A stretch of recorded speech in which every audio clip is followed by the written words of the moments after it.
can try, but I won't stop, won't stop. I can't be stopped now, I can't stop. I can't be stopped now, I can't stop. I can't be stopped now, I can't stop. You can try, but I won't stop, won't stop. Lions, tigers, bears are my king of the jungle. I stand for the pride. Beat on my chest, that's the rhythm inside. I got so much heart, I'm burning with fire.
Yeah, we'll keep it talking the lie. Whoa. Yeah, we'll keep it alive through the talking the lie. Whoa.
Good morning, everyone. Welcome back to the Usher Cup. We're into the third day of competition now, and this is going to be a lot of fun because it's going to be all about the World Club Challenge. We've got international teams in the mix here this year, and this is where we're going to see the Board Riders clubs really working together as a single unit, looking to lock in big individual scores and give themselves the best chance to claim the inaugural global Board Riders Club contest that is now the Usher Cup. It's just been evolving since the first year, and it's just getting bigger and bigger. And we've seen amazing performances through those opening days of competition and expecting a lot more. Ronnie Blakey joined by world champ Mark Occhilupo, and Ock, you had the opportunity to get out there this morning, mate. Not quite as much energy in the water, but still the chance to get barreled, mate. What a way to start the weekend. Yeah, no, it has dropped a bit and it's turned a bit more south, but there's still plenty of swell left in the water.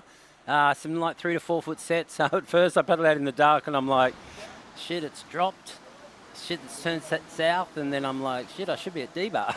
you know how many times I've done that, Ronnie? Like over the years, probably every swell in the last 20 years. Not really, but you know, I actually surfed with Hazard this morning, Dean Harrington, and he actually saw D-Bar and it wasn't so good. So I was at the right spot, got a barrel, and got a couple good waves. So. And you've got your Groms down here today as well, joining us in the commentary booth. I love that. They're so much fun, and they are complete mini-me's of you.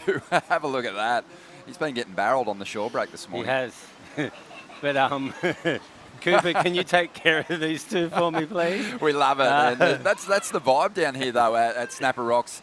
Always for the Usher Cup. It's a very grassroots feel. People have got their Groms down here, including the commentary team. And they're just loving the show. It's a family-friendly affair. It is.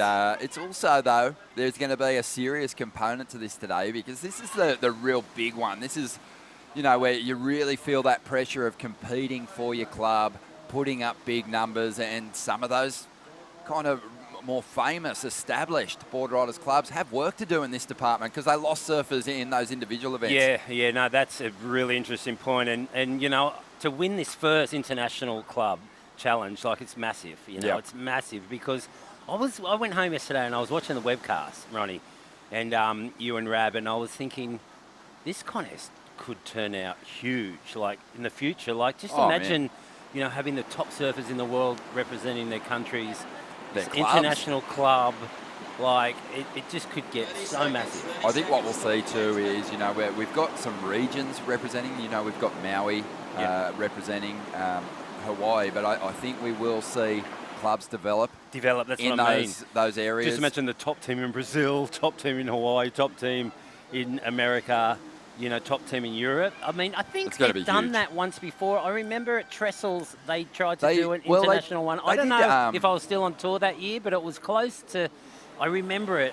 They only done it 1 year, though, right? Do you remember, Ronnie? Yeah, I remember that they pitted countries against one another, but, you know, it actually goes even to a deeper grassroots level. It's not... This is clubs. Yeah, this is clubs. So that's, you know, what we're really looking to encourage those... Yeah, so those maybe other countries keep it. Maybe keep it that way for sure. I was thinking, you know, you could maybe add the top tier. Just go, you know, top 4 surfers from every country, have a go too, and refine it. But I see what you mean. Yeah, it's club. Yeah. So that I think as the clubs develop and grow, you know, in other countries, they're going to get those teams established and they'll be here representing.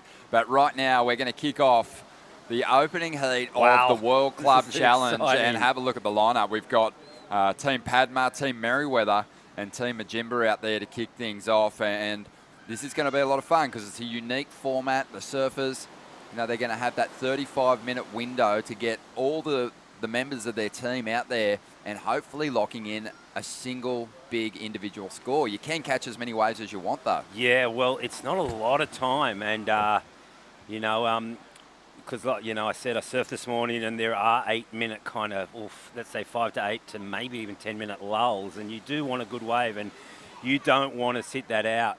Yeah, well, you're going to have basically an 8-minute window as an individual to get your number. Yeah. If you don't get it within that time, you're putting pressure on your other competitors. If you get it in a shorter amount of time and you get that wave that you're happy with, you throw your arms up, then your fellow Board Riders Club member can jump off the rocks there or get into the lineup and quickly try and get themselves a big number as well. Well, that's great, because if you had to tag, it would take an extra long time with that the run around. So I believe once you hit the dry sand, you got to get in there.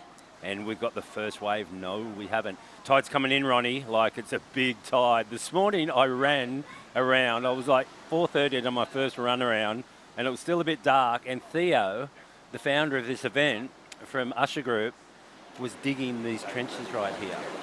And he's an animal. It's got super fat since he's Just trying to listen in here to see what the boys right now. are up to, right? What Ronnie? strategy that they're coming up with. Yeah. They're whispering. Because we can't hear them. Or they're just not talking.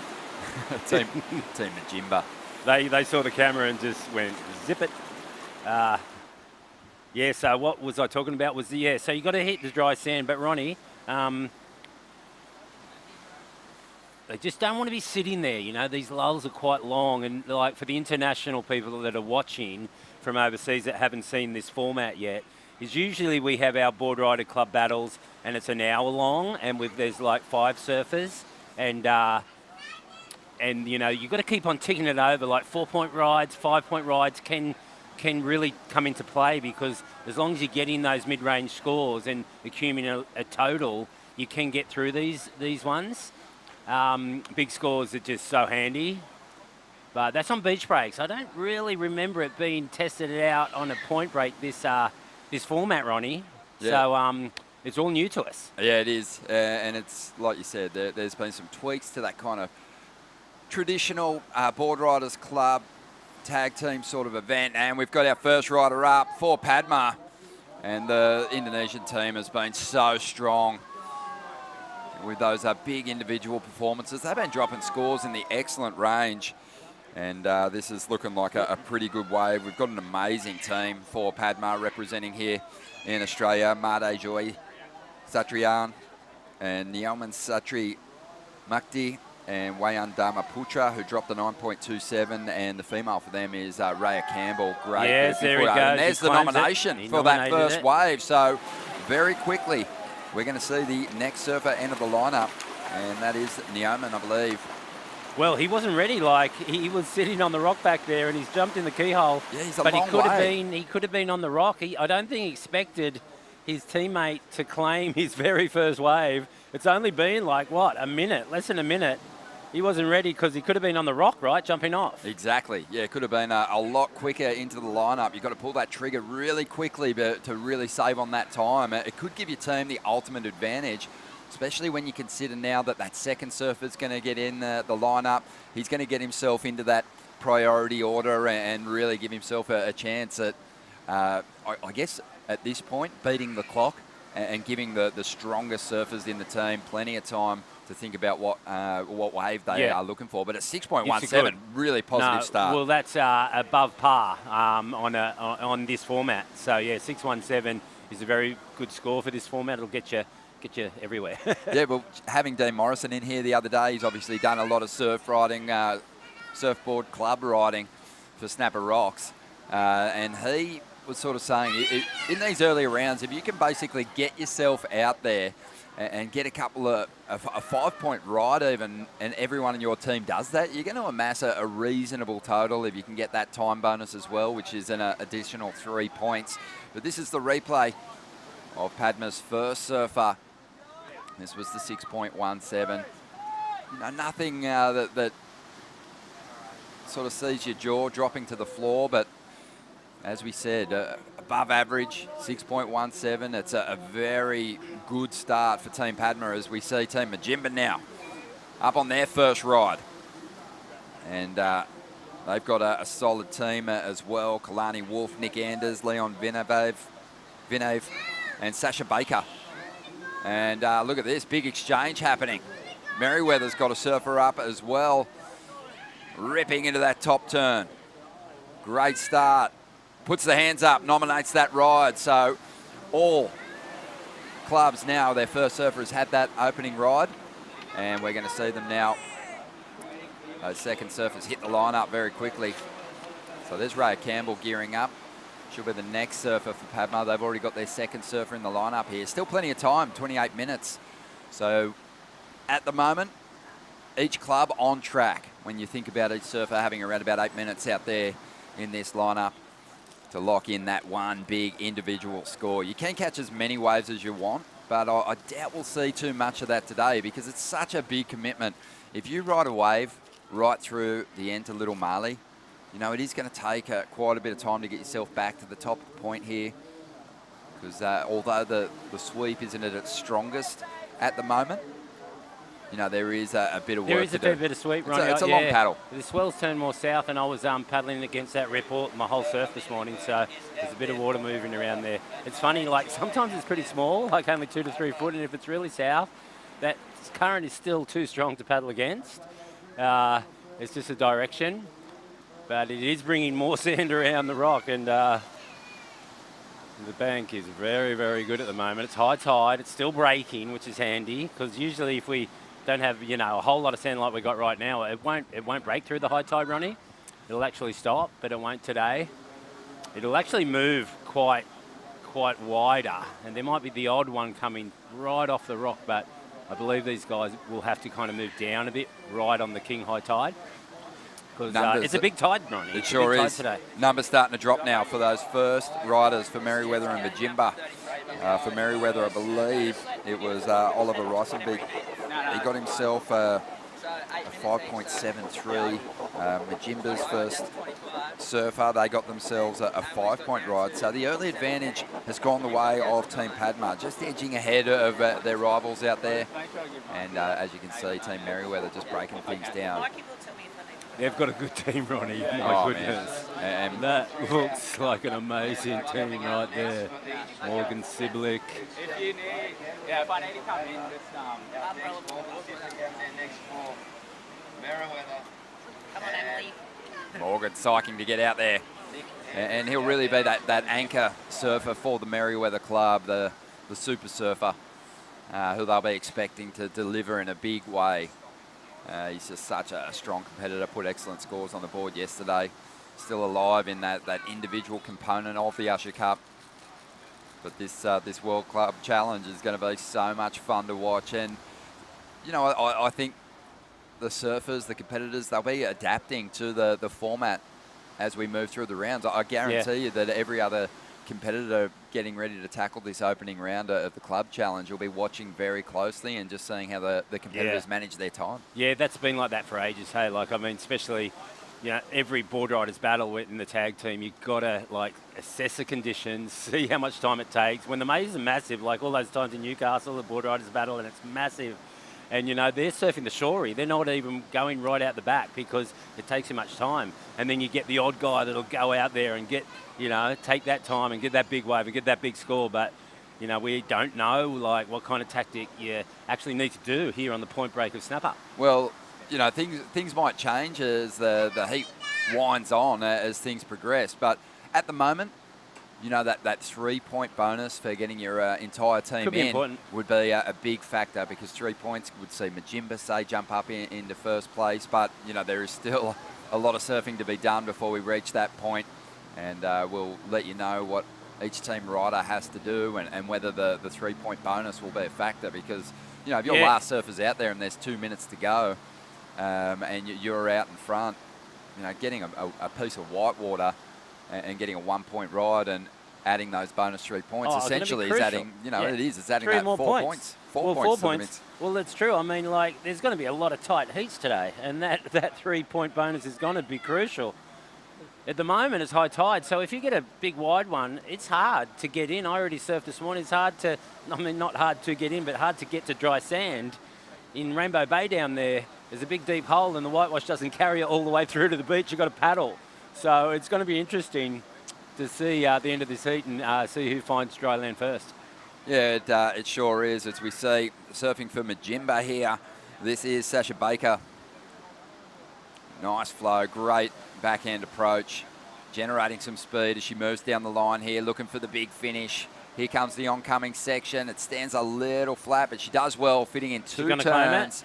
She's going to claim it? She's got it, right? Yep, she's claiming it. She's coming on in. So instantly, the next rider for Majimba can enter that lineup.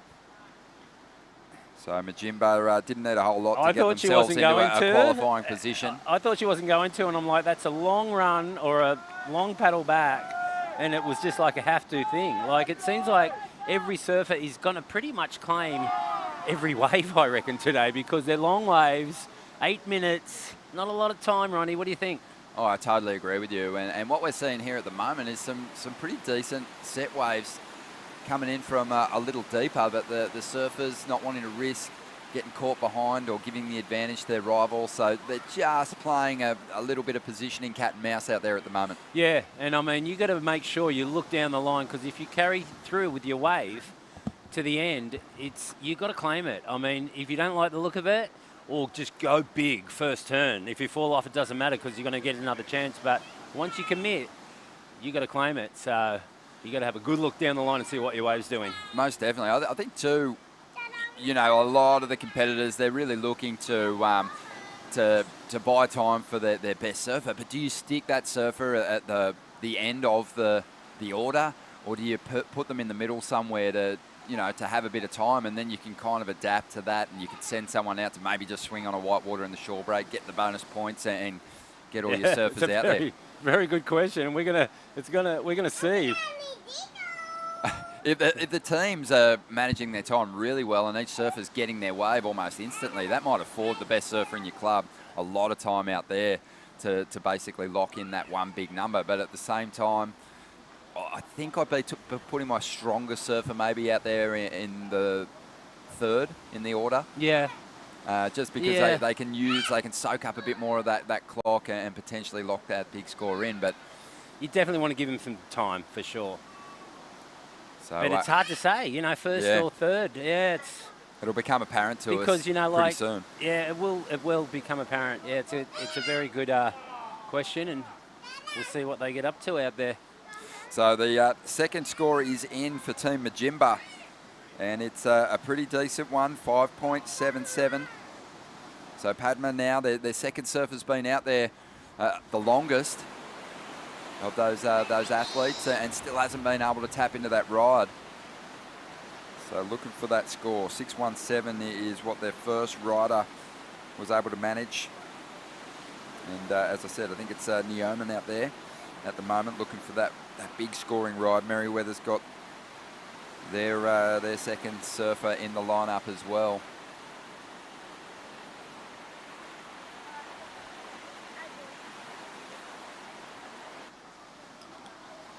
I believe that's Kalani Wolf getting ready to hit the lineup for Majimba. But man, big couple of days of surfing here, Rock, and some great performances and some excellent scores. Excellent scores, all right. And the waves were so good yesterday, Ronnie. Like, it just turned on, didn't it, when that tide came out, and then the tide started pushing in.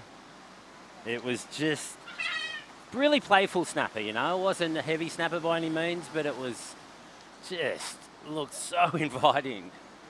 Oh man, my head was spinning at the end of the day. It is just such a fun looking location. You see so many just rippable little waves roll through to the inside, and you just want to get a piece of it so bad. But a swim kind of seemed to satisfy the soul, Och, and another early day today, and look, the quality's still out there. Maybe the frequency in those set waves is not quite there at the moment, but 19 minutes to go, and it's Team Majimba who's got the lead and the advantage. And look at that, their third surfer's up already. So they're potentially going to have a lot of time to get that fourth surfer out there, locking in some big numbers.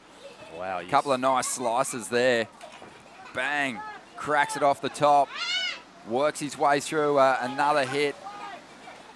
And this has been a really, really good use of the clock for Team Majimba.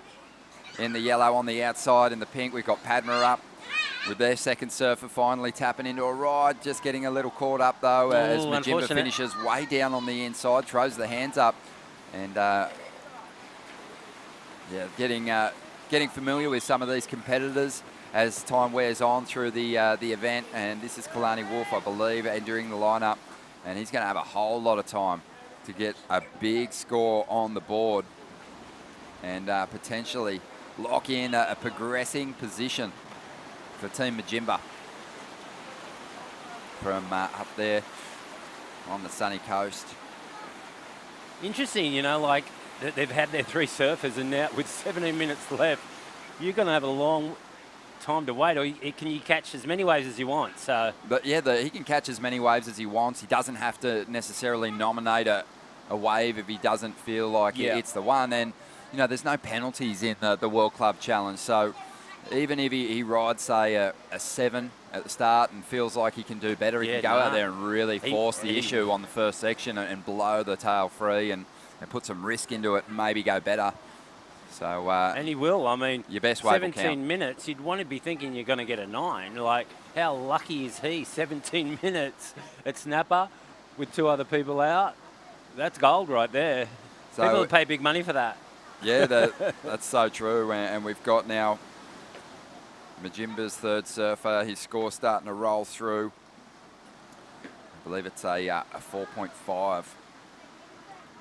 So, you know, it's not a huge number, but they've just managed the clock so well that Kalani Wolf's going to have plenty of time and be able to really pick the eyes out of the lineup. But I think throw some risk at it. Yeah, I think they've kind of gone too early. Like, maybe they're thinking the tide's coming in or something. You know, maybe that's their theory, but definitely they could have been more selective, you know, and left themselves out there longer, Ronnie. Yeah, well, Team Merriweather, they've just got their 2nd surfer. I believe it's their female competitor, Amelie. And Amelie Burke, she's yet to lock in a score. Morgan Siblick is waiting for his opportunity out there in the lineup. He's with Cooper Chapman. All right, I'm down here in the Snapper Rocks keyhole. As you can see behind me, the tide is super high. Normally, the surfers are going to be jumping off the rocks as the day go on, but right now, it's out this little keyhole. First ever event of its kind like this. You can see the surfers right behind me, Morgan Siblick, previous world number 5, getting ready to go out and surf for Merriweather. He's going to be waiting until his surfer out the back in orange catches her wave, claims it on the inside, and then he's allowed to get on his way. As you can see, both the Indo boys and the Merriweather guys having a bit of a laugh in the keyhole. I just asked Morgan how he's feeling, and he said he's had way too many coffees this morning and he's a bit nervous, and that's how tag surfing is. The nerves are all-time high, but we love doing it for our club, and you're going to see Morgan Sibley go out there and do some damage very shortly. Back to you guys in the booth. Yeah, thank you on your Coop. I like that. Frothing. Look at the boys out there. Looking forward to watching these 2 surfers been dropping big scores in the event already and expecting a bit more. Wayandama, Pultra, great compact approach. Boys having a bit of a chat at the moment about the conditions.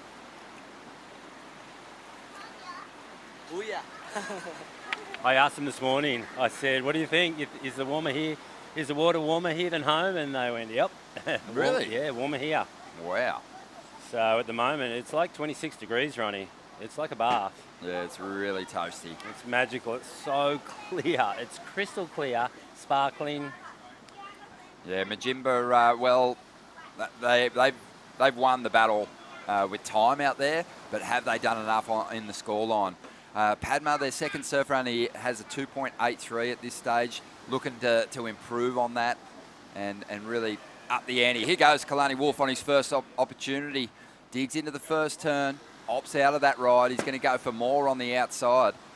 He really wants to put a big number up. As you can see, it's been kind of in the average range for Team Majimba so far, but they've got all the time in the world. 14 minutes to lock in that big, excellent score, and we'll see if they can do it. Yeah, it's a lot of time. It's filling up, you know, Ronnie, and this tide is quick. Like, I was surfing this morning at 4:30, and Theo, the founder of the event, was digging this big trench in front of us. Love it. Thinking about this tide that's coming in. It's 2 meters. I just looked at him and I said, you're unbelievable. Rolled the sleeves up. He rolled them way up. He cut them off and got into the nitty-gritty. No shirt on, just digging hard. Mate, I love it. Moved a lot of sand. I don't think we need a sand pumping system anymore. We can just get Theo with the shovel. Love it.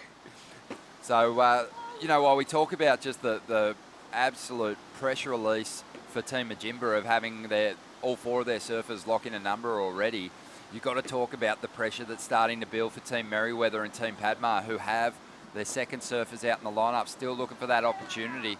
As we see, Yeah, not on screen, but yes, up and riding the Merriweather women's surfer just got stuck there, Emily. She got stuck, but she didn't go far, so that's good. She's going to get another chance. It's good to see that you can get a few chances, because in the other board rider battles, right, sometimes you don't get a second chance. That one wave counts, right? Yeah, that's right. Yeah, you got to make it count. But I like this. It's all about lifting the performance. And I'm gonna jump out and let Theo, the founder of the event, bring it on, from Usher Group, come in, say a few words, and I'll be back later. Thanks. I love it. Yeah, Theo, great to have your company, mate. Congratulations on the evolution and the growth that you've experienced with the Usher Cup, and the fact that you've gone global this year, mate. It's huge, and it's just fantastic. The energy's awesome down here, and this is really the component or the stage of the contest that I was looking most forward to, the World Club Challenge, and you know, the pressure that each individual feels to really deliver for their Board Riders Club. Yeah. Well, to say I'm frothing is a complete understatement. I'm looking for a new word above frothing. Oh, yeah. The how much the event has evolved over the past 3 years is really something that, you know, we talk about a lot, Rabs and I, and it's almost like one of those wake up in the morning and pinch yourself moments. I'm just super like obsessed with this event, and where it's come over these past 3 years. It's just so cool. Like the response from the community is amazing. The response from the charities overwhelming sometimes. They're especially during that COVID period, which is what really kicked off this event. The charities and their gratitude is just next level, and look at what we get back. Oh man, it's been great. I mean, the weather's been beautiful. You know, you trade overcast skies for high quality surf any day. That's sort of what we had yesterday. A couple of patches of light showers, but they were welcome just to cool us off a little bit, because you know, it's been pretty humid and hot. But you can see Emily now for Merriweather. She's having to make her way in, because they're running out of time, Team Merriweather. They've got to make a move. Started well, 6.07. It's going to be a 1.67 for Emily as she makes her way in. And Morgan Siblick as their third surfer. He's going to go out there and try and drop a really big number. But just the management of time in the opening stages here for Team Majimba's really put them in a great position. Team Padma too. Their second surfer wasn't really able to lock in a monster score, and he's still out there hoping for something. But there's still a couple more surfers for those two teams to get out there. So it is, you know, at one point it felt like Majimba was maybe claiming their scoring rides too early, and now it just seems they're in a great position with Kalani Wolf out there looking to really drop a big one. Yeah, I think they've really strategized this heat really well. Looking like they got some safe scores there coming in. It's interesting to see now what Morgs is going to do. He's obviously one of the standout surfers here at this event. He was a late entrance, I've got to be honest. Merriweather nominated him in right on the 11th hour, and we're really stoked to have him here. And was that wow, Morgs? Yeah, that's Morgs. Just whips the board into a clean reverse there. He's such a cool guy too. Like, every time I chat to him, he's always got a massive smile on his face. Mate. He's got a good set of ivories, that's for sure. Yeah. Big old smile. Stoked to see him living up here on the Goldie too. He's been here for a couple of years now. Obviously, he's always traveling a lot, but it's so awesome to see him cruising around the Goldie and out in the lineup, especially when it's pumping. It's he always obviously puts out a bit of a spectacle out there, and I know that all the locals love watching him surf. Oh, he rips. He's just such a little nugget. Possesses so much power, and he's super compact. But yeah, really strong. As we see some highlights of his free surfing here at Snapper Rocks. As you said, it's kind of made a place in the lineup for himself with performances like this. Absolutely. Everyone loves him out there. He's a character. Yeah. He just rips. So good. Theo, I loved hearing from Bugs, mate, just about, you know, how you kind of came to be in this position to put this event together. You've got a really interesting backstory, mate. And Yeah. yeah, I was blown away. I mean, I knew you were from humble beginnings, but it's great that you're in this position to give back now. Oh, absolutely. You know, we love the Gold Coast. We wouldn't, you know, be in the position we are today if it wasn't for this city. It's such an amazing place.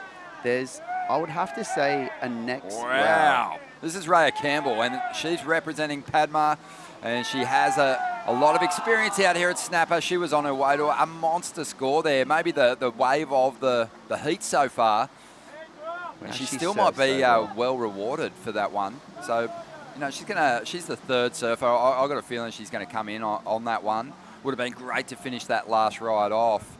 Yeah. There was probably 1.5 points, maybe even 2 points in that final manoeuvre, but she's making her way in now. So Padma can get their last surfer into the lineup now, and that is a talented competitor who dropped the 9.27 in his first heat here. Wayan Damaputra.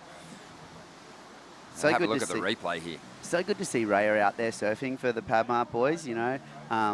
Winnie, the Prince of Padma, is her godfather, and wow. Okay, so this is Kalani Wolf, I believe, and this is Majimba's big hope of getting through this opening round heat. This guy's had plenty of time, around about 14 minutes to lock in a big high-scoring ride for his team. And you know what? He's going to probably head back out, even though this might be a strong wave. He'd be mad to come in, you'd think, at this point. Well, it's interesting, you know, because if they do come in, he gets that extra 3 bonus points. But 6.5 minutes, I mean, you can get in definitely pretty quickly. You can do I'd another probably 2 go laps out. with that. I'd probably go sit back out there and at least get in the way of the other competitors out there and try and limit their opportunities. If you hit Ronnie. the beach and you, yeah, mate. The hustler. Oh, of course. You got to get in there. You're going to need a bit the of grit to strategy. get through these events, mate. You got to, that's right. Actually, a couple of I won't mention who, but a couple of the surfers I was talking to yesterday, I was like, oh, how come you didn't go back out there behind the rock after you got 2 really good scoring waves? And they're like, oh, because I really want to sit down there and get on the hustle and, Oh, yeah. and half bully some of the other surfers. That's it. And yeah, it's funny how they get into that strategy mindset of Yeah. like, where it's almost like, oh, I'd rather than, you know, get in that intimidation phase and rather than actually get out the back behind the rock. If you're in the lineup, even if you've banked your big scores and you kind of don't need to really surf anymore, it's still good to sit down the line. It just puts doubt and questions into the mind of those sitting at the takeoff zone. Is he getting waves down there? As we see Made now taking off. So Team Padma back on track, dropping a big score as predicted with their Raya Campbell. And now we're seeing just the brilliance Morgs. from the Balinese surfer. So strong. Yeah, Wayan has just looked really sharp in the individual event, and he's brought some serious power to the party here. There's the team. There's the Prince of Padma right there. Yeah. So this is an interesting one. Team Padma want Wayan to really claim that wave and give the 4th surfer an opportunity to lock in a score. Morgan Siblick, he throws his hands up. 4.5 minutes to go, time winding down. And Winnie from Padma, he's just an iconic figure over there on the beaches, and great to have him out here. Absolutely. He's got such a great energy about him. He's been walking around the whole contest side just frothing and G'ing everyone up. He's just such a great person to have around here.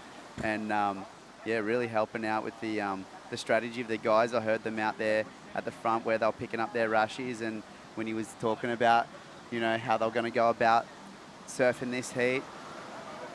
Yeah, it's going to be a solid score here for Morgan. It's going to really help the team, dropping in a 6.8, and I believe Morgan's starting to make his way in now. So Merriweather's going to have their 3rd surfer in this lineup. Their 4th and final competitor out there. He's going to have a few minutes to get a wave, get to the beach, and get those bonus 3 points here. It's still tight. Have a look at Team Padma, just flying now. And it was Raya Campbell who really turned their fortune. She dropped the big score, 6.93.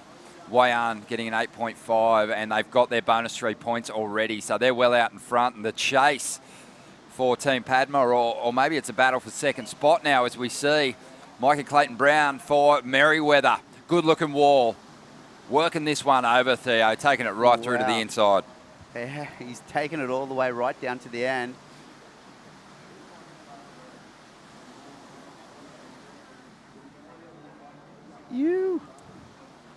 Yeah, solid stuff there from Mikey. And he's going to really ride this one as far as he possibly can.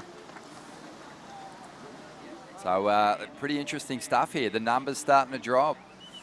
And the time is winding down, 2.5 minutes to go. And remember, your final surfer has to get their feet on the sand. They've got to reach relatively dry land. I mean, Correct. Rabs was telling everyone this morning that it's okay if they climb the rocks even, as long as they get their feet up on dry land, they get those bonus points, which I think is really important. Okay, so time winding down. And we are seeing the numbers start to roll through. And Team Majimba might have got ahead of ourselves there. Maybe they do have a final surfer. I'm not sure if that's a... No, it looks like they've got their bonus 3 points, doesn't it? Yeah. So there Majimba's in third place at the moment, and all the surfers are on the beach. As far as... Sorry, they're in second place, Majimba, with their 3-point bonus. And Merriweather, they found themselves in that third position. So Padma on fire with the help of Raya Campbell and obviously Wayan. But, you know, you've also got to give credit to those other opponents, or the other fellow Board Riders Club members who really worked the clock. But this is a big upset, Theo. Merriweather, one of the really sort of successful and established clubs here in Australia, and it looks like they're going to fall a little short. I mean, Padma smashed it out there, 27.43 total out of a possible 43-point total. But Majimba in second place, 23.94. Merriweather, less than half a point behind at 23.37. So Majimba just getting the job done there, and I guess, you know, they were afforded that freedom with their real power, their strongest surfer, getting a lot of time out there in the lineup. Really hats off to Majimba, you know. They went out strong early in the heat too. They got their safe scores there. I think it's that's what it's all about. It's really strategizing on the best way to surf this. You know, this is a totally new format. Rabs is telling us that no one's ever done this format before. So, yeah, it's going to be interesting to see how all the teams adapt to the new format and how all the teams are actually going to tackle it differently. All right, Heat 1 is in the bag. Team Padma are on their way to the next round. We're going to take a quick break. More to come from the Usher Cup on Super Saturday in just a moment.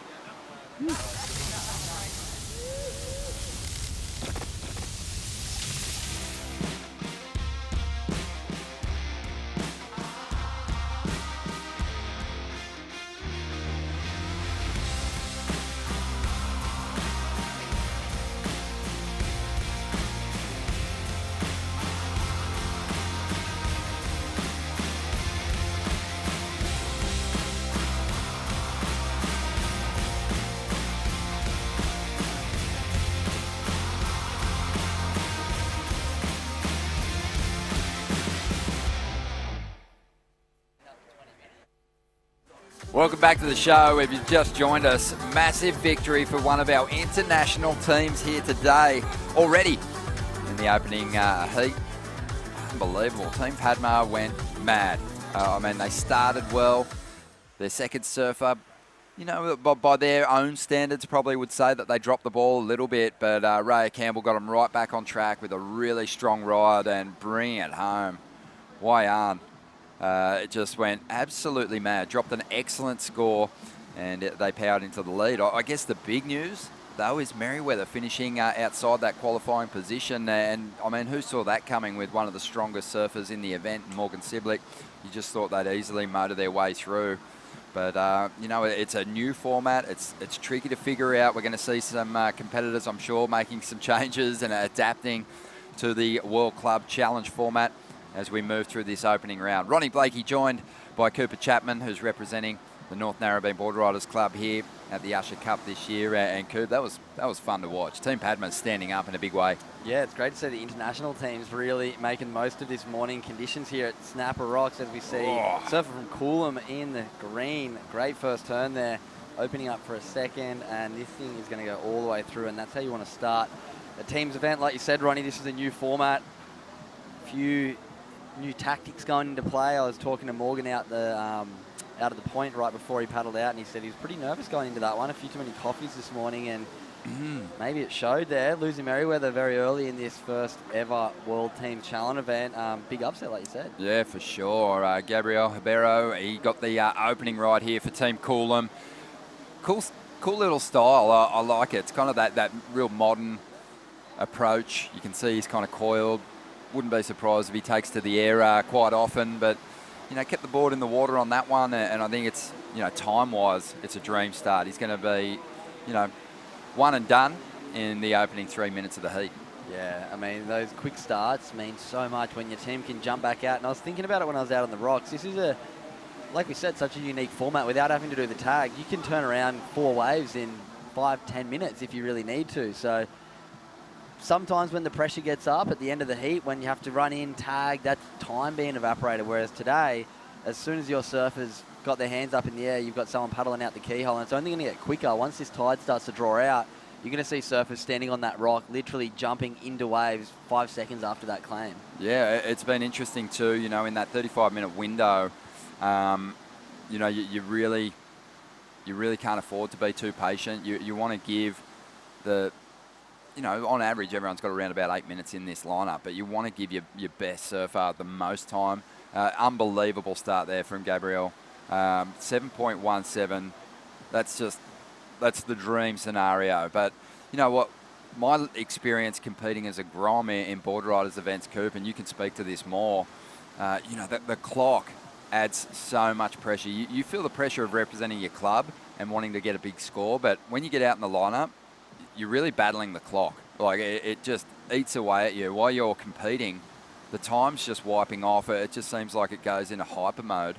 And you just, if you go beyond your allotted 8-minute sort of slot, you really start to lose your mind. And I think we saw that happen to Merriweather in the opening heat. Yeah, absolutely. These teams events, not only are you surfing for yourself, but trying to represent your club adds the pressure. And then, like you said, that time, the first couple minutes are usually like, all right, I'm confident, here we go. And then a set doesn't come for 5 minutes, and you're like, okay, I've got to take something a little bit worse quality if need be. And then another 5 goes past, and then the mind just starts playing serious games on you, and you start really realizing how high the pressure comes once that time starts to go away. But then sometimes you go out there, you catch one straight away, and it's very easy. So definitely plenty of tactics going to play with the tag surfing. It's a very unique format, and today's the first of its kind. So we're going to see some blunders from teams, and we're going to see some teams really work the format out quickly, and I think that's what this weekend's going to be all about, who can strategize the best, because like we've seen Rabs talk about, it is a far different format to anything we've all surfed before, and today's going to really show. Oh, here we go. Some movement on the outside. Point lookout, getting things started here. And, I mean, that looks like Lincoln Taylor. Yeah, the familiar approach. Wow, that was almost the dream start too for Point Lookout. And that wave just kept reeling off, just going a little bit hard. And we know with tag surfing, you can kind of pull back maybe 5-10% because completion rate is pretty much the most important thing in tag surfing, usually in the history of tag surfing. Obviously, this isn't a tag, but team surfing, consistency is what generally wins the events. That's so true. You know, have a look at the replay here. I mean, this has probably still got some reasonable points in it. So if he hears this number drop, Lincoln Taylor, and he likes and feels like it's maybe going to put his team like on the front foot, he might opt to just come in. He might throw his hands up, which is something you can do. You don't have to nominate that wave on your feet. You can nominate it at any time, or just make your way in, and your best ride will count. Santa Cruz also in the lineup. Yarumba as well. And let's see how our international teams fare here today. Looks like Randy Bonds is going to be the next surfer for Santa Cruz. I'll be going a little further out. I'd actually probably be jumping off the front of the rocks today, just because you're seeing that ride. It's with this high tide, there's a lot of water moving over those rocks, but you can kind of stand back a little bit, and there is some pretty big breaks in the sets. So I don't think it's a day that you're going to get washed off them. But just get yourself as close to that takeoff point as possible, because from where the surfers are paddling out in the keyhole, it's probably a good 30-second paddle to get yourself to the takeoff zone, maybe even longer. Which is a lot shorter than pretty much every other paddle out you do. But like you said, there is the opportunity here to jump off the rocks, as we see Lincoln Taylor picking one up under priority, first turn, and then just kind of losing a bit of rhythm on that wave. Bottom turn, fins didn't really engage, and straight out of that one. So he's going to be back out there. He did lock in a 4 for that one first turn, but I think he wants a little bit more. With only 4 waves counted, you need those scores at least up over that 5-point range, I think, today. Well, think about it. We're getting down to the 27-minute mark, so that would have soaked up his 8 minutes. Not happy with it. Such a shame he didn't run out of that last turn on his first ride, because it would have been a 6. It was a pretty vert approach, and you can see, Lincoln yesterday, I think he's the guy that relishes that steeper, cupped out, low tide face. He's just got that fast twitch transition off the bottom into the pocket that he can do repeatedly. Today he's looking to go vert, but the sections are a little flatter, and that's why he kind of mistimed that last ride. Yeah, the tide definitely this morning is really, really high. It's going to be wild. You'll watch as the day goes out. We'll get a pan shot like this from the drone later today, and the water will be almost knee-deep where they're surfing right now. That tide's going to really draw out. We're going to be sitting up behind the rock, and I think there's going to be some fun barrels later today. The wind's going to continue to turn a bit more around to the south. As we see, surfer in red, the Santa Cruz surfer from over in California. Nice first snap, getting another little pocket jam, and then finding a bit of run on this one, coming up to the inside section and hitting the lip there. Nice wave there for red. And we see Claim, as we see out the back, the Coolum surfer. They are on fire in this heat, opening a big score. And there we go. The Claim big for finish. green. We've got 2 surfers done for Coolum. There's been 9 minutes gone, and they're going to be well and truly out in the lead. Their female surfer just dropping what's going to be a very, very solid score to start off the day for Coolum. They're on fire. Elliot Smith there, just getting the job done. Just has always been one of the real hotbeds of talent, and always has surfers on the rise, the Sunshine Coast. And man, oh man, Elliot just really threw everything in that final section. I think she's going to score well here. Coolum's going to take a massive lead in this second heat of the opening round, the World Club Challenge here at the Usher Cup. As we check out the wave for Santa Cruz's competitor. They got a solid team representing here, Santa Cruz. I think Randy Bonds has just hit the lineup.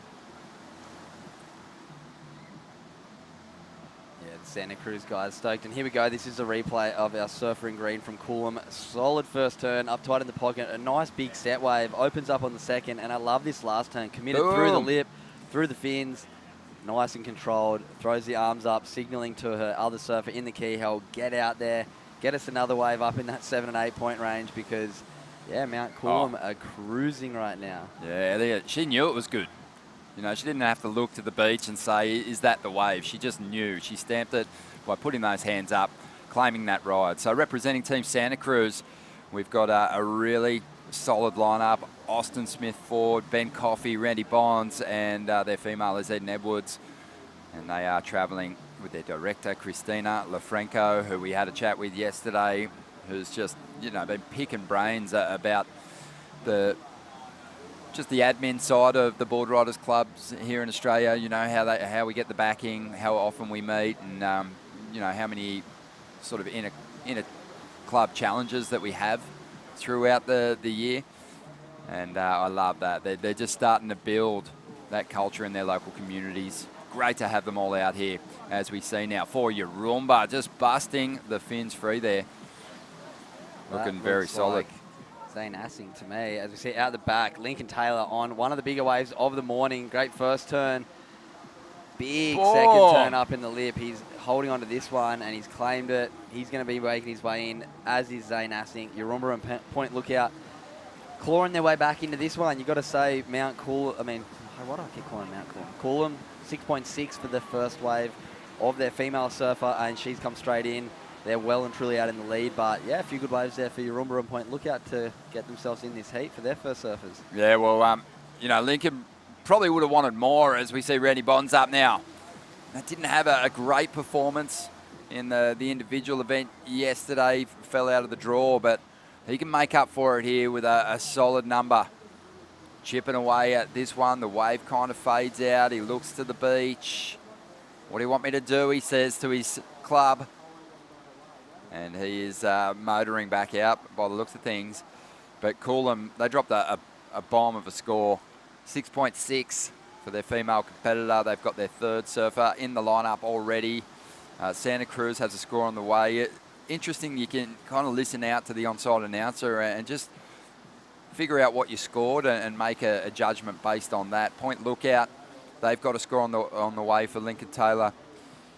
And, Lincoln, he took an additional kind of 4 minutes off the clock there for his club. So he's put some pressure on them, but we'll see if he can kind of make up for that with a big score here.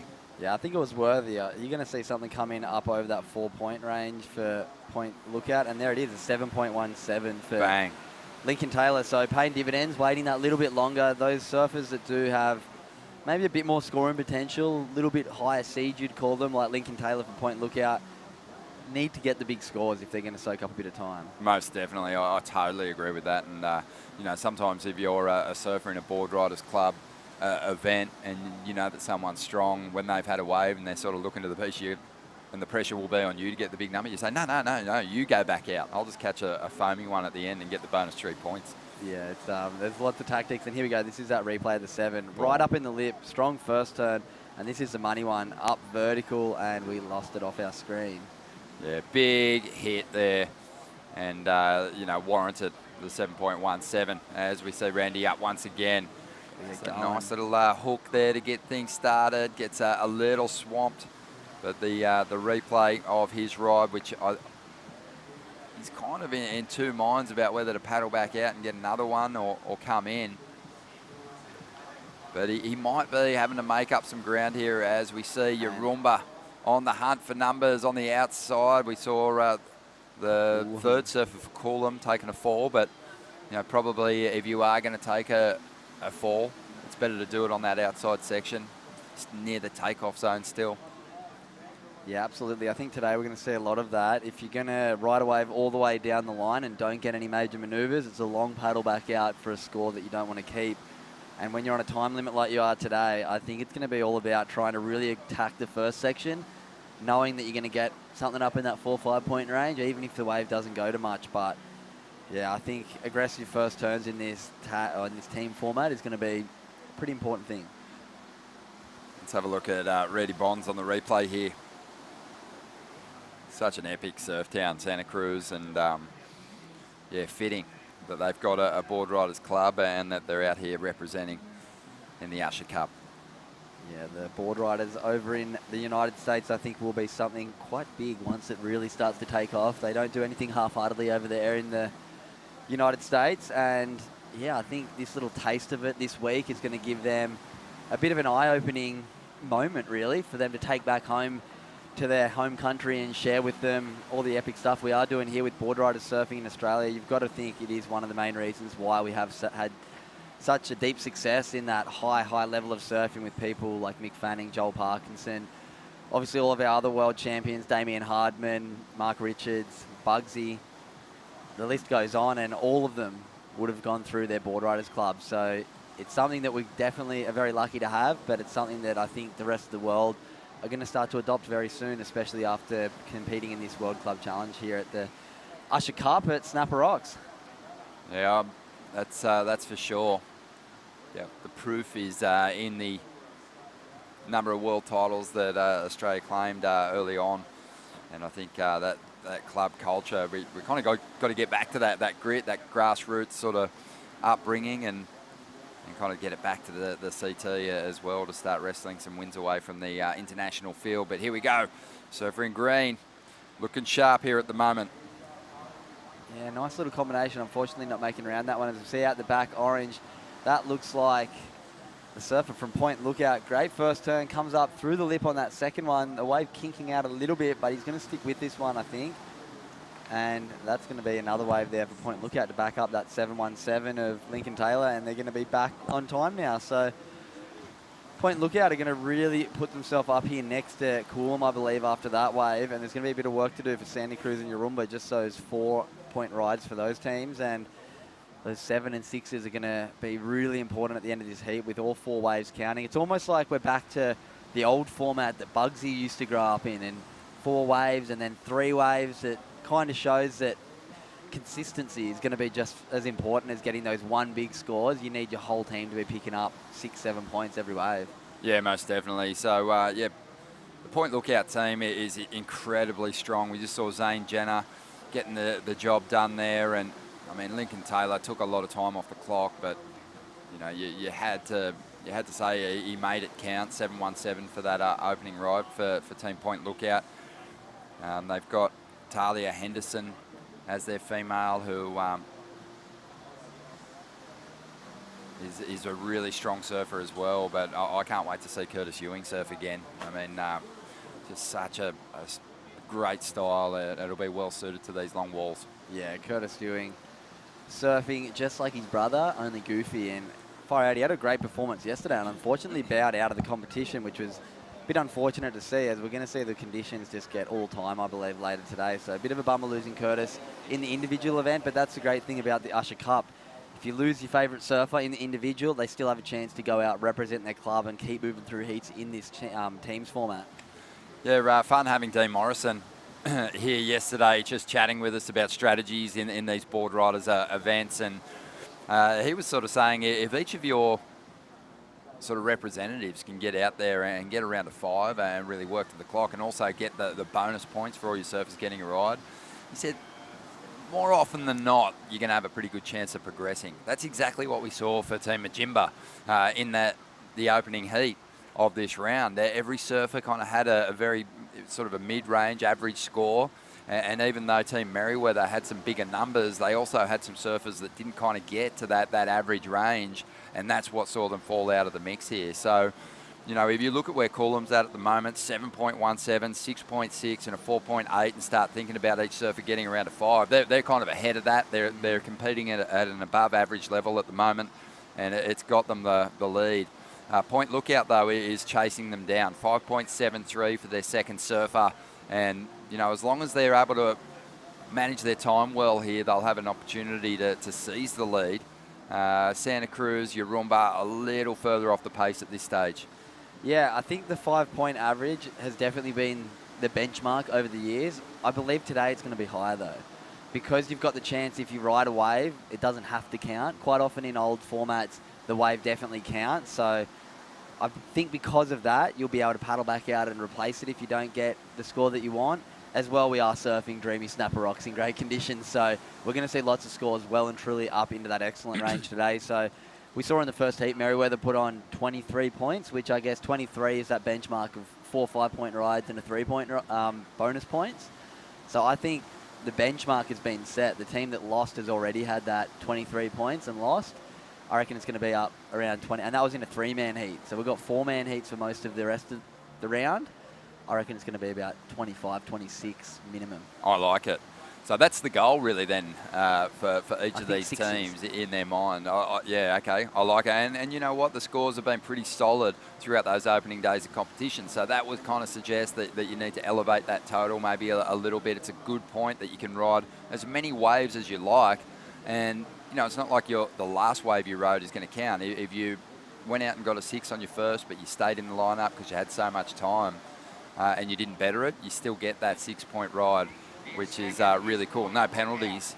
The thing that's been happening so far at the moment, though, that anyone has sort of taken a scoring ride down the line has kind of gone, wow, it's a long paddle back out or the run around. It's a little different to that beach break situation where the paddle out is really quick. So, you know, there's a certain amount of commitment if you you take a ride right through to the inside, that probably factors into your decision on whether you go back out. Yeah, I think there's going to be a lot of strategy from the team captains and team coaches today.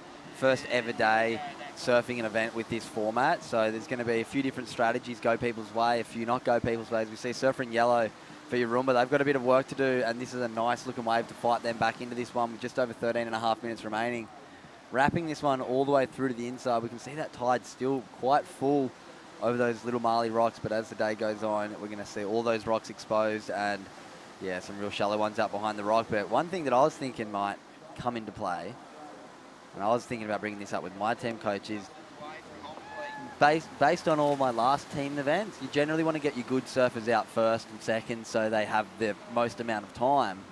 But in the format today, if your first 3 surfers only take 4 or 5 minutes each and your last surfer has 20 minutes, then they can just stay out there and keep catching waves for 15, 18 minutes trying to get the highest score they possibly can. So there might be some strategy to put your best surfer out last. I don't know. Yeah, maybe not. Oki and I were chatting about it. I mean, that's what happened for Kalani Wolf. He had 14 minutes out there, a little longer actually, and you know, he didn't drop a huge score, but he was also at that takeoff point, limiting opportunities for the rival clubs. And I think that's something for the competitors to think about. You know, if you don't want to chance it, but it'd only take you, you know, a minute. If you probably had to paddle to the beach from the takeoff zone, you'd already had a score. But I would never leave the lineup earlier than you had to, because you might just up the ante and really drop a big number if you're getting those extra chances. As Coolum, they are going to wrap things up here. Their final surfer's coming in, and there feels like there's still a whole lot of time. So this is one of those. I feel like maybe they've got someone paddling Oh, out the no, they keyhole. do. There They we have go. one more, so maybe that score is already coming through. Excuse me. So he had his 4.8. He paddled back out, waited, and said, "You know what? I'm not going to better it." Flick it over and give our last surfer a bit more time." So We're still waiting on to see if that score does improve on his 4.8. But yeah, so they do have one more surfer. But yeah, it was a time decision, really, wasn't it? And like we said, these team events get very nervy towards the end. So giving your last surfer a bit of time is super important. We see Santa Cruz International team up and riding here. I believe this is Eden Edwards. Couple That's right. backhand snaps, bringing it around through to the inside. She's going to be throwing it back to their last surfer as well, I believe. She's going to throw the claim up. Ooh. There we go. Like we said, this is the first time these international teams have had a chance to surf in teams events. We've had plenty of practice here in Australia. It is a new format, but we do have team coaches, team managers who are always thinking, how can we get the edge over our competitors? It's a dog-eat-dog world. I know surfing for North Narrabeen, one of the most prestigious clubs in the country, there is a lot that goes on behind the scenes to try and bring success to these teams. For sure. I mean, the contest starts way earlier than the actual Usher Cup. You've got to make the team to start with. You've got to put yourself in the running to be picked. As we see now, Team Coolum, just a really great position that they're in. They've got 3 reasonable scores on the board already, and their final surfer, you know, he'll get probably a few reps out there at the moment, Coop.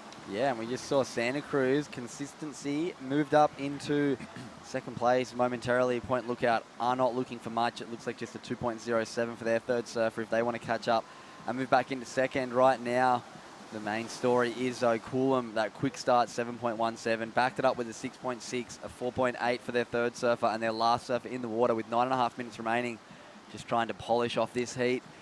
But then, yeah, down in third and fourth, Point Lookout right now, and your Roomba, a little bit of work to do, but with that 7.17 for the first wave and a backup of a 5.73, Point Lookout are looking quite good, but time may be the enemy, which is the case quite often in these teams events.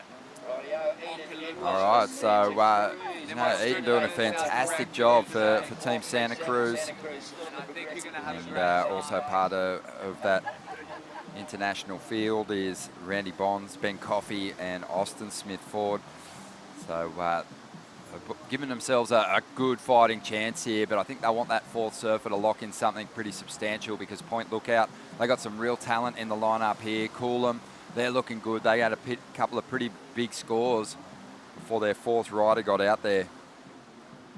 Yeah, and Coolum, Surfer and Green looking to polish this one off. Still 8.5 minutes. So this is that strategy. There's no real point in your last Surfer coming in until a minute and a half to go. Like you said, if they need to, you can go, all right, if it gets to a minute, we just paddle in, we get the 3 points. But then you give your Surfer as much time as possible. But then what?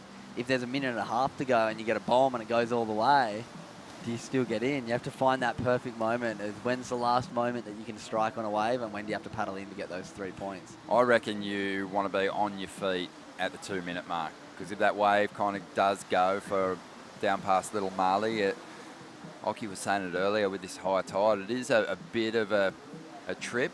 It's, you know, you've got the waves and kind of helping push you in, the surge if you like, but yeah, you just got to leave a bit of time in the account for that trip to the beach.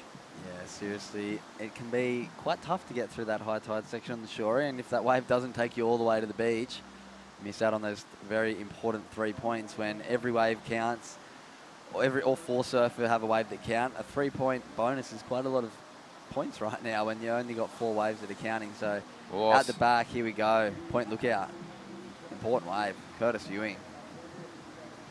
Wow. And that's why we were talking him up before, because he has one of the most solid backsides you will see out here today. Back to back to back turns, and this is going to put Point Lookout in a great spot. Moving on through and holds on to that last turn through the foam. Can he ride out? Oh, I'm not going to give him the last turn, but I think the damage was well and truly done. He is going to put Point Lookout maybe not quite into the lead, but I think he will definitely put them very close to that lead. Their last surfer is going to be paddling out right now in the keyhole, their female surfer. She's not going to be looking for much if she wants to move Coolum back up. Point Lookout up into the lead above Coolum, and I think there's going to be a bit of work for Santa Cruz and Yarumba to round out this second heat of round 1 of this World Club Challenge. As we see, Curtis Ewing. Yeah, so strong through the opening combinations. By far the most well-constructed ride we've seen start to finish this morning. It's going to be right up there with what Wayan surfed up in the opening heat for Padma, but just really solid. A little sloppy on the finish, but the big power moves were executed on the outside section, and we are waiting for those numbers to roll on through here. So we'll give you an update in just a moment. But Point Lookout a really good chance at jumping up into that second position here. We're just waiting on that score to come through. Yeah, I think it is going to be a very healthy one. Dare I say, I'm even going to almost guarantee it will be the best wave of this heat. Curtis Ewing going upside down multiple times at the start of that wave. Unfortunately, not quite riding out super clean, but there it is, 8.67. Judges loving that one. Highest score we've seen for the morning. Well and truly up into that excellent range. So the surfer from Point Lookout, Curtis Ewing, up into second place. Point Lookout now 21.57 to 22.14, but that is one wave short of the surfers out there for the team in Coolum. So both of the Queensland teams looking very strong right now. California, Santa Cruz, and also Yarumba sitting down in third and fourth with some points to catch up. They're about 8 points or 7 points behind Point Lookout on the same amount of waves caught. So you're going to need a bit of a miracle here for Santa Cruz and Yarumba to catch up to the 2 teams in the lead right now. Well, your prediction of what it's going to take to win through this round is kind of spot on, really, as we see the day progress. You're thinking around, on average, probably 6 points a surfer. Add the 3 points. It's kind of up around 26, 27, obviously. But, yeah, I think you're right. I think 26 points is going to kind of almost lock you in unless we see multiple set waves in some of these heats. And this is round 1. Like, it's going to keep going up as the day goes on. Yeah, and the tide drops out. I know we'll lose a bit of that sort of incoming energy when the tide drops, but I think we'll get some steeper sections, and like we saw yesterday, that's when people really got the that slingshot down the line here at Snapper, and were able to really let go of some solid turns. Here we go, Point Lookout, their final surfer. Finishing it off, just the one snap, unfortunately going down there. How many heats do you reckon it's going to take for us to see a team up over 30? Well, maybe not many when you look at the talent that's going to be entering the lineup. Team Japan, North End, Kawana, D-Bar, they're out there next. They're going to have some of that that local kind of experience with the D-Bar team. But the next heat after that, Snapper Rocks, Burleigh Heads and Kingscliff. Wow. They are stacked. They don't really the know how brim. to surf right points, do they, those three? Oh, look at this ride for Santa Cruz. This is an important wave here for Santa Cruz. They do he's not want ripped to it. get back on the plane after a Whoa. round 1 loss. And Ben Wow. Coffey, Yeah, that was super impressive. that was one of the better waves of this heat too. Let's work it out. They're going to need some pretty big points though. So, Ooh, well, he only needs a 7.2 to catch Coolum.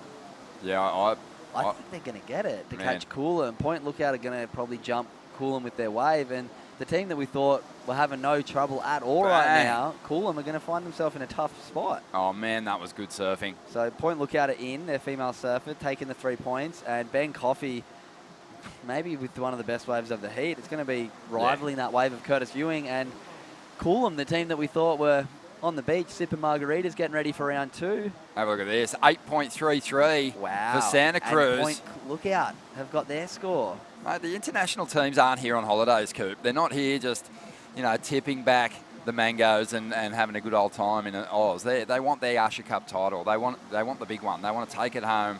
They want to rob it from the really established Australian board riders clubs. 2 minutes to go here, and Team Santa Cruz really making a statement there. And, he's got to start thinking about getting to the beach now. Yeah, I mean, that'll pretty much do it. We can't see Point Lookout. They're in on the beach. Santa Cruz are in on the beach. They've both got their scores and they're ahead. So unless Coolum's last surfer right now, who I'm not sure if they're in on the beach. If they're out in the water, they can better that 3.57 if that's the fourth surfer and get a 4.1 and then move ahead. This is very tight, and here we go. Surfer in pink has to get to the beach to get the 3 points. You got to remember, so if he doesn't get to the sand, to dry sand, before the minute, and Coolum does, he'll go. Very important wave here for Coolum. Yeah, let's see what he can do. 1.5 minutes to go. Remember, he's still got to get to the beach to get that bonus 3 points, trying to get himself up into a qualifying position here. What score are they trying to better? Is that the 4.8 or the 3.57? Intense. This is tight. This is very tight. With just over 1 minute remaining, this is heat number 2 of round 1 of the World Club Challenge. We can see Green fighting for everything on this one. It's a very, very important wave here. We're going to leave this one with the judges because Point Lookout looked home and hosed. Their last surfer just dropping that 1.07, bringing her in for the 3 points. But now Coolum not looking for much to jump back over. This is going to be so tight. I'm going to leave that one for the judges. And it looks like Santa Cruz, the international team, that 8.33 from Ben Coffey, last-ditch hope, keeping them in the draw, keeping the dream alive to be taking that huge Usher Cup trophy back on the aeroplane over to Santa Cruz in California. And with 30 seconds remaining, we're going to have to wait and see what that last wave score was for Coolum. Yeah, this has been an exciting finish to this one. Santa Cruz just, coming from nowhere. Really, Ben just surfed that wave so well, linked it together beautifully, and really did deserve the excellent score. As we see Yurumba having a crack at this one. I mean, they're not going to get the bonus 3 points, and some frustration on show there. But it looks like this one's in the bag for the international team, our second victorious international team here this morning. Yeah, the local Australian teams coming in second, third and fourth in this one. But we will, it looks like, be seeing Point Lookout moving through the draw. Some very solid backside surfing from Lincoln Taylor and also Curtis Ewing in that one. That's going to take us to the end of heat number 2. Round number 1 coming up in the next heat. We are going to see plenty more action as we see a little replay here for the surfer in green. This is an important wave. We're still waiting for the judges to lock this one in. Kind of split on him. He didn't choose to go up over that section. I don't think the judge is going to like the hesitancy at the early part of that wave. A little float, little snap, another little snap. I don't see it happening, but we'll leave that one with the judges. I'm not a judge. We'll update you on the outcome and see who got second place in that second heat of the morning. Right after the break, you're watching the Usher Cup.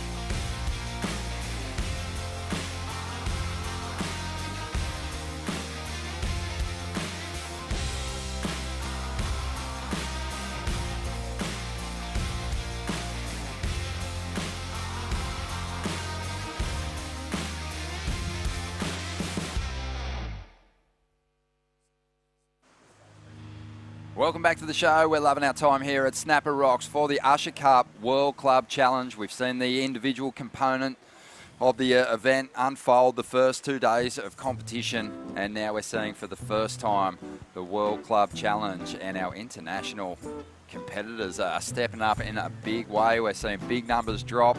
Team Padma winning through in the first heat of the day, and it was Team Santa Cruz victorious in the second heat of the day. Point Lookout managed to hold on to second position on the strength of Lincoln Taylor's incredible backhand approach out here.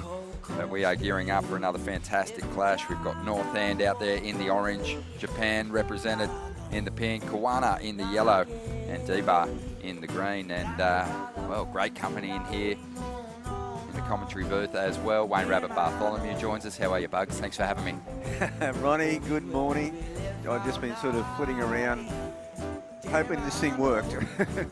Hey, mate, you've got, obviously you've been out there mingling this morning, helping people get their head around this new format, which you've, just another one of your brainchilds. Geez, you've got a big collection of them. You've come up with a lot of big changes in the sport, and this is going to be fun to watch this day unfold. Yeah, it is, Ronnie, and I did, you know, I mean, gosh, it's a bit of a suck and see. I mean, I tried to design it. What the thinking behind it is you know, it's based on two things. One, the venue, and we want, I guess, more surfing. You know, not so much running around and, you know, time spent tagging and all that. We're at a classic venue. Let's keep in the water. The other thing is that entertainment value of, you know, we want to see action, and it's really just an extension of my thinking when we were trying to design it. You know, the whole Dream Tour concept. What was that all about? It's kind of like that kind of same thinking, and you know, I'm obviously hoping it works. I mean, it seems like the time's been pretty good. We are dealing with this high tide. It will be different on the low tide. I would think a lot quicker turnaround, but you know, seems to be going okay. Mate, it's going fantastic, and I know you've been out there kind of chatting with our guests. All the teams that you invited to come and take part, and you've started to wrangle a couple of those team members and team captains into the booth with us. Yeah, it's great. You know, we're joined by the father, the coach, the manager of Maui, Calio. I mean, good to see you here, mate. Yeah.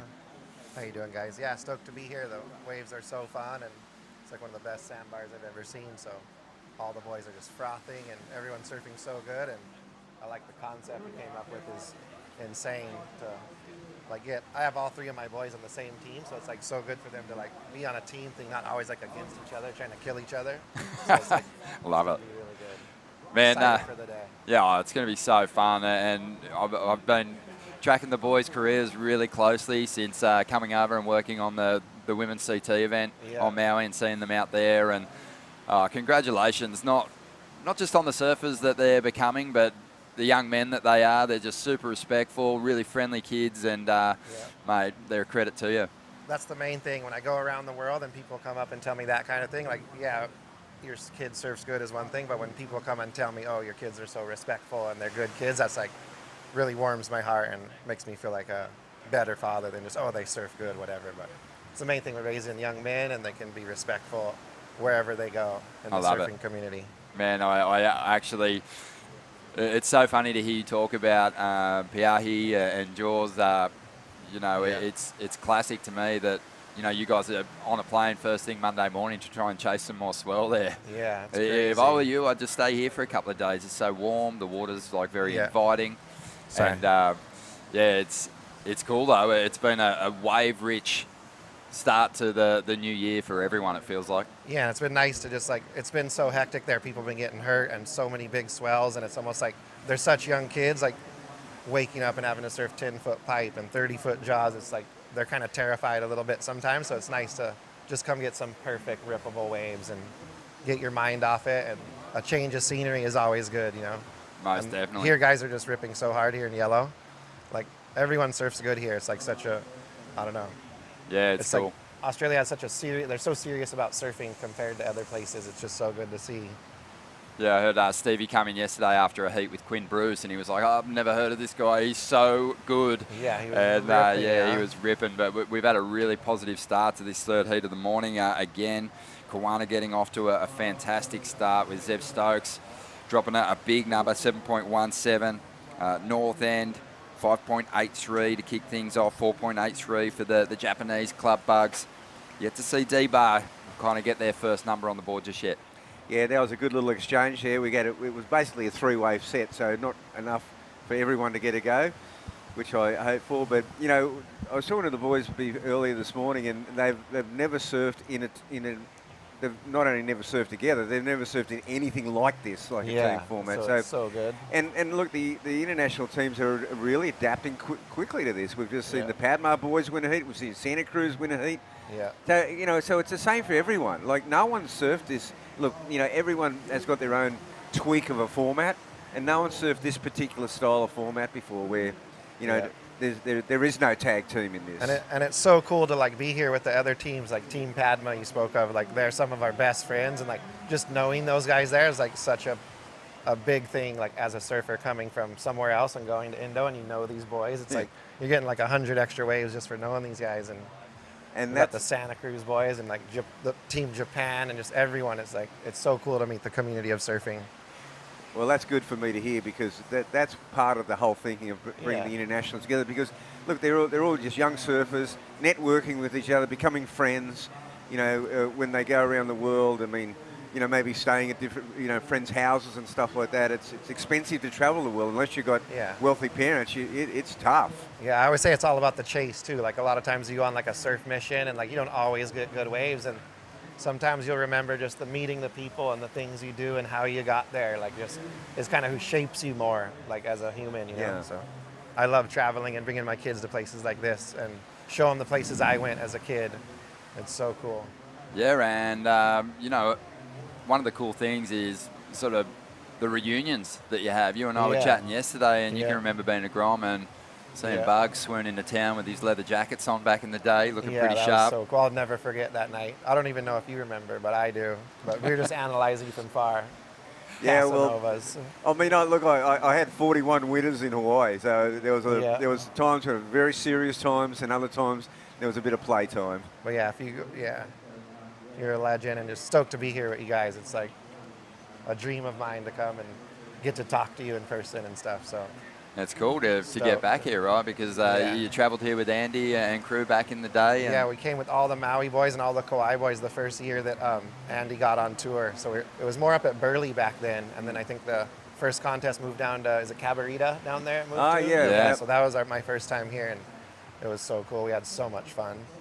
Yeah, that was a bit of a transition for me. That was the last year of me running the Billabong Pro. You know, we had we went from Kira to Burley, and then that year kind of got skunked and on the point breaks here. Went to Cabarita. Bo Emmett and had the big win. Yeah, beat Nathan Webster in the final. Wow. Remember it well. As we see out there in the green now. Wow, this is Team D-Bar. And I believe that is Brent Dorrington. Just working this one over. Oh, watch this. Just begging for an end section. This guy's got such big moves. Oh, just gets a little caught there. But he likes it. Yeah, he likes that wave. Yeah, well, Breno was one of those surprise early local eliminations in round one of the individual of the Usher Cup. But he's out here surfing for D-Bar. You know, he's to me, he's one of the best surfers in this town. Absolutely. He is 100%. for sure. Yeah. And so kind many of has good surfers. Like, has that reputation because everyone surfs so good. And the teams are small, you know. So every club's got 3 incredible male surfers and female surfers. Wow. Zing, look at the replay of this thing. He does surf so good. Oos. He's got a flow to him, hasn't he? I just can't tell if that's like a 4-footer or a 2-footer, really. Like. Oh yeah, with this guy, you have no idea. I mean, he could still turn an excellent number on a knee-high wave because it's overhead for him, but he's such a talent, and you've kind of moved on to other things now, but still has the backing of So as soon as you brand. put your hands up, your next surfer can paddle? You just release them. You release the next surfer to paddle. I do have one more layer to this running that I haven't unfurled it yet. I'm just watching how this round one works. There is another layer in there, but anyway, see, I'm a bit of a sports tragic. I look at different sports, and Yeah. you know, and I love a lot of Americans. I love NFL and I love NBA. You know, Me and too. There's a bit of an NBA factor that I might bring into play a bit later on, but I just want to see this. Let the judges and everyone get used to this first. So there is one more little tweak. Oh, I love it. Like the 3-point shot or something? Yeah, well, you know, Yeah.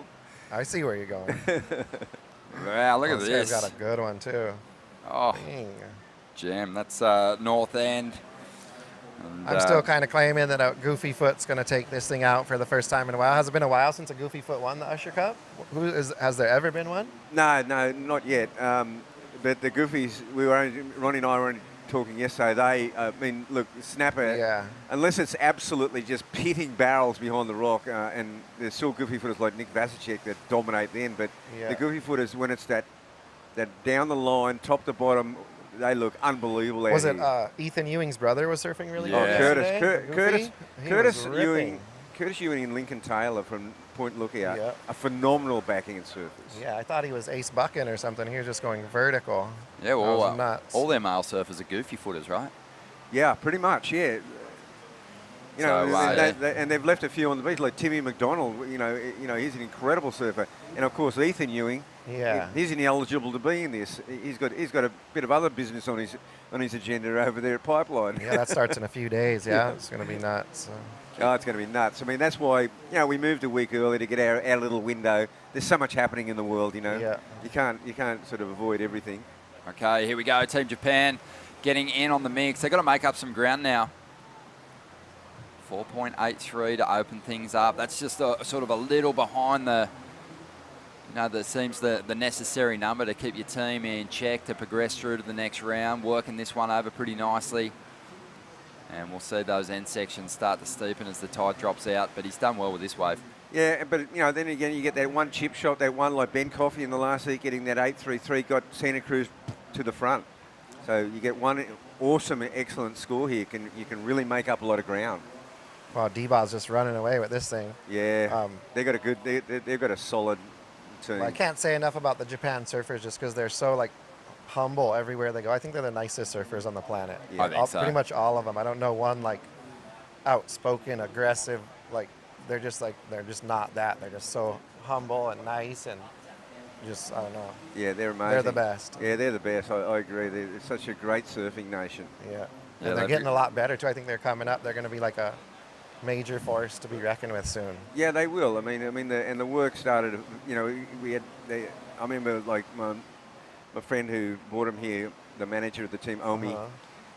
I said, look, you got to get the pro junior thing happening. You got to get the junior. There'll be that next generation. I mean, we've seen so many the Ono brothers, and before that, Shuji Kasuya, Takao Kuga, some great Japanese surfers. But you need a crop coming through. Yeah. The mob, Shun-san, Shun Murakami and the boys. I think he's my favorite right now coming out of there. He's so good. Yeah, so good. But they have this little mob they call themselves, and they're coming. Yeah, and then we've got, Amura Suzuki. She missed it by 1 or 2 spots to be in the CT. She very nearly got there. Yeah, the girls too, The girls are ripping. And, and culturally, that was a big thing for Japan, I think, the development of women's surfing. Yeah, it's coming on. I mean, they've been claiming some big titles, World Junior titles. You mentioned Amura's come close to qualifying, but has an Olympic medal, which was massive. As Japan hosted the Olympics, and she got that bronze. That was huge for the country, cool. and just fantastic to watch. But she's here representing with her brother Mamoto in the draw, Koki Nakamura, and Yuta Iwabuchi. This wave just put Japan in advancing position, I think. Yeah, this is a neat little ride. This kid's really impressed me. You put him on a really good wave, and he's got some big moves. Yeah. It's his ability, once this wave started to fizzle, where other surfers have kind of sunk and lost that momentum, and just here, he's adding extras here. You know, they're only little increments, but in a board riders event, you take everything you can get because it's often so close in the scoreline. Yeah. You can just see the water starting to move off the bank just a tad now. It reaches this point, and then suddenly it just goes whooshka. Yeah, big shout out to all of our sponsors getting behind the event. Again this year, it was basically not a pitch this year. The sponsors were pitching yourself and Theo Bugs to get involved and get behind that charitable component and support surfing at the grassroots level. Yeah, I mean, it is a classic story. The very first Usher Cup, and when Theo, we said we need sponsors, we made this little deal where we had these little packages, 5, 3, and 2,000. Like, not a lot for companies, right? Yeah. He went to lunch, he's put this email out, they went to lunch, he was out of reception, finished lunch, drove back in reception, the phone just went beep, beep, beep, beep, beep, 160 grand's worth of sponsorship while he had lunch. This year, he didn't even send out the email. You guys are calling him. They just went, we're in. Yeah, it's so cool that Australia has that backing like that. And the love for surfing, it's a great country. And this is from industries that have never been involved in surfing. This is beyond the surfing industry. This is fresh new sponsorship, So that's the other thing that we're trying to create, like make a good look for surfing way beyond the surf industry. Love Bigger than surfing itself, yeah. Just the whole community coming together like this is just great. And the charity element's a big factor in all that.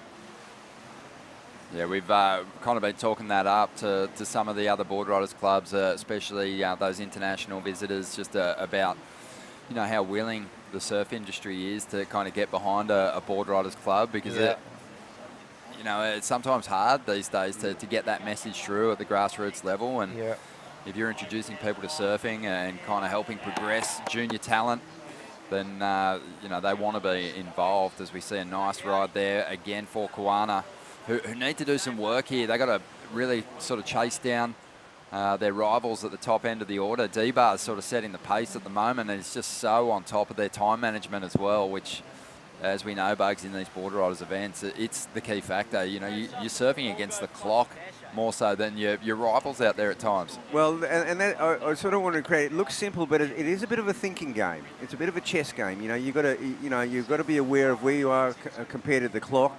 But I've taken out all the penalties. It's just that I just want surfing all the way without that added pressure of you see a lot of events, and they're inflexible. Even if it's a 10-foot day, they've still got the same penalties, and so you end up with surfers riding Kitty's corner in the whitewater to get a 2-point ride. And I don't want any of that. No, but we might see it. Yeah, some who knows? mismanagement of the clock. We might just see it. Yeah, we got a battle for second now between Kawana and Japan. Where is Kawana? Is that New Zealand? Sunshine Coast. Sunshine Coast. Yeah, okay. there's a lot of clubs up there. I was going to... Oh, this is Freya Prum, a veteran competitor, and she's representing Duranbar. And look at this one, just standing up down Team the line. Japan's got a good one. Is this the girl got the finals in the Olympics? Yeah. Oh, she surfs good. Yeah, she's really good. She's got a great style. And, Awesome. this would be a keeper, I think. Yeah, nice little exchange between the competitors here at the moment, taking Still these ones going. way down the line. Now, does she know to... Oh, well, she's paddling back out again. No. Well, they've got a couple of their riders have surfed, and they've still got 15 minutes. So just a kind of a little under sort of 8 minutes for each competitor at the moment remaining. Yeah, that's right. So you're going to give it a nudge. Is she their fourth surfer or Orange. third? She's their third. Yeah. North End's got a good one right here. Yeah. It's going to link up. This is a good-looking little set. Sing. Wow. Well, this is... Zaffis, who's been campaigning hardcore on the he knows. Challenger Series. He just puts the North End in the frame too. This guy is deadly. Yeah, an electrician by trade, but man, he can surf. Yeah, I like how everyone here can do like the meanest carve. Like it's more like, it's not everyone trying a bunch of airs. Everyone's just burying the rail, and everyone's so good at it because this point break, it's crazy. Like. He's had a couple of good runs on the Challenger Series, Chris. He's sure been has. right up there in the top 50. Yeah. As we see Freya up at the moment. And he's won, he's won QS events. She got some work done on this one. So Team D-Bar continues to really look strong out here at the moment. And, with some time remaining, they're going to have the chance to really drop a big number in the final stages here. Amuro, she's heading back out. She opted to give it another crack out there at the moment, but it was a pretty decent ride. It was. She wasn't happy with it. I guess if she had, there's 15 minutes, so if she would have came in, the last surfer would have had almost half the heat. So maybe it's a smart move. Because if you get 2 waves, they'll just take your top one. And Yeah. so it's all good, yeah. That's what I mean. This is her choice. Yeah, she's smart. Yeah. Look at Zaffis. Yeah, Zaffis is deadly. This would be a keeper. He's got a good little extension at the end of his turns, how he whips it like that. I like. And as Ronnie was saying yesterday, he just spent the year on the Challenger Series. You know, and like you're surrounded by such good surfing. You know. Yeah, so good. Yeah, he's tactically he's sharp.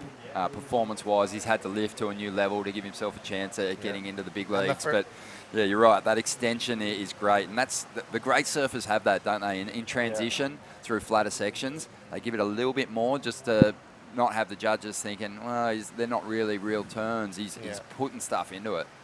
So I just want to touch on another thing too, like in Australia, clubs, Ronnie. Give me an estimate, what your estimate is, how many sporting clubs there are in Australia. Oh, board riders clubs? No, sporting clubs? Sporting clubs. That's actually nearly impossible. It's like trying to count a jar of hundreds and thousands. It might be 4,000 or 5,000, right? Oh, it's got to be more. It's more. There you go. So that's how many sporting clubs. And all the sporting clubs are competing for sponsorship from all kinds of industry. Now, Usher, they've got a branch called Usher Love, and they sponsor, football clubs, and we've got rugby, soccer, Australian rules. We've got all kinds of football clubs, and there's cricket, all the other sports.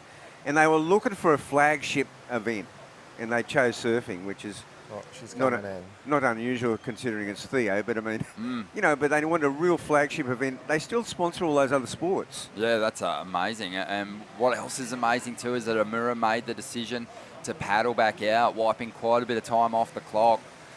There's still plenty of time for their final surf to lock in a big score, but I think once she heard the score come out, she made a decision, 7.73. And it was another thing that, I said, at any time out there, you can raise your hand and come in.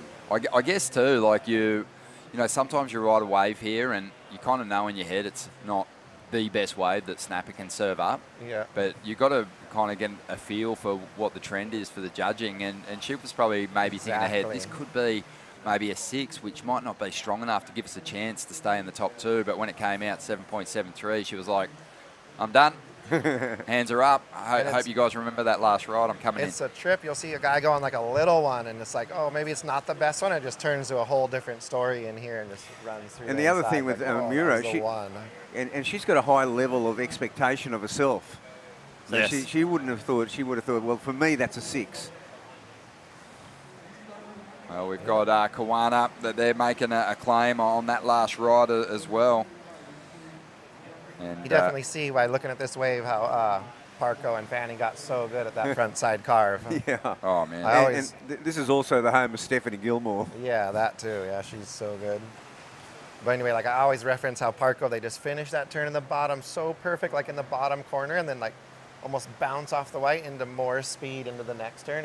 And then you can just see at this wave, they just perfected it to like a whole new level. Yeah. But I always tell the kids about that, like how he does that, and like I always reference him when it comes to a front side turn. We were talking about that. Ronnie Parko is nearly like got that current influence on the next generation. So smooth. Oh, big time. Yeah, for sure. On the outside at the moment, North End is up, and this looks like Chris Bennett's.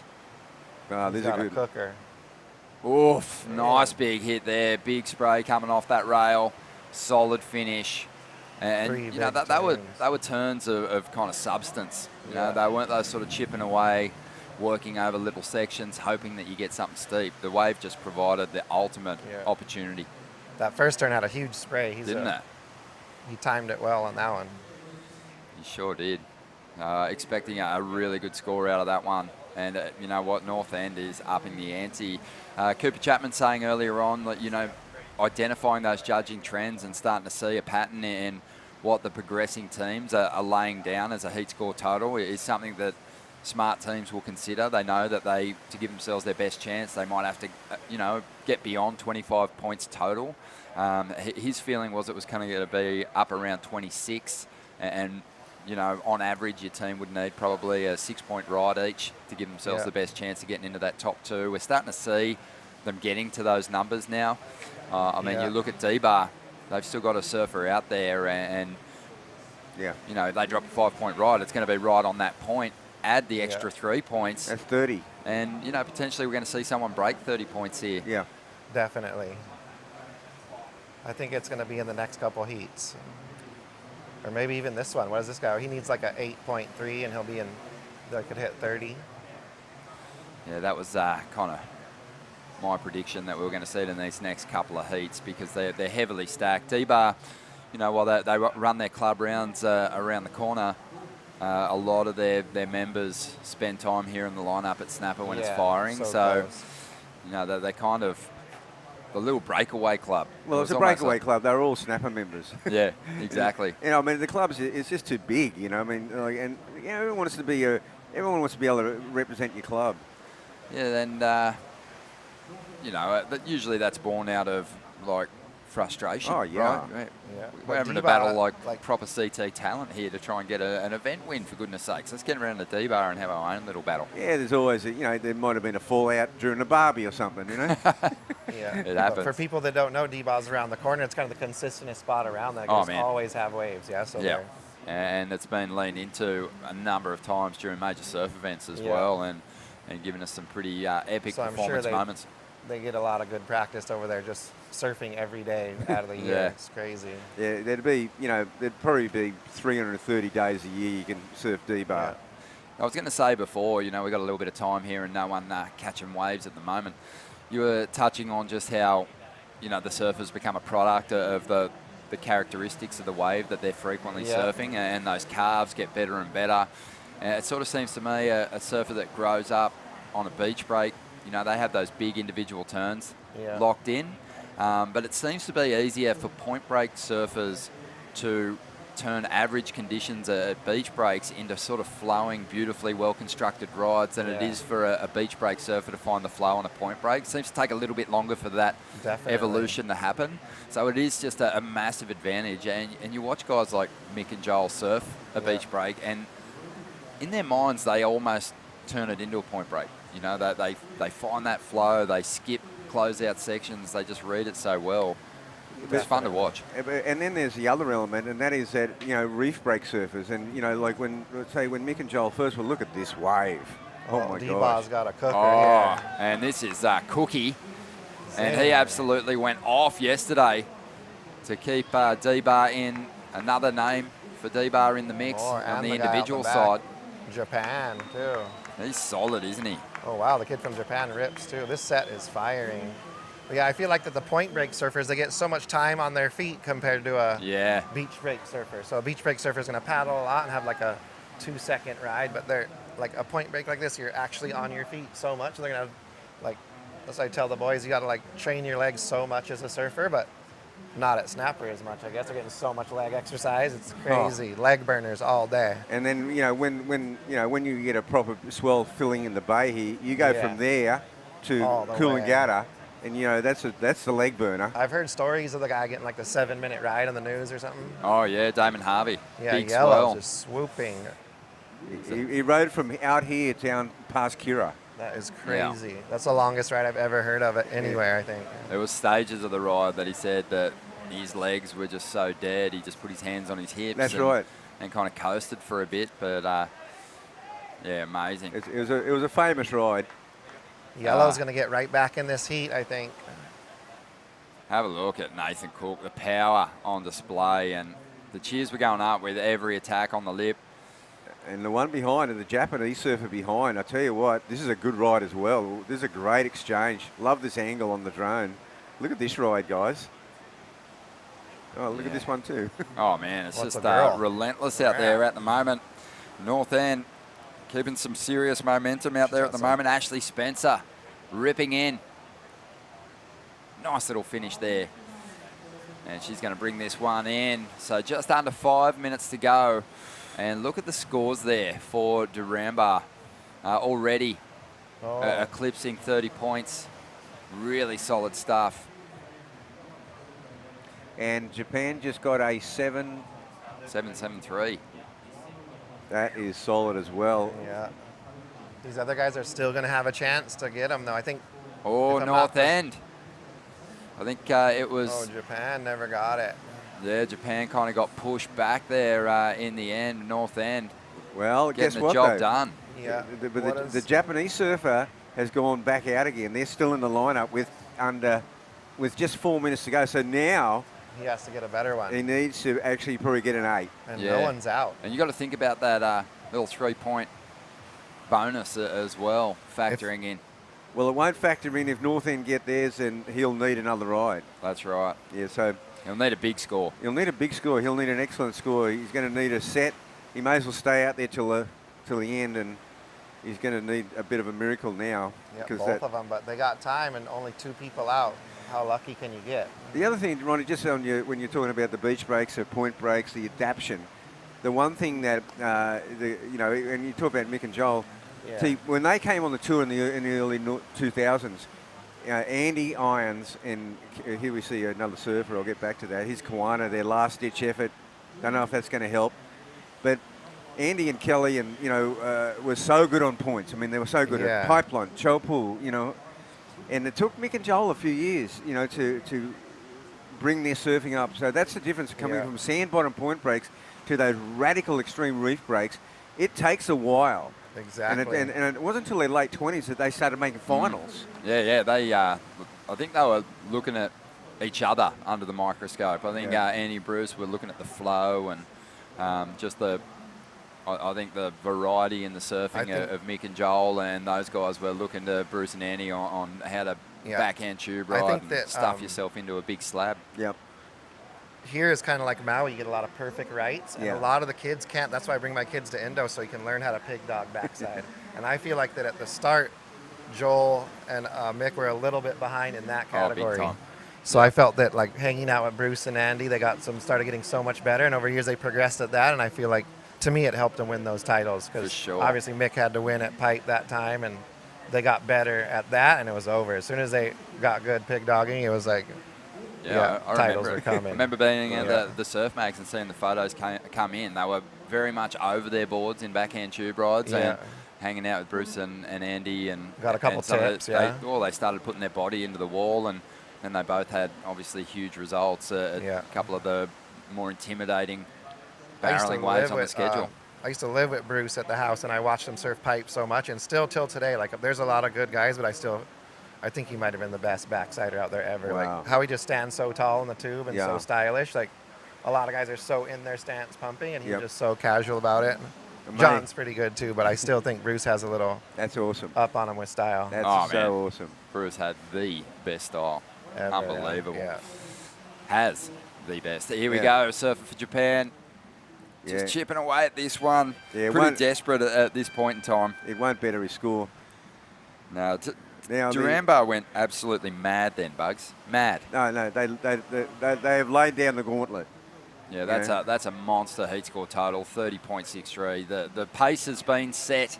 North End holding on to second spot. Stay with us. You're watching the Usher Cup World Club Challenge, and there is more to come.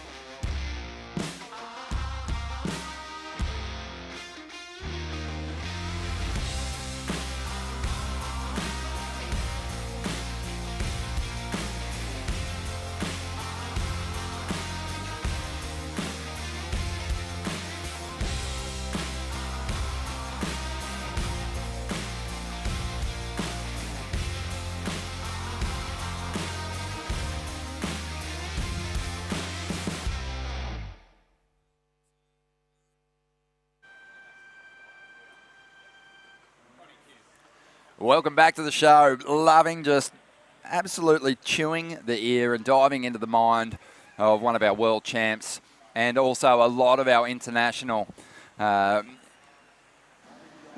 entrants into the Usher Cup for 2023. Coming to you live from Snapper Rocks. The World Club Challenge is well and truly happening out here. It's firing. I mean, there's been a little bit of a decline in the energy out here compared to yesterday, but they're still finding those big, excellent rides, and the D-Bar team has just set the pace. The first team to crack 30 points and move on to the next round. And North End hanging on for second position in that last heat. Joining me now, well, a very familiar face, a very familiar voice in this part of the world, the Gold Coast, and a great surfer. Rocky Rawlings, good to see you, mate. Thanks, Ronnie. Yeah, unreal, mate. Wow, what a morning, huh? I was stoked when I rocked up. I mean, we saw that swell pulsing yesterday afternoon.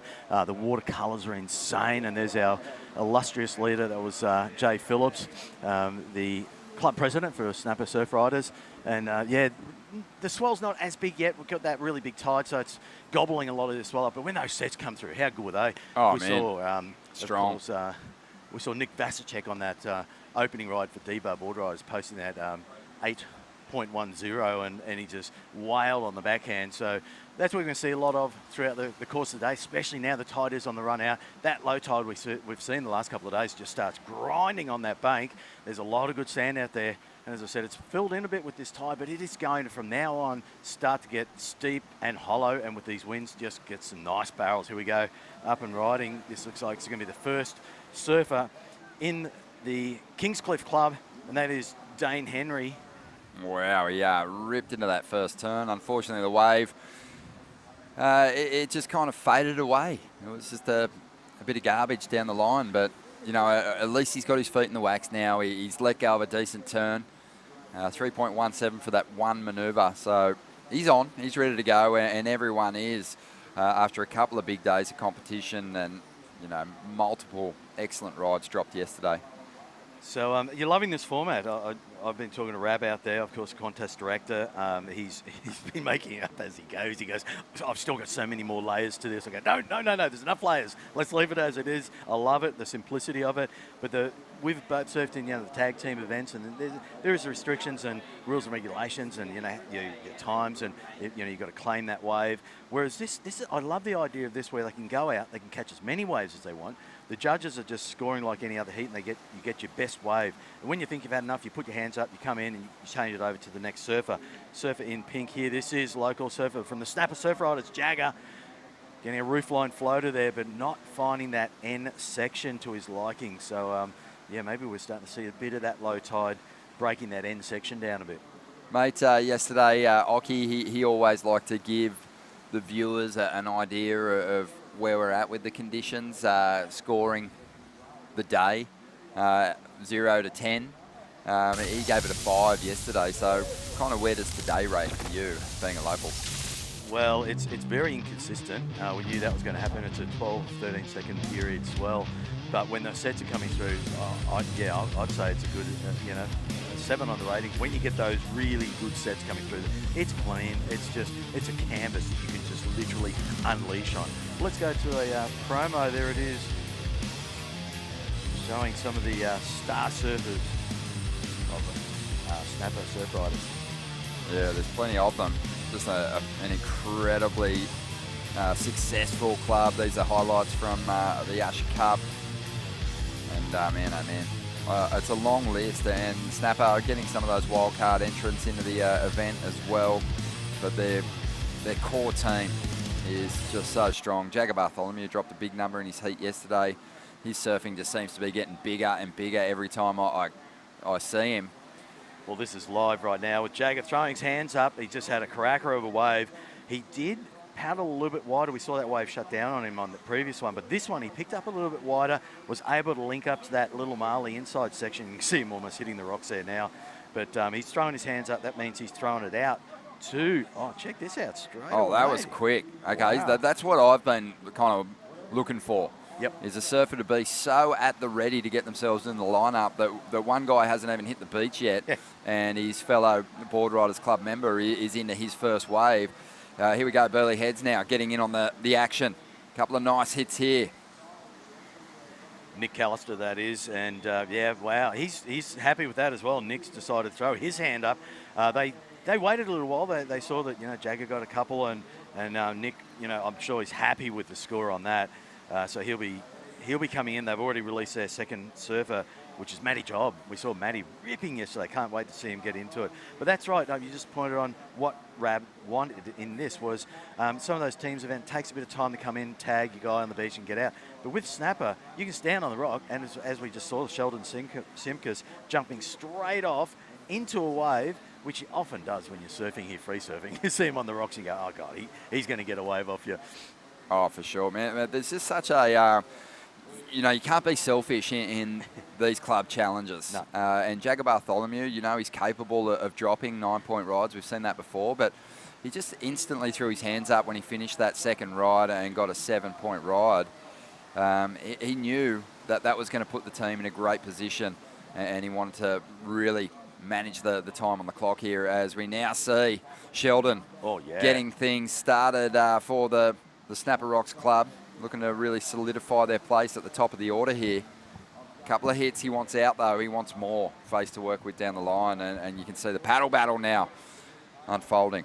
Well, that's another factor that comes into this. They're still in the priority system, so what Sheldon's trying to do there is get back out into the lineup, and he's got to keep an eye over his shoulder because surfer in yellow there, Dane Henry, he's going to be looking very keen to try and overtake him, and it's only that surfer who gets out into the lineup and is established by the head judge that they then are in the lineup first. They will take priority, so that's why you get these epic paddle battles going on. It looks like Sheldon has that inside position, so no doubt he will take that priority back. Rocky, mate, obviously it's going to take a team effort and big performances from everyone in the team to get the victory here at the Usher Cup World Club Challenge. But from what we saw, we've seen all the competitors through the opening rounds of the individual component of the contest. Who's the most informed man for you and the surfer that's going to drop the big numbers as we roll through this contest? Who's looked the sharpest in your opinion? Yeah, no, you're right. Well, we saw the perfect 10 from the old Chook himself. That was, of course, Troy Brooks, Tricky Chook. He took a 10, he got that beautiful barrel, and shows on those low tides we can get some pretty awesome waves. And with the combination of getting a barrel and then he threw in a series of just beautiful, he's got that awesome style and really put in some very solid, critical snaps off the top, has that beautiful roundhouse cutback, and that's what the judges want to see. They want to see a variety of all those manoeuvres in critical parts of the wave with style and with speed and with confidence, and I was impressed with what he did. But look, there's definitely been a number of them. Wyam he's one of the Indonesian guys.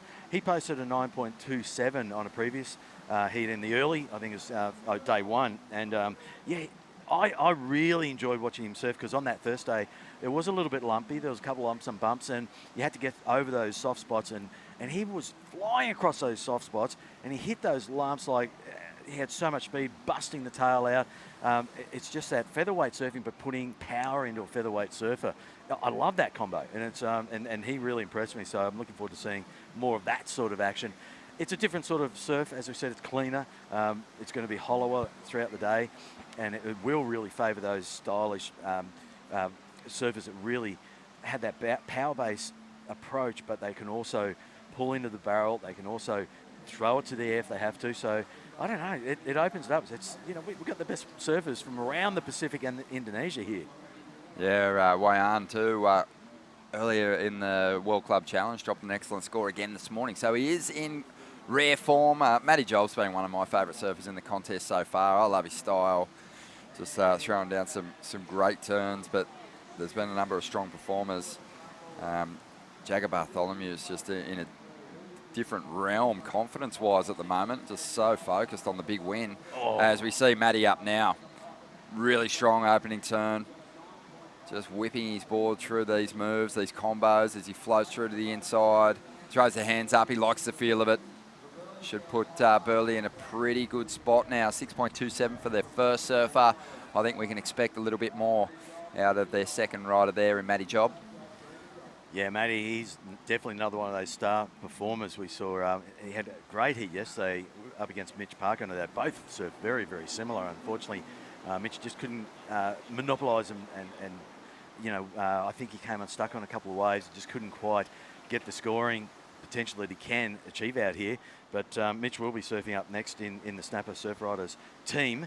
But right there, Matty Job's running up on the beach, and the surfers out the back there standing on the rocks. This is what we're talking about. With the high tide, the water's lapping right on your feet and up and riding. This is Sheldon Simkus.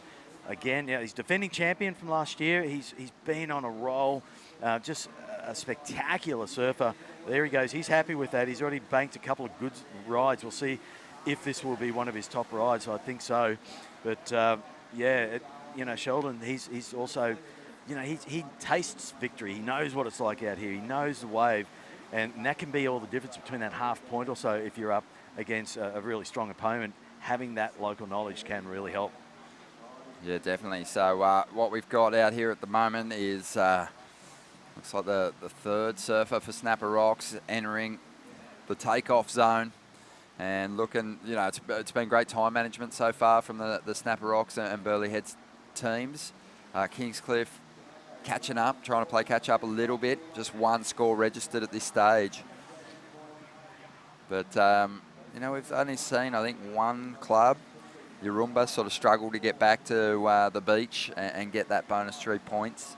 And really, it wasn't a factor for them because they needed basically a perfect ride to have any chance of progressing through their heat. So they were more concerned with getting that big number before they were getting back to the beach for the 3 points. That was Ava, young Ava from Kingscliff.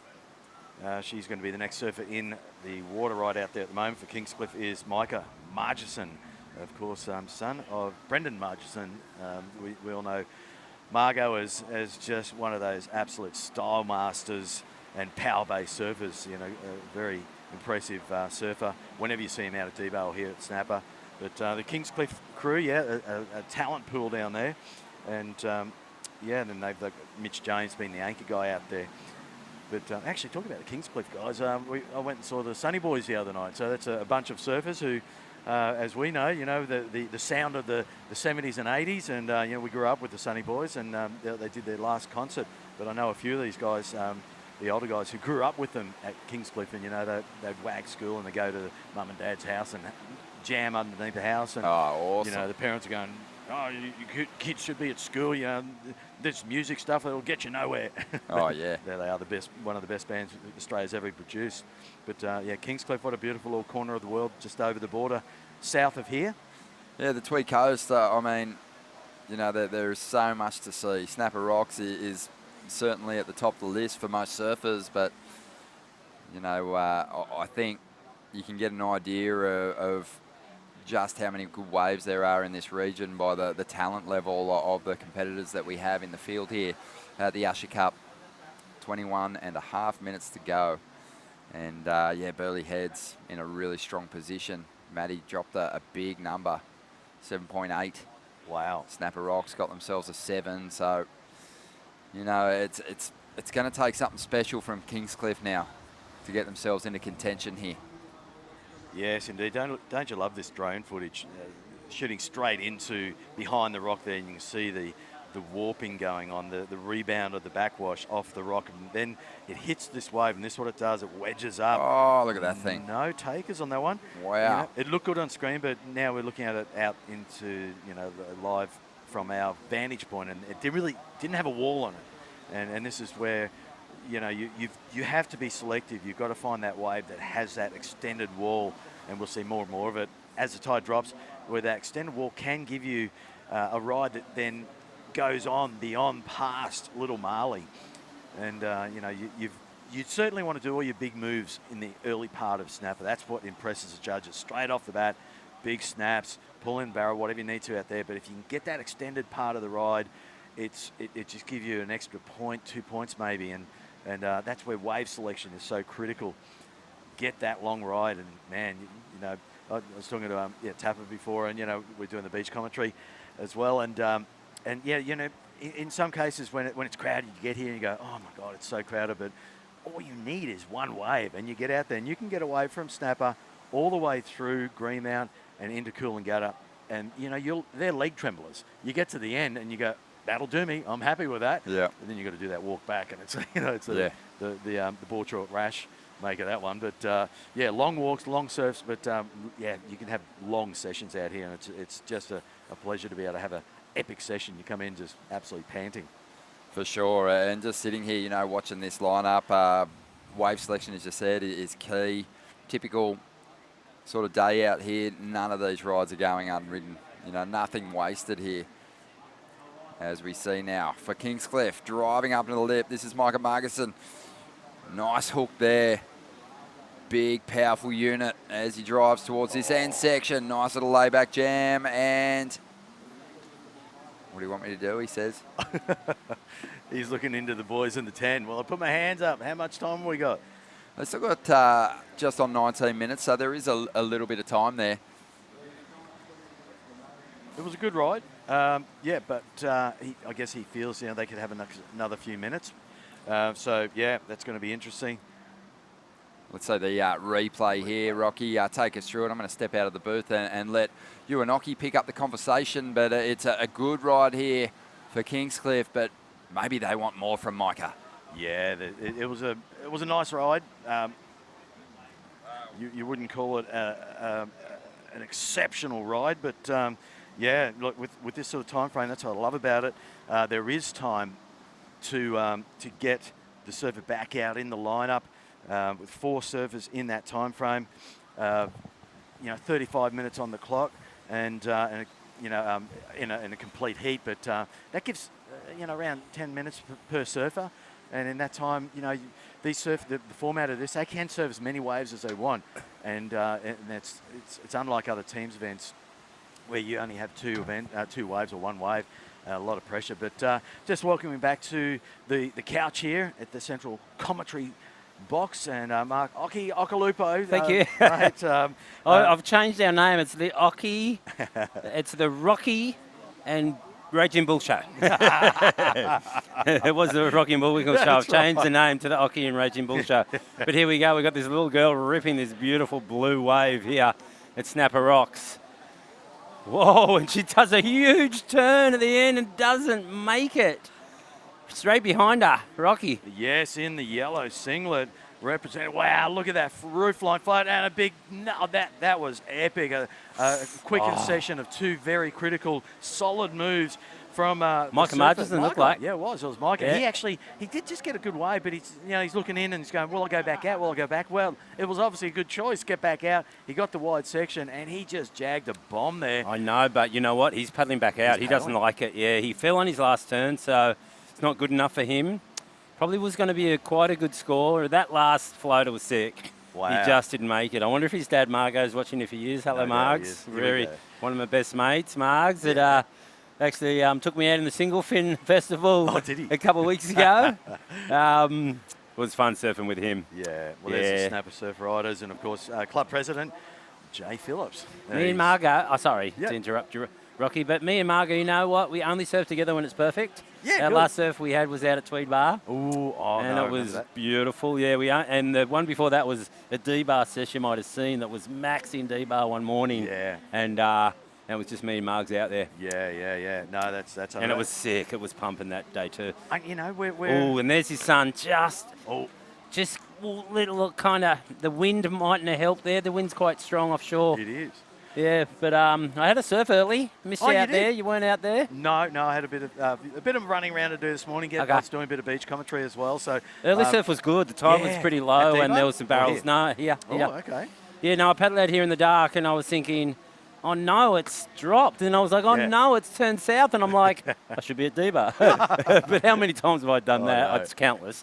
But I actually, as I said, D-Bar was not that good this morning, so I done the right thing. I got a good barrel, and then I got a nice wide one, so had a good surf and got a bunch of waves. Oh, awesome. On that slightly lower tide, so you've sampled what we're going to be seeing now. The tide is running back out again. Here we go, paddling for the pink team. Mitch. This is Mitchy Barco.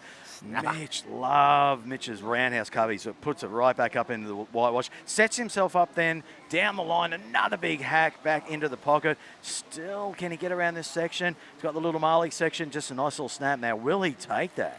Claim it, Mitch, claim it. Yes, he does. He did. Joel's there, tell him to claim it. They've got the good coach right there at the moment. Looks like Joel Parkinson and Jay Phillips. You know what? I noticed right there, Rocky, that Mitch surfed different. If he was surfing for himself right then, he would have done some crazy move and maybe fallen. But here's the replay. But he'd just done 2 big, nice carving cutbacks. That was beautiful. And he knows he's surfing for a team, and actually, it does make you surf different, Rocky. I remember surfing for teams. Yeah. Because you do not want to fall. If it's for yourself, you'll go for something huge and probably Not care too much because, you know, it's only you, but if it's for your team, you want to do the best. How nervous do you get? You get really nervous. I swear, it's like, I got these guys who are going to work me if I don't, you know, do well in this Yeah, heat. no, they won't buy you a beer or won't talk to you for like a week. Right. Exactly. Unreal, mate. No, it's epic. It's another level of surfing, that's for sure. But you know, we got the two components. I mean, this one is a full teams division, but of course the overall event, you know, there is an individual component. There is. There's $8,000 or so. You know, quite a good chunk of prize purse. money. Yeah, that'll help. Shared around. That'll help these kids. Or whoever, one of the internationals, maybe have a good QS campaign, but. You know, actually, Mitch got knocked out of that, unfortunately, so he's not in it anymore. No. For Snapper, I believe Jagger is and Sheldon is. So we've got a couple still going, and I think Kobe Enright's out. So, so Snapper, you know, really have to get one of those two of those guys up in the final for Snapper to try and take this one out. We'll talk about Kobe. She's out there now. So Kobe's the anchor surfer for Snapper Surf Riders. Yeah, so, she is. Yeah, she'll be. Yeah, this is the team's event. I was talking about the individual one. Yeah.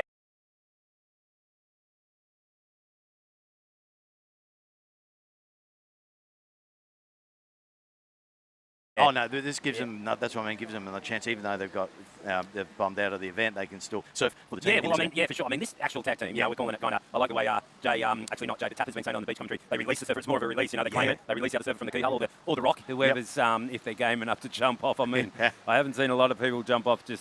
Obviously the Snapper locals are always jumping off there, but we saw that it's a bit before. high tide. And it's even though it's not big. Yep. You'll get a wave that will wash it over those rocks. It's dangerous, and it's like razor blades. Just walking on those rocks cuts your feet if you're not careful. So be careful on those rocks. But anyway, so Snapper, what are they? They're in second right now, Rocky. Tell me more.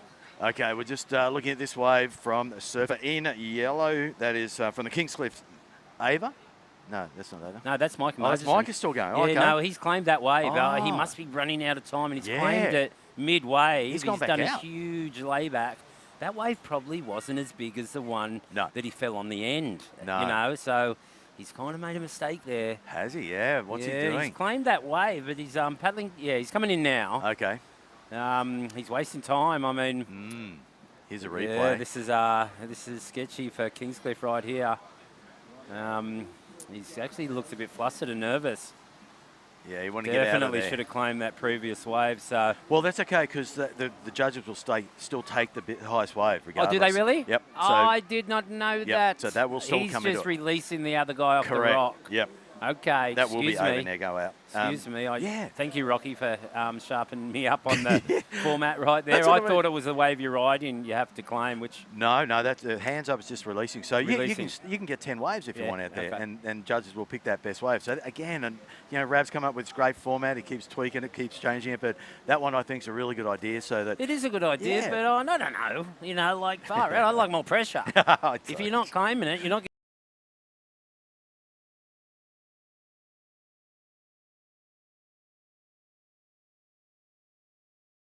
Getting the score, like I like it like that. Anyway, I'm not the connoisseur actor. Oh, nice backhand hit there from the surfer in a yellow, orange. That backhand hit, it was like almost, you could hear the crack from here. It was just so crisp and precise. That was spectacular. We'll see that on a replay in a minute. Can you fill me in with some more stuff, please? 3 teams. How many get through? 2. 2, yeah, okay, cool. Yeah, there should be a 4th team in there, but no, there was, I don't know who it was one supposed didn't to show be. up. Yeah. I saw. But I've just noticed all the ones have been 3 teams. Every round. Haven't they all been 3 teams in it only? Oh, there's been 4. Yeah, okay. Yep, there's been 4. Yeah. Okay. Yeah, the previous one I had to get a babysitter. Like seriously, I commentated the first heat. It was the most hectic heat I've ever commentated. I know, it's gnarly, Ronnie isn't was it? laughing at me. I'm like wiping my baby's nose, like giving him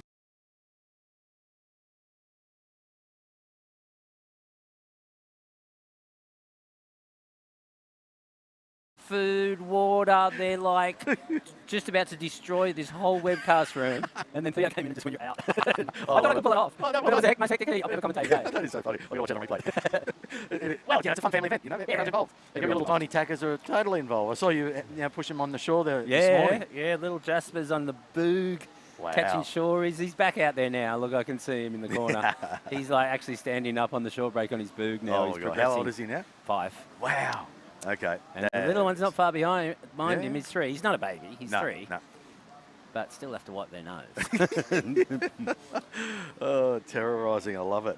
Well, we're down to, what is it? This is crucial. You know, we're just past the halfway mark. Well, not halfway. 9 minutes remaining, 35-minute heat. Yep. So 9 minutes remaining. There's still a couple of teams that have got 2 surfers still to go. Oh, wow. But not Snapper, right? Kobe's out there. Kobe's out there, so that's the last service. So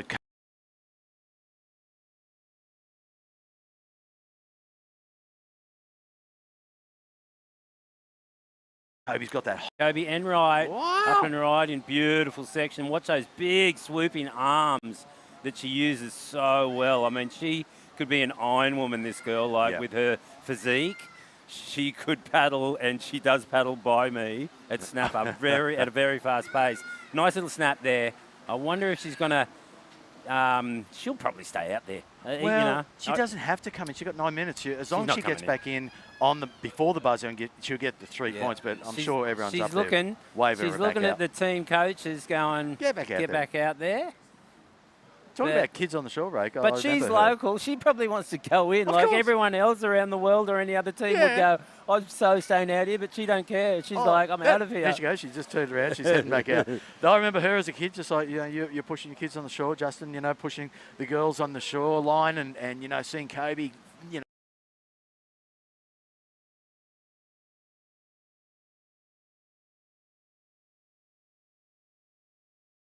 And now here she is, she's a star performer for the Snapper Surf Riders. Yeah, I remember those days too, Justin pushing them in. Yep. Yeah, big family, the Enrights. Yeah. Yeah, good local family. How many kids have they got? I couldn't almost name them all. There's, actually, I'm not off the top of my head. I was going to go there, but there's a few. There is. Well, there's a scoreline now. We've still got...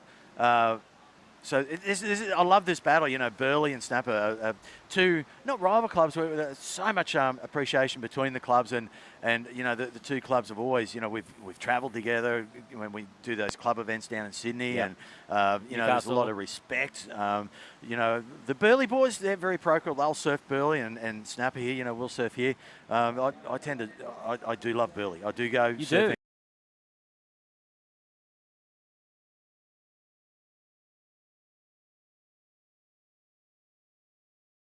Actually, not so much Barrel. The Cove has got this big peak. It's almost West Peak of Sunset when it's big.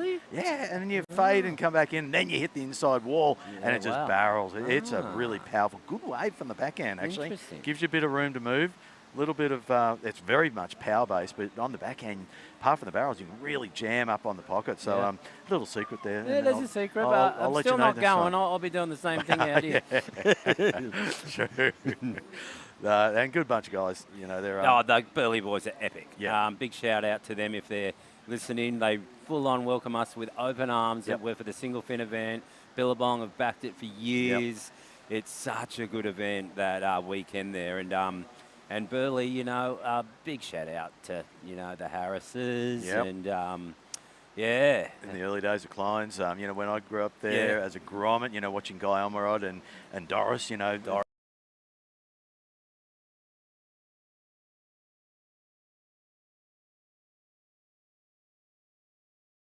Interviewed me first, and I said, I feel safe because if I get lost at sea, I know who's going to find me.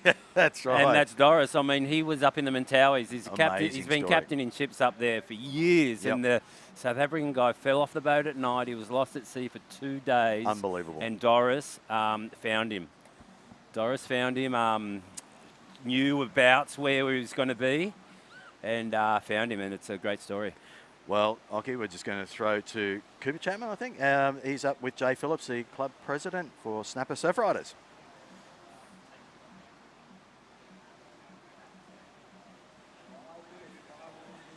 I think. But if we are, I'm here with Jay Phillips, president of Snapper Rock Surf Riders Club. First ever World Club Challenge here at your home break. Snapper's doing pretty well out there right now. Mate, how much are you liking this new format? I'm loving it.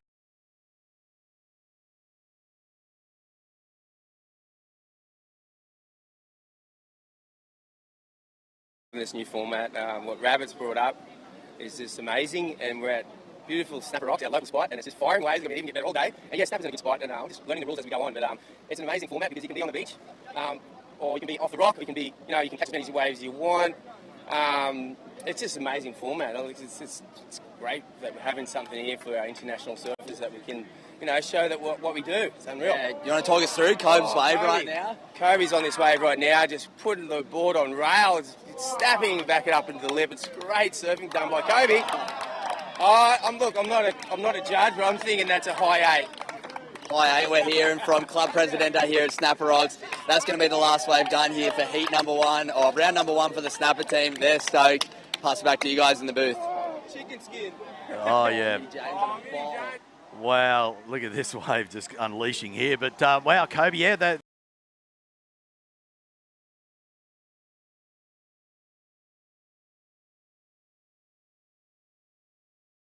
Three points for the club, and we'll be able to give you a situation update. But yeah, wow, that was how good was her turns? Yeah, I mean, she surfed that wave great, and lucky she did because Kingscliff got a cracker right behind her. Yep.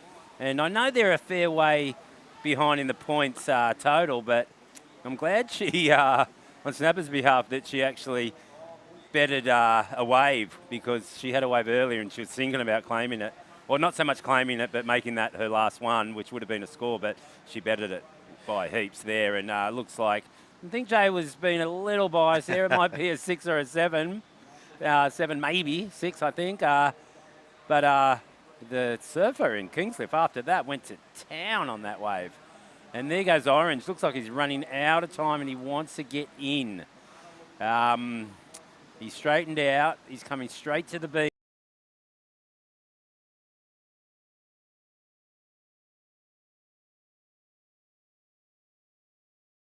He doesn't want to lose. Is it you lose 3 points or you gain 3 points? If you hit the sand before the hooter, you gain 3 points. Okay, you don't lose 3 points if you don't? If you don't make it to the beach in time, and if he's still in the water and the hooter goes, yeah, he misses that 3 points. Yeah, you miss it. You don't lose 3 points. No, just you don't get that opportunity. Right, just tax him 3 points. Sorry. Jeez, you're ruthless. I'm a bit ruthless. Oh, my God. But you know what? It looks like Hanada, and he wants to come in because there's a little mini battle going between Burley and Snapper right now. Yep. He wants to get those 3 points and stay in the lead. I don't know what it does to the seeding for the next round or anything, but it's just a personal battle between Burley and Snapper going on right now, Rocky.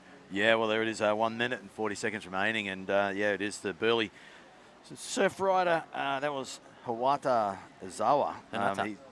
Hinata. So he's just hit the water, hit the sand, so he's got those bonus points.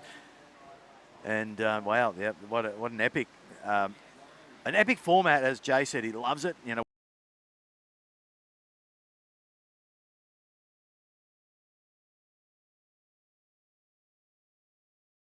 Give it a go anyway, and everyone is loving it. It just it opens it up. I can see this contest getting so big. Oh, I went home yesterday and I was watching the webcast thinking, and imagining like the top surfers from the top tier.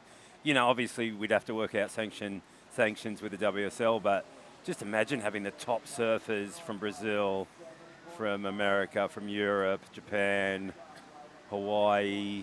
We have an indigenous team in here too. Yep. I think this thing could just go through the roof. Yeah. I really do. I'll get chicken skin. Well, I can't talk. Had a coffee. I get chicken skin thinking about it, really. I mean, Theo was the man that came up with the idea, and it's actually, starting to happen right now. Yeah, indeed. No, stoked about it, and talking to the clubs from overseas. I talked to one of the directors, I think, for Santa Cruz, Christina, and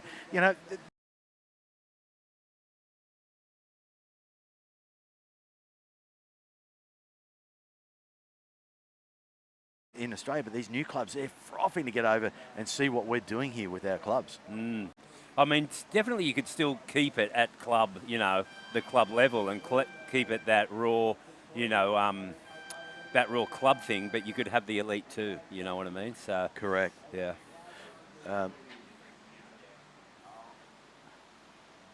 So we're going to be going into the next round, the next heat of this. We'll do a changeover of commentators, but let's go into the break and back with the action shortly with the Usher Cup.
I'm right here, I ain't going nowhere.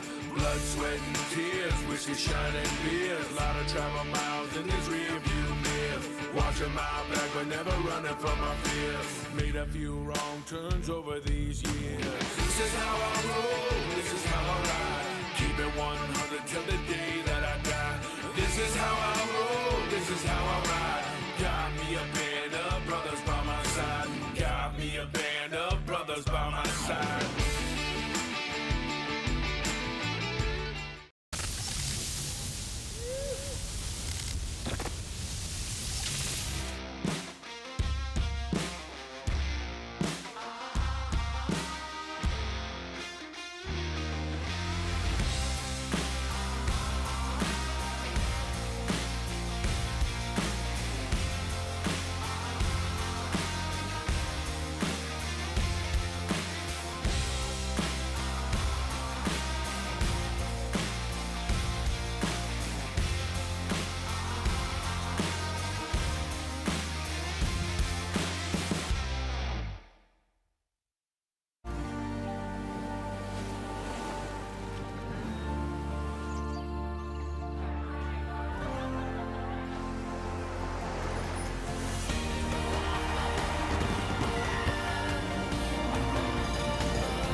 I'm right here, I ain't going nowhere.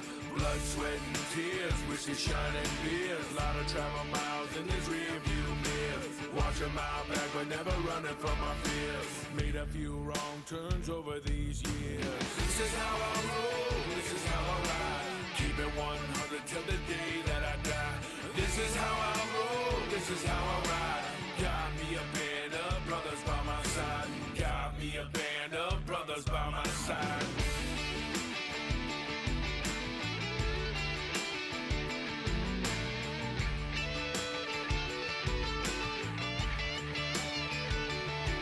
Welcome back to the Heat 5, round 1 of the World Club Challenge as part of the Usher Cup.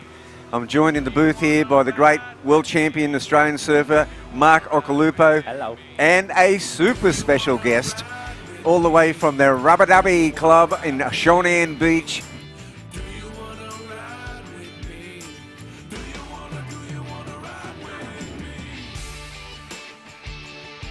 You to me in the 80s, but you guys have known each other for longer than that. You've like taken care of us in Japan so many times for so many years. Welcome to Australia. How do you like being here and having a team in the event? Oh, it's fantastic. Absolutely, it's fun, exciting here. And then, of course, thank you for bringing me to it's fantastic team challenge. And look, you know, club surfing's really taking off around the world, and we didn't know what was happening in Japan. We just knew it was a super tight surf community, but it's more the surf club atmosphere over there. Tell us about the history of your club with Goro and... Oh, yes. Yeah, obviously, in Japan, the surf club is different, way different constitution than Australian board riders club. Yeah, we mostly, we have surf club, mostly the club with surf shop and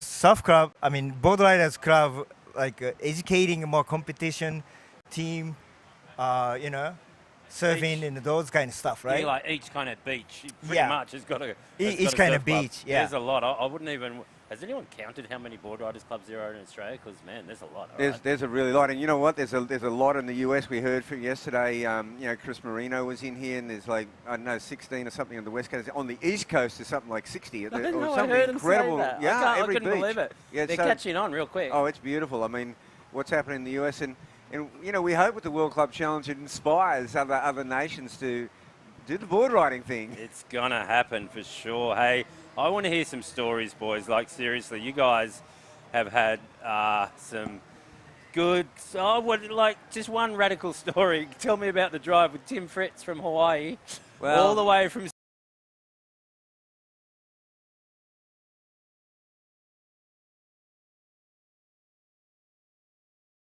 That's for the Hunter S. Thompson Fear and Loathing sort of story, you know. But first of all, I want to get on to Omi. That's radical. But the first of all, Omi, we first actually met in 1979 when I came to Shonan Beach when the ASP or the IPS. IPS, yes. And we had the Japan Cup at your home beach. Yes, it is. I remember that. I was a skinny grommet, and then you guys coming to our beach first time ever. Before or no, after the Freeride movie? Yeah. Oh, well, yeah. Sean Thompson and I came in 1977 or with the movie Freeride, and that was massive. And then the tour came to Japan, and that was cool. Right. We did. We competed there for many years, and you were always at those events. At Nijima, the island off Tokyo. Yes, We're at Hibara Beach. We might have. I don't know if we ever had one at Shonan, but that's your.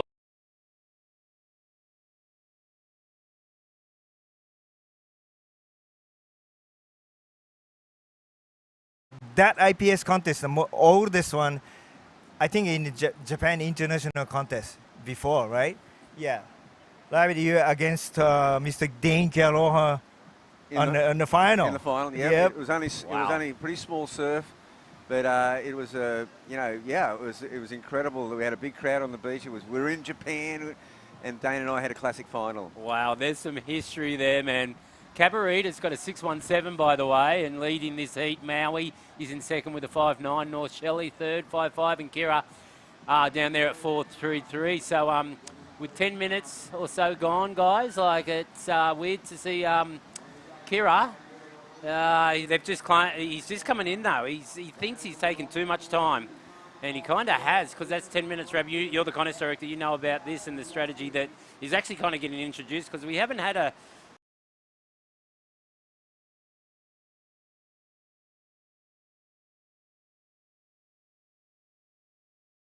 You're right, Mark. I mean, first of all, there's never been priority in a tag team, and secondly, this is not tag team. This is it's more release. This is World Club Challenge. It's release. It's catch and release. Catch and release. So no. There's no tagging. There's no running. I mean, it's all about surfing. It's all about the location. We're at Snapper. Let's surf. Let's surf, right? I mean, Oh, look at that Wow. huge turn. It looks like Shane Holmes. It's Yes, got to be, right? that's I can Norshelley. tell that style from anywhere.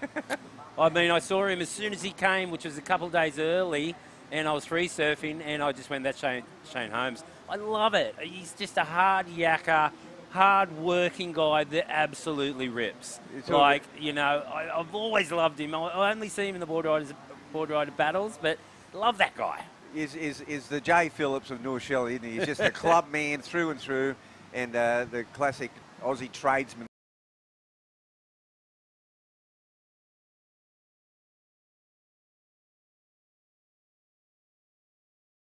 So many guys on the club, and they're surfing so good. I know. Like, can you believe it? I mean, Oh, like, can you're like, that guy doesn't even compete. He actually works. He's got a trade. And you're like, are you kidding me? Why isn't he actually on the world tour? It's pretty wild. Yeah, no, he's that good. He's that good. That and there's a lot of surfers in Australia. You put the club colours on, they grow a foot taller, Omi. Really? Yeah, I believe it. Oh, you guys, I mean, Australia, Oh. Hawaii, Japan, I mean, it's all so connected. I mean, Yeah. that's it, you know, that's where we know each other from. And I just love it, you know, and it's great to see you, Omi. Here we go. We've got a wave up and ride in Maui. They nice little goofy footer right here and trying to surf tight. He's trying to surf off the back foot. I like His that. board looks a little long, but he's claimed that he wants to come in. These guys need to make up some time here, Rab. Yeah, see, this has been a bit of a slow heat, and that's the thing about, you know, when you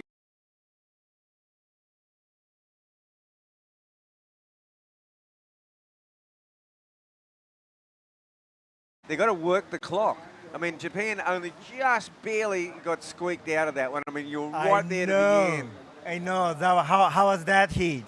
That was a great We're heat. trying to best, but we still happy. gotta still happy. Still gotta need educate more strategy and you know, like Well, you know, we'll be we're back used to. We'll be back to talk more with Omi Surf Storage after this break. All right.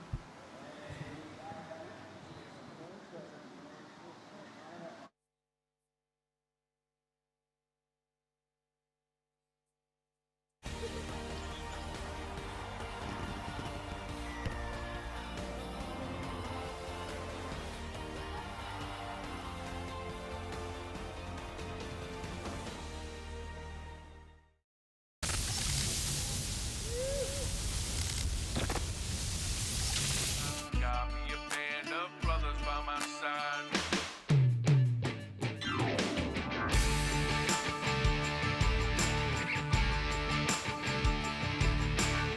I'm right here, I ain't going nowhere. Blood, sweat, and tears, whiskey, shining beers. Lot of travel miles in this rearview mirror. Watching my back, but never running from my fears. Made a few wrong turns over these years. This is how I roll, this is how I ride. Keep it 100 till the day that I die. This is how I roll, this is how I ride. Got me a band of brothers by my side. Got me a band of brothers by my side.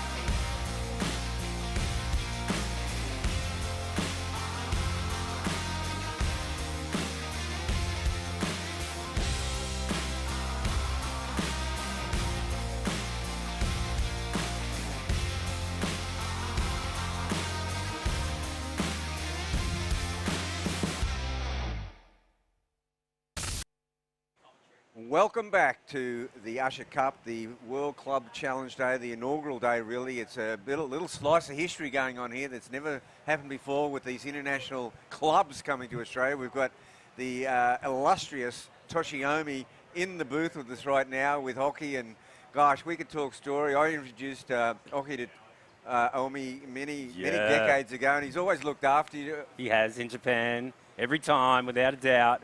We were talking story before, and we will get back to this heat real quick. But Tim Fritz, right? His name was Taz, like a guy from Hawaii. A lot of people wouldn't have known him. It was a while back, but he charged pipe. He was like a local in Hawaii. But Howley, white guy, big, strong guy, probably the heaviest Howley local that has ever been. You know, it's got to be. He was crazy. You know, like he passed away a fair while ago. But tell me about the drive, guys, that you guys took from Sydney through Byron to the Gold Coast. I just want to hear a little bit of that story because it should be a movie. Well, it should. Well, as I said, it could be a Hunter S. Thompson Fear and Loathing kind of movie, but Taz was actually probably Omi and me were probably his best friends, really. You know, right? Omi. I mean, he was a classic guy. It was really. a good time, yeah. All-time wild man of surfing, but yeah, he actually had a heart of gold. You know, he was a great guy, and we were up here, you know, for the Stubbies Classic. And I was actually in the world title race with Tommy Carroll. Tommy Carroll and I just had the final at Burleigh. And then we got in the car, we drove to your hometown, Cronulla, for the next event. But on the way, it was, you know, via Byron Bay and then a little stop over there. And then we drove down the main Pacific Highway, and it was torrential rain, like a storm like you've never seen before. Taz had an old Holden car that he bought, but the windscreen wipers didn't work. And at one stage, I looked around, and there was Omi on the bonnet of the car with a towel being the windscreen wiper. I have to do this all the way. Ordered by Taz, no problem. You've never seen anything like it in your life. But anyway, look, yeah, obviously this is something we don't recommend anyone ever do in history. But you survived that one, Omi. You did survive. Tell me more. That was a hard time, yeah. Tell me what happened when you were driving. Uncle Taz. Yeah, I was driving next to the Taz, and then so we have to change the drive sometimes because it's a long drive in the old car. Yeah. So when I driving to the Sydney, of course it gets more tired and slippery. The driving like very slow on the highway, and then Taz look at me. Then you fucking owe me. Freaking. Yeah, just going. You're driving like a grandpa, right? Yeah, driving like a grandpa. Then he punched me. Excuse me. My word. Taz was all time. I mean, he was a good friend of mine too, and we'll finish up that story there. It should be a movie. The escapades, and we won't talk about when you lost Rab in Rapongi that night. No, I think that's enough stories. But yeah, let's get back to the heat, Rab. What's going on? Amy got a bit animated there, but we're back to the heat now, and North Shelley are well and truly in the lead. Shane Holmes has set them up with that big score. Maui holding on to second. They've had 3 surfers.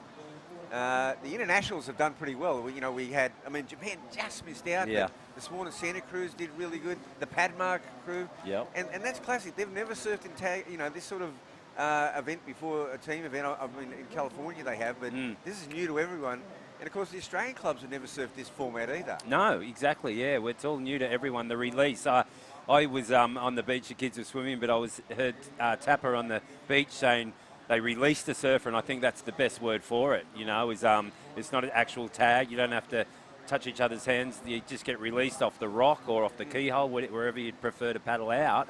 So you're always surfing. So the old catch and release, that's going to be the terminology for this format, I reckon. I love it. You catch your wave, it's catch and release. And the thing is, it really is about that quality time in the surf because, you can take your time to paddle in all the way to Rainbow Bay, all do the big run around, and there's waves coming through and unridden, and that's just wouldn't be right. It wouldn't be right. I mean, even to get to that beach, I surfed early, and the whitewash isn't going all the way through to Rainbow. Lagoon. There's a big gully, a big hole in there, so you've got to paddle, so it would be wasting too much time. And who's going good in this heat? Maui's going good in this event, like you said. I think they've got someone still left in the individuals, and look out because, there's going to be a team that's going to win this whole thing, right, Rab? Or is it different, the World Club Challenge, to the whole thing? You're right, good question, because it is all combined as we see now. Looks like North Shelley just dominating the heat. But is it a combined thing? Yeah, so the winner of the World Club Challenge, the final, gets 1,500 points, and then filters down from there. Okay. The winner of the Usher Cup men's gets 1,200 points. Okay. The winner of the Usher Cup women's 1,200. So and combine all those for a winner. 3,900 maximum points you can win. Okay. And so it's a combined win. Perfect. That's the World Club Challenge. It's a hybrid event. There's nothing like it. It doesn't fit into any. It's a square peg in a round hole, if you like. It doesn't fit into any other sort of ratings or anything like that. It's just its own thing. When I got home, Rab, another question is, I just had this envision of this contest going massive.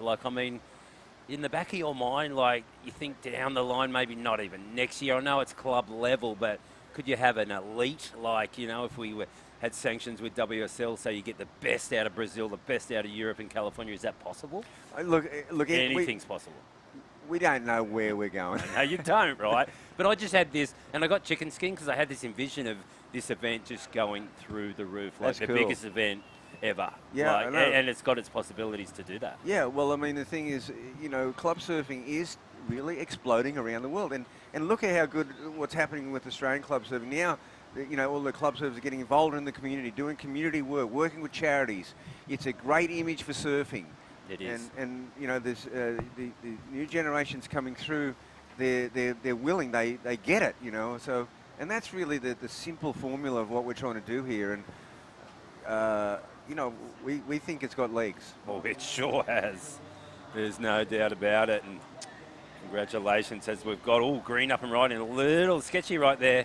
It's Kira. They need some big points. Yeah, this is I'm pretty sure this is Gabe Lay. And the thing is, He doesn't know what to do, Rab. He does not know what to do. He's looking at his teammate. You'll see that every time. Yeah, this is team management now because it's the clock management. These guys are a little bit behind on the time. Big wave. Look at this. So, held. Whoa. Oh.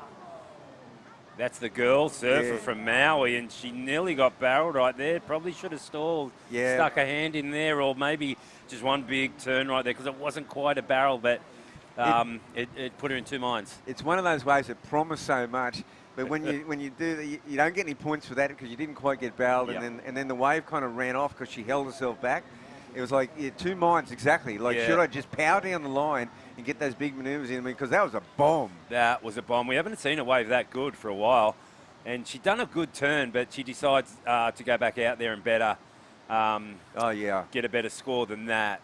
That's the beauty about being so close to the lineup. Yeah, so close, and she didn't ride it all the way. I was talking earlier with Ronnie and saying that, you know, you really got to, if you ride that wave right through, you want to claim it, don't you? Because it takes a long time to get back to the lineup. Yeah, if you ride right through, see, and that's going to be the tricky part about the whole format. Like, you know, you do your catch and release down there and not knowing it and going, oh, it wasn't really what I wanted. And when you're paddling back out, you can actually hear the score. Yeah. And so then you know, because you can paddle halfway out and then raise your arm. Oh, you can? Okay. We saw that already this morning with Amuro. She paddled out from there, then she heard she got a 777. Yes, right. And she went, okay, I'm in. Yep. Then I was on a point, and then I checking out my my score on the phone. Yep. And then I tell Amuro, you can go paddle up. I mean, I said go back, and then we find out the points, and then I look at Amuro, then it's enough. Then finish, the heat, right? And that was a good move. All right. Because Amuro also, she's such a high-level surfer. Yep. She probably thought in her mind, oh, that for me, that's a 6. But for the judges, they went, oh, no, that's an excellent ride. That was like a 7-7. And, Omi, have you got people still left in the individual event for Japan? Yeah, You they do. How many, so Amuro, still in? Amuro, yes, yeah. And men? Men's Shun Murakami. Shun still yes, in? Yes, still good. Okay, well, good. And a few other young one is going to the junior level, yeah. Okay, well, Kambate for that. Thank you. Oh, yes. Here's a wave. And here's Kira again. Oh, look at that. Would have been a nice one. Just got caught behind. That's the thing about it with backhand surfing ahead of you, mate. You just got to get in front of it, then get in that pocket, that backhand. And I mean, really, you've been the guy that a lot of people have been watching going, okay, that's how you surf this wave backhand. Yeah, no, I'm really interested in that. There's a certain way, you know, we've had some really good goofy footers out here. And, you know, I mean, the first one that comes into my mind is obviously Nick Vasicek. You know, especially in the barrel behind the rock and beautiful swooping turns too. But when it comes to, pros, I know Nick's a, pro and should probably go in more events, but he works and he's got a family, kids. But, I'm thinking of obviously the top dogs, Gabrielle and Italo, but, Connor O'Leary really brought a good backhand attack here. And then we got to go to Matty Wilkinson, winning those big CTs, Owen Wright. Michael Lowe, way back in the day, took this thing out. There's been a lot of good backhand surfers here, and one of the co-commentators, Rocky Rawlins, ain't too bad himself. He sure isn't. Rocky's really one of the guys out here and has been for decades. And, of course, we are celebrating also the 20-year anniversary of you and Dean Morrison having that final out here. Yes, and we're going to celebrate with having a heritage heat out here tomorrow. Oh, that is so and cool. we were talking about that that final when Dingo was in the commentary first day of the event, and it brought back kind of fond memories for Dingo, but he smoked me in that final. I remember that. That was his finest hour because he beat Kelly Slater in the semi-finals. Yeah, and took me down in the final, yeah. Yeah, it was Dingo's day. Yes, it was. You had, and of course you yourself have had many, many days all around the world. Yeah. Remember when we first travelled together in '83, and I think I know you'd won the bow repairs, and then I think you might have won Lacanau. I mean, you just came on that year. I won bow repairs, and me and you were staying at my house. Yeah, and we did the drive. And we did the drive to Bells. There's another No, drive. Omi wasn't with us. Omi, unfortunately, wasn't with us, but I was in your white RX-7. I remember back in the day, we played David Bowie the whole way on repeat. Wow. Remember? I do. It was that Bowie album that it was Let's Dance, and yeah, that was a wild China girl, little China girl. China girl, all those. We love like Bowie. Love David Bowie. Fantastic, yeah. And of course the windscreen wipers worked, so there was no problem. You didn't have me out on the window. That was a feel like the big city of the ocean. Like I am the boatman on the deck. Yes, you were. It was a sight that has never been seen before or Huge wind in since. the lane is everything. Never to be repeated, but no. but try incredible. that. But that's the rich history of surfing, isn't it? I mean, Yeah. it's all stories, and they become, is all stories. They become you know, Rab. fable, and they're stranger than truth in many of them. Yeah, well, people probably think we're pretty strange, and we are. And between us three, gosh, there's some colour there.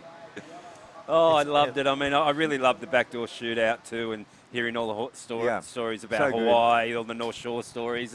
Because you introduced me to everyone back then, Rab. Uncle and Brian. Uncle Brian, Eddie, like everyone, like, far out. It was like the stance. Remember Kavika Stance? They were talking about the stance back then. The modern day was actually Duke Hanamoku, really. Yeah. That's how ancient it is. And now we've got a team from Hawaii, a club from Maui, Hawaii, here. You couldn't do an event, a world first event without Hawaii being represented, and we're so stoked they're here. It's only going to grow. So interesting. Yeah, interesting, yeah. Yeah, before I came here, I show Busting Down the Doors movie for my kids. Yeah, cool, mate. Oh, they and have the understanding. Yeah, for, And now just another thing we got the Jerry Lopez, the shot from Sato, right? Sato, right? Yeah. The photographer, and you can see the Polynesian god in the wave, in the whitewash it's reflecting. Remember that photo? It's unbelievable, right? Yeah, Sato, and in two shots of Sato, one of Jerry Lopez and the other one of the Waimea shore break, and it's showing in both of his photos, and trippy, hey, like you can see the Polynesian god in there. God, yeah. I mean, something on the picture. And it comes through the picture. If anyone gets to see his photos and that's see these photos, you've got to check it out. It's amazing. That's Denjiro Sato's photo, right? Yep. Yeah. Okay. That's my good friend too. Yeah, really good photographer. Right. And we got to say hello to Keen-san too. Keen-san would be out there somewhere. Another photographer from Japan. He's in North Shore, guarantee. Yeah, guarantee. Well, Amy, it's been so good having you here, mate, and thanks for joining us in the booth. Fantastic. Thank you for inviting me and bring me here again. And you brought all your animation to the commentary, and plus some. And good to see you, Ami. All right, Oki. All right, Bugs. Yeah, Ami, good to see you, man. Unreal. So and there we go. Yeah, this heat, like they got done with I think they're pretty close to being done here on the actual wave count. So another exciting heat. As his tide goes out, I think they will be able to manage those 35 minutes a bit better. Yeah, for sure. He's wearing a hat, I just noticed. He's got sun protection going right there, the guy from North Shelley. But they're in the lead, and Maui's second. And how much time we got left? Not a lot, a couple minutes. We've got a rider, Cabarita, needing a score. Looks like it's the girl. Yep, they need a score. Pretty nice snap there, but what's she going to do? She Oh, wants to she's come in coming and get those, will it get be those enough? 3 points. Will it be enough? She's already got a 4 there, so I don't see. What does she need? Well, she's going to need. I do you would think? think she's going to need like about an 8. Yeah, maybe not then. but she'll get 3 points. Yes. So it makes it a 7. Is That's that right? true. Yeah, she's going to get the points, and yeah, it's going to be interesting. Is that one turn there enough to get? She probably need a 5 then, right? 5 with the 3 points is going to get him in the lead, I guess. Yeah, I'm no that's what I mean. mathematician, No, but I think so. she's hit dry sand, so she's got 3 points there. Looking up, hearing the beach commentary, the whole team, Cabarita, are going to be on the edge of their seat. Can they take off Maui? It's going to be close, but I don't know. Well, Maui just went up to the 27 mark. Ooh. So they're just right behind North Shelley. And Might make it tougher for Cabarita then? Yeah, I think so, mate. A little bit tougher, okay. Cabarita. Sorry, I got everyone excited there. Sorry from everyone from Cabarita. They're on the beach. As we have a chopper going over our head here. Beautiful day here on the Gold What do you reckon? Coast. Are you right for It's for a while, or? you know, it's probably mid-morning. Jump just into my after spot. that. I'll finish it up. The water is crystal clear. If a wave right now, and duck dive and look up, and the whitewash going over you, and you can see like the sun shining through. Like the water quality at the moment is just as good as it gets. Okay. Okay, well, here we go. We've had another great heat coming to a conclusion. We'll cut to a break right now and check out some Palm Beach action.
Great to have your company. The Usher Cup 2023. We're into our 3rd day of competition and getting stuck right into this opening round of the World Club Challenge, where we've seen some of our international teams dominate in their first heat, progress through to the next round. Great to have your company, and great to have the company in the booth of Wayne Rabbit Bartholomew and Cooper Chapman as we gear up for another big clash here. But that last heat, it was the North Shelley team with Shane Holmes and Russell Maloney really setting the pace, getting the victory. 2nd place, another one of our international clubs progressing through in 2nd position. The Maui team, which is, you know, almost a family affair, with the Robertson boys performing well, hanging on to that 2nd spot ahead of Cabarita and Kira Boardrider. So we're seeing some of the established clubs upset here in the opening round, and who knows, we might see more of it, but this is going to be a great heat, Bugs. Huntington, absolutely beaming. I think one of the most psyched clubs to be involved in the Usher Cup this year. Yeah, they're really psyched. I mean, they've come here. I mean, they were the first West Coast club to be established, and of course, Huntington Beach, Surf City, just this fabled history all the way back beyond David and the Wave and Corky Carroll and the classics, you know, shooting the pier. I remember when I was a kid watching this Saturday afternoon surf show, and it was this guy, Bob Peterson, and he was shooting the pier at Huntington Beach, and I went, wow, that's amazing. Well, this is Team Currumbin getting things off to a cracking start here. Just multiple backhand jams So getting things started in the opening stages here, getting his team right there on the front foot. Hands go up. Easy call. Yep. Oh, his name is Pete Peterson. So, yeah. Who else we got here? The Torquay Club, which is performing really well in the individual men's and women's divisions. Oh, yeah. They're pretty much leading the field as far as surfers moving through, and they're going really good. As we see this replay from the surfer in green, Currumbin, a big first turn, as right now we're just picking up some live vision for the surfer in yellow. Disregard that replay in the top corner. Nice wave here for what looks like the female surfer for the team in yellow. And yeah, strong finish. Nice wave there to kick off this account. Really quick start for a few of the surfers. We see up behind the rock in our live vision right now, waves barreling, and the surfer in pink, the Huntington Beach surfer, up and riding and straight through the lip on that first turn. Great opening manoeuvre, and still a lot of room to move down the line. This wave's sticking to the bank beautifully, and he's going to have the opportunity to lock in a cracking score for HB. Oh, that was heading towards the nines. Oh man, what a bummer that he wasn't able to finish that one off. What will he do now? He's going to... I mean, he got some work done on the outside. Oh, it was still a... Yeah, he's throwing his hands up, Bugs. Yeah, he's throwing his hands up. Yeah, gosh, he was on his way to just this, like, one wave like that in the team, if you get a 9 in there, just sort of buffer. It gives you a little buffer. I believe it was Will Morrison for Currumbin Alley getting things started nicely. 6.5 for him. And they're wasting no time in getting their second surfer out there and throwing his hands up there. That's 5 minutes gone and 2 surfers done for Currumbin. Now, Coops, that's a good point here, because, I mean, it's managed, it's so easy to go into normal sort of tag team thing where it's like that started quick in and out, where it is a little bit different here. 35 minutes over 4 surfers with this outgoing tide. We saw on the high tide they were taking about 34 minutes. Oh. And on the low tide, it's a chance if it's pumping. Oh, yeah, this is an insane.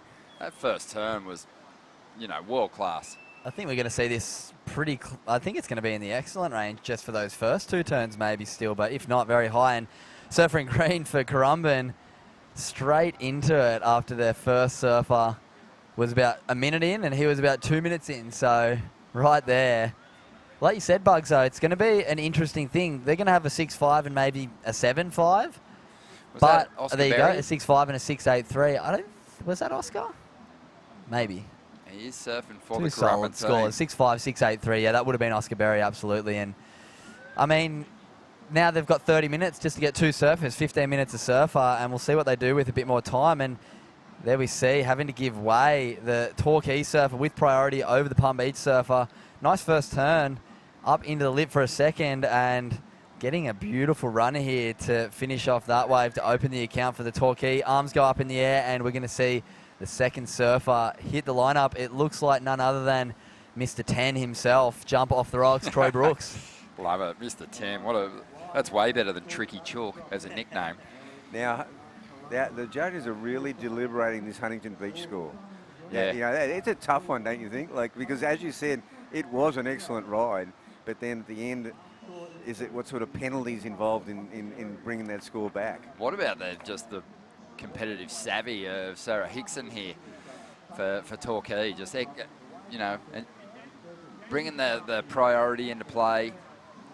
Yellow was certainly on his way to a good start there. Just got iced. Just frozen out of the situation. Oh, and you look up the point now, we see the surfer in pink having a look. Didn't like the look of that one. It shouldered off a little bit, but this tide is running out really quickly. We've just hit the mid part of the tide. You're going to see everyone jumping off the rocks now. You'll see a bunch of Skittles standing on that rock waiting for the claim. And here we go, the surfer in yellow, Palm Beach, Diego Cordera, I believe. Strong first turn, really trying to build some speed. Bit caught up on that second one and goes down. So you got to think that one huge turn he did on that wave before that Torquay ended up taking off him was the one that he really wanted. That last one didn't quite eventuate for him. Diego's an absolute beast. He's got so much power. He's the most improved surfer I have seen in this tournament. Seriously, like 2 years ago, he didn't surf like this. He is so improved. Yeah, he's surfing well, but he needs to stick those final manoeuvres to get that Palm Beach team off to a great start. So, wow. Yeah, it feels like Huntington Beach, that was their first rider maybe who didn't execute on the final manoeuvre, but still got some work done on the outside. So he got a 6-point ride. They're back in third spot. Their second surfer's hitting the lineup now.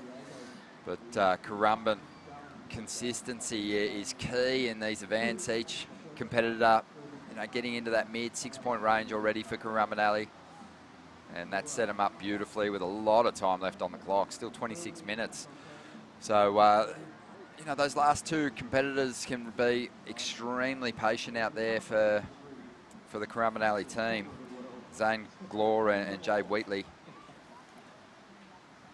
Jade's got a good front side approach, big power turns. So I'd back her to put a good number up as well. Absolutely. And I've got a bit of a question for you, Bugs. When the women go out, are they being scored on a women's scale, or are they being scored all across the board on one scale, both men's and women's? Well, I mean, that's really a question for the head judge. I don't dictate to the head judge how he should judge an event. I mean, Glenn Elliott's one of the most experienced head judges in Australia. I personally think there's a slight difference in the scale with the women and the men. I do believe that. We'll have to maybe get in over there and have a quick chat to Glenn Elliott as the head judge and give us a bit of an update. He was judging at the Olympics, which is pretty special to know we have that calibre of judges here. Obviously one of the most highly touted wave in the world, Snapper Rocks. Best judges in the world, and we've got some of the best surfing going on today. So, yeah, with the new format, we spoke to Jay Phillips just before when I was doing a bit of roving, and he said we're kind of winging it right now. This is the first round ever of this format, so we're just trying to work it out as we go. There's no judgment from anyone. And, yeah, by the end of this event, we're going to know exactly how it goes. We can make adjustments next year, but I think it's running pretty smoothly, Bugs. You've done a good job. I didn't know if it was going to work, but I'll tell you one thing. That brings to the fore part of my thinking, because I didn't want to make a system that the Australian clubs know so well that it's just a no-brainer. They just go out there like a machine and just do it. And then these internationals are all at sea having no idea. And I thought that's a disadvantage. So I've made something that no one knows anything about, including me. I love it. No, come on, you've got your head around it, Bugs. So we got some action on the outside. And, having a look at that one. Looked like it was our surfer from Huntington Beach. Maybe, just not really connecting that one properly. There's still time, though. Plenty of time. They can play the patience game out there. Yeah, these 35-minute heats, you never know what's going to happen. You could have 20 minutes with one surfer to go, or you could have 2 minutes with one surfer to go. And, yeah, it's very interesting. I will give you a bit of a tip for next year, Bugsy. Yellow, pink, and orange. Probably not the three best colours. When you're looking in to try and see your priority, all three of them on that little board look pretty similar. So just a little bit of advice from someone who's been out in the water. Yellow, pink, orange are pretty similar looking colours when you're looking back at the glare and trying to see the colours, but does look very nice when you've got three Skittles standing out on the point. So yeah, that looks nice. So yellow and green are a little bit hard, but hey, we're always making improvements. But geez, it's good to watch the international surfers throw down against these national teams. Every heat in this first round has an international, bar two heats, heat 4 and 8 with Snapper Rocks and North Narrabeen as the two leading clubs, you'd call it, in Australia. And Jade Wheatley on cue. You talked about her strong forehand, Ronnie, and what do you think of that one? Really solid. I just think she has the power, and we'll probably get a bit of an indication of what you were asking Bugs about before, if there's sort of a women's scale or the scoring is, all to the one criteria. But have a look at the power unloaded here. Bang, a lot of spray moving off the rail there. Yeah. Well, I mean, when you really look at it, when you said that before, I mean, because you actually would be saying that is it to the men's scale?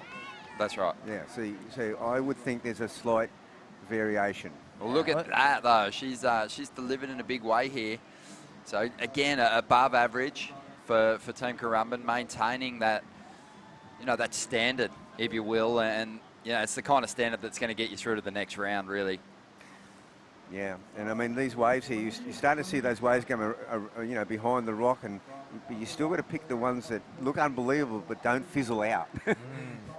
Sometimes the ones that barrel behind the rock go to nothing. Yeah. So you might see some stand tall barrels, with nothing after the barrel. So it's about finding that balance. You can either go for the really good barrel that might not have much to it, or you just get that dreamy one that links up. But generally speaking, the really good barrels do fizzle out quite a bit. They have all their energy in one go right behind the rock, unload, blow out, and then fizzle generally. And what happens here, the worst case scenario there is that you actually get it like towards the end of that really barreling section, and then you really don't have much to go with.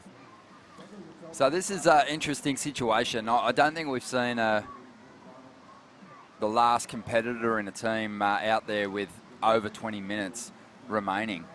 Team Currumbin's been very busy, but as we said, they maintained a pretty solid standard throughout. Coop, early on, you made the point that you felt like each team member was going to have sixes in the scoreline to sort of get their team into a qualifying position. Currumbin's maintained that, and now their final surfer is going to get reps here. They're going to get the opportunity to throw some caution to the wind, if you will, and lay down some high-risk turns. I think they'll maintain their position in the lineup right up until probably the 2-minute mark before they think about getting in for the bonus 3 points. Yeah, and I think it's going to, I was talking about this before and talking about it with our team.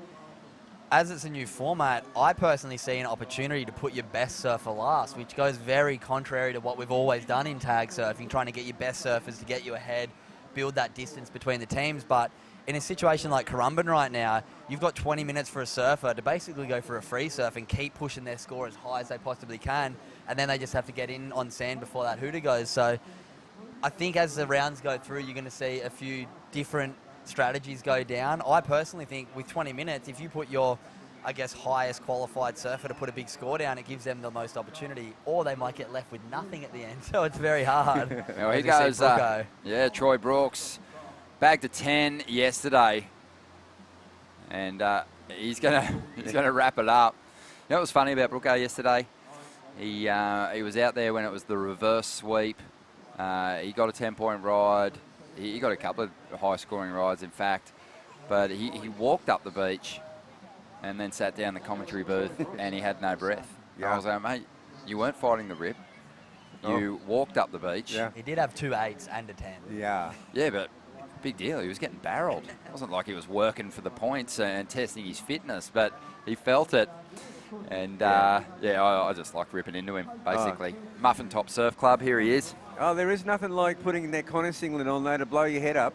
There's nothing like it. You know, you easily get, it's so different to, I always think a 30-minute heat's like a 2-hour free surf. Puts the squeeze on your lungs, It Bugs. does. It's just like a boa constrictor wrapped around you, all that pressure trying to perform for your club. And when you've been retired for 10 to 15 years, there's a bit more lung to wrap around. Yep. It's got a healthy casing.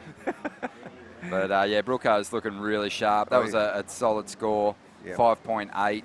And it's got Torquay up in the second spot after every team has had their 2 surfers drop a number. Huntington Beach, though, they got a rider out there who's trying to get rid of that 0.9, just a throwaway score, and replace it with something chunky. So, we're now approaching the halfway mark of this seed. And in actual fact, so we've got a real contrast here. Currumbin with all time in the world to wrap it up and maybe get several waves. And Huntington really has only had 1 wave. And Coop, when you look at the numbers, I mean, Currumbin not only has 3 surfers that have dropped their numbers, when you look at the other scores and start to make some comparisons, that they've edged ahead on the points tally as well in a pretty big way. That is a solid collection of scores for all 3 competitors so far. Yeah, I mean, definitely putting points on the board. And that's just surfing sometimes. When you get in that rhythm, it's hard to break out of it. Sometimes when your team just keeps catching the waves, we do see that. But in saying that, we did see Coolum surf a heat a little bit earlier today. They dropped a 7-1-7 early. They had a 6-5 on their second wave. And then their last 2 surfers were pretty consistent, but the other guys really put on some big scores, and they got pipped right at the post. So with just 4 waves being counted, thinking to some of the other formats we surf, the Australian Board Riders Battle is 6 waves counted. This is just 4 waves, so you really need to start pushing those scores up. And then you put on top that we're surfing one of the best point breaks in the world on a dreamy 2 to 4 foot day. It doesn't get much better. So those scores, especially as we go through the rounds, I think is going to go up. And I think round 1 and 2 are probably going to have the best conditions of the event. So I wouldn't be surprised if this first 2 rounds today are going to be the highest scores we're going to see in the whole event. until maybe the final where we're going to see everyone really lift. Yeah, you can change your fortunes by having a surfer go out and drop an excellent score, but that's the pressure now for, you know, Palm Beach, Huntington. You know, it's a pretty close battle for second at the moment, but someone's going to have to go excellent to get in touch with Currumbin, because they're setting the pace. Yeah, they've done well time-wise, they've done well score-wise, and they look to be just a saloon car ride into the second round at this point. They sure do. And it's a solid lineup of competitors. Will Morrison, Oscar Berry, Zane Glore, Jade Wheatley did her job. And yeah, another solid performance there for the surfer from Palmy. Looking sharp on that back end. They've got Murray Scott, Kaito Kurokawa, Diego Cordera, and Tiana, who we saw early on in the clash. It's so fun just, you know, seeing class surfers stand up for their board riders clubs here this year. I think lifting their level to get the opportunity just travelling around the East Coast to see a lot of these competitors just without the jersey on, and they're ramping it up big time. They certainly are. Here we go. Here goes Huntington Beach. Oh, no. See, this is where the internationals might struggle with all of the reps that we've done in surfing as a club here in Australia. You generally learn that tag surfing is all about consistency and finishing waves. And here we go, Green, Currumbin, of course it is. Look at them go. He's going to be able to go back out and have 15 minutes and surf, and now he's already going to have a solid score. This has just been the picture-perfect heat for Currumbin to start off their campaign here at the World Club Challenge. Yeah, well, you know, and you know, one of the things you see in the ABB, in the qualifying, in that, you know, you see teams, and we've done it. I'm sure you've done it too. You peak in your first match. Look at this. We've got Green coming in. He can go back out and catch more waves. What about interferences, Bugsy? I know you said there's no penalties, but obviously if somebody drops in on someone, we're going to have to penalise them. What are the rules on that one? So I'm just going to keep throwing you rules that you don't even know about, yeah? Oh, no, I know about all those rules. I mean, that's obvious. So what do we what happened? Do you lose the score? No, we're in a priority situation. And, but so if Green went back out and dropped in on somebody, what's the penalty for Green? Yeah, on Green, well, again, it comes down to whether it's a priority interference or not, you know, it's going to be exactly the same rules. But I mean, you know, obviously with one wave, it's going to take you out. Yeah, one wave is a massive penalty right now. So it's one full wave gone. If you drop in, your wave doesn't count. Yeah, that's how it stands. So Currumbin, technically, as much as he can go back out, he's got a 6.3.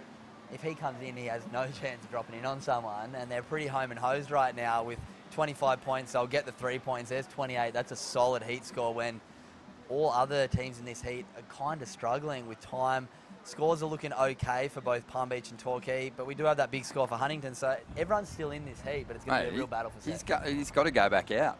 He has to. He has to. It's Snapper Rocks. There's 3 other people in the lineup, and the other thing is, you know, he got a decent score. He got a solid 6-point ride, and it's helped put Currumbin in front. But why would you, vacate the lineup and give all the opportunity to the other clubs? If you're not in that lineup and you're not in that order for priority out there, and other people are chasing excellent scores, you're effectively giving them a free ticket to chase you down. That's right. What about now that he's done the runaround? His feet has touched the dry sand. Does that mean he's done? No, not the fourth surfer.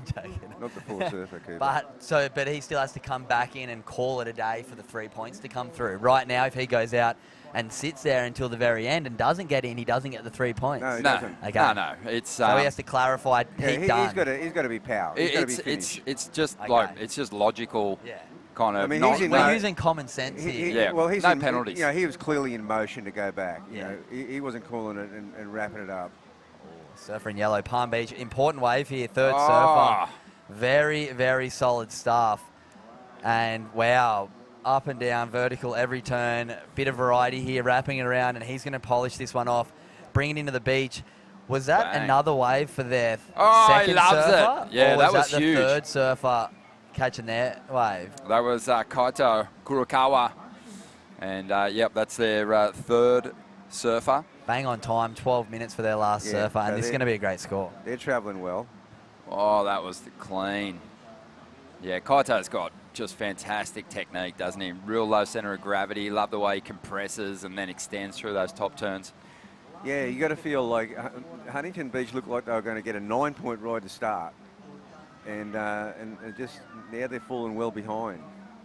Here we go, Torquay. They've got some solid performers in their team, and another one getting up now. He's got some work to do. They got ground to make up with some lower scores registered, but that was a really strong finishing combination on the end of that one. Yeah, well, so this is this battle's just opening up now with 11 minutes to go, and Torquay, you know, they need to get through this heat. Yeah, this is a very important heat right now. Torquay, big score, I think, might come in for this one. I can't remember this kid's name. I had him in my heat yesterday. Under 16 Willis. World Junior Champ, Willis. Stroomer. And this is going to be a solid score. He knows how to really tie together a wave. He's got that big, strong first turn. The work's done at the start, and he's like, you know what? I just need to polish the end. Nice snap here. There's one really clean one just coming up.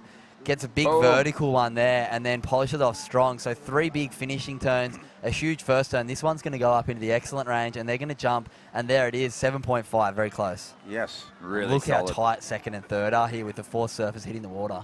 Yeah, this is... wow.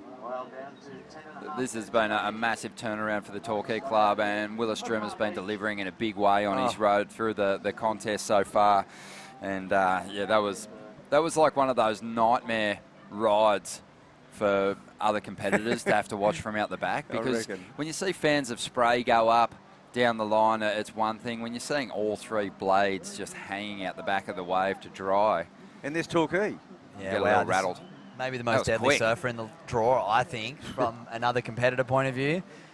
Xavier Huxtable, if he gets one and tees off, well and truly probably top 3 surfers in the event, I'd say. Yeah. And this is a smaller wave, just trying to get something on the board. He's their last surfer. Clean snap. It is a smaller wave, but doing some serious damage on it. This is a good day at Bird Rock for Xavier Huxtable. He's just on the attack out there, just really sort of has grown into a solid little unit, just has that same kind of compact power as a Morgan Siblick, if you will, and it has all the tricks, doesn't he? Well, he's always been very contest savvy. I mean, you know, I've seen him through the Oki Grom comps, through the Skull Candy, all the junior, the Grom events, the junior events. He's really been on that pathway, and he's such a powerful surfer now.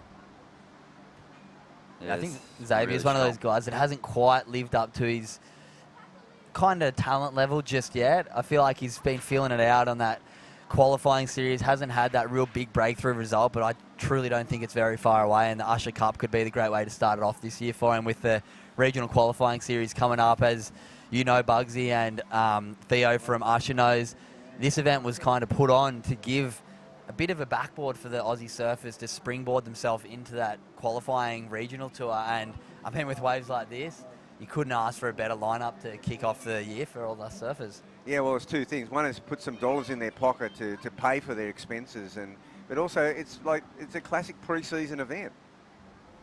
It is. You know what else it is? Is a great pressure test to how you're going to handle it, and you know, obviously the QS events individually, they have a lot on the line, but no one wants to be, you know, the person who drops the ball for their board riders club, and that comes with pressure. We were talking earlier about how the clock can really kind of work against you and add pressure and kind of almost put a slick on the bottom of your feet before you get up in those high pressure moments. So it's a pressure cooker test as much as it is an opportunity to collect some dollars. Yeah, so true.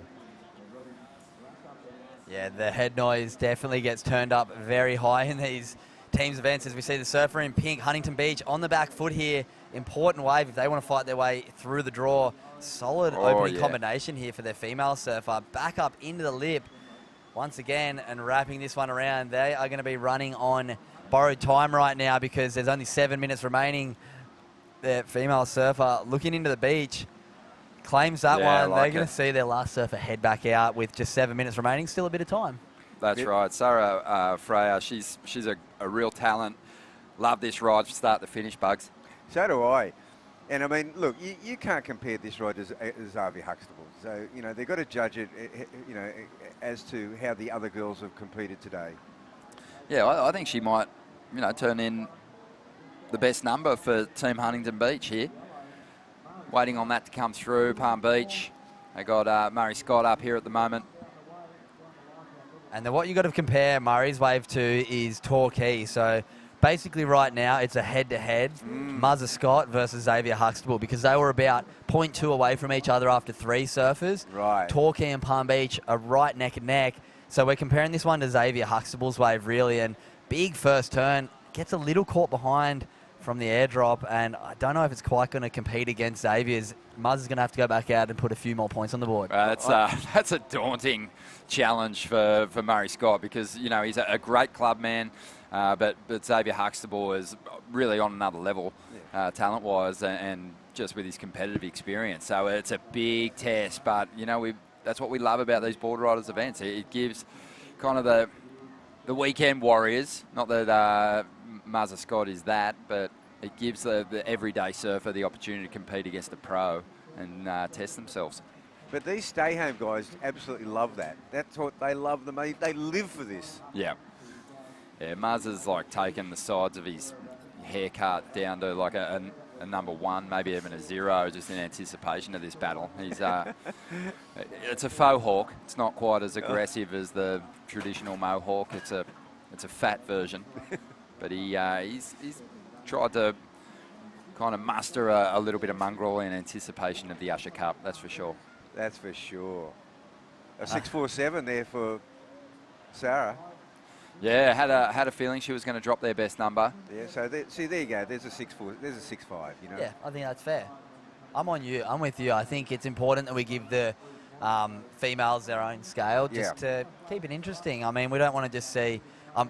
Not taken away from the girls. There's definitely some girls in the draw who can really match it with the guys and get waves up in that high 7 to 8. Oh my God, as we see maybe one of the best waves we've seen all day, just barrel its head off behind the rock.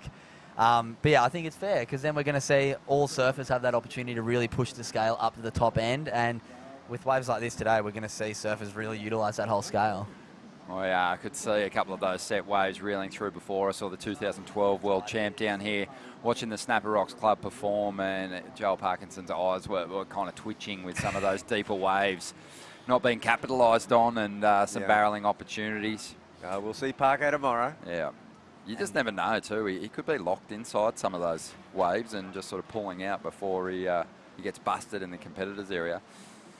And wow, we're seeing one of the tightest finishes we've seen in this first round right now. Palm Beach hot on the heels of Torquay. That last one for Murray Scott, 4.83, just under the requirement. He's looking for something up close to that 5.2, 5.3 mark if he wants to move ahead of Torquay. But you also have to remember, all of these surfers need to get their feet on dry sand for 3 bonus points with just 3.5 minutes remaining. When do you start to tell your surfer, get in? If Murray Scott comes in right now, they go ahead of Torquay if Torquay do not get their feet on the beach. Unreal. That's so classic. We said it was about, you know, probably the 2-minute mark if you're going to ride a wave for a long time, which, you know, can take up to sort of 20 seconds.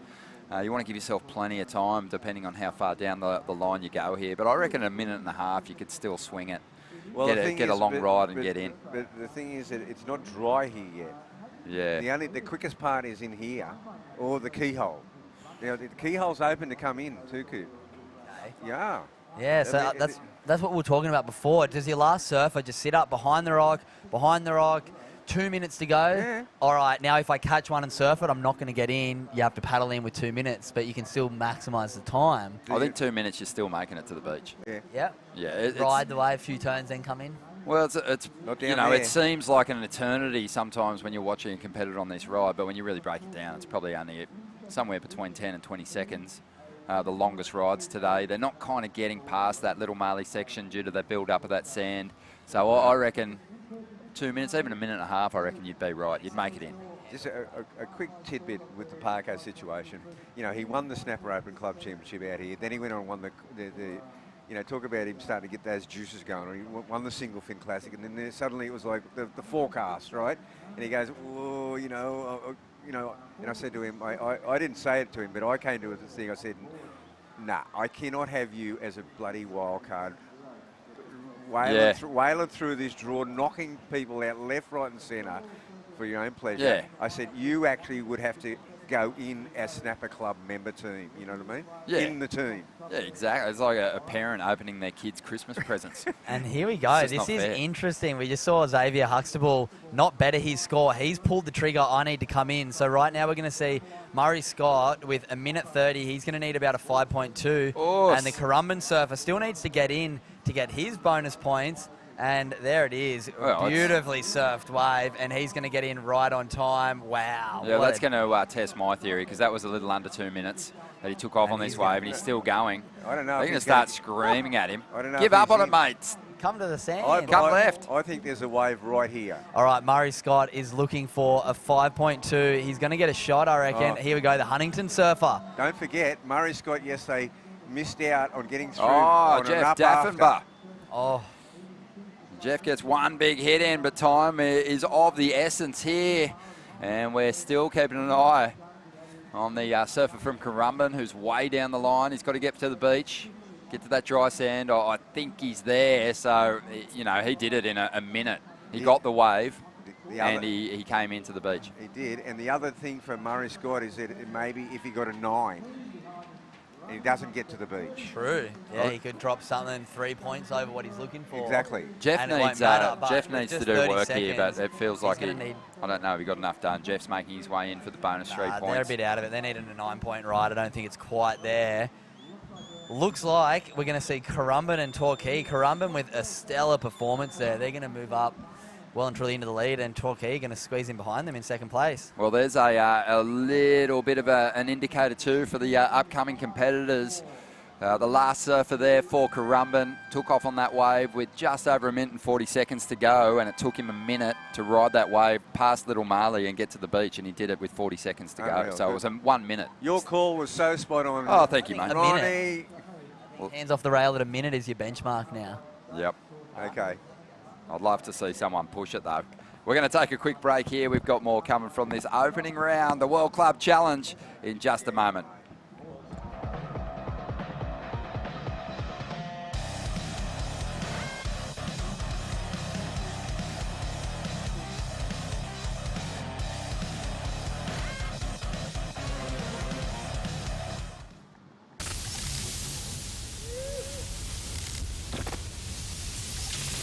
Got me a band of brothers by my side.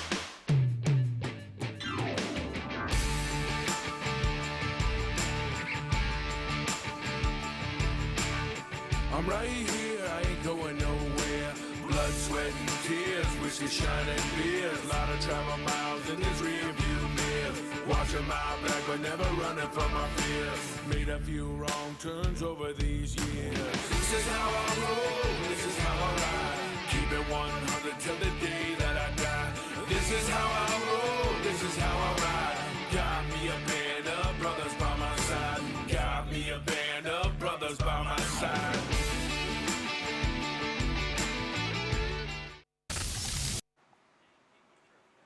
Welcome back to the show. Really clean conditions here for the World Club Challenge. We've seen some big heats, some close heats, and it's been going right down to the wire. Some star performers standing up in that last heat. We had Currumbin Ali and Torquay progressing through to the next round.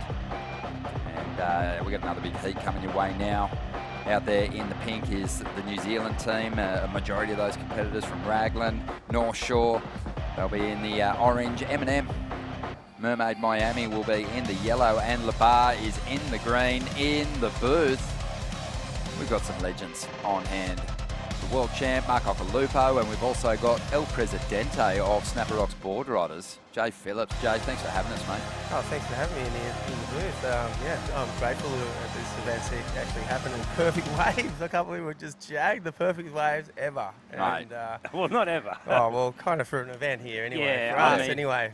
Yeah, I mean, but we rated it yesterday. Like, how good is it out of 10 on how good Snapper can get? Oh, yeah, no. It's Come on, it, give me well, a I'd number. have to say a 5. Yeah, come on, that's what I But, said yesterday. for- But you know, for a contest, 10. Yeah, 10 Mate, for sure. like, yeah. re- And for the every- board riders anywhere here, else. they'll be claiming it as a 12. Mate, if you have a Is it four, 12? if you have a 4-day event window for a surf comp, and you're working with all the elements and banking on some kind of pressure system to deliver some swell, and you get waves every single day of that window, mate. You're means screaming tens all Well, you day. are, Definitely. Ronnie, you are, because, you know, it could be northerly and onshore. So Yeah. let's say 10 because... And just covered in blue bottles, which thankfully covered it's in blue not. bottles. I know for a fact that this happened before, and I was like surf director at the WSL event here for a number of years. And, Oh, mate. and I remember that year we had to just push it out. And Good to see your nails and hair has grown back, mate. Oh, stressful time. That was quite stressful because I had to push the girls out, and it was just a plague of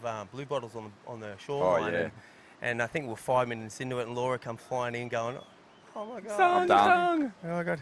Just like Yeah. Laura too, to be Yeah, the one heavy. who gets taken down. Yeah. So Mermaid Miami getting things started there. They've got their surfer out there. And it is their female surfer looking to get the quick start. Ellie Brooks didn't quite finish that one off. She's a great surfer though, man. She put up some great scores in that individual component of the Usher Cup already, as we see now. Oh, it's a nice looking set. That's a replay, sorry. I should be commentating on what I can see on the screen. But someone pulled into that barrel right there, way deep, Jay, and it was a North Shore board rider, I believe. He was deep. He was pretty much behind the rock, not coming out of that. Yeah, North Shore, aren't they, a force? They've been ABB champions once before. I think it was the one year that we weren't in it, Rock. Yeah, well, yeah, that's Makes sense. Good. Yes, that reminds me of the world title I won, and like, guess who wasn't in it that year? Just one guess. The goat. Got it, nailed it. But never let the no, truth interfere with a good story. There's no asterisks on that world title, mate. No way. You were due for sure. No. But New Zealand, our cousins from across the ditch here at beautiful Snapper Rocks, and we're grateful that they're here competing in the event, which is awesome. Nice and warm water for them, right? Water, Like, the water's like 26 right now. So, oh, geez, I think I spoke with a New Zealand accent right there without meaning to. So ditching the 3-4s into board shorts. It's beautiful. Yeah, it's great, and they've got a fantastic team. Taylor Hutchinson is out there, Caleb Cutmore, Cora Cooper, and Bree Bennett is their female competitor. So let's see what they can do and see if they can keep the dream alive for these international teams. How cool has it been to see them winning some of these opening round heats and moving on through? I think 3 teams already through from that international field, and Jay, some established clubs, they've been given the boot. Oh yeah, the Maui boys. Yeah. The Bali boys. Yeah, Team Padma. Wow, they were really strong. Little Wayan, he's really kind of put himself in the spotlight with his performances so far. He's dropped a couple of big excellent scores. And I just feel like the waves at this size have put him in a good position to really, I think, anchor his team well. Yeah, definitely. For sure. And with one of our junior surfers, Raya Campbell, in there. Oh, man, Raya's... That's a big she turned their fortune, actually, in that opening heat of the day. If it wasn't for her, I think there would have been a lot of pressure on Wayan. She dropped the big mid-range 6. So, really impressed. And I'm almost more impressed with the ability of the surfers to deal with the pressure at a board riders event, because it's it's so intense. I've experienced it myself at a sort of a more regional level. It's gnarly. If you're like the person out there draining the clock and not putting up the score and having a shocker, God, you feel bad. Yeah. If Bali team takes it out, you know what I want to see? I want to see Raya Campbell acceptance speech in Indonesian. Oh, I'm sure you could. She certainly did pretty good with that. A couple of book gooses and a couple of... Sinkankan. Yeah, that's really struggling. Yeah, terima kasih. Yeah, exactly. So numbers starting grateful for that here. Oh, it's awesome. Numbers starting to roll through for Labar there, 6.5. Really positive start. I think that was Harry O'Brien. Yeah, Harry O'Brien. I think all the clubs that basically have a point break as their home spot are in a really strong position to do well in this event. You can tell too. Here we go. Team New Zealand getting on the board. There's a great combination on the outside. Wrapping turns to the beach. Oh, wow. Finish. Oh. Nice. So looking a little bit like, I don't know, one of the Quinn brothers. Yeah. Right there, Jay and Maz. I wonder why they're not here. Oh, I know that we'd have to invite the Gisborne board riders over. I think Oh, next I see. year. Yeah. Yeah. I guess they had their own little national qualification one. Did they? Get him in? No, Yeah. it was like invite only. Invite only. Yeah, Okay. Bugs Well, basically. everyone wants to serve Raglan, right? Yeah, he put the call out to people, and well, if you got that call, wow. they're all here, as we North see now. Shore. Oh, look at this. Taj Stokes. Just putting the Stoke word into that wave. What I'm a beautiful looking stoked wave to watch right it. here. He's just raced that nicely. Nice speed turn right there into another one. Split screen. Wow. Yeah, M&M right behind. No judge, but that was a good whammy wave, that one. Yeah, Ellie Brooks, she's Brooks. claiming her ride as well. Wow, Yeah. good matchup. We're in for a great afternoon of surfing. Aren't we what? Oh, wow. It's amazing to watch. Yeah, we're going to plough through this opening round of the club challenge, and then we got I think a bit more action from the men's event to enjoy this afternoon as well. It's just beautiful trade winds right now. Perfect direction. South-southeast. Perfect offshore.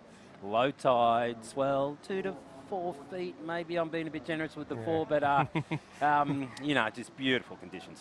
It's amazing when it gets those negative low tides. When it just really, even when it's windy, it just still seems like it gets low enough to just take the wind away. And it just like makes it so glassy looking still. I don't know, it might be just with the sunnies on or something, but I think I can see my son on that bodyboard there, just sliding his life away. You can't get him out of the water, like, not all day. Hang on. He's a natural footer, Rock. He's a natural Yeah, footer. I picked up on that too. Force it on him? It's my third natural footer. I've got one last chance, Java. He's got no choice. I'm locking him in with boots Mate, yeah. and straps. Yeah, bindings and on his surfboard. And he's going to be goofy. Yeah. Yes. Otherwise, you're going to be travelling the world just chasing rides. It's true. Yeah, isn't this a great format, this World Club Challenge? You know, you can be finishing wave, claiming your wave, jumping off the back of the rock if you know your spot. But, yeah, I was nearly eating my words a little bit earlier on with Cooper Chapman giving me a bit of a interview when our team was out. And you know, we had Kobe Enright had to paddle back out. She had a 5.93, I think, on her first wave. She I don't know if she claimed it or not. I don't know, I'm still learning as I go. It doesn't matter. And it doesn't matter because even if you do, you can still go back out there. Oh, beautiful. Is that right, Ronnie? There's no penalties in this event. Because she Bugs didn't, has she really didn't relieved paddle back out. everyone. It was gnarly because if she didn't paddle back out and get that last wave, Kingscliff could have then passed Kingscliff would have passed us. Yeah. Wow. So it was like, I was nearly eating my words, mate. Wow. No, you I survived, was actually mate. You lived to see commentating. another day. I was commentating it, and I said it was so lucky that she paddled back out and got that wave because Kingscliff on the wave, the good one she got, they got a bomb behind her, and they might have passed you. So very lucky, El Prez. Sweating bullets, I tell you. So have a look at the scores starting to roll through now for our competitors. A 9-point ride for North Shore, a 7.5 for the Kiwi team, M&M a 7.17, a 6.5 for Labar. This is shaping up to be a very high-scoring heat as we dive into some replays. Take us through it, Doc. Cracker, really. They were all speed turns pretty much, except for that one. He kind of drew that one out, but this was just a gold wave. You know, you saw it shrink down now, and he races it. He knows there's a section down the line. Patiently, speed turn. I love speed turns for some reason, and does another one. And just run heaps of spray and just clean finish. Like no catches of the rail, nothing, just clean surfing. I love good surfing, and we saw it right there with a 9-point ride. Yeah, impressive stuff. Taj Stokes, right? Taj Stokes. Yeah, man, great read, and I'll come with you. You know, ultimately, you want to really show the judges that you're committing to each turn, but sometimes when the tide drops out here, you've got to maintain that down the line flow, and when you can release some water and make that transition move an impactful sort of power turn to the judges, that they'll just chomp on it. It's such an important turn that I learned over my career, you know, like the speed turn, throwing spray with that speed turn to get into that next power turn. Like, it's a really important one, because if you can throw buckets on that and then you get your big turn in between, it's going to be a massive score. I want you to talk about it a little bit. Every world champ, according to Bruce Irons, I heard an interview with him, has that world title turn. And you know, you think about Mick Fanning, it was that trademark arc where, you know, he got more inverted through his front side arc than other people would get, and just had that crazy upper body coil that he'd rip through. And he had this, like, gnarly front side sort of power slash that he'd throw in between his big high impact vertical hits. Yeah, just slide a move that other people didn't have. And I think he derived that from Sonny Garcia. yeah, I think he may have. You know, John Florence, he's actually, you'd think it was the barrel riding and the huge alley-oops and the rotations, but it's not. It's a big layback hit for John that he leans into more often than not to fetch his big scores. What was your big turn? Yeah, well, I mean, funny as it might sound, is my bottom turn. I mean, you know, at Bells, it proved me, you know, like countless, you know, like wins, many heat wins and the skins and stuff. I mean, if you can get the perfect bottom turn, you know, in most waves, you know, like it's just paramount, you know, it just gets you everywhere. That speed, that holding the rail, just laying that bottom turn way over and then getting up under the lip and doing a huge arc or a big snap. Yeah, so the bottom turn's very underrated. You know, the judges probably aren't scoring it, so to speak, but I mean, but it just, if you set it up right and do it right, it's going to give you the big snap. So, you know, indirectly, it is an important turn, right, Jay? Yeah. Jay, flow between turns. Yeah, exactly. Sometimes, you know, good surfing is not just about that big individual turn. It's the stuff in between. Yeah. And I think what you did on your bottom turn, some of which went for over 100 feet, was young Sean Gunning. Oh, he's a great surfer, man. So speedy. Bit of Ock and bit of CJ Hobgood, maybe. Yeah. He did a couple of turns yesterday that kind of looked like Matty Wilco too. He's got some real release in his surfing. But yeah, that bottom turn, for me, Ock, what it did was it built anticipation. Like, you were hanging down there for so long on that rail. You go, where's he going with this? And the cool thing was that, you know, you didn't lose speed, and it gave you the opportunity to size up each section and throw a different line or approach to your top turns. Yeah. Because you were able to sum up the section for so long because you were just well and truly looking over that shoulder. And I love that you went to that move as, you know, not even that sort of trademark individual major turn, but your bottom turn as your key manoeuvre. Yeah.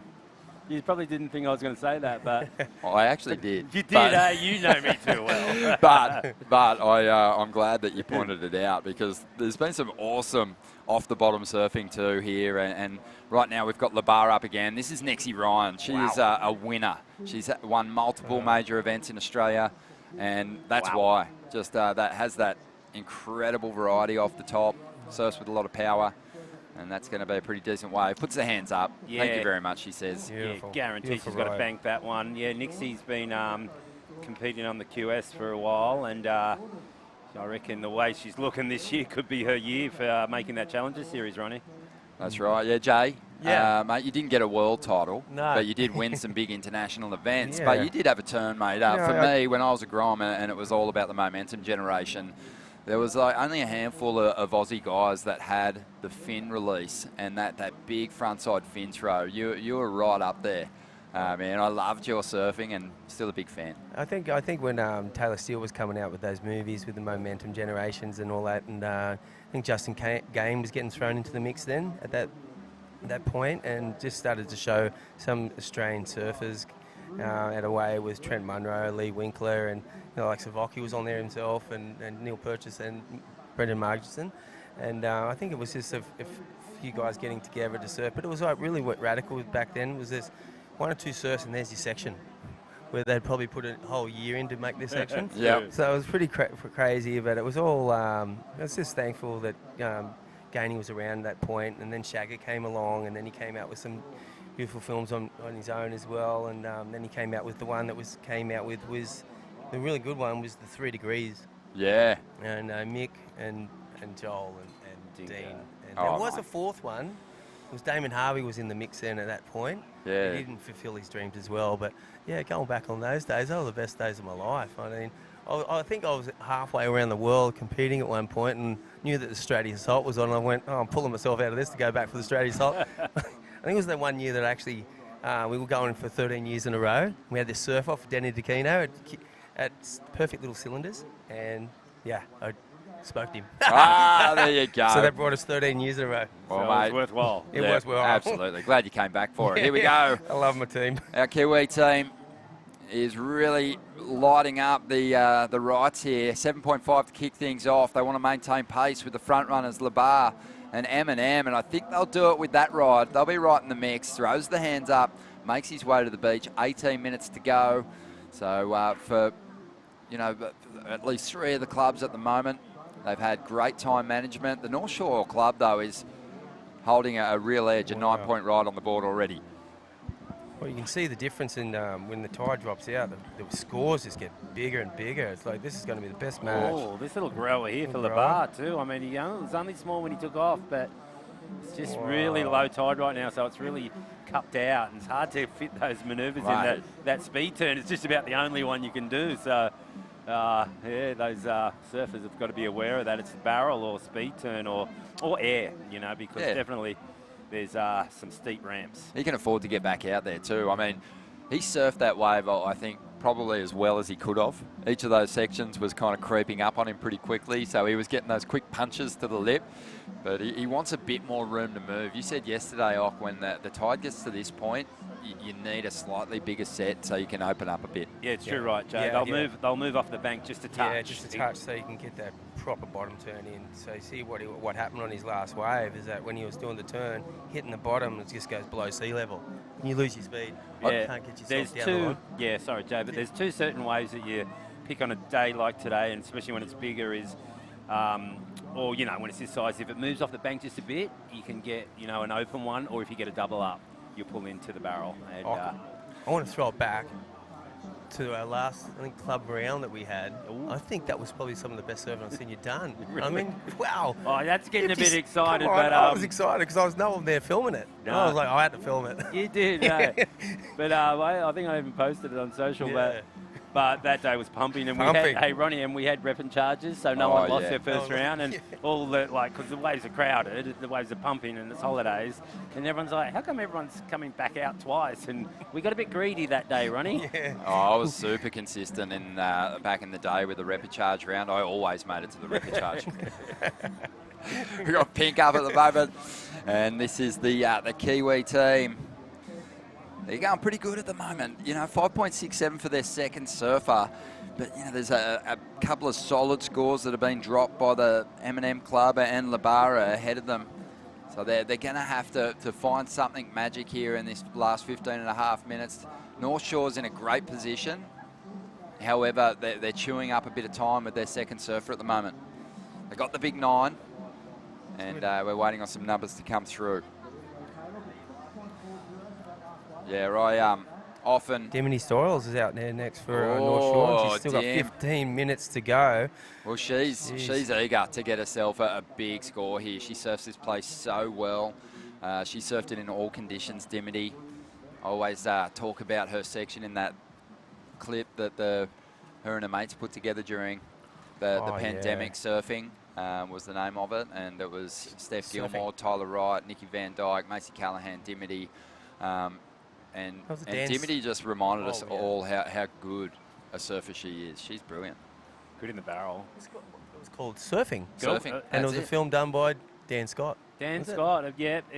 We actually haven't mentioned Dan. Dan's a local filmer that is a really nice guy and makes great clips. How does he just shoot snapper where everyone else is shooting it and make it look so signature and unique to him? He's talented, eh? Yeah, He's really one of those guys, I mean, with Jack McCoy being, the man, I reckon he would have taken Dan and, because he loves that creativity side of filming and he would have liked to get him on the team on a project. No doubt. But anyway, I was going to Dan. Oh, most definitely. Yeah, go check out that clip if you haven't seen it already. But I did want to say before, we've been talking about these tight transitions and how tricky this cupped out face was. And I think, when I think about the surfers that found success here in the CT event and stuff, it was always hard to wrestle wins away from those locals. But Taj Burrow, when Snapper really cupped out, he was a guy who could surf the steepest cupped out faces and still explode through the lip. He had that similar sort of front side fin ditch to you, Jay, where he could maintain that control and almost slide across the lip like it was coping and not lose touch with the wave. And he had a couple of big wins here in the CT event, but also won it as a QS one year. Good call. But yeah, that approach can serve you really well at snapper when you're surfing low tide heats. Good call, good call. And Mick Fanning, you know, master at it too, but yeah, really good call. Yeah, I think I was at. I think I was in the semi-finals for that one here, and I had. I think it was Taj Burrows, Mick Fanning. I'm not sure who else was in that. Harry had a good run through that contest too. Zane Harrison. Zane Harrison. And I'm like, I haven't even caught a wave, and I think Taj Burrow already had 2 nines. I went, I'm ready to go in. Yeah. I'm done. Yeah, he was always scary when he got off to a quick start too, Taj. He was a real momentum surfer. If you could put pressure on him early, maybe you'd get him to falter a little bit. But if you got a big score at the start, you were toast. Yeah, you're toast. You were on toast, getting eaten alive. Yeah, it's an early thing because people can build on that. Oh, this is an important wave for Dimity Stoyle. She's got to make this count. Drops into it. Attacks the lip. Moves a bit of water here. North Shore team has got to make up some time on the clock here. Dimity, nice slice. Making this one count. Looking to make the connection through to the inside. The wave shuts down. She quickly gets that hit in. Throws her hands up. And the third surfer for North Shore now will really try and get a quick turnaround here. But they'll be looking to make a big jump here. That was a well-surfed wave for Dimity. Yep, and North Shore just jumps off the rock right about now. We got 12 minutes, so 6 minutes each. Don't muck around, get out there. Don't muck around, he's just jumped off that rock. And they're going to hope for some consistency in the end of this heat. Even when times are against you, that's not a rock jump that you want to miss time, Jay. Oh, yeah, I do.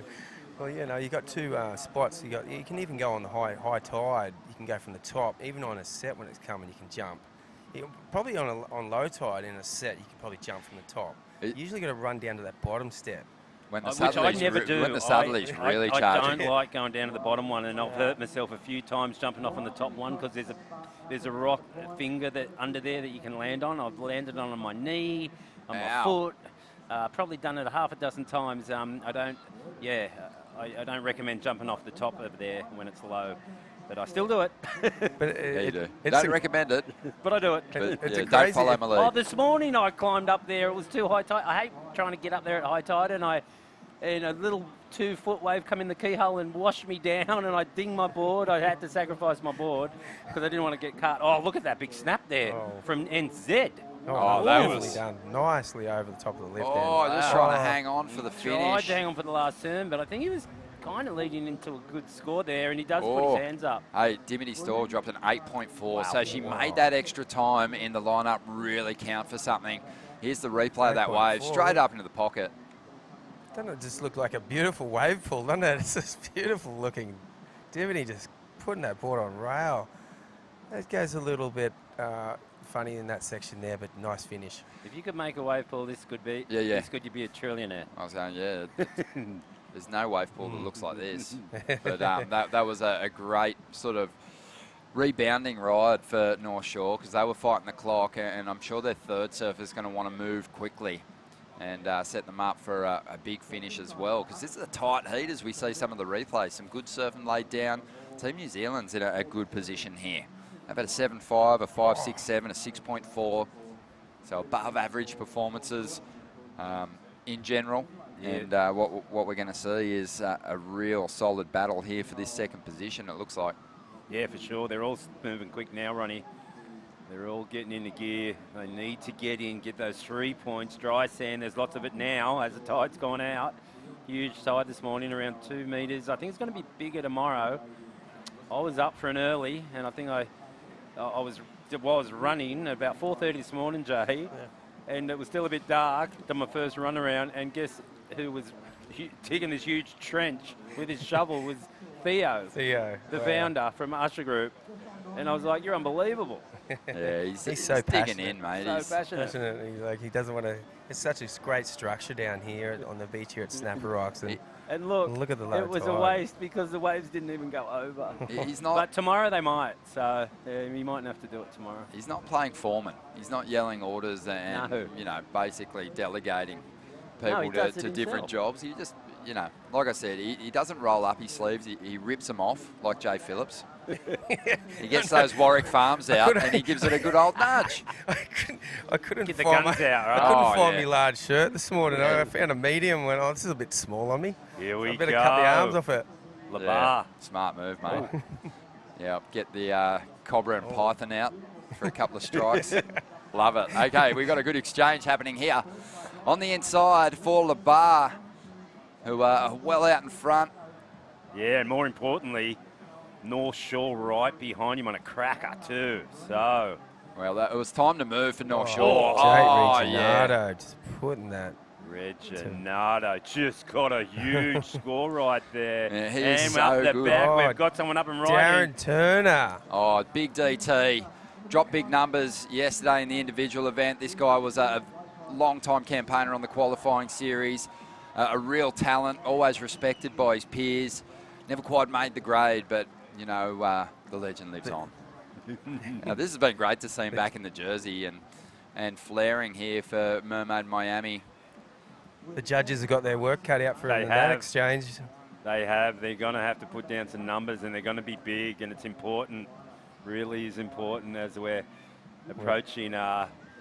We've still got a bit of tide to go out, but it's just looking so nice out there. And watch out for Team North Shore here making a big charge. This was a solid, just the dream wave, really, for out here today. It had steep sections on the outside. And it wasn't too cupped out. Yeah.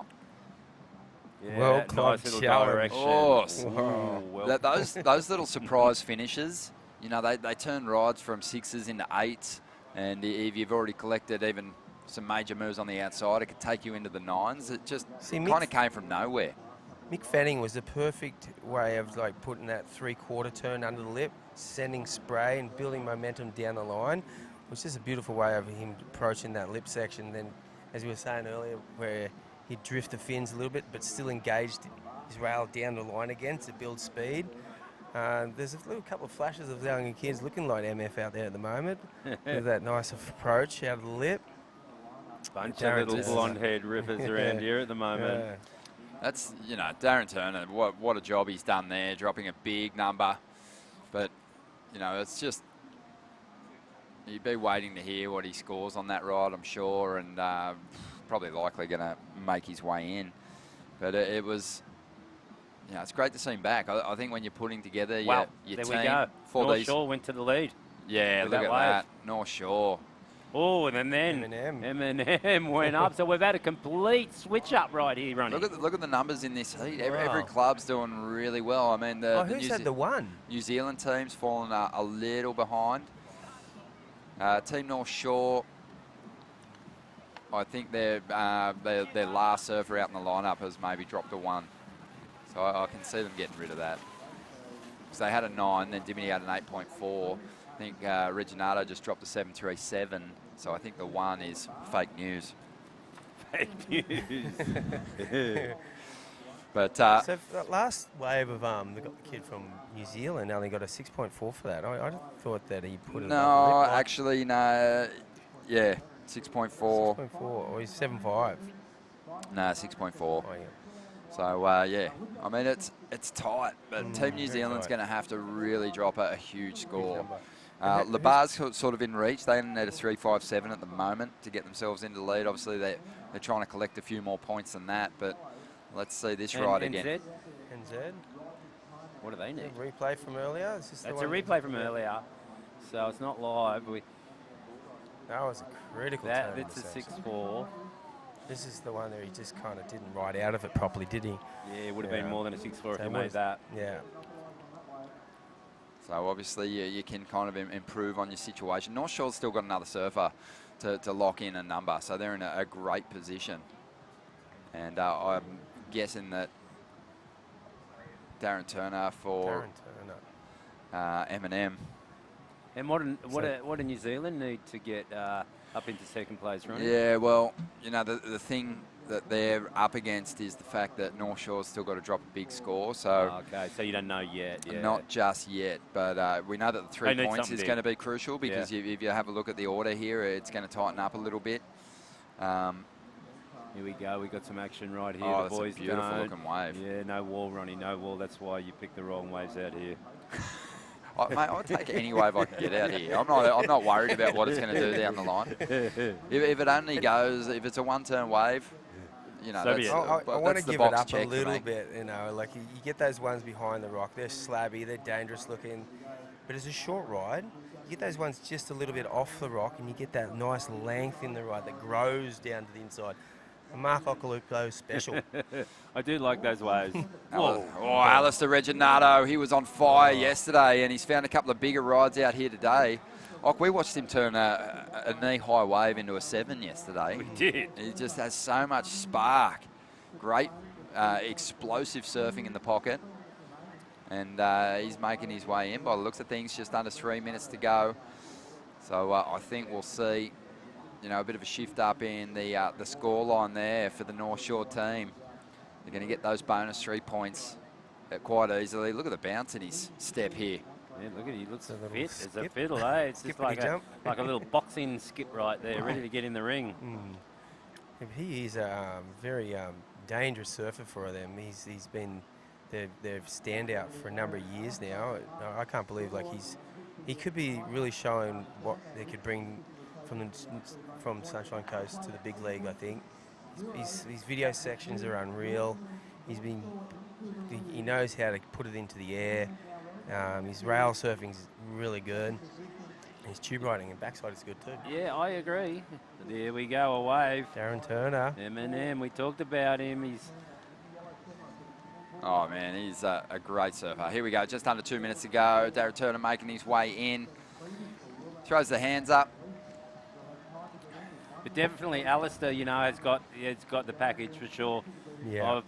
I've known him, I mean, you know, I've seen him since he's been a little kid in the Yoki Grom comps. He's always been good, but just over the last few years, he's really gotten heaps better. Hey, Yeah, his heaps levels better. high, and watch out for him on the QS. It looks this year. so fit too. Looks like So a fit. sock full of Yeah, flats. dangerous. And look out for him in the QS this year. Well, Guaranteed. we had Shane Bevan here at Snapper Rocks for a number of years as president. I was 9 years vice president underneath him for a number of years, and then he moved north to North Shore, and he brought all this really good advice and experience to them, and then they grew, and together they came as a force to be reckoned with. Yeah, he and didn't then take any for over snapper years- surfers with him, No, did he? no snapper surfers. But we've got great depth. That's why we've lost a couple to other clubs over this event. Have a look at the total here for North Shore. Wow.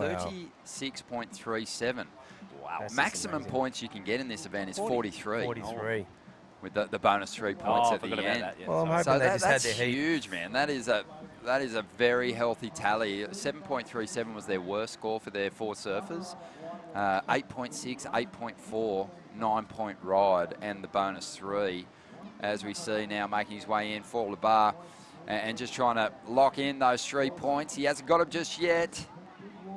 And on the girl surfer. outside, bang. Oh, she's finished it. That was a 2-turn Oh, combo. she's got a really motor here to get to the beach in time. Actually, I don't think she's going to get there for the bonus points. How long But we it got? may not matter because She's got Team 3 New Zealand, seconds. Just stand up. Team New Zealand had a lot of work to do. She nearly did it. Mm. Point 1 of a second, maybe not. Yeah, that was a good heat, man. North Shore have thrown down the gauntlet. That's showing all the other teams that's what they can score. And if it was a final, dare say that would be a winning total right there, Ronnie. The bar has been set very high. It's going to be a hard one for other clubs to jump over now. But you just never know in these events. But the North Shore, you know, maintaining their composure with the clock almost working against them in the opening stages there, but they are through along with M&M. We're going to take a quick break here. More action coming your way from the Usher Cup in just a moment.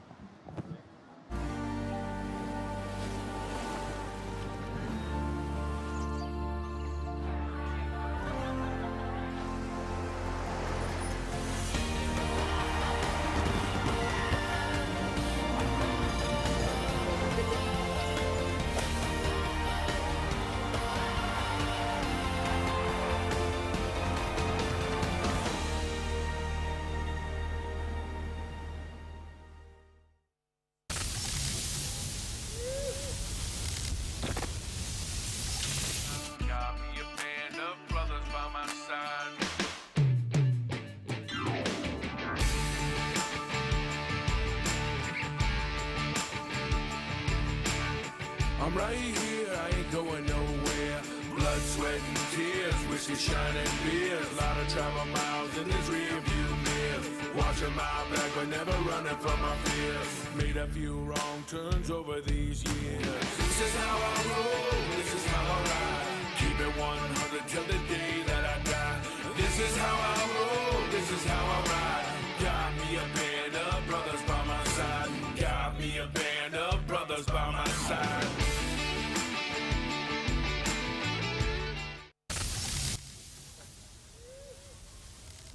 Welcome back to the Usher Cup World Club Challenge. We're about to see one of the most successful board riders clubs in the country hit the lineup, and we're seeing some highlights of some of their real performers. Cooper Chapman, who's been on the commentary team with us at the Usher Cup this year.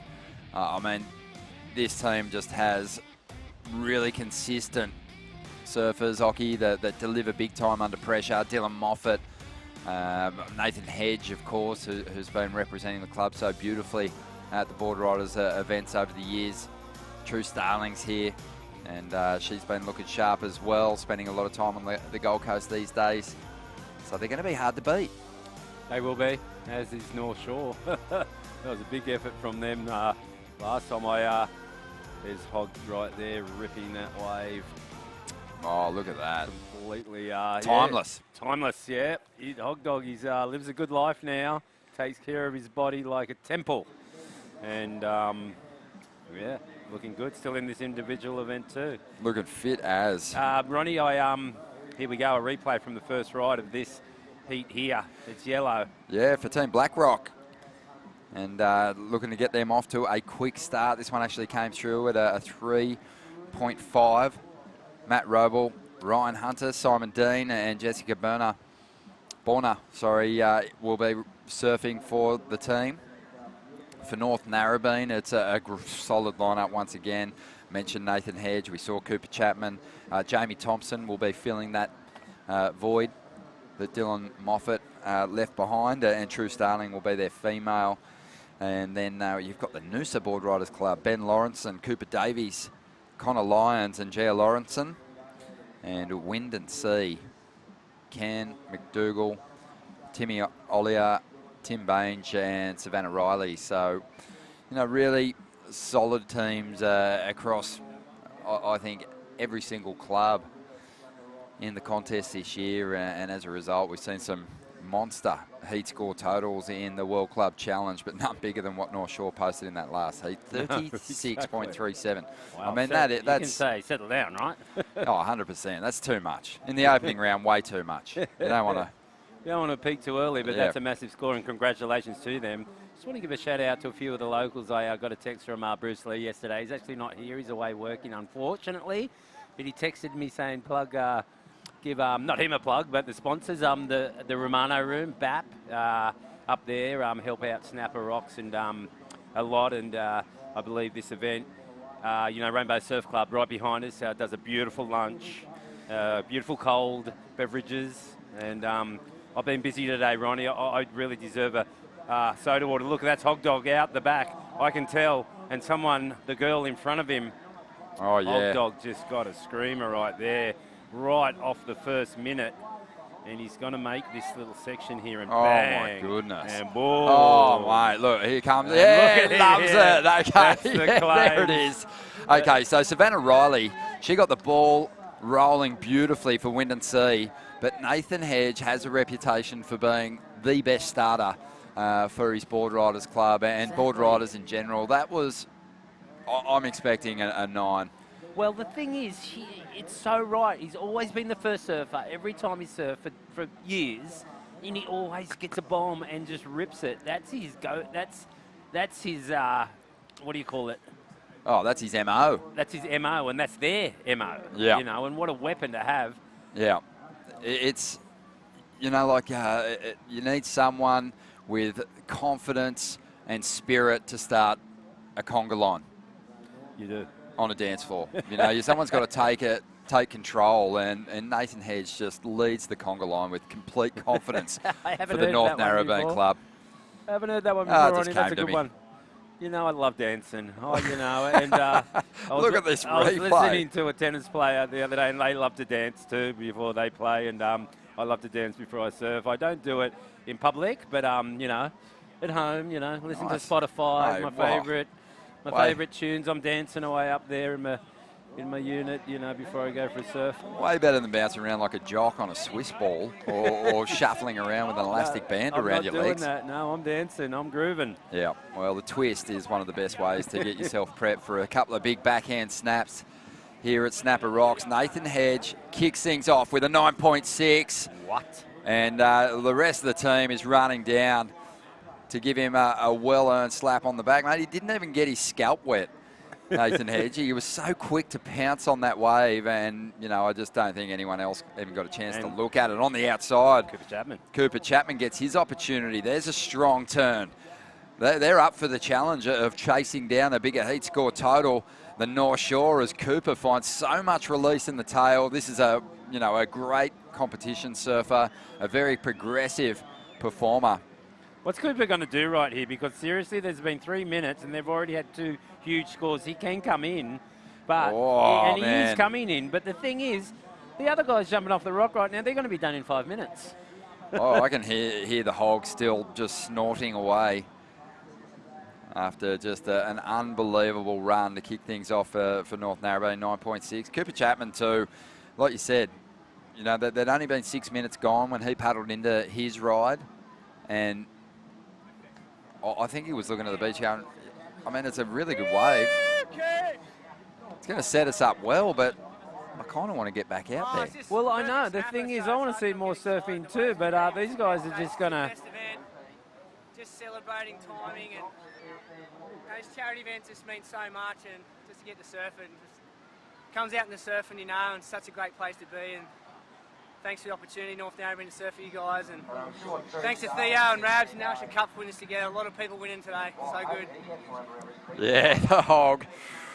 What a machine. So solid on the outside, stalling for the pit. It's Team Blackrock.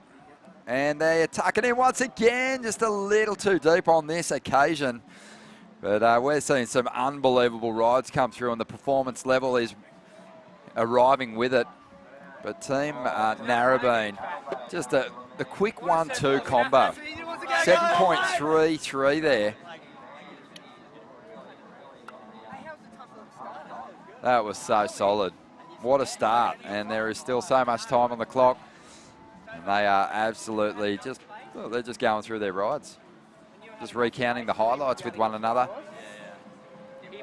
Almost one of those situations where, you know, you've got your fellow competitor kind of hanging there on the beach, thinking that they're going to have some time to digest what's unfolding here, and before you know it, you're having to get yourself into the lineup because you're out there and there's still, you know, a whole lot of time. Well over 25 minutes remaining here, so Narra's just started with a big bang. Wind and Sea getting a couple of rides as well, but they're way behind on the points tally at the moment. And we've got a special guest joining us in the booth, all the way from NZ. Great to have the Point Board Riders with us. How are you going, mate? Sorry, what was your name? Larry Fisher. Larry Fisher. Absolute pleasure, mate. Cheers. Nice Great to have you. Yeah, awesome to be Nice here. to meet you, Larry. Yeah. Mate, probably met you before, hey? Yeah. I've seen you a few times. I met you back in New Zealand. In New Zealand? Your trip back in like 91 with the Billabong crew. Yeah. Hold it tighter. Yeah. So yeah, I met you a couple of times. Larry, mate, awesome for your team to get out here and just straighten their backs by getting a couple of rights, mate. Yeah, you know, we're from the land of lefts in Raglan. Yeah. So yeah, pretty cool. Man, having a beautiful ride like this.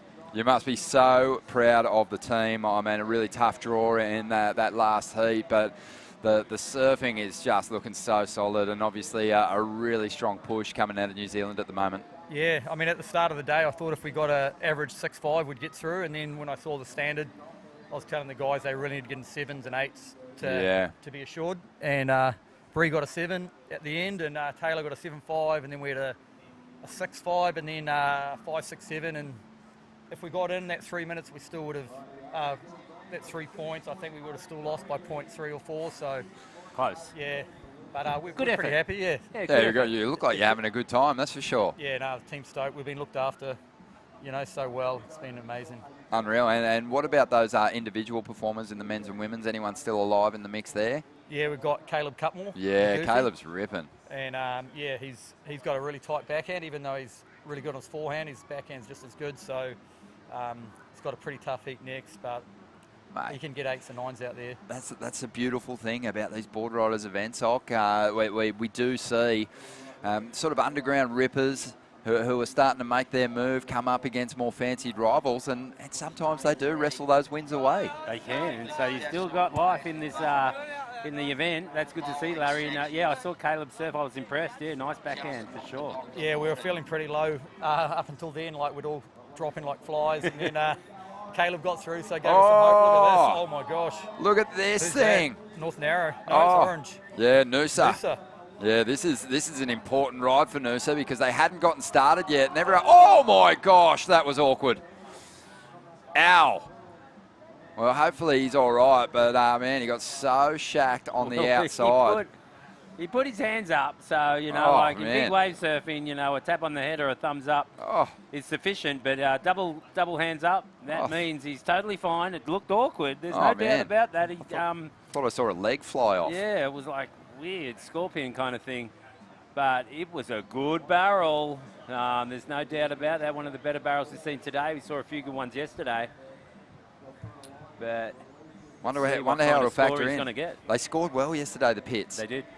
So even though he didn't get the big finish there, it might just put them in a decent position, as we now see on the outside, taking off. Look at that on the replay, just slotting right in there. That was a great combo, wasn't it? And if he made this last turn, it could have been a 10. You never know. Oh my gosh, he got smoked. Yeah. But Larry, like, how's NZ and what made you pick the team you got? I mean, how's Maz and Jay Quinn doing? Yeah, so obviously we're a board riders team, so we couldn't handpick the best in New Zealand. Oh, you couldn't? Nah, so if we did, we'd probably have a different team. So, and this was a team that won. We had like a national event back home. Yeah. So we had 20 odd board riders from all around New Zealand. Okay. So, and when we won it, there were a lot of guys in the Raglan board riders like Billy Stammen that would have loved to have come over, and a couple of others. Yep. But we ended up deciding, come board riders, let's go with the team that won it for us. No, for sure. Keep it grassroots. Yeah. So love that. Yeah, when they knew there was a trip up, everyone was like, "Yeah, I'll win the team." But no, you're not.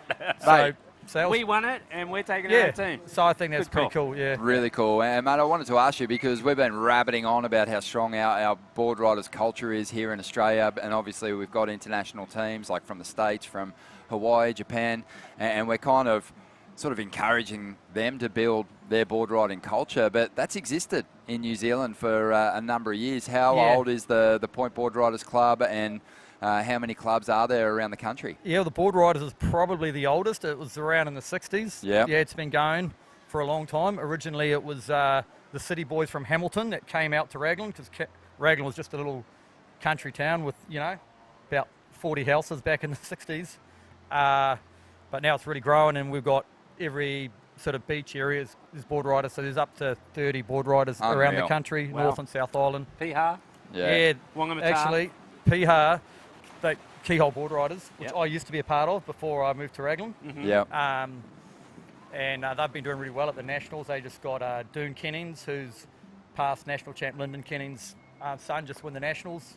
And they got second Elliot, who's part of Elliot Pirata Reed, is part of Keyhole as well. So, And then there's Whangamata, Mount Maunganui. There's New Plymouth, Taranaki region's got 3 board riders, a lot in the South Island. Yeah, that is so cool. And a big shout out to all those other board riders clubs, and looking forward to getting you involved. I think it might be time to get like a bit of a Bledisloe kind of vibe happening in the board riders. That would be epic. Community between Oz and New Zealand. That'd be so fun. Great idea. Let's kick it off. Yeah, we'll go right and left. We'll have one over here and one over there. That's smart. We'll even it up.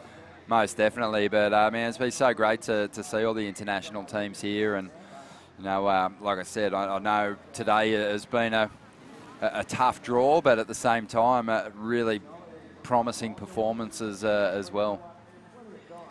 So have a look at the numbers rolling through for some of these teams out there. Fest, right? Yeah, 8-6-7 for the competitor from Noosa for the Pit with a couple of turns. So, you know, it did still count, but he was on his way to the 9s if he finished that last turn. Yeah, Hog Dog opened it up with that really good, series of, snaps, but then it kind of turned into a barrel fest. Tide's gone out, and waves are looking good. Yeah. New Zealand and Atlanta left. Another question for you, Larry. I mean, I love Raglan, but I love Whangamatapa. The last 2 trips there, I've actually scored that wave. And, it wasn't like a stroke mission or anything. Was I lucky to get that wave without, knowing there was, east swell, right? That was a one-time deal, wasn't it, Larry? That's never good. Whangamatapa. Yeah, no, it's a bit like here. There's always a good sand there. Yeah. So when you swell, it's on. And, the Whangamatapa boys probably wouldn't want me saying that, but it's pretty consistent when it's on. Obviously, we don't get as much swell on the east coast as the west coast, so you were turning up and getting that on. What a treat. Oh, that wave man. spat so hard. Didn't it? And it actually spat so hard that it made that guy miss that wave. Yeah. Just I don't know who it was. A face full of spit. Here we go. Oh, look at this thing. Standing up on the outside. Late drop. And this is the North Narrabeen Club. And this is Jamie Thompson. Great surfer. Goes to the big roundhouse. Hangs onto it. That was committed. And now digging into a couple of big pocket gouges. And he is showing plenty of sparks. Rows it up there, desperately trying to get one more manoeuvre in. Yeah, we don't get too many waves in New Zealand like this, like sand bottom, hollow waves. We get a lot of 26-degree water. Are you kidding me? Yeah. We get a lot of rights, but they're quite fat, sort of more bells type waves. You know. I like that. Yeah. Yeah. I know you do. So that was a good ride for Jamie. I think he's throwing his hands up, and that means True Starling's going to head out there and have 18 minutes, basically, to get her ride. She is thrilled because she bowed out of the women's event early on. So this is the opportunity to enjoy a good session at Snapper. She might get 3 waves here, but here's the replay of Jamie's ride. She's got the golden ticket right there. You kidding me? 18 minutes at Snapper like this with no one out? Well, 2 other guys. Love that. Love the roundhouse. Yeah, love the roundhouse. It was a good barrel. It was a good turn. If he made this very last turn, I'm calling 10 again. I've called that a few times, but the waves are just producing right now. Big crowd too. I rode my bike down here, and there's thousands of people behind here, including, the clubs, and the public have really turned out today on a beautiful, pristine day here at Snapper Rocks. Yeah, the big names are down here too. People that came through, they're board riders clubs, world champions. Joel Parkinson saw him cheering on the Snapper Rocks team this morning. Larry, you seen any Hall of Famers in your travels? Yeah, no, you're here 5 minutes and straight away you see Oki, Parko, Dingo, Brad Gerlach. Yeah, awesome. It's pretty crazy. You don't see that when you're in New Zealand, obviously. So good. I haven't seen Ger yet, but looking forward to catching up with him, getting him in the booth for a chat. 16 and a half minutes remaining here. Jamie Thompson's made his way in. Solid effort from him. Look at the numbers for the team. 9.6 for Nathan Hedge, 7.33 for Cooper Chapman, 9.43 for Jamie Thompson. And that just has given True Starling an opportunity to chase down that big total put up by North Shore. North Shore, that's what I was going to say. It's on. And Wind and Sea still hanging in there in second spot at the moment. But Team Noosa's, got an opportunity to really capitalise on a strong opening ride here. But much like North Shore in the previous heat, the pressure's going to be on a little bit because that second surfer has chewed up quite a bit of time on the clock here, Rob. Yeah, definitely. It's all about time management, isn't it? And still got a fair bit of time halfway through, but I was going to ask Larry, it's not rocket science. You want each of your competitors to go out there in, hopefully pretty quick time and bank big numbers, mate. But there is strategy in where you place your strongest surfer and, whether you get off to a really fantastic start like Nathan Hedge was able to do and relieve pressure on the team, or whether you bank on your strongest surfer saving the team if you're a bit behind. Yeah. When I was having to put the order and I was thinking about all those scenarios, and I thought I might have made a mistake through that because at the end, we needed a big score at the end, and maybe potentially having our top surfer, probably Caleb at the end, knowing he's probably got an 8 in him, a lot easier than the others, maybe even a 9. So, I think there's a bit of strategy for sure. And did you identify, because we worked it out, but did you identify just how long you could stay in the lineup and the latest you could kind of take off on a wave and return to shore had you ridden it all the way down to, say, Little Malik? Yeah, no, we discussed that as a team, and if they were unsure, I was on the beach giving them a couple of signals whether to come in or go back out. So Caleb was going to come back in after a 6-4, and I was like, get back out there, mate, we need an 8. Go on, mate. So turned around, went back out, and didn't quite get an 8, but yeah, at least Gave gave it a good nudge. Most definitely. Yeah, I was thinking it was going to be kind of around 2 minutes, but then we did see a competitor take off on the outside, 1 minute to 40 seconds to go, and when he got to the beach, he had 40 seconds. So it was about a minute. Yeah, it's pretty quick. Yeah. So it's kind of not as long as you think it's going to be. Especially on the low tide, On the low tide, but high tide, if you get a long one going and you don't really get the whitewater pushing you all the way to the beach. No, so there's a big gutter in there. So it might have changed, Doc. It might have been about 2 minutes, and now it seems like you can kind of make that skip changed. through to the dry sand, relatively dry sand is what we're going to call it, to shore up those 3 points. Yeah, relative. Yeah. Yeah, we're not making them run no. all the way up to where the kids are making sandcastles. To get you, well, You've got to get to basically just where your feet aren't completely underwater. I'd say ankle-deep water would probably get you 3 points. Is that what they're calling? I was a bit unsure because I think Bree it's pretty came loose. in, and if she stood up, she would have been up to her probably her waist. So I was trying to get her to stand up, and she didn't. She was thinking she needed to be up to her ankles. And I was watching that closely. It's a grey area. I was watching that closely, and I don't think she was far enough in. Yeah, okay. I'm going to say it had to be kind of below your knees. As she was saying, if Boom! with a 3, oh, here we go. Look at this backhand attack. Oh, strong. Team Noosa, their second surfer, really is going to add to the total here, and he's making his move just in time. He wants to leave a bit of time on the clock for the remaining surfers, but that was tidy work, and they kicked off with an 8.67. That was an important ride, and he had to move at that time. Cooper Davies, I think it is. Wow, that was solid. Sick. Yeah, he was chucking the spray for sure. Yeah, that was sick surfing right there. And here we go. True, is it true? Yeah, True starting. So she wants to bank a big number and give Narrabeen a great opportunity to potentially overtake North Shore. That's not it, so she's going to go back out. Still got 12 minutes, though. Okay, so Noosa's going to send their third surfer into this lineup now, who will fall nicely into the order of priority with True on the inside. So this is going to be interesting. How big is this score going to be for Noosa? I thought it was an excellently surfed wave. Yeah, I think it's an excellent score too. Let's see the replay. It's going to be hard to tell with this drone angle. I like to see the front angle on the replay, but let's just see. He just keeps it really tight. Thank you. Someone's listening to me right there, and it's Chris, the director. Thank you, Chris. Yeah, nice wave. Maybe not excellent after seeing that, but definitely in the 7s, I think, and there's True right behind her. You're talking about strategy before, Ronnie, and I really think you need to be some kind of rocket scientist to get the strategy right here. Perfectly, and to win this World Cup challenge, maybe we'll bring in some because it's tricky, just your time allotment. Oh, man. What kind of scores do you need? Which surfer are you going to put in first or last? It's just a whole lot of stuff to think about. It was Ben Lawrenson for Noosa. Was it? Wow.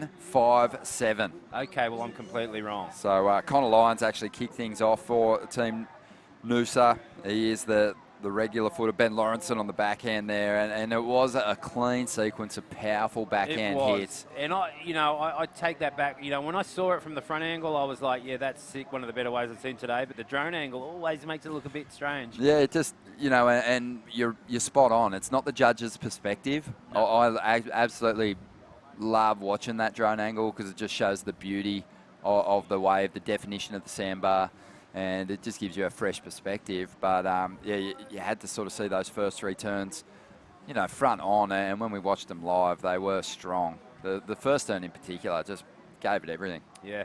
The only reason I like the drone angle, like when it's up real high, is if you can see maybe a shark or these days, a crocodile. No one wants to see that now. I mean, like with that crocodile that got spotted at South Australia a few days ago, it might be swimming this way. You never know. So drones come in handy, and, it'd be...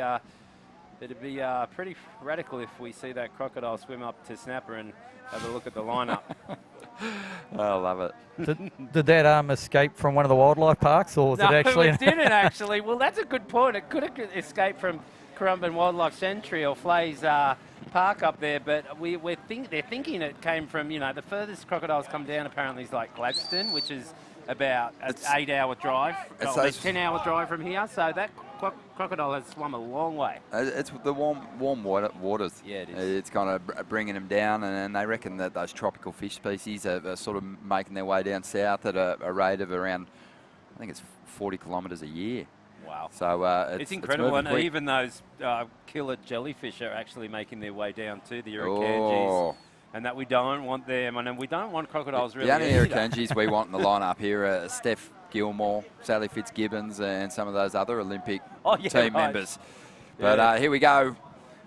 More wave action on the outside, and just so great, Larry, that the location has come to life for you guys. You're welcome. Oh, yeah, we just can't believe it. Having a sand bottom wave breaks right through the tides. Low tide's obviously better, but high tide's still sick. We've been looked after, staying up at Green Mountain Hotel. Awesome, Flown mate. over for free by the Usher Cup crew. How great. Looked after, had Rabbit picking us up from the airport. How good's that? Yeah, and all the crew, and it's pretty crazy. Oh, that's awesome, man. Have you had the opportunity, mate, to get yourself a few nice Yeah, long running rides? Yeah, been sneaking out there in the mornings, good and man. shot over to D-Bar a couple of times. Epic. Love to hear that. And here we go on the outside for Team Noosa. Oh, hammers the end section there. Really, seriously solid stuff. Right there, wasn't it? Yeah, sure was. Very good for Gia Lawrenson. Yeah, the females have been dropping big scores. Yeah, that was impressive. And Team Noosa knows the importance of it, because Team Wind and Sea is kind of right behind them in the order here at the moment. North Narrabeen's just streaked ahead. We saw True Starling on the outside. She got herself a 4.5. She's still out there, has the opportunity to up the ante and really chase hard for that major top score, heat score total. That North Shore have got, and I guess, I'm looking at that, I think they had a 37, was it 38? Or 36, maybe, yeah. So she needs a 6, 7, or an 8 to eclipse that. Really interested to see where Gia's score goes. Gia Lawrenson gets herself a 6.4, and that's going to go a long way to shoring up that second position. You can see, I love it when the teams just really start to find that fire, and someone rips a wave apart, and just the celebration mode that they go into. She's going to feel 10 feet tall when she hits the beach here, because she's delivered in a big way for her club. Raise your hands, Cam. Yeah, they're psyched. Been such a great day. I've been busy today because you noticed I had the kids this morning. Most hectic heat I've ever be the busiest person on the coast with those crops. No, and then I came in, I had one heat off, Rab gave me, and then I had to I went down there to check on the little ones. The 3-year-old wanted to do a poo, so I had to take him home, get the potty. I dug a hole in the sand. He's like, I'm not doing one in there. So I had to take him all the way home, get the potty out, done the poo, wiped his bum, got back with 1 minute to go. And I need a soda water after today. The adventures of Mark Occhilupo, ladies and gentlemen. He's having a big day. Oh, that soda water's going to taste the good to start surfers that. are feeling pressure out there, Rock, but you're on a different level, what you're going through this morning. But we're down to around the 5.5 minute mark. North Narrabeen is on a tear as we see True eyeing one off on the outside. Let's see if she can drop the 4.5 and replace it with something big. Starts well. Exploding through this section. Got to get going now. Nice combination, but didn't quite find that open face again. And she's looking at the team Going going, what 5 do I do? minutes, surely I've done back enough out. here. I think she's got enough. And she's just going to, maintain a bit of energy for the next round. You'd think. Good. They're looking so good. Yeah, that's a good point too. Conserve energy. I forgot about that. Or is she running back around? She's cruising. The team, I think, are just going to say, you know what? That was unreal. Well done. Yeah. So I think she might better the 4.5 just on the strength of that opening manoeuvre.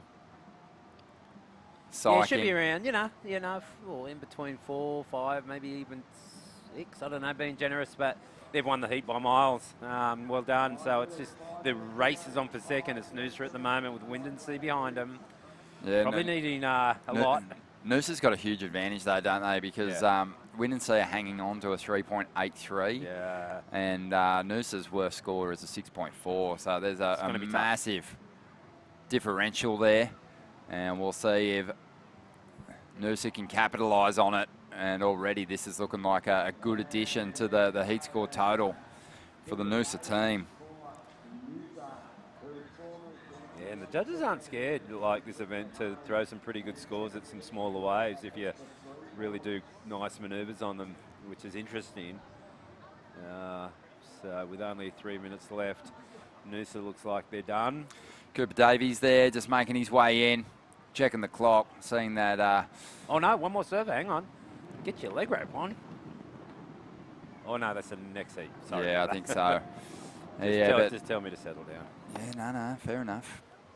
Yeah, Cooper serving really well there, and expecting that a decent score will come through. Just a couple of solid hits. He's capable of more, but I don't think he's going to need it. He is. No, Cooper's a great surfer. He's been chasing that Challenger Series for a little while now, a few years, and probably have a good crack at it this year.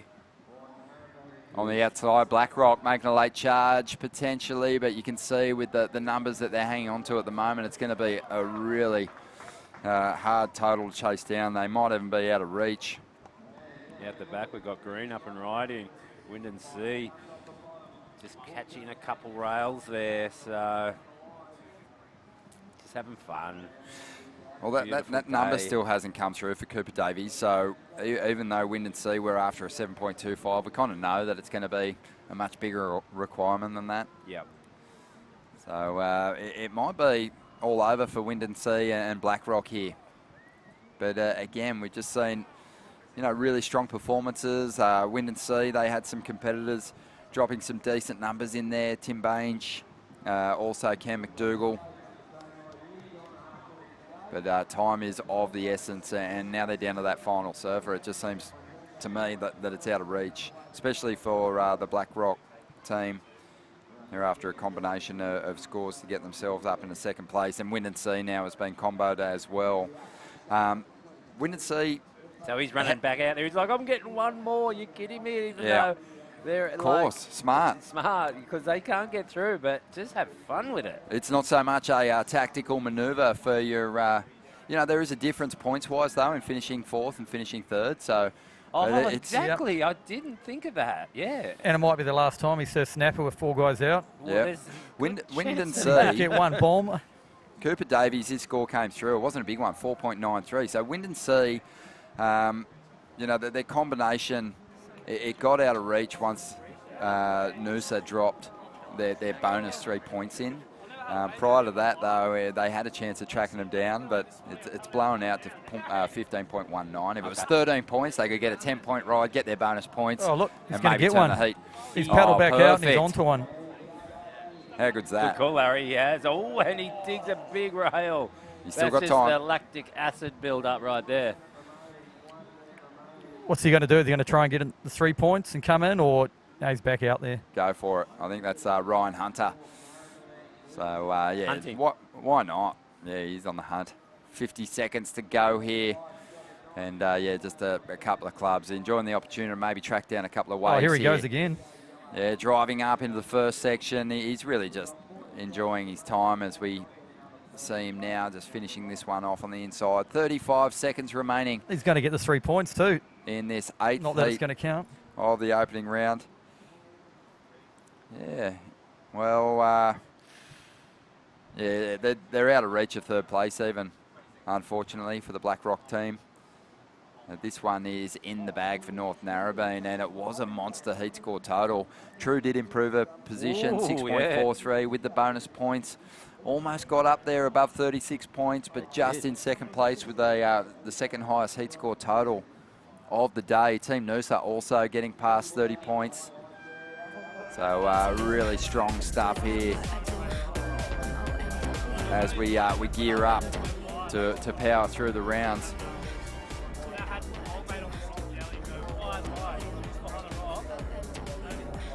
like Team Narrabeen just breaking things down here. Happy with a victory. Cooper Chapman, Jamie Thompson and Nathan Hedge on hand.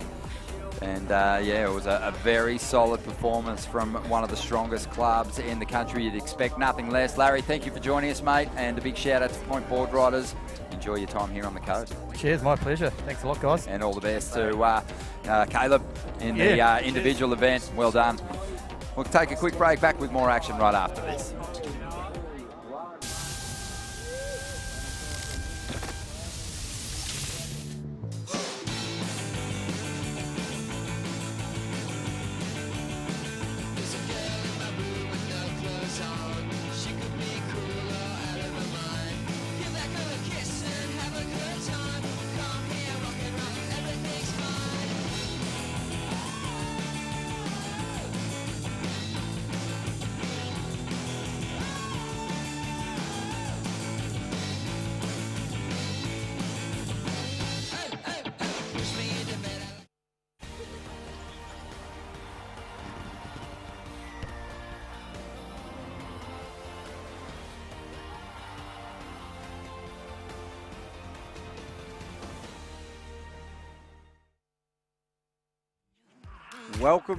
Welcome back to now the second round begins.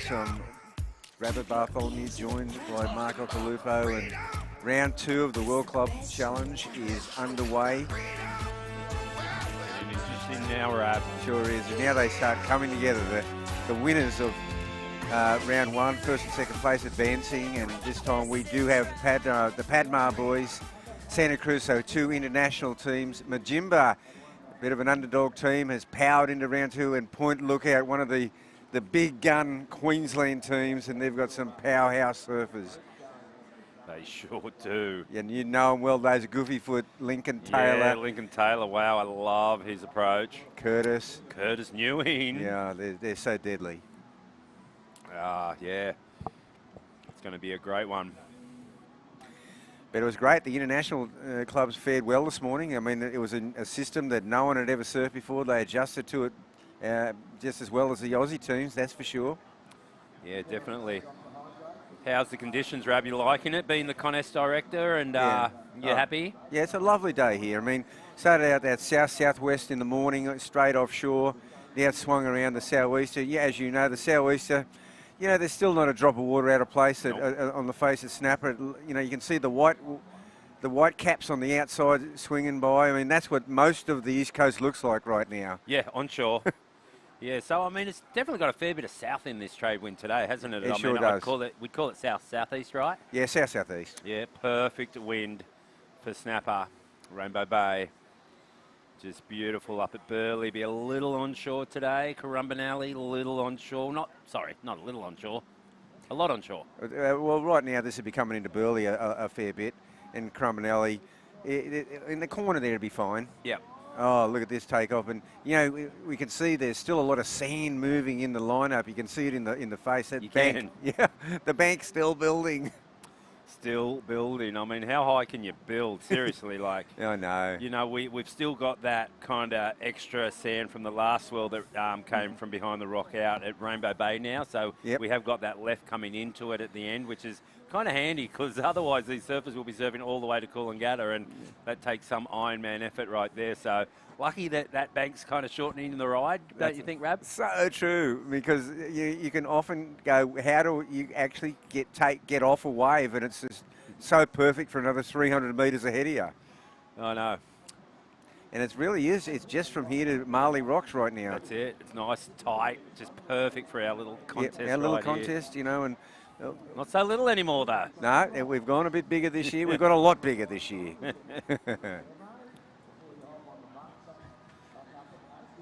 I got a text from Brucey Lee yesterday. He's away. He's away working, yeah. Yeah, I did too. He wished us all the best, and it'd be good to have, always great to have Bruce here, you know, supporting, well, you know, as the host club, Snapper Rocks, and he's been the long-time chairman.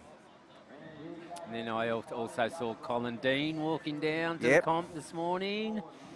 Partner of Wayne Dean, who we lost a few years ago, and the Dean family. Like, I mean, how good was Wayne Dean, Rab? Oh, well, he made my first surfboard. I mean, I looked up to him, and then he became like a brother. You know, I mean, yeah, super close to the guy. I mean, yeah, I'm actually still in shock over all that. Yeah, it was so sad. And Colleen, she's looking really good. She took it hard for a bit, and then as you do, and then now she's looking so healthy, and you know she seems happy, and yeah, and then little Jimmy, Jimmy and Noah, you know, his sons that are doing really well. Well, Noah just surfed in Dahui back to a shootout, which is so incredible. What an amazing opportunity.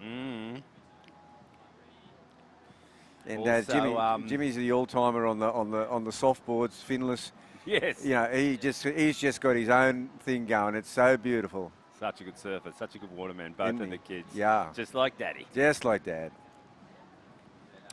So we got Santa Cruz with a 5.17, just out to a quick lead there. Quick lead. The guys are out there deep behind the rock, and someone's up. It's green. Huge snap in a tight situation right there into another really quick snap. Guess who? It's got to be Lincoln, doesn't it? It looks like Lincoln Taylor to me. And at this one, he's got a little connector, so he got some great work on the outside, and now he's just finishing off. I think he's going to keep this one. She could be the catch and release. Ooh, let's see. The catch and release, yeah. We almost sound like a fishing show, don't we? But that's the format. He catches a wave, he puts his hands up, and he releases the next surfer, which is probably just jumping off the rock or maybe coming out the keyhole, whatever they want to do. Yeah, keyhole is the order of this heat for them. I guess, you know, like with these guys, Rab, that aren't locals, you've got to harden your feet up. Like, oh my to gosh. walk on that rock, you need to do it a lot, because you don't, if you've not walked on those rocks, you will cut your feet. Oh, no. They're so sharp, they're so razor sharp. If I haven't walked on those rocks for at least a couple of weeks and I get on there, I usually come in with a cut foot. Yeah. And you can't surf on cut feet, but like your son Jagger, he runs over those rocks. Yeah, well, you do when you're that age. But, I mean, what happens, though, as you get older, and if you don't do it for a long time, you know, there's a big surge coming. All you're doing is watching the rocks going, where do I step next? And you look up and go, hang on, I've got to turn around and go back. Yep. And you cut the ribbons. Yeah, so a lot of these competitors, when they're not from here, are using that keyhole because they don't really know how, and then they could get cut feet. So it's probably a good thing that they're actually just using that keyhole where you can see on your screen right there the guys are sitting waiting for their turn. But I've been surfing a lot lately, so I'm not exactly running over those rocks like your son, but you know, you see the Tahitians do it, you know, and the Indos. They are so used to walking on reefs, they can run over them because their feet are so hard. I mean, imagine like the Fijians, they just would be like just rubber to them. Yeah, I mean, people used to ask me for tips about Chopa, and I would say one of them is don't wear shoes for a month before you go there. Exactly. And don't wear thongs. That's just harden those feet up, and then you're going to be able to walk over the reef, or if you go on a G-land or something, it's a good tip. You wouldn't believe that. I'm so on to what you're saying. It's like you've actually, you know, it's one of the tips about surfing those places. Don't wear shoes for a period of time, or else you'll have soft feet. Yeah, you don't want to go to Indo or Chopes or somewhere with soft feet. I mean, especially Indo, really. You're not doing a whole lot of reef walking at Chopu, but hopefully not anyway. I was going to say, you actually do when you get washed over. Yeah. You get washed over there. That's a dangerous place to be walking on the reef, though. It is, yeah. You get your feet just swept out from under you. Now, the Padmar boys just took a beauty mark. Wow, let's see the replay. The Bali connection here is just on fire. And this ends up being quite a long ride. It swings onto the inside section. And he's happy with this one when it all finishes up, and he just finishes it up beautifully. He comes down into the Marley section now. And one more finishing move. Wow. And another one. Whoa. Yeah, so he got those last two in, and he's stoked. Yeah, let's see that score. See if it eclipses Santa Cruz's 5.17. It might do. It might do. There was a bit of arm action there, but, you know, threw a bit of spray on those turns, and oh, hang on, look at point lookout. Yeah, Lincoln Taylor puts him down an 8.17. He got it from really deep. See, that's how radically deadly those guys are. He did the work on the outside. He did. He got a big turn behind the rock. And, Two. Yeah, and the judges will love that because it's a turn in a really critical section, and that's where the criteria lays for these judges. And yeah, good score. There's a few teams to me that have really stood out this morning. Point Lookout's one of them. North Shore's another one, and of course North Narrabeen. And they've really stood out. Like, they've put in stellar performances. They really have. And Snapper just And quietly. Torquay. Yeah, and Torquay too. Oh, no, Torquay actually just slid through, but Okay. overall, they've got a lot of surfers still in contention in all divisions. Yeah, so they're right in this they're hunt. right in there, yeah. Yeah, right in this hunt for this inaugural International World Club Challenge. And what do you think, Rab? I mean, like, I know I asked you earlier, but there might be a few people on the broadcast that weren't listening earlier, and this kind of has got legs, like, seriously. Yeah. No, it has. I mean, there's already been a lot of interest from other international clubs, and, it's an amazing, it's not a problem to have, but it's an amazing development already, and it has got legs, and the thing is that, club surfing's been around 60 years in Australia, and no one's done this. International club surfing is really starting to take off, and that's what I did sort of recognise that that's happening. So let's bring the clubs together, and that's what the whole original intention of this was, just to bring clubs together through with the border shuts, the lockdowns and all that. There was no Strat Salt, no Cura Teams Challenge. The initial thing of this event was just to reunite the board riding clubs. One good thing that came out of COVID. Yeah, there you go. Yeah, that's true. That was just the original. So it just grew from there. And then we said, well, let's invite a couple of powerhouse clubs. Let's invite North Narrabeen, and we invited North Narrabeen, Merewether, North Shelley, and Torquay. Merewether didn't come, but the other three did. And then we went, well, let's just keep going. Let's keep going. And it was a bit of a throw up the stump. So we said, I'm going to get in touch with Brandon Gilmat from Huntington Beach. And he thought it was super cool. And the crew from Santa Cruz, and they went, wow, we love it. And, we're missing San Clemente, but they were so into it. Benji. Yep. And the guys there, they would have sent this incredible team. They would have. But this is the thing about having such depth in your club. I mean, they had the CT guys. The WSL World Junior going on, and then a QS 3000 in California. Oh, yeah. And a lot of those guys were coming off the Challenger Series. Yep. And they had to go back on the regionals. Yep. So, and then the Gadauskas brothers had all this stuff with Vans in Hawaii. Yeah, and, yeah. It's like, Snapper has the same problem. Yeah. And so does North Narrabeen. I mean, they're all doing different things. Busy. So that was a 5.4 for that first wave. I think it was Blackie that got that wave there, and he's in, so he's released. And here is their next rider behind Orange right here. So pretty consistent. Yeah, well, there's an exchange to the two international clubs, Santa Cruz and Indonesia. Nice ride. These waves are running real quick with this low tide, especially the smaller ones, Rab. They're really cupped out and hard to kind of fit moves in there. It's the only real turn you can do is one of those speed turns we were talking about earlier is the order of the day at the moment, unless you get a bigger one that moves off the bank, right, Rab? You need that bigger one to be able to do a big carve in it right now. You're right. It's tight. It's a tight. And then, again, I do think that suits the backhand approach. Look at Lincoln Taylor. He was just be able to get those tight turns in. Massive rooster tail, straight to the bottom. Bang. You can reel them off. On your forehand. It's hard to do on your forehand. It's more of a speed turn. Yes. You've really got to, you've got to do that on your forehand. Just do that quick squeeze as well and get a big rooster tail going,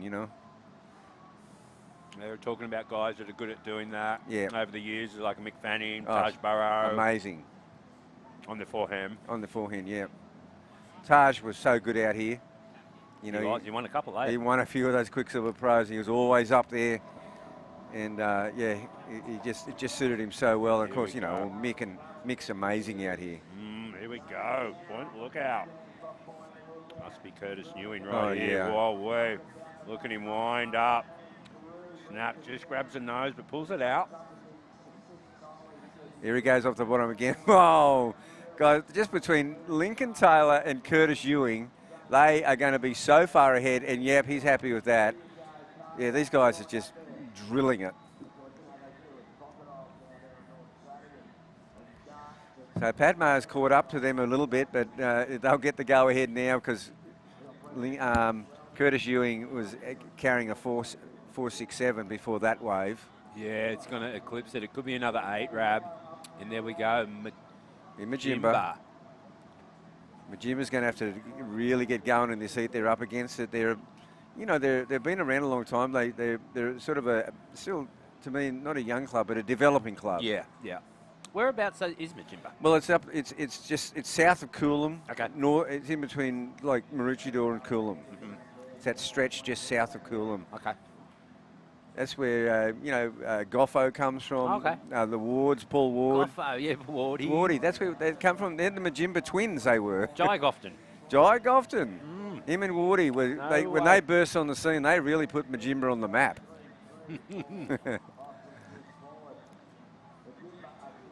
Jai Gofton. Yep, great surfer. Yeah, great surfer. Here we go. Orange up and right in Santa Cruz. Have they picked the right wave here? It looks like there's not a lot of wall, so he's out. He heard you.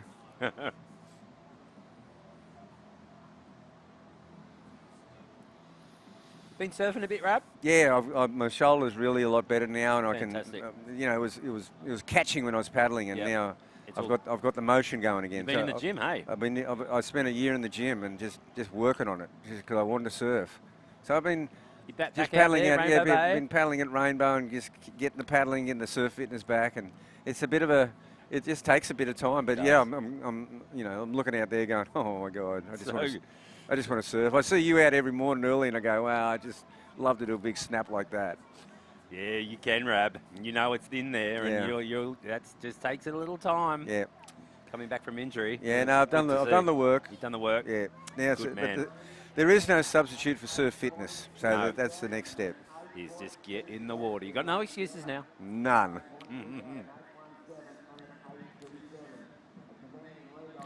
So pretty close heat at the moment. You know, that 817, and there's another 8 in there for Point Lookout. So that dare say they're going to run away with this at an early stage. So I'm just throwing it out there that it might be a race for second in between Padma, Santa Cruz, and Majimba. I think so.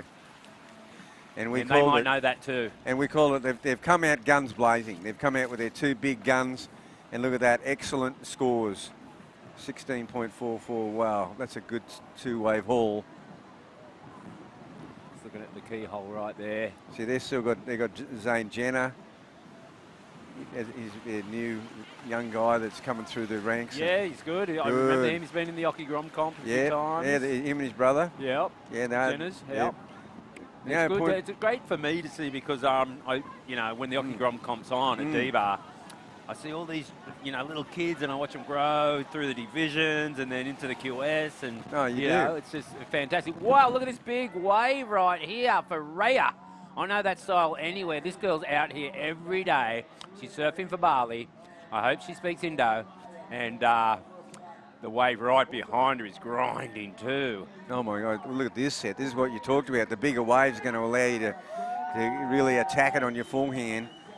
So two great rides there. And they're happy with them.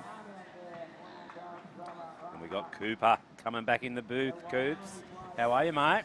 Mate, I'm good. You proud with that effort? You guys ripped. Yeah. That was a big score. Like, North Shore got a big score. You nearly got to their total. Not quite, but you guys ripped. Well done. Wow, did we not even catch one of the other scores? No, North Shore were incredible. Unbelievable. Yeah. Well, I think we've got them in the next heat. So, like I was saying to Ronnie a little bit earlier, I think as the waves continue to improve, we're going to see scores well up into that 30-point range. And what do you think, Bugs? Mate, it's pretty rare that you see scores way up close to the top end of the scale, but with waves like this today, it's very, very common, it seems to be. Well, it is common because, I mean, look, the 35 minutes works out. It's a pretty comfortable time now with that lower tide. But, there are still heats. I mean, in that North Shore heat, I mean, there was a 9-point ride and it was, it wasn't until about the 14-minute mark that Dimity got her second wave, and then it was a rush of 8s. Well, it can just happen so quickly. I mean, our heat was a pretty good example in that last one with Hedgie getting his wave. I jumped off, and within about 2 minutes, I actually wanted to go back out, but because it was such a good I ride. thought it was, I thought 7 was maybe a bit high, but watching it back, it was pretty right. But it was a smaller wave, so I was like, oh, it's been 8 minutes, and we've got 2 of us done. Do I go back out? But obviously, paid dividends in the end. Yeah, well, because Hedgie started with that 9-point.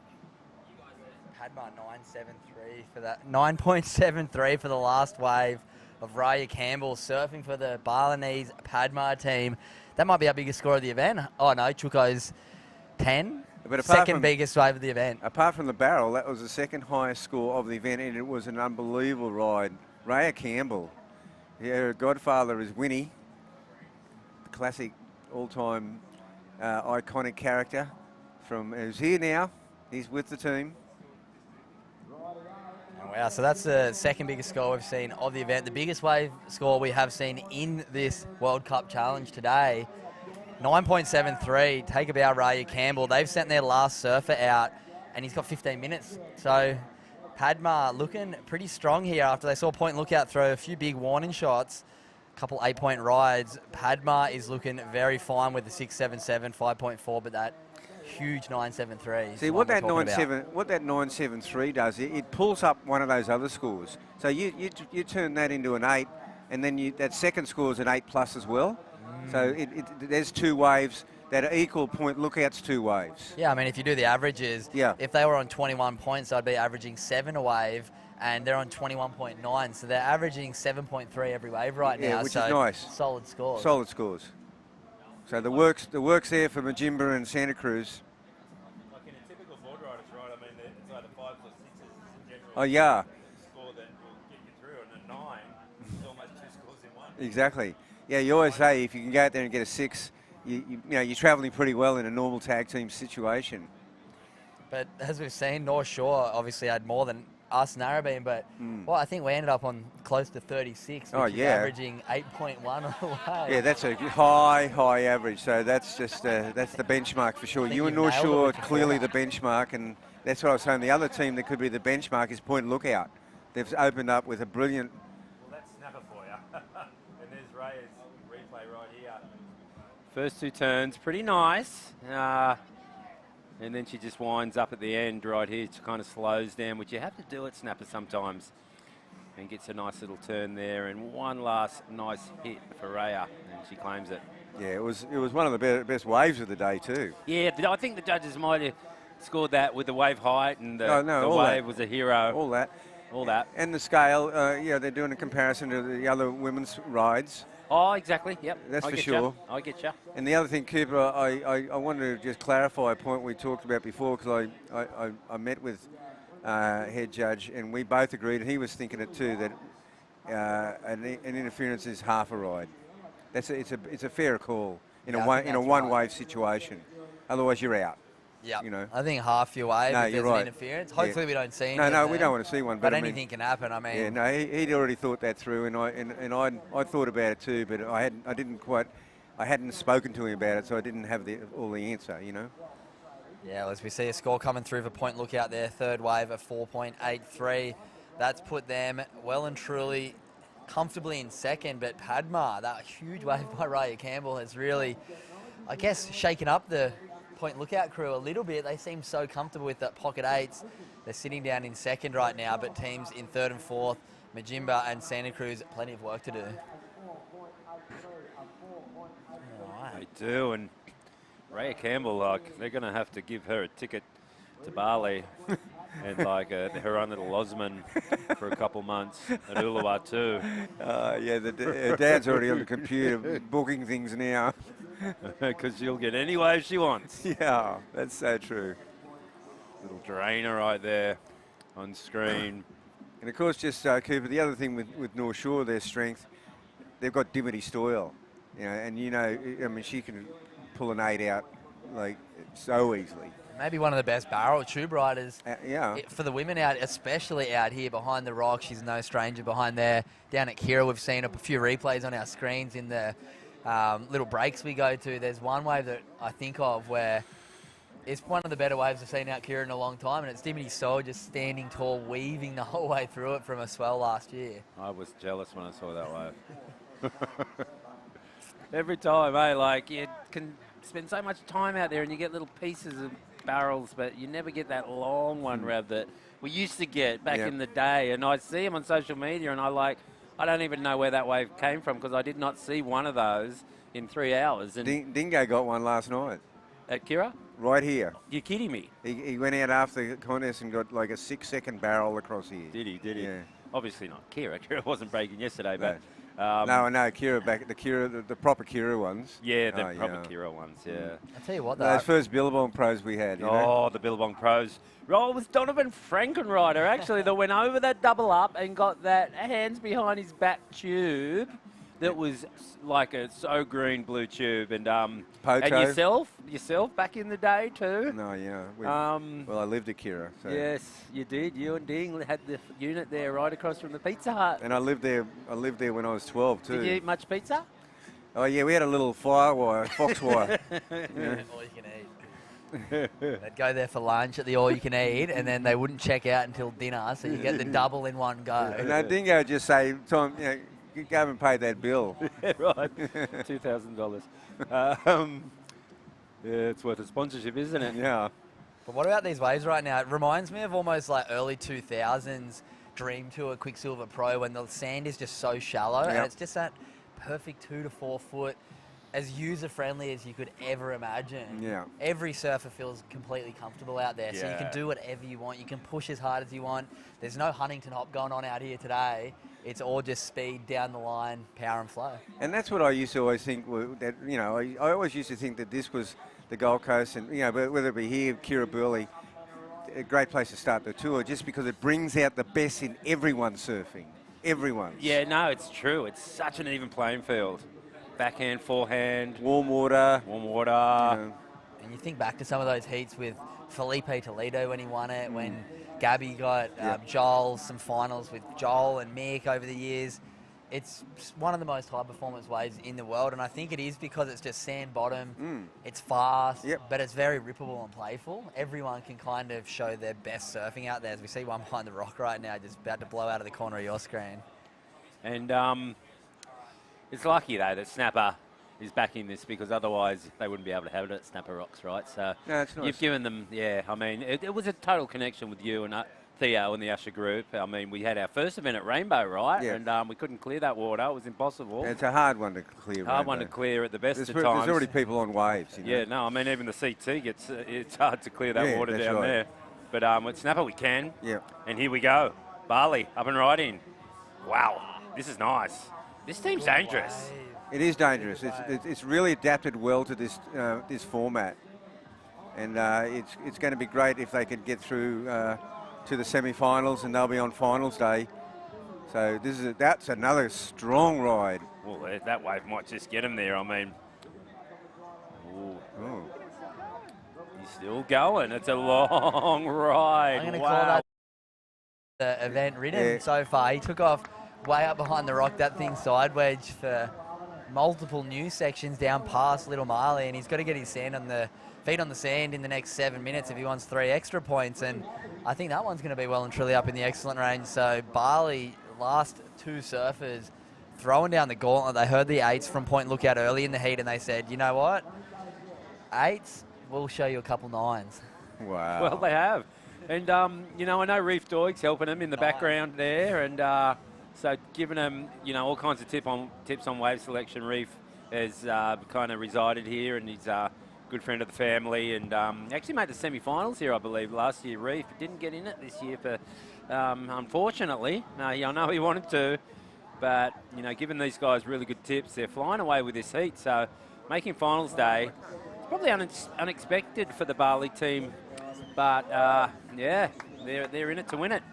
Yeah, absolutely. I think the Indonesian team is probably one of the strongest international teams we have here. Obviously, all the clubs from around the world are still working out who their surfers are in their team. They don't have these years of experience that we have here in Australia, and we see one coming through right now. This is Curtis Ewing from the Point Lookout team. Take it away, Ock. Well, the thing was, he had a wave, I remember just recently, and it must have been a big score, but he didn't like it. He went back out there. Is that true or not? I believe he had a 4.83 maybe on his one before. As we see the surfer in yellow out the back. The female surfers are just going mad in this heat. This is the Majimba team. Big lip line to finish, and that'll be all she wrote. Hands go up. We're going to be seeing the last surfer paddle out for Majimba and Point Lookout with just on 6 minutes remaining. This one is going to go all the way down to the wire, but it looks like the Padma team from over in Bali have run away with this one, out in the lead with 30.9 points. They're going to pick up 3 bonus points as well. great showing here by the Padma team. They had a strong performance in round 1, so we're going to see them on finals day tomorrow for the World Club Challenge here at Snapper Rocks 2023.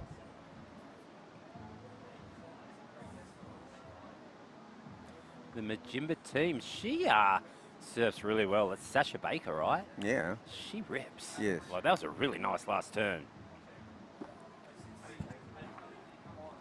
Cooper, you're frothing, mate. You're keen to get back out there, hey? Like, tide will be coming in. I was worried. I think I talked to you earlier thinking that with the tide going out, as the wave is barreling out the back, I thought the tide going out and low, Rab, and you'll agree being a born local here, that I thought the swell was going to get sucked out with the tide, but it didn't. No. And now that with the tide coming back in, it's going to pump. Yeah, it's going to pump. I don't know if we passed the low tide mark. Well, maybe not just yet. No, but I don't think so. I mean, the swell, it's Yeah, I not know. It's disappearing. there. It's Because there. when I surfed early, I had the feel of the swell that had peaked. Yeah, I know. But it, just like the Gold Coast does, it Yeah. repulses. In the afternoon. It's been repulsing for 3 years now. It has every It really afternoon. has. Yeah, it has. The El Nino, maybe. It's Everyone definitely else El is getting Nino. these mega swells everywhere else, and we're just getting pump and snapper every second week right now, it seems. Well, it's broken But it's broken for 30 days now. I mean, no, not epic, but broken. there was some days there around New Year's that were really good, as we see Curtis Ewing right. here for Point Lookout. He heard the Padma team up in the lead, and he said, you know what, let's get up close to them, and just back-to-back backside snaps right there, taking his time through this inside, and another one, and then squares up to finish. That's going to be another wave up in the excellent range, if you ask me, and Sasha Baker in the yellow for Majimba. That must have been Zane Jenner, that earlier wave. Oh, there you go. They The tricking Goofies. me. Like, yeah, Zane and Curtis, they look similar. Yeah. Zane's growing, man. Yeah. Gosh. Ethan, if you're listening, he's probably going, they don't look anything alike. Ethan might be just kicking back, getting ready for a big year. I wonder if he's left for Hawaii yet. I think I saw him at D-Bar the other day, and he'd be probably over in Hawaii already. I know a few of the guys are. I saw a post from Jack Robinson getting there not so long ago, which with Jack Robinson I thought was crazy, because he usually likes to spend the whole winter there. He went late. Probably his new coach, or he's not new coach. No, he's coming back from appendicitis. Oh, really? I didn't even know that. Oh, appendicitis. That's what it was. Yeah, I his actually appendix did out. see that. And then Callum Robson got a shoulder reconstruction, so he's had some time out of the water. He's over there earlier. I saw him with Jackson Baker, both firing up for pipe. It looks like there's a huge swell coming. Hey, we just got The green Eddie. alert for the Eddie. Green alert for the Eddie on Sunday, which is Monday, right? And there's For Monday. us? See, we miss it. Lucky. We get it. Otherwise, No, the commentary booth might be Over. empty. Well, you don't compete against the Eddie. Oh, and that too. I Yeah. mean, really, yeah. I mean, No, I was talking about us. I'll be like, no. sorry, Theo. Oh, we'd I'm have busy. another screen. Oh, up. we have another split screen of the Eddie. think there'll be a lot of isn't this swell going to be like 30 feet? Yeah, and then the Jaws is on hold. The Maui guys are going, we've got to get back for Jaws. Yeah, well, they're fighting. They're like, are they going to have Jaws or the Eddie? They can't have it on the same day. No, the Eddie's on for Sunday. Yeah. Jaws could be on Monday. Wow. Oh, mate, the couch is not. I'm not leaving that couch. And then there's another swell the week after. I'm going to Woolies on Sunday night. Yeah. Just stocking up the fridge, and I'm not moving. Couple Kit Kats, sit on that couch all day. I'm so excited. Yay. But when I saw that, when I said, the Eddie's on for Sunday the 22nd, we finished Sunday the 22nd, but that's the 21st in Hawaii. Exactly. Doesn't get any better. It doesn't get any better. Like, I just love it. That's so cool, excited. Watch the So ultimate. we've got a nice little window here. Oh my goodness! Just watching these waves barrel behind the rock is making me so excited to get out there. And lucky me, 3 sessions out there today. I've only had one of them. The next 2, hopefully, continue to pump as we see Nick Vasicek, Orange Rash Fest coming up in this next heat for Duranbar board riders. Bit of a grudge match. D-bar, Snapper. Oh, yeah. Burly it heads. Sure is. That's a lot of feeling in that match. Well, what happened there, Rab? Like, the locals drew each other, the local clubs. Out of the hat. Out of the hat. Everything out of the hat, mate. Okay. Yeah. Out of the hat, ma. Out of the hat, ma. Well, actually, talking about Padma, I just want to say, I'm glad you said that, because I just want to mention their surfers, because I do know Blackie, but the other ones I just got introduced to. This time it's Madays, Satrawan, Yoman Satri Mutti, and Wayan Dharma Putra, and Raya Campbell from Snapper. So they're lucky, as I say, that that's a strong team. Very strong team, and you know, it's going to be so good to see them on final Sunday. It's just brilliant. But just to clarify the situation with the teams, we didn't know how to seed anything. This is the first of its kind in the world. I had Brad Gerlach pulling the names out of a hat to make the team the heat draw up. We did separate 8 teams, you know, the 6 international teams plus Narrabeen and Snapper, and the rest were. Yep. Sounds fair. Yeah, you know, so a bit like World Cup soccer, you know, the next seat's like the pool of death. It's true. And who's going to be Argentina this year? Exactly. And I tell you what, we saw that wave come through for Curtis Ewing. Point lookout, another 8-point ride. So we've got 3 8-point rides by 3 for the goofies. Point lookout team, all goofies, and they still couldn't catch the Padmar team. Those 9-point rides, really important. And yeah, as much as you feel like 3 8s should win your heat, every surfer's wave counts. And we find them down in second, but we are definitely going to see them through to the next round. So first round, or second round, quarterfinals actually. Doesn't really matter if you get second. It's all about taking out that final. Yeah, absolutely. And there goes that heat. It's done. We're going to have a change over in the commentary. Glenn Rocky Rawlins is coming. Okay, so we're coming up to match number 2. We're going to take a short break.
I'm right here, I ain't going nowhere.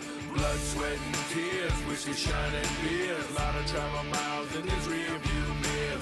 Watching my back, but never running from my fears. Made a few wrong turns over these years. This is how I roll, this is how I ride. Keep it 100 till the day that I die. This is how I roll, this is how I ride. Got me a band of brothers by my side. Got me a band of brothers by my side.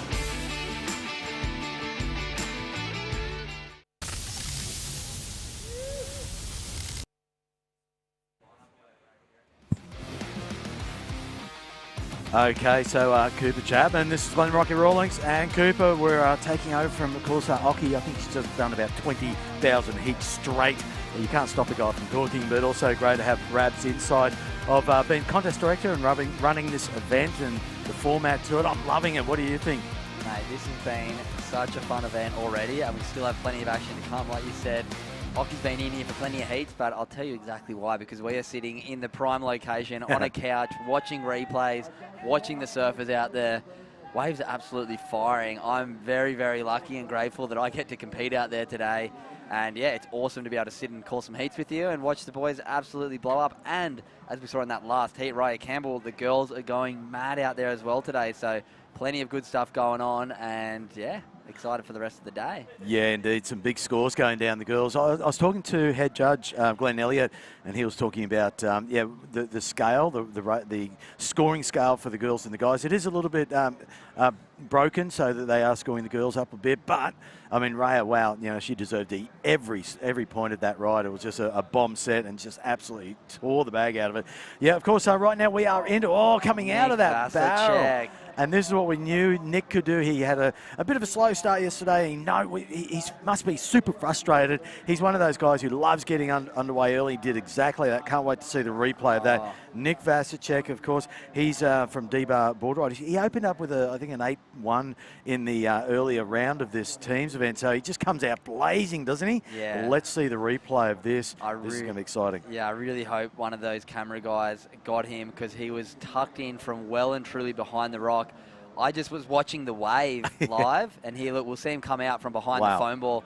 It's going to be a hard one. Hopefully the judges saw it real time because he could have been in that barrel for a few seconds knowing Nick Vasicek, and if he was, this is going to be very close to a 10-point ride because his barrels are unbelievable. As we see, Jagger Bartholomew picking up one off the end, and wow, this thing has got some run to it.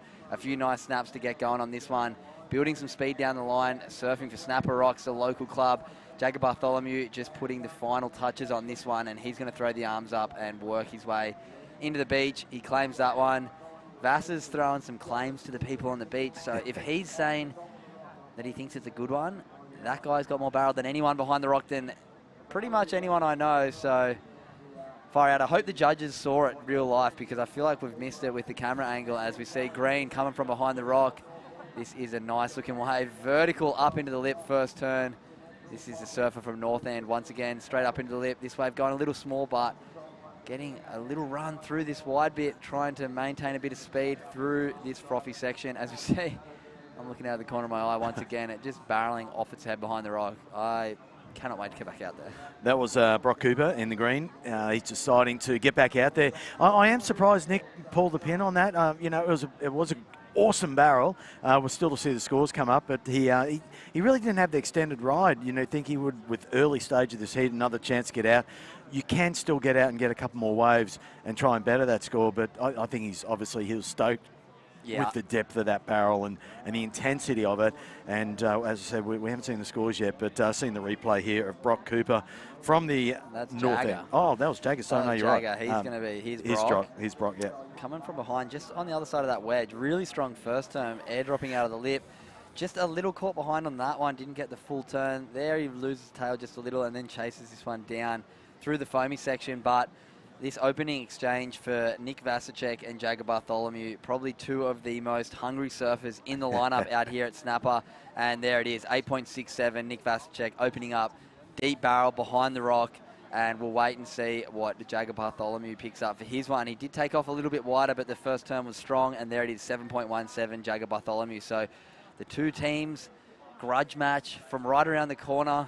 D-Bar and Snapper Rocks with an early, strong start. As we see, North End, 5.33 for that one of Brock Cooper. He's going to head back out and try and edge up just a little closer to the teams in first and second. As we see, Burley Heads will be sitting out the back with their first surfer waiting patiently, trying to get his first taste of a Snapper Rocks barrel behind the rock. And that's Nick Callister, the first surfer there for Burley. And here we go. He's going to be looking at this lineup. There we go, taking off on the backhand. So this is on cue, right away right from in behind the rock there or beside the rock, able to find a couple of snaps there, but it didn't peel off down into that little Marley section, which we saw Jagger's wave do. So wave selection is pretty critical. We are bouncing off the bottom of the tide. What is it, 1 o'clock in Queensland time, local time, and that, I think low tide's around 2:30, 3 o'clock, so we've still got a couple of hours of running of low tide. Here we go once again. So let's keep an eye on the lineup. Nice little set peeling through. Oh, this is the replay of Nick Vasicek's barrel. There it is. That was a big score, and it was all weighted on that barrel. Yeah, I'd love to see another replay. I was watching the real life. I might ask my comms team if we can get one more replay of Nick Vasicek's, because I missed it on the screen while you guys would have seen it. I was looking out behind because Nick Callister was on the wave behind. In real life, we are watching everything right now. We've got the screen that you guys can see, but we also can see the lineup and the surfer from Burley Heads. Yep, so Nick Callister's pulled it. He's pulled the 5.73 on that one. And so Matty Jobs is the next surfer there for Burley. We can see the vision just there of Matty negotiating the best way to get out across the rocks there. Everyone pointing different directions. It's pretty shallow, so it's pretty hard to jump off the rock there when you've got such a shallow, low tide. You're literally jumping off on the sand. Yeah, and here's that one of Nick Callister. First turn, quite nice. Second one, swooping it back, and we're going to pick up some live action here for the surfer in yellow. We do not need much of an introduction for this guy. Last year's event champion in the men's division, Sheldon Simkus, going upside down multiple times, and that is why they are the defending champions, Snapper Rocks. This is the first time we've had the World Club Challenge, the teams event in this Usher Cup, and Snapper Rocks looking right at home at their home break. 7-1-7 for the first wave of Jagger Bartholomew. Sheldon Simkus backing it up really quick, 6 minutes gone, and here we're going to pick up a little drone replay, building speed early, cuts to the bottom, and then bang, snap, spray all over his competitors. One more vertical one coming around this section, and 3 critical pocket turns. That is why Sheldon Simkus took home this event last year, and also took home second place in the Challenger Series event here at Snapper Rocks back in May last year, only to be beaten by our very own Callum Robson from here in Australia as well.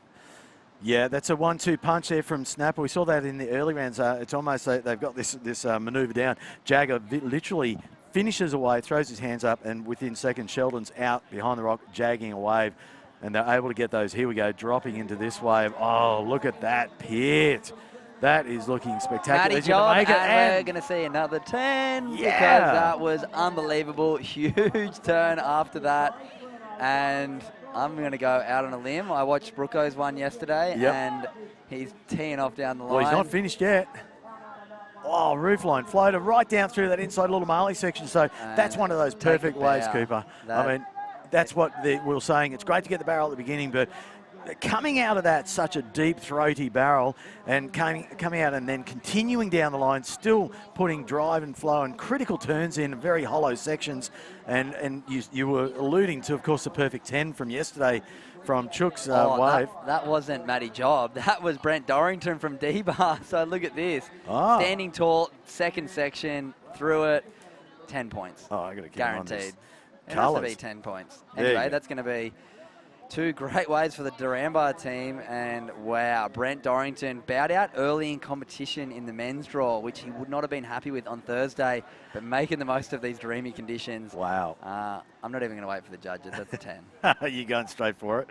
Look at this. Oh, wow. What do you reckon? Bugsy's looking at, look, that backdoor barrel, insane. 2 sections. Comes out clean. I thought he may have got clipped, and then into a huge turn. The thing just opened up. It looked like it was a shutdown, and yeah, it virtually reformed up in the next section. Now we're going to go to some live action once again. Snapper really turning it on the bottom of this tide. Sand grinding waves, peeling along the point. Look at the speed he's getting. Swoops off the top. This is a surfer in green.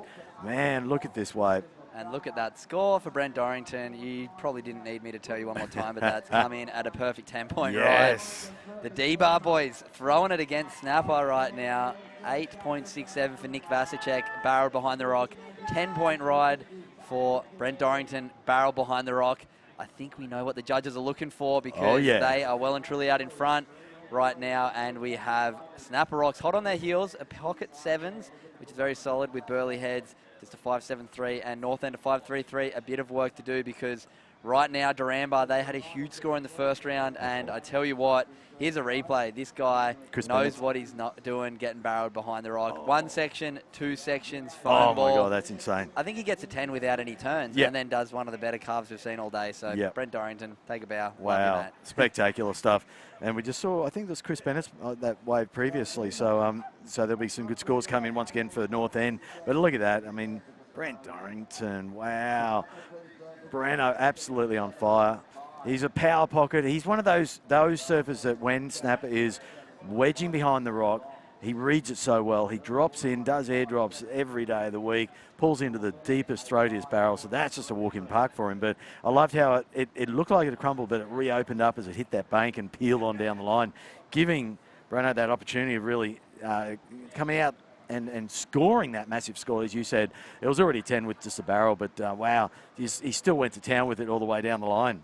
Yeah, that was a dream wave. I mean, Breno, airdrop from the start. Sometimes you can take off even deeper than that and come from behind it, but airdrop pulled up, just got under the lip right in time, and then he got that little side wedge and kind of went through the second section with plenty of speed, allowing him to punch through the little bit of a chandelier, and then as we saw, comes through, and once again, out the back, here we go. Oh my Is that God. D-Bar one more time, standing in a pit? Nah, here we go. This is the surfer in pink. This is Burley Heads. They have some fighting back to do. Nice barrel to start this wave, Matty Job. going to have to really connect the dots to finish this one off. The barrel wasn't quite as good as Breno's, but nonetheless, they're going to be getting their second surfer, or maybe their first surfer, Matty Jobs, still finished off. Oh no, Nick Callister was number one. So here we go, out the back, D-Bar, Nathan Cook. Oh my goodness, these guys are dialed in. 2 huge turns for Cookie. He sees this one splitting down the line, chasing it. Third big turn, this is going to be a closeout, bang, and huge carve down. That is going to be close to 30 points out of 30 points for D-Bar, and they still have 23.5 minutes to go for their female surfer. Freya Prum, who's about to jump off the rocks and have a dream 20 minutes out snapper with not much pressure at all because her team has gone gangbusters. 8-6-7. Insane. Nick Vasicek, 10-point ride. Brent Dorrington, and here's Matty Jobs replay. Nice little tube over the foam ball, then really had to chase this thing down. Unfortunately didn't get something through that midsection, and then connected the dots at the end to finish this one off. But the story of this heat is Duranbar from just around the corner here at Snapper Rocks. Snapper Rocks looking good in second, but Burleigh Heads are definitely hot on their heels right now. Yes, well, I mean, look at that. Yeah, so in the first few minutes of this heat, and on the backhand attack here, this is, of course, in the orange singlet. This is another 9, I think. Maybe, yeah, I think this is another high 8, 9. D-Bar. Nathan. Very hard to beat right now. That is 3 huge turns on an open face set wave. We'll wait for the score as we see out back in my live view. I'm watching Burleigh Heads go to town right now. Great first turn for the female surfer for Burleigh Heads. Nice second turn. Snaps it in the pocket for a third. Carving on a fourth, and that was jump off the rocks straight after Matty Job, straight into a wave, and we just saw the last wave drop in for Nathan Cook for Duranbar, a 7.83, and that is what you call a perfect start to your heat. There's been 13 minutes gone. D-Bar have had a 10, an 8.6, and a 7.8, so well and truly out in the lead of this one. And Burleigh Heads are hot on the heels of Snapper Rocks. Last wave for Burleigh was a 7.53 for Matty Job, and then their female surfer backed it straight up with another 7.53. So Snapper Rocks, ball in their court, a little bit of pressure on their third surfer right now, chasing down something around that 6.1 mark to even catch up to Burleigh. So that's how quickly things can change here. 21 minutes, plenty of time. This heat has had plenty of waves. The tap is turned on, and let's keep it going for the rest of the day. Wow, that's amazing. This heat's really turned it on. We've seen a couple of lazy heats, but this is like just a pulse of sets. It just keeps coming through, and each one of these surfers getting a chance just to have 3 surfers in the D-Bar board riders to get those bomb sets in the early part of the heat and just get over and done with it within the first 12 minutes or so. That's phenomenal. So Freya, yeah, she was looking at having a lovely time out there by herself. Of course, that gives you time then to get priority, sit out there, and then once you've got priority to pick any set that comes through in that time frame. So, you know, what's that? Still 20 minutes remaining, 20 minutes, 20 minutes and 45 seconds remaining. That's heaps of time, so at least 1, 2, maybe in 3 more sets. Yeah, Freya can sit out there right now for 18 minutes and have a free surf, basically, as we see more waves just barreling their head off behind the rock there. Like, look at this. This is a little water angle we have. Bit of a broken up video, but wow, here we go behind the rock. Yellow up and riding. This is the surfer from Snapper Rocks. Mitch Parko, quick in and out. Maybe hit the feet of one of the surfers, or just caught a bit of a rail. To be honest, it wasn't that good of a wave, so I feel like the little mistake actually worked in his favour there. That one ran off quite quick. He would have had a bit of trouble to get much scoring potential, so as much as he's in 4th priority, I think that wave wasn't a big scorer. So Mitty Parko's got a bit of pressure. Went from pretty relaxed pocket 7s for his team to on the back foot right now, chasing down something in that 6-point range, even to get back into second behind Burleigh Heads. And the tail of this one is Duranbar running away with it. The 10-point ride, absolute highlight of the day right now. Brent Dorrington, take a bow. Yeah, so the other scenario there is Mitch Parko in the yellow singlet, the third surfer for Snapper, chasing a fairly good score. He's now obviously going to be back in the priority list, so a little bit of time. Other surfers will get waves and he'll move up the priority, but he's going to have to chew up a bit of time to get that, or he'll find possibly, if he's down a little bit further, he'll find a little wide one. Here we go. Nice little... Oh my God, it beautiful waves out there. And here we go, Mitch Parkinson. He knows how to get a score from any part of the point here. He's racing down the line. No turns yet, but here we go. Picks up some speed. Huge layback, but catches the nose. Bit of head noise for old Mitch Parkinson right now. What looked like a very cruisy heat for Snapper Rocks after their first two surfers, Sheldon Simkus and who was their first? Jagger Bartholomew. Yep. How dare I forget Jagger. Pocket 7s, but right now, Burley Heads clawed back with pocket 7.5s of their own. And North End sitting down in 4th right now. There's been plenty of waves, but unfortunately, not many of them ridden by the surfers from the North End team. No, in any other heat, that would be a fairly common sort of time frame. But because of Snapper, Burley and D-Bar picking up all those waves in the very early stages, they were monopolising on that run of sets that were happening. So, so North End, yeah, there's still going to be time. I mean, we've got 18, was it 18 minutes remaining? 16? 18. 18, yep. So 18 minutes. So still plenty of time. Of course, they've got Chris Bennett, Ashley Spencer, and Chris Saffer. So all very competent surfers of winding this wave up and really dialing in on the sets. Of course, right now, you know, we've got quite a bit of, you can see the white caps out the back there. The southeasterly winds, trade winds, have been blowing. That's great news for us here. It's offshore when you wrap around in the corner here, and that's quite prevalent when you're seeing the face of these waves just peeling clean. But those white caps and that stronger wind. Inshores, we might see a bit of a jump in the swell. Here we go. Nice snap off the top there from the surfer in orange. Freya. Yes. D-Bar trying to just polish off this heat for D-Bar. Couple nice snaps on that one. She's got 17 minutes. She's going to go back out, take her time, really pick the eyes out of it, and then she can come in with 2 minutes to go if she needs to. That's going to take them probably close up to 30 points. And in a pretty nice position, but still plenty of surfing to be done in this heat. I cannot see them being caught, though. With Burley and Snapper still hot on their heels, they need to average 7.5 points to get to 30 points. Right now, Freya's only going to need a 3.5 to get them to 30 points. So I do like talking about the numbers, but right now, I think D-Bar is pretty safe to look at a position in that semi-final for the World Club Challenge tomorrow. Burley Heads and Snapper Rocks are fighting it out for second right now. North End a little bit behind the 8 ball with 16.5, just over 16.5 minutes remaining in this one. The tide is very close to the bottom right now. As we see the turn of the tide, we're going to get a bit of an incoming push. We've got 2 more heats of the quarterfinals of this World Club Challenge, and then we're going to go straight back into round 3 of the men's event of the World Usher Cup Challenge, I guess you'd call it. Yep. Men's division, round 3. There's plenty of action still to come in that. We've got 32 surfers left, 8 heats, and the afternoon is just going to be pumping, so do not go anywhere. Enjoy your Saturday afternoon watching surfing here at Snapper. Yeah, indeed. Now, I'm going to ask you, you know, in a team's event, obviously there's 4 surfers in this. The last surfer, what we call the anchor surfer, there's a lot of weight sometimes come on that last surfer. You know, it depends on how quickly your team members have surfed, and if you're then running short on time, you've got to really rely on that anchor surfer, especially in these sort of situations. They've got to read the wave, read the conditions, not sit around, and if the time is running tight, they've then got to get in onto the sand to claim those 3 bonus points. So, I mean, what in your team, what are you position are you running, and what's your thoughts of being the anchor surfer? Oh, a bit of a secret if I'm being completely No, to be honest, we've obviously had quite a lot of success over the years, North Narrabeen, in tag surfing. The format is quite different, so we have to think a little bit more strategically, but for our first heat in this event, that last heat, we just went with our age-old Nathan Hedge to start. He starts every event for us when he's surfing, and rightly so. I mean, rightly so. He dropped a 9.6. I got out there second. I had a 7, which was pretty solid, and then followed up with Jamie Thompson, dropped a 9.4 as well.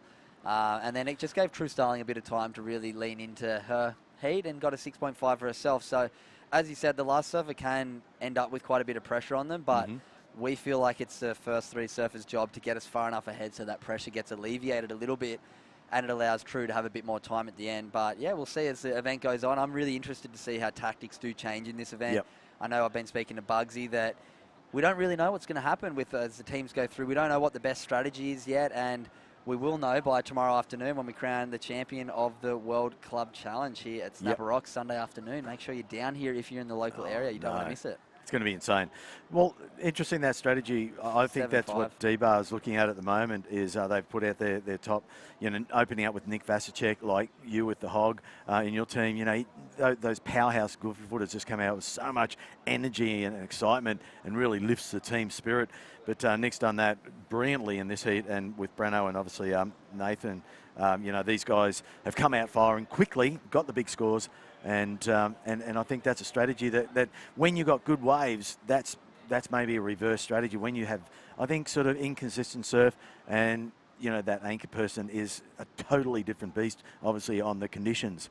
Yeah, I mean, the conditions have been pretty pumping, so They it kind have. of makes it tough. But right now we see out in the water, Mitch Parkinson has a little bit of work to do. What was a very, very hot heat to start off has gone a little bit slow right now. So momentum that you feel like you've got can just slip away very quickly, as we saw that score come in for Freya Prum. She dropped to 7.43. So you've got to say Duranbar have put on the heat of the event. As we see Green sitting in the barrel, coming out of that one. The North End surfers waited a while for that.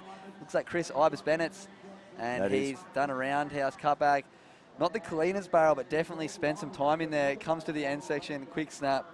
He's going to be throwing the arms up after this one, and we're going to see the third surfer jump out there. There still is plenty of time. We've been saying about 8 minutes is what you want per surfer. Correct. Right now, these surfers are going to have about 6.5 the last two waves, which is still a bit of time to get two waves out here because the jump off the rock is so quick and easy. It really is. Yeah, we're seeing and that's what I love about this strategy that Rab has put into play for this team's event, is that there's no downtime of waiting for someone to run in, tag someone on the beach. It's literally banger. Your team member is literally, as you're finishing that wave, as soon as you throw the hands up, your team member is out on the lineup. So no wasting time. It's great for spectators, great for the strategies, and great for the competitors, and great for the teams to get right behind their competitors. Yeah, coming up after Chris Bennett's just coming in on that last wave, and we'll see Ashley Spencer, their third surfer for North End. So they're dragging the heels a little bit time-wise, and Chris Bennett's there. It is a fairly healthy score. Is that 7-point ride? 7-point ride. Look at this. This is going to just continue to tighten up. They do have Chris Zaffers, one of Australia's best surfers. He did spend some time on the Challenger Series the last couple of years, which was great to see. But right now, he's going to have some work to do once he jumps out as their last surfer. We do have our female surfer in the water for North End.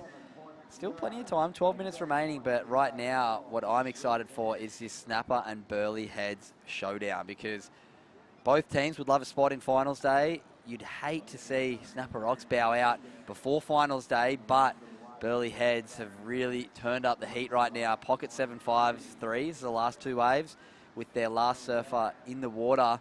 And right now, Snapper Rocks have to catch a wave for Mitch Parkinson and then get their last surfer out in the water. So a bit more time for the last surfer in Burley to try and get a big score. And Snapper Rocks still have two waves to catch, with Kobe Enright bringing it up the rear for them. Yeah, and you got Hanada Azawa from for Burley. You know, a great surfer, Hanada.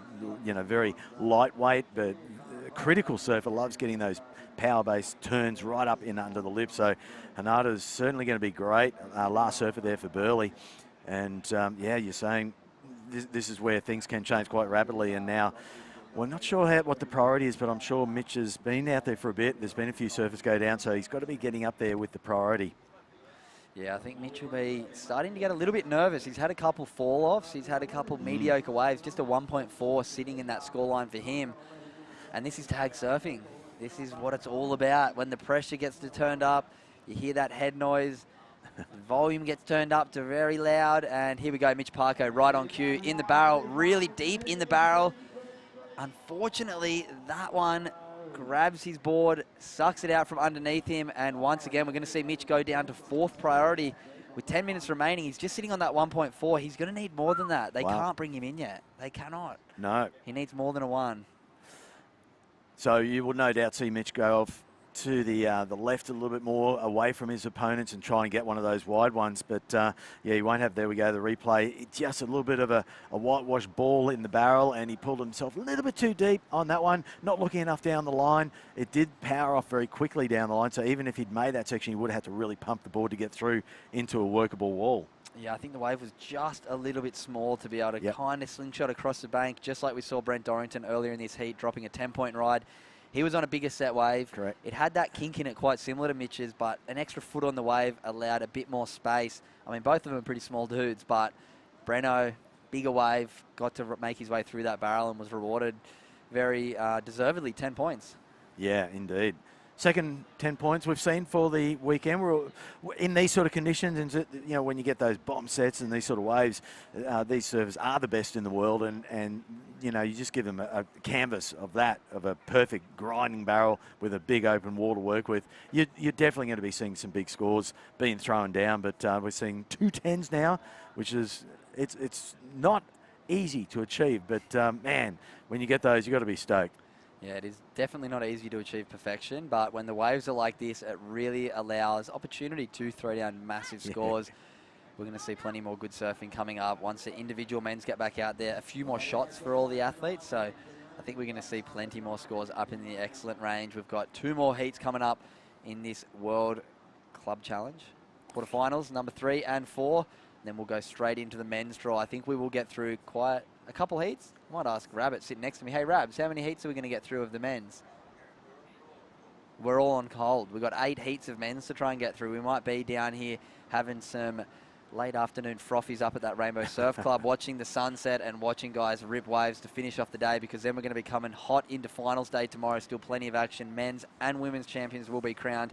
We're also going to see the first ever World Club Challenge crowned here at the Usher Cup Snapper Rocks 2023, the first of its kind, and probably the best waves I've surfed in an event in about 10 years.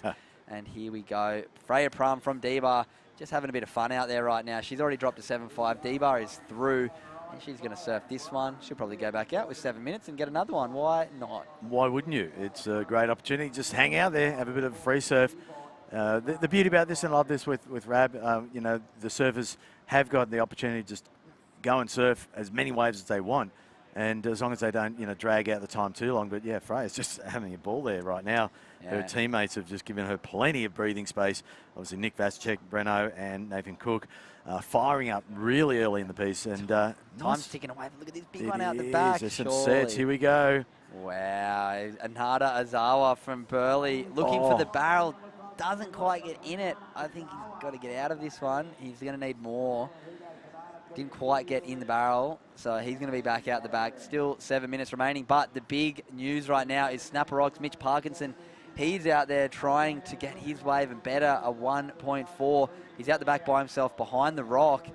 There's just 6 minutes and 50 seconds remaining. They still need to get Kobe Enright out there after him to catch a wave.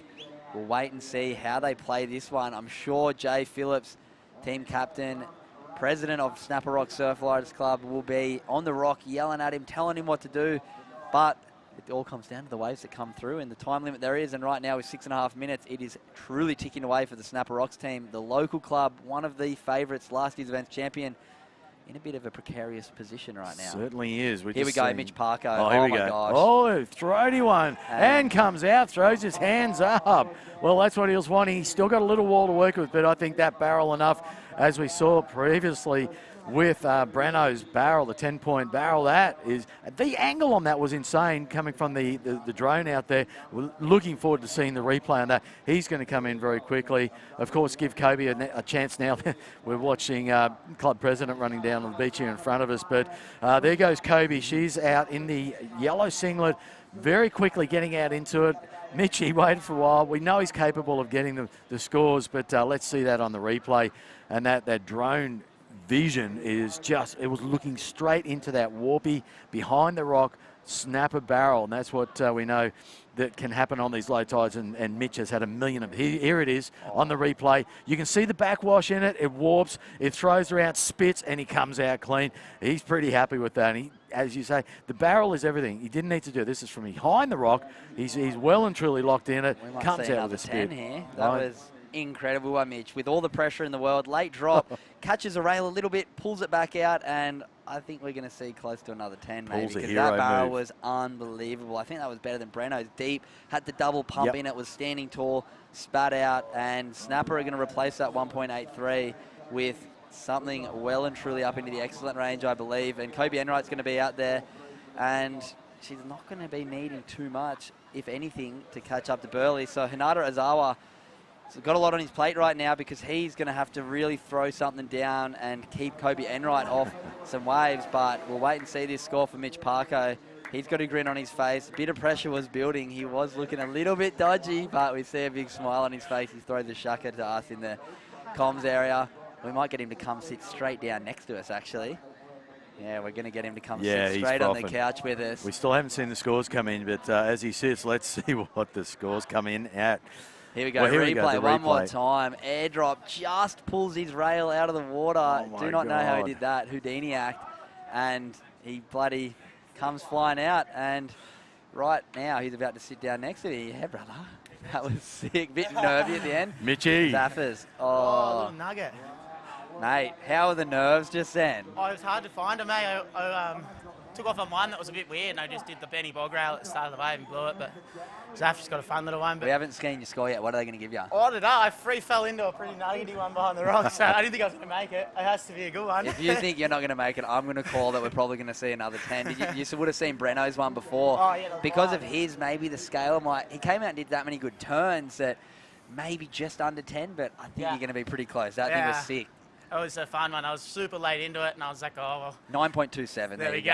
All right, well, you pulled it out, pulled the hero move there, Oh, bro. mate, I thought I'd blown it by paddling back out, using up all the time. Oh, but my God. At least I made it worth it. Yeah. You went from what? But it's going to be close, mate. We're not out of the woodwork. But No. it's going to be pretty tough to see who gets through this. Like, the boys are all getting pretty good scores. Massive scores. There's been a lot of pulse in this heat in the early part. You saw all those sets coming through, and then you're sitting for some time. Were you thinking Oh. there was going to be another set or what? I was just going, please let me get a tube behind the rock. Like, I never get to surf this when it's pumping.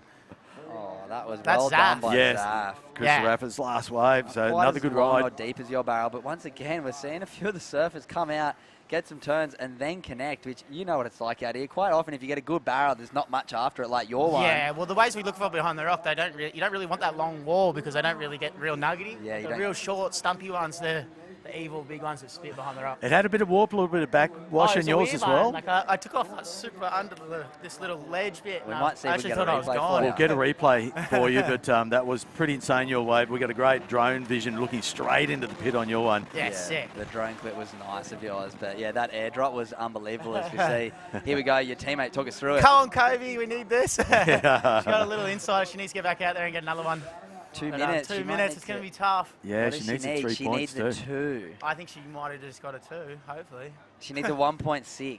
And then she needs to get in quick to get needs 3 And then points. she needs to get in with Well, a minute 50. We've got Hanada out there though behind the rock. This is going to be tight. She's going to need like maybe a 3 or a 4 and then get in. But right now, this is going to come right down to the wire. We'll I keep know, you I'm gonna in get out the of the booth. booth. Oh, you want to get out? Oh, you go on. Yeah, All right. Mitty. Unreal, mate. Woo. Cheers, brother. Clutch surfing by Mitch Parko. He is no stranger to a barrel Here we behind the go, rock. Here we go, Kobe Enright. Important wave for Snapper Rocks. They are not out of trouble even with that 9 of Mitch. Great first turn, showing why she is one of There we go. Australia's best women surfer. And once again, another solid turn. That's going to take Snapper up into the lead with a minute and a half. Hanada Azawa is going to be looking for something, I reckon, up in that 7-8 point range. And he's going to need the 3 points from behind the rock. So Snapper Rocks looking a little bit nervy for a moment there. And Mitch Parkinson showing us what that last name is all about. Airdrop into the barrel. And Kobe Enright here, replay. And we're watching Jacoby while the replay's happening, literally down to the dying seconds, and just she's hit now the sand. It was a quick run in. She's now claimed also the 3 bonus points, so that's going to definitely help Snapper's plight to get back up into the game.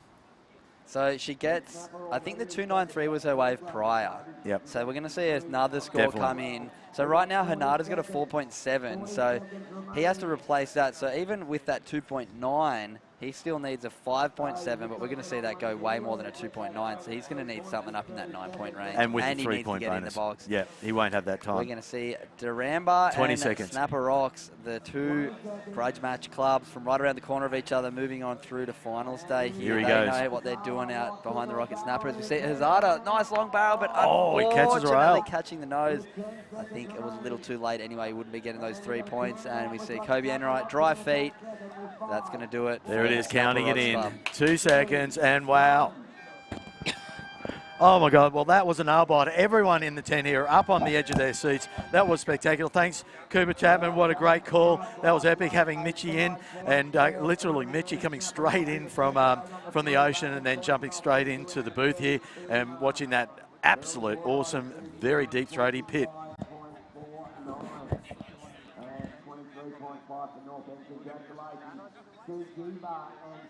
And we'll be with all the action with, of course, Dingo, Oki and Ronnie.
Man, oh man, the action is coming thick and fast now. We're seeing some really close battles. Snapper Rocks just saving themselves in the dying stages there.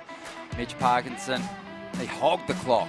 He absolutely hogged it. He almost threw it all away, but he managed to save himself. He got a 9.27 behind the rock, but Kobe Enright is the true hero in the Snapper team after banking a 5.43, getting back to the sand just before the hooter sounded to get the bonus 3 points and shore up that second position and stay alive in the mix here at the Usher Cup. As the host club, you don't want to go out early.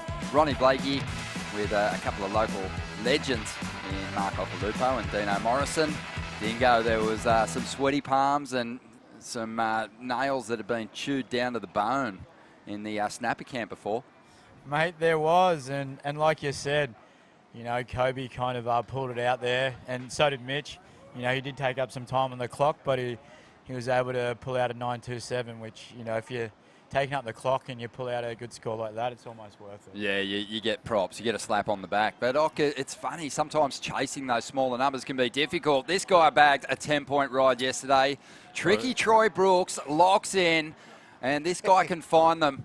He's got a real nose for the good rides out here as he goes bashing through the lip now. And he is on his way to a fantastic start for Team Torquay. Tucks into the foam. And that was hilarious. That was funny. He pulled into a whitewash and then got lipped. Yeah. At the end, but that was a well-ridden wave before that. That had everything. But Ronnie, good fun. Yeah, he had that 10, and let's see the replay of that. That was incredible. I was freaking out for Snapper. I really was. I went home. I lied on the couch for just a little while, and I'm looking at Mitch just chewing up clock. Here goes Troy. Not too deep on the first one, actually, and got pretty deep on the second one. But there's one point on this wave thing that I love. I love that snap, and I love this bottom turn here. Of course. Really tight. And he's lost nothing since he's left the tour, and that was umpteen years ago. Seriously, but this is the funny part right here. He got really worked. He's lost the size 32 board shorts. Well, if he's wearing contacts, he lost them. That was so funny because Troy just so crafty and, you know, trying to maximise the points out of that wave. I think Snapper said, come on, mate, I've given you your moment. Get out.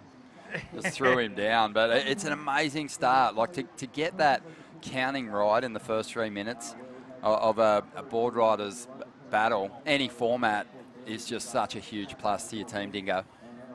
Yeah, well, it sets a whole team up. It takes a lot of pressure off them. You know, he's in now. There's 32 minutes remaining, and then they got their second surfer out. He's obviously going to be in that excellent score. And so, you know, it's like Hogg's an unreal starter. Like someone like Troy that's been under that pressure before knows what it's like to get started within that first couple of minutes and how much pressure it's going to take off the team. So I've noticed too, a lot of the surfers that have that kind of established pro, I think it's like one of those things. It's like, who's going to jump in first? Who's going to try and set the pace here? And I think those experienced vets are sort of saying, here, let me do it. Yeah, hand it over. Give it Let here. me be the first surfer. You know, I'll make the right decision based on wave selection. I'll make the right call on whether I'm going to go back out or not.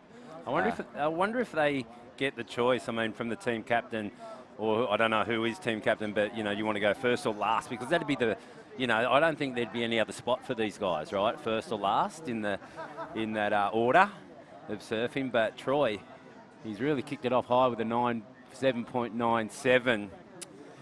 Got fond memories of Brooko. Actually, on my last heat on the tour was against Brooko at Pipe, and it was such a small little day at backdoor. It was like anti-climax. Obviously, he beat me, 2 foot backdoor, and he chaired me up the beach with Louis, I think, and that was it for me. So, fond memories. Yeah, but like I say he's before, a popular surfer, wasn't he? Yeah, but Troy, like, he's lost nothing. He's lost nothing. He's surfing as good as he is when he was on tour. Yeah, he looks sharp, that's for sure. So 7.93, the pace has been set. We've got the Maui team out there in the lineup, and Dingo, great to have all the international teams here, but for you it's the opportunity to catch up with a family that you're pretty familiar with, the Robertson boys, great surfers, and I mean the stuff that they're doing in waves of serious consequence over there on the North Shore Oahu and also on Maui is pretty phenomenal. Yeah, and you know they've been groomed for that ever since they were young. They live about 15 minutes from Piahi, and you know they've just always gone down and watched every swell, and now they're out there charging it.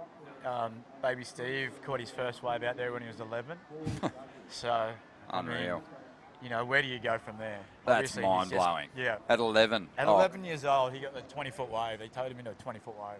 I've got an 11-year-old. That's not fair. Like, he can't even make his own toast yet. What if he said, I don't want to go? And, like, how can you, like, it reminds me of, like, who does it? Dylan Longbottom tows Summer in to slabs. Like, Yeah. what are you doing to your children? Yeah, but they want it. They want it, and they're actually, they've seen so much of it, and they've watched it so closely that they're kind of, in some ways, kind of ready for it. They want to do it, Yeah. obviously. Yeah, and the safety team out there, everyone's watching him and making sure they're in the right place. It's not like they're, you know, putting him in super deep. They'll get him out there, make sure that they're in a place that they're comfortable with, and that if something goes wrong, that someone's going to be right on top of them. Yeah, and you know what I saw last night too? Well, on social media, I saw a shot of Kalar Grace hugging Billy Kemper that's a with a great sign. thing to bring up and too. it was so epic, and I just got goosebumps going, yes, he's all right. And it's given Billy a big hug, and there was a big sign there for him. So, yeah, if those boys are listening, so stoked for you guys, and so stoked for Kalar and the family. And you know, Derek Hale was a really good friend of mine, and that's his little nephew. I've known him since he's been young. And he surfed a great event. He made every single wave. Yeah, and looking really sharp. Yeah, and I think that was just maybe on the way paddling a clean-up set or something. I'm not too sure what happened exactly, and so I can't comment on that. But it's just stoked he's all right, you know. He's all good. It seems that he's going to make a full recovery, but yeah, talented surfer, and if you miss it, was during the shootout. Yeah. And you're right, Oki, he copped a wave on the head paddling back out. Yeah. And, you know, unfortunately, came into contact with that reef. It was sketchy times. Hey, it happened to Derek in the same spot. Where, it was, I think we were free surfing, or was it a comp? I can't remember if it was a comp or free surfing, but Derek, in that same spot, like just off the reef, sandbar, there's hidden rocks under there, isn't there? Just off the reef. And Derek hit the bottom, and he busted his eardrum or something because he was swimming downways. I remember the jet ski pulled him up by his leash. Oh, that was Eric Robertson. And he's trying to improve on a 1 at the moment. Not as heavy as Kalar, but they pulled him up, and he was all right. You know, he wasn't as severe as Kalar, but it happened. It happens. I remember Nathan Fletcher saying, you know, those big wave riders, you know, they don't know if they're coming home, and every time they chase a big swell. And that day at Pipe, you know, it wasn't, it was a pretty heavy, day at Pipe. It looked good. I mean, it was big. But it was dangerous that day. A few people, those 2 days, got hurt. Right, Ding? Yeah, I think... Billy got hurt. Billy, Makua, Kalar. I think they're all right, though, because I was looking at the Eddie draw, and their name's in the draw. Yep. So that's good news, too. Yep. Eric Robertson there for the Maui team. So it was a quick start for Troy Brooks. The other competitors are out there at the moment. You know, they've had a wave each. It's been a couple for Eric now, but... You know, Currumbin, North Shelley, their riders are still out there looking for a score of substance at the moment. But the Torquay team is into their second surfer in the lineup now, waiting for an opportunity to lock in that second score, as we see for North Shelley. I think this is it Shane Holmes ripping into a couple of hits there. And now we're going to see Currumbin get their chance to lock in a solid score. Sticking with this one, looking pretty decent down the line. A couple of big swoops off the top. Kind of more of a carving approach on the backhand for Will Morrison. It's a pretty good surf wave. It really was. Yeah, that was a really well surf wave, that one, Ock. He was patient. You know, you could tell he'd surfed a point break before. I mean, he's from Currumbin, so that's pretty much all he surfs. So that looked like Oscar Berry. Heading into the lineup now. Great young surfer, starting to really collect some solid results.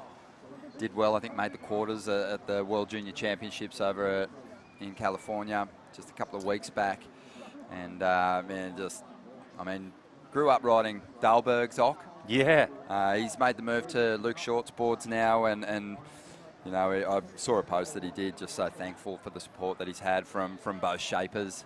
But you rode Dalberg's for ages. I did, yes. When I won my world title, I was riding Dalberg's, and I did for about 20 years. Gordon Merchant got me onto them. A really good friend of him, Rodney Dalberg, and they live close together. Actually, Gordon's got a house down there close to Rod, and if they're listening, is Yamba got a team? I remember they won, not last year, the year before. Yeah, well, they've got their big annual event, the Pippi Beach Classic, happening this weekend. Oh, and so they're not here.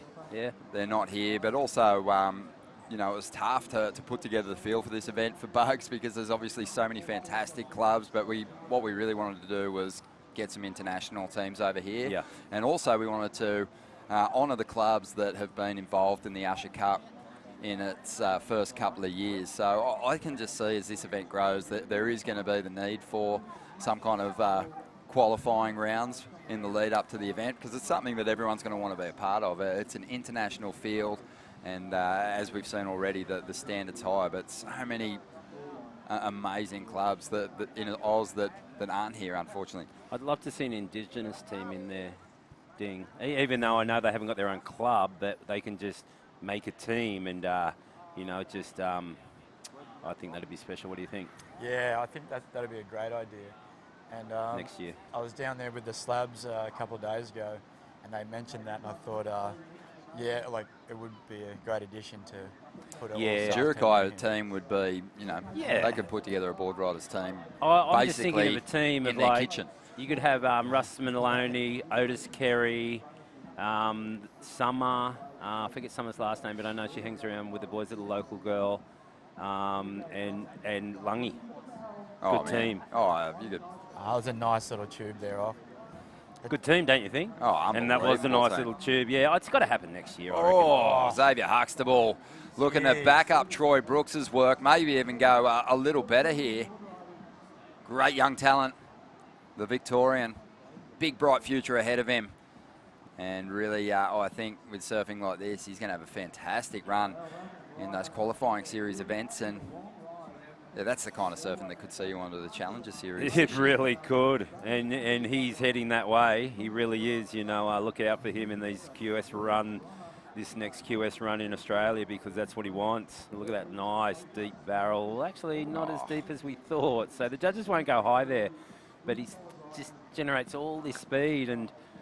That turn. That turn, yeah. That was just the way you held that rail. Oh, and the next one I liked. Yeah. That's just that classic combo, isn't it? The big slicing down carve, but maintaining enough speed to get your board vert on the next move. It always scores well. Yeah, it's like that John turn that he does, where he really holds it right on point and then just drags it all the way through. Look at what we've been just blessed with this event window. I mean, 4 days, we couldn't have lined it up better. A couple of locals have told me this is the best they've seen the bank in maybe a year. Well, that's an excited local right there. I don't know about that. You know, because it's good. It's lucky that it's only going through to Rainbow. It's not going the whole way, but this actual section is quite good. It's gotten better, you know, since we got this swell a couple of weeks ago. There's been more sand added, and here we go, yellow up and riding. Yeah, this Maui. is Team Maui. Who is it, Ronnie? Well, we had Eric out there first. I think this might be Stevie working this one over. Gets a nice last turn there, but he jumps out. I think, I don't think he wants to include that wave in one of their 4 scores. No, it was only a 317 on their opener. Eric, he had a couple of throwaways, and I think when he got the 3, he went, you know what, I've got to make way for someone else now. So he... oh, that was a replay. Sorry. Yep. He's letting little Stevie have a crack at it and get some reps out here at the moment. So this will be his first effort. Yeah, and he's on his way back out after this. So he wants bigger scores, thinking he needs bigger with Torquay and Currumbin in this, and North Shelley. Yeah. You need some big scores for sure. Well, Xavier Huxtable's done a little bit better than Troy Brooks, so that's a healthy start. You know, they've got their 2 first surfers out of the lineup with big numbers and left plenty of time on the clock for the remaining competitors. And that is Willis Drimmer, who's been dropping big scores, and Sarah Hickson. So, yeah. Can you say it again? What you talking about, Willis? Yeah, I've been sort of blown away by what Willis has been serving up to us, Dingo. What a great young talent. Yeah, I actually haven't watched Willis yet, but I'm excited to see him get a wave now. And Australia had to we've always had a deep pool, but it just seemed like we kind of had to step up and start taking some of these international events. I mean, you look at the World Junior Championships on the men's side in particular. In the last 10 years, we'd only had one previous winner in Ethan Ewing, so Jarvis Earl breaking through. It's a real promising sign for the men's tour. On the men's side, it's been 10 years since Mick Fanning won as the last Australian world champ now. On the women's side, however, they've been on fire. Steph Gilmore's had a couple of world titles. Tyler Wright had 2 wins. And in the World Juniors, you know, we've had Isabella Nichols, we've had Macy Callahan, Nikki Van Dyke. We've had like a number of junior champs. But on the men's side, great point. Yeah, the 10 men's years, side, wow. the momentum was lost. The domination was sort of taken away a bit. And 10 years, that's a long time. I mean, Australians dominated back in the day, didn't they? I mean, Brazil's been dominating for the last 3 years and maybe a little longer. But, you know, who do you think? I mean, you know, the only thing that annoys me is, you know, obviously you've got to make that top 5, and that's a have to, you know, and that's a long year to do that. But then, you know, when you all you think of is, can they win trestles? Because if you can't, you're not winning a world title, are you? no, and I honestly believe as talented as John is, he could dominate a regular season and have a really tough time getting a win away from especially Gabriel Medina and Felipe, the way that they surf trestles and in the last 2 title years. Well, Italo in particular, but Italo got his world title with a gutsy performance at Pipe. Well, he did. No. And he was strong this year, but he was. It just feels like Medina and Felipe have sort of established themselves as the surfers to beat at trestles. But But I totally agree with you. I mean, that's a little frustrating. You know, you win Pipe, you win Chopu. I'm kind of mapping out John's year next year if he stays healthy and gets on the tour. You know, and even Kelly can do the same. You know, you win Chopu, you win J Bay, you win Pipe. You've got the lead in the ratings. And you might even only have to surf those 2 heats, maybe 3, if you're in the final. But can you win against those guys? You know, it's a big question. Yeah, we're going to answer it in September. And Well, it's going to be fun to see. I really hope that Ethan and Jack can get themselves back up there for another shot, because I think they got a little overwhelmed by the moment on the final day of the season last year. And it was a shame because they were both so switched on. I think if Trestles has a bit of size to it, Ethan's chances are pretty good. What do you think about that, Ding? Well, what's your 2 cents in the finishing at Trestles there? Yeah, well, I think last year the conditions changed so much from the day before that it was that, you know, that weak trestles. It's actually pretty hard to get speed out of, and it takes, like, you've seen it with Steph, like she was so in tune by the time she got to the final, and you've seen Carissa, she was like, her time was just a touch off, but you know, Steph she had a few heats under her belt. Under her belt, and she knew the always conditions dangerous. compared to the day before where it was like, it was pumping trestles. But what do you mean? It went for 2 days or 1? No, just the free surfs and the warm-ups and whatnot. Okay. And you are kind of sitting around sort of probably marinating on your last ride the day before with that feeling. So they had it on the wrong day, you're trying to say? Well, it was the first day of the window they ran. Oh, they did. So the day before wasn't a window. No, it wasn't a date. So they would have been getting warmed up with, you know. Yeah, pumping I trestles, get you. And then the seconds dropped out, and it started turning into a wind swell. Yeah. And obviously that's going to favour Felipe for sure. Yeah. You know, he gets so much speed out of his turns. So. Yeah, he's so fun to watch. One thing is for sure. He didn't even do an air in the final. Oh, man, he didn't have to. He's so powerful, and that's kind of like something that people forget with him. They just think he's so progressive that he's just going to bust the fins and take to the air. But when he unloads a big power hook, it's pretty awesome. He moves a lot of water. On the quad too, right? Yeah. on the quad.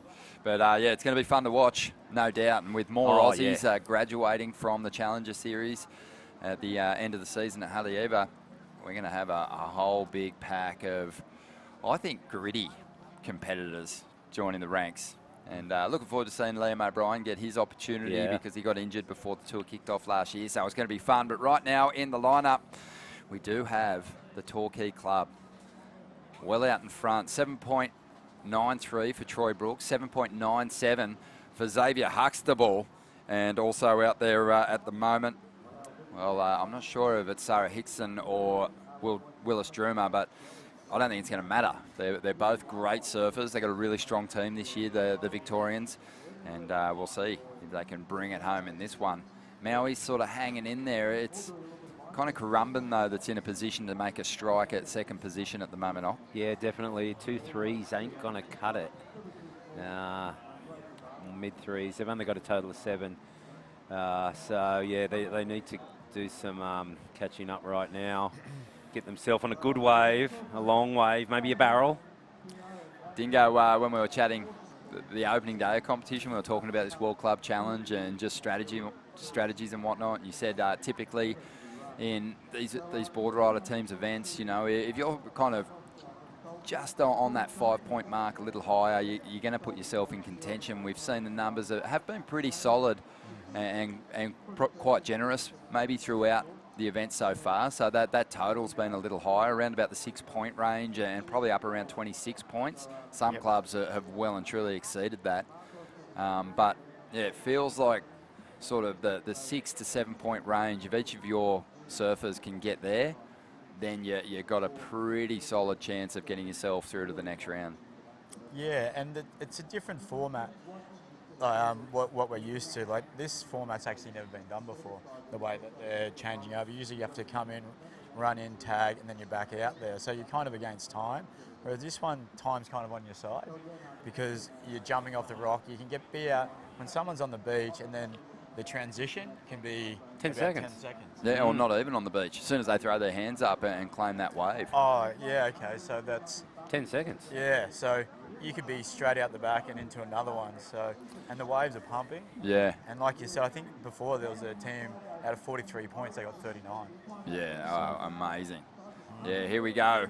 So this is Oscar Berry representing Currumbin. And he's just got a real clean flow rolling through to the inside at the moment. Split screen right there. The woman surfer for Maui got 2 big turns.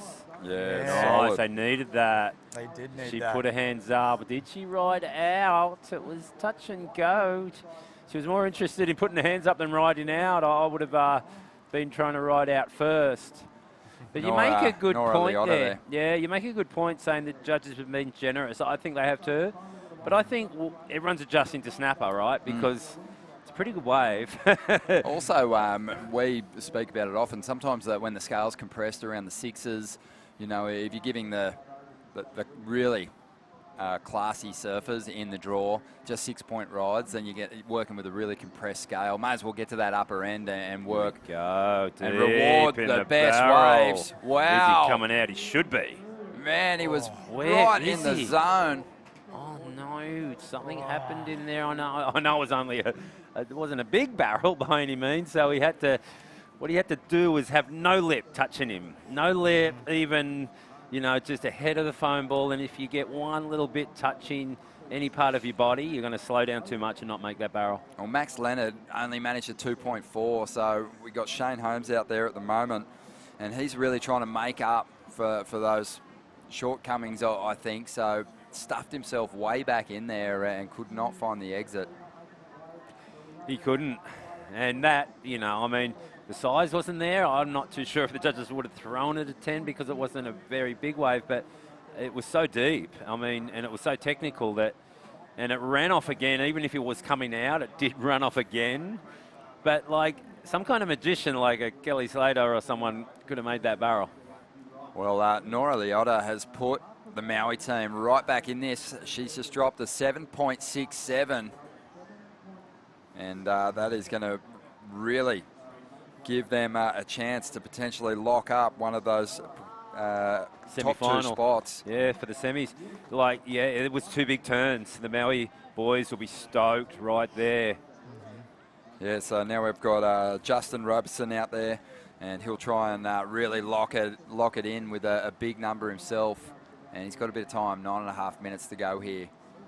So Torquay, they've got their 3rd surfer out there, yet to see a score go up on the board. So I wonder if Torquay and Jan Juck had a surf off for that spot. Ronnie? Well, like I said before, it was sort of invitation only. Okay. It wasn't really kind of based on any ratings because the Usher Cup is a standalone event. Yep. But here we go. We've got for Currumbin, Jade Wheatley, I believe. Line out the back. Oh, A really powerful surfer. Oh, someone flew out of the barrel right there. Sliding 362. Just for fun. Well, that was pretty sweet. Jade, she let go of some big turns through that inside. She's been really kind of pushing that rail deep into the face of these waves. Currumbin's kind of in a really good spot here to make a strike at 2nd place. And Jade might have just done it for them there. She moved a lot of water.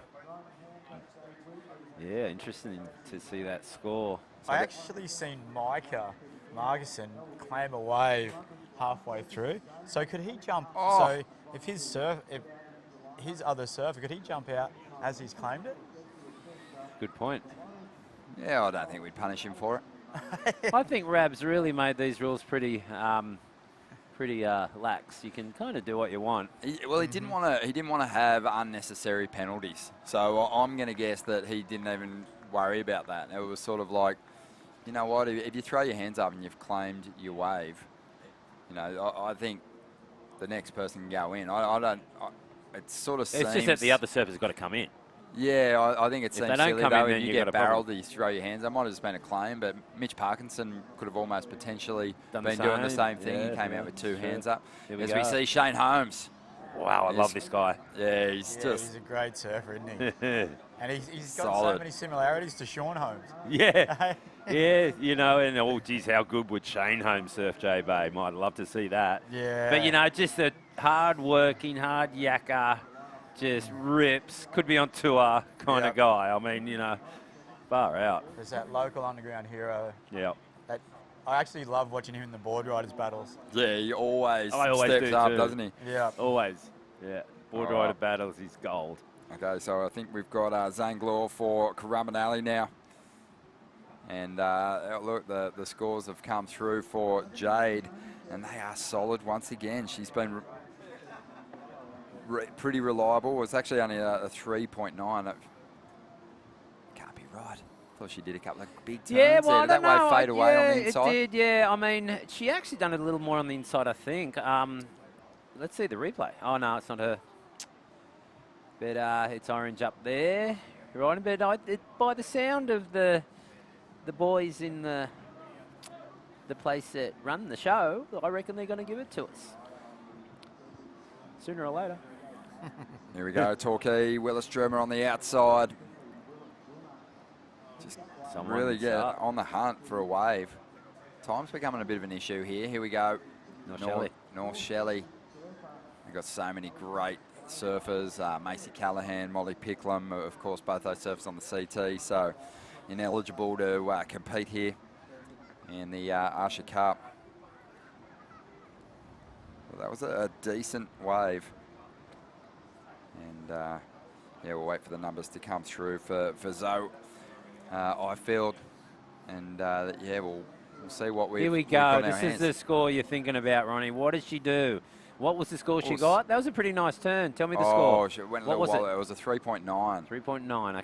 Okay. Let's get critical here. Wow, I like that too.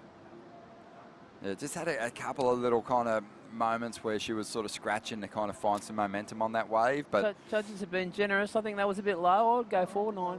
Yeah, 4.9. yeah, I didn't mind it. Yeah, they're in a decent position though, 3.9. They did jump up into the lead for a moment, but we've still got another surfer. Actually, I'll give it a 5.9. There you go. A bit more like it. Nice, I'll back you on that. The mate. power.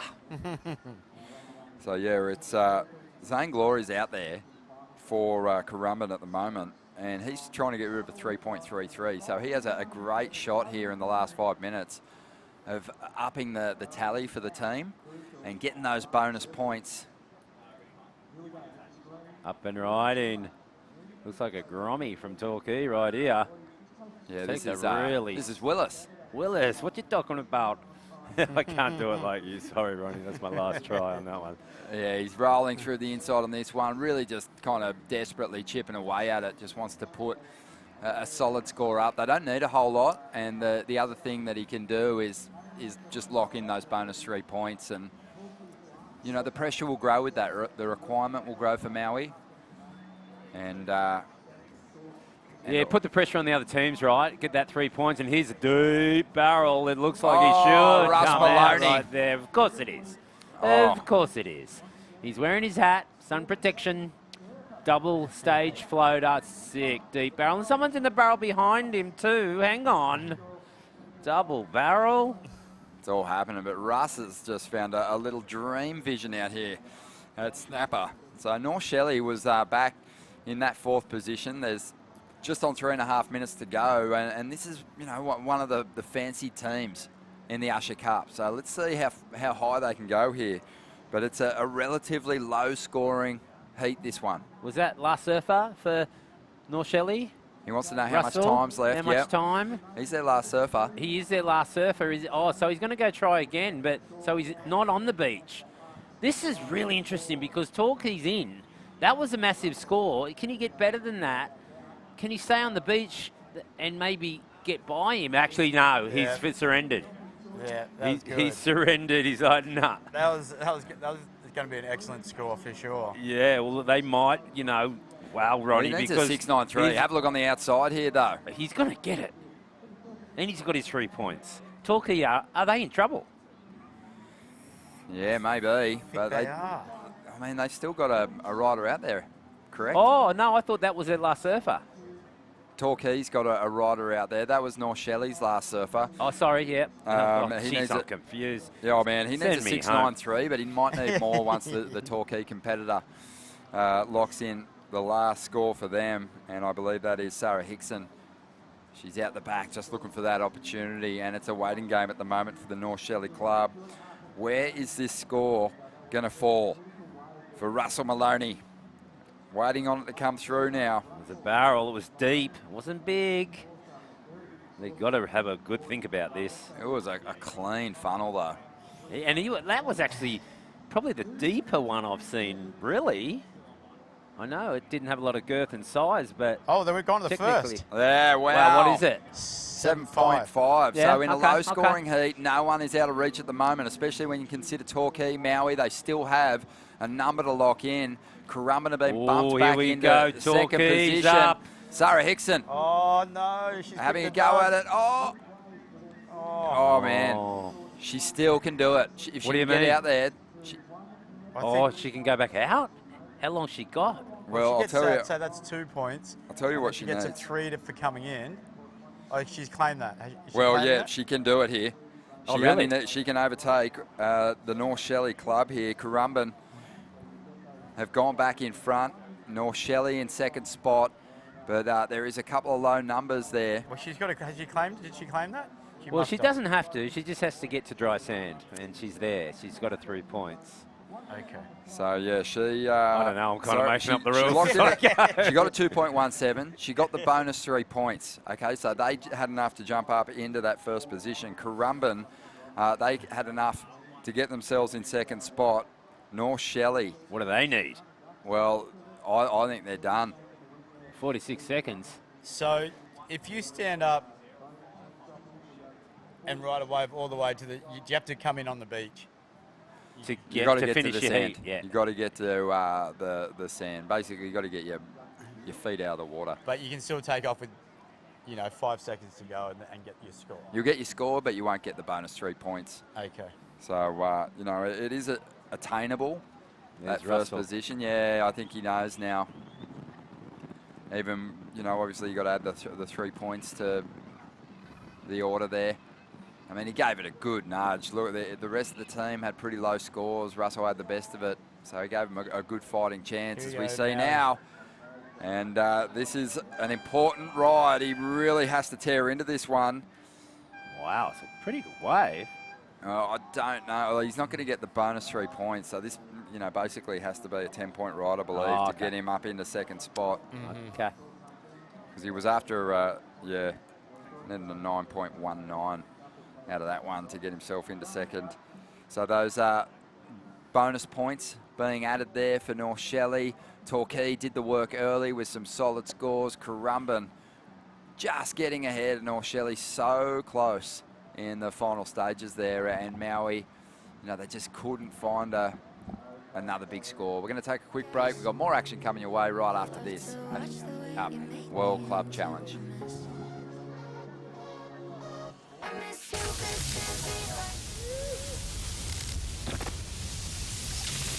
Got me a band of brothers by my side.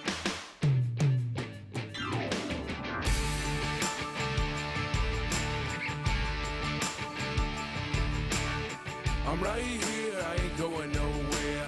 Blood, sweat, and tears, whiskey, shining beers. Lot of travel miles in this rearview mirror. Watching my back, but never running from my fears. Made a few wrong turns over these years. This is how I roll, this is how I ride. Keep it 100 till the day that I die. This is how I roll, this is how I ride. Got me a band of brothers by my side. Got me a band of brothers by my side.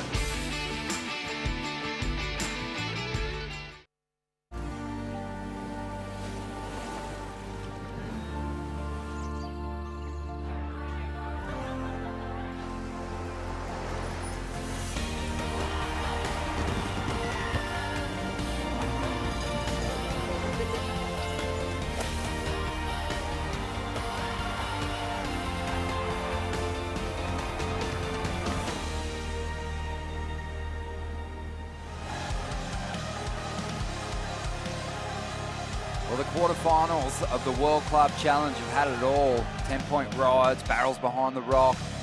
And it's a really, really close heats and some big upsets as well. And we've got one more quarterfinal heat to come. North Narrabeen out there in the pink up against North Shore in the orange. Noosa will be in the yellow. And M&M, Mermaid Miami, will be out there in the green. Ronnie Blakey with Wayne Rabbit Bartholomew, the co-founder of the Usher Cup, who wanted to get some international teams and sort of encourage the building culture of board riders clubs overseas, alongside one of his good mates in Dean Morrison, and we're going to see some action straight off the bat here for the North Shore Club. It's just been great watching these youngsters attack the walls here at Snapper Rocks, and this is going to be another fantastic start, getting this wave within the first couple of minutes of this important quarterfinal clash. Yeah, well, this is exactly what he did in the last match. He got off to a super quick start and got the good score. This is a clash, Dino. North Narrabeen and North Shore were the two standouts in the first round, and now they're up against Noosa and M&M. Yeah, nice. Who was that? Taj Stokes then? Yeah, that was Taj, I believe. Yeah. Really, really just a strong, reliable first surfer for your club. Just how committed all those turns were, really drew that board out. Yeah, that was a great way to start for the club. And, as we were talking, Ronnie, before, you want that person to kick off so it takes all the pressure off the team. We've seen Torquay do that in the last heat. Yeah, exactly. Chucky put on an excellent score in the first minute or two. And Taj Stokes has done that same thing. So there's definitely a huge advantage when you kick your team off in that direction. Yeah, 6.33, and Bugs, you're not just giving the strongest surfer in your team more time, you're giving every individual. If you can get that first wave and that score locked in the first 3 minutes, you're gifting every competitor a couple of bonus moments out there in this lineup to really look for that high quality set wave. And that's what we're seeing. This is how the strategies are playing out, and it's a matter of, giving a bit of breathing space, getting on top of the clock, managing that well, but then then you still need the wave quality but those early scores are so important so you don't dig yourself in a hole. Yeah, and look at that. There's when he finished, there was 33 minutes remaining, so that gave each surfer 11 minutes to sit out there and get a good wave. And with the conditions now, if you go out there with 10 minutes, you'll find a good one because it's few and far between, but there's some diamonds out there. So it just takes that pressure off just that little bit more and allows the next surfer that they can be a little bit more patient and not have to go away that they don't think is going to be that great. Bugsy, in the last round, North Shore, their team scores, Taj Stokes 9 points, Dimity Stoyle 8.4, Jack Reginato 7.37, Alistair Reginato 8.6. That's right. Just mind-blowing stuff. No, like, you know, near excellence for everyone. Just mind-blowing, and yeah, they're going to be hard to beat. Dimity Stoyle's up. They're a gun side, and this is, I just think this is the secret weapon right here. Having Dimity Stoyle, who can just go out there and get an 8 or an 8.5, is just so huge for the club. Well, you know you've got a performer in your female surfer. You know you've got a performer at the after party if you win the event, because she's, you know, like I say about Dimity, she's a part-time professional surfer, part-time commentator, full-time DJ these days. Well, she's working this event too, the Cooley Summer Vibe. It's Dimity, it's Shimmy Disco. So she's got a daytime job. She's in the individual women's semi-finals. There's some money for her to win there, and then she's working. Well, she's backing herself to do more here. That was a great ride, 6.5. She wants the big finish though, but just the Dimity's read, Dino, you can tell she's had a lot of time in this lineup because she just surfs the place with so much speed. Yeah, and you just seen that first turn. It was just right on point, and she didn't try to overcook it. And she's, like you said, Ronnie, she's come out with speed and straight in the next turn. And that's how you surf snapper. You make sure that you're hitting it on the apex, but coming out with speed and straight into another turn. So you've always got that one eye down the line, and that's what she had there. She's always looking at those down the line sections and backing herself. She knew that she could do, and like backing herself, she's gone, that's not enough. 6.5, that is not enough by Dimity Stoyle's standards. It's really funny, and I think, you know, it gets, even surfers at the elite level get a little bit baffled by it. You know, you want to really make your turns of substance, those major manoeuvres count. So quite often, you know, the advice is from kind of experienced pros is like, you need to slow things down a little bit between turns. But, you know, the way to do that is to actually surf faster. That's how you're able to buy that time on these long walls. And, you know, Dimity was doing it then. Her first priority when she got to her feet was to get as much speed as possible so she can get out of that really intense pocket of these low tide rides and draw those turns out. But the best do it. I mean, Joel Parkinson kind of almost was criticised for saying, you know, you don't look like you're trying hard enough. But when you see Joel, like with your own eyeballs in a lineup and see how fast he's moving down the line, you know, he's one of the fastest surfers you've probably ever come across, but he buys himself time out on the open face. He gives himself time to sum up critical sections of the wave by actually surfing with his foot to the floor. Is that something that you think is the key to really figuring out snapper rocks, just moving with it as much speed as possible down the line while sticking close to that bowl? Yeah, I think with Joel, like he's just such a natural that because I've grown up with him, you know, since we were single digits, that he just had that really good bottom turn already, like just laying it right over and kind of a compact where that was kind of like the foundation of where he came from. And I think with every great surfer that's ever been, it always starts with the bottom turn. And Joel, like, still today it mesmerises me how good he is. Like I've actually interviewed him for Wave of the Lifetime about how he approaches, and he actually doesn't even give an answer. Just like, oh, you know, it's just the genius comes through. Yeah. You know, it's not. There's no thought in it. Yeah. And it's the same with Ock. I really love asking them about, oh, you know, what do you do on a wave? And Ox gives a similar answer. Oh, I just kind of move my shins a little bit and keep everything real still. And you know, that's what surfing's about. It's almost like with them guys, they get in this meditative state where it's beyond thought, and they just kind of let it flow and it comes through. Yeah, it's just innate. It's awesome to see, but yeah, certainly the bottom turns are just always on point, as we see for North Narrabeen. Nathan Hedge looking to drop a big number. He went into the nines in the previous heat. And he's on his way to a pretty decent score here. There's that tricky cupped out section of the wave. He's not really able to get some more points out of that one. He looks over his shoulder to his club. And this is a guy with so much experience, but I think he's leaning into Coach Matty Cattle, who's down on the beach helping the club onto a big result here. So, Ronnie, they still get score for these waves even if they don't nominate it? Will Yep. they hear the score when they're out there? Yeah. So they can hear the score, and then if it's good enough, They can throw their hands up. Nominate it then. Yep, exactly. Okay. And you won't lose your top scoring ride if you take another wave either, Bugs. No. Is it? You just want people to basically surf penalty free. Penalty free, man. And up the ante. So if Hogg, got a 6 there and was weighing up his options and got out and caught another wave and it was a 4, that first ride would still count. He could return to the beach. Okay, that's awesome.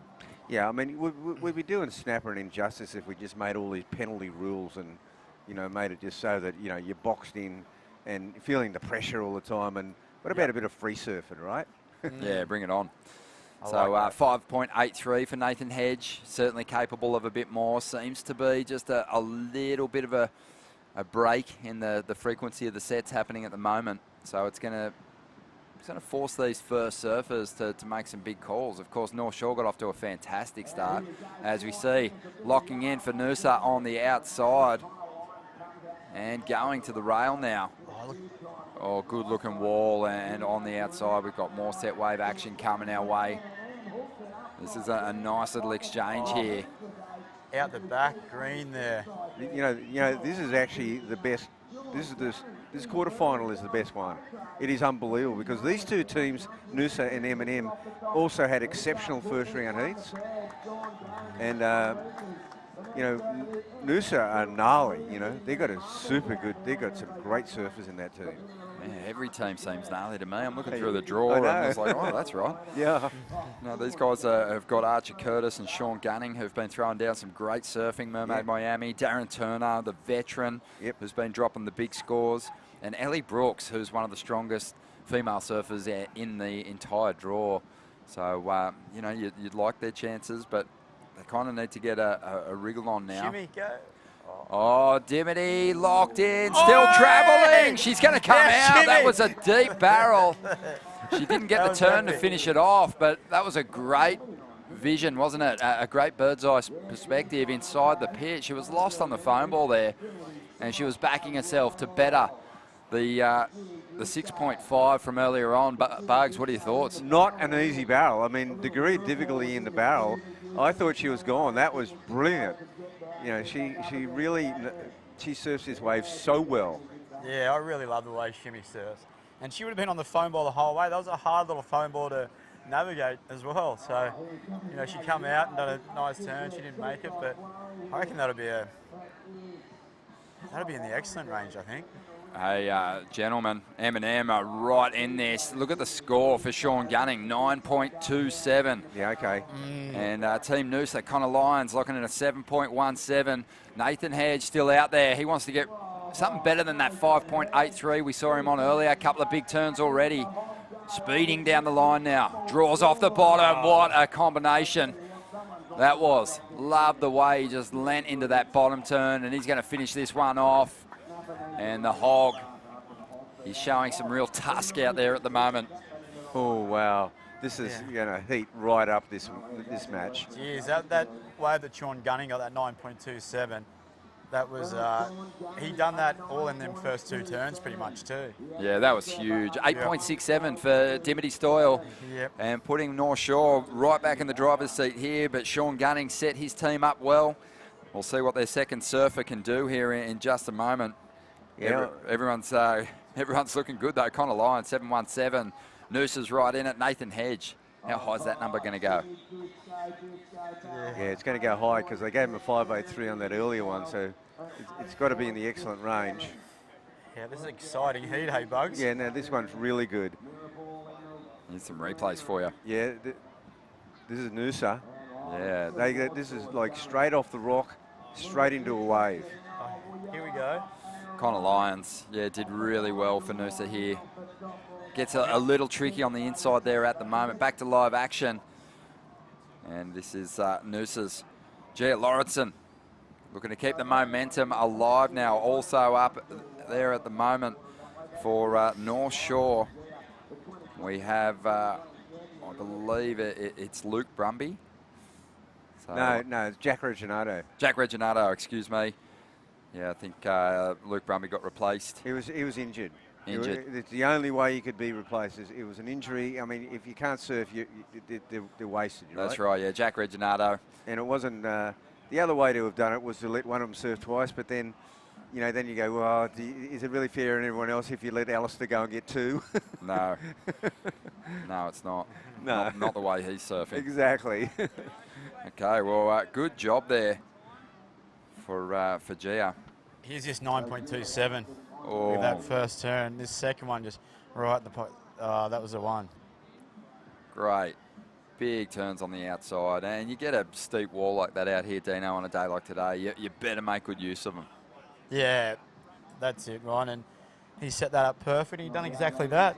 And that's why he got rewarded for it. Look at Chimmy. Look at that. Oh, she was deep on the foam ball there, Bugs. Wow. That was unbelievable. Oh, what a great angle to see Dimmy. Yeah. She was gone. That was unreal.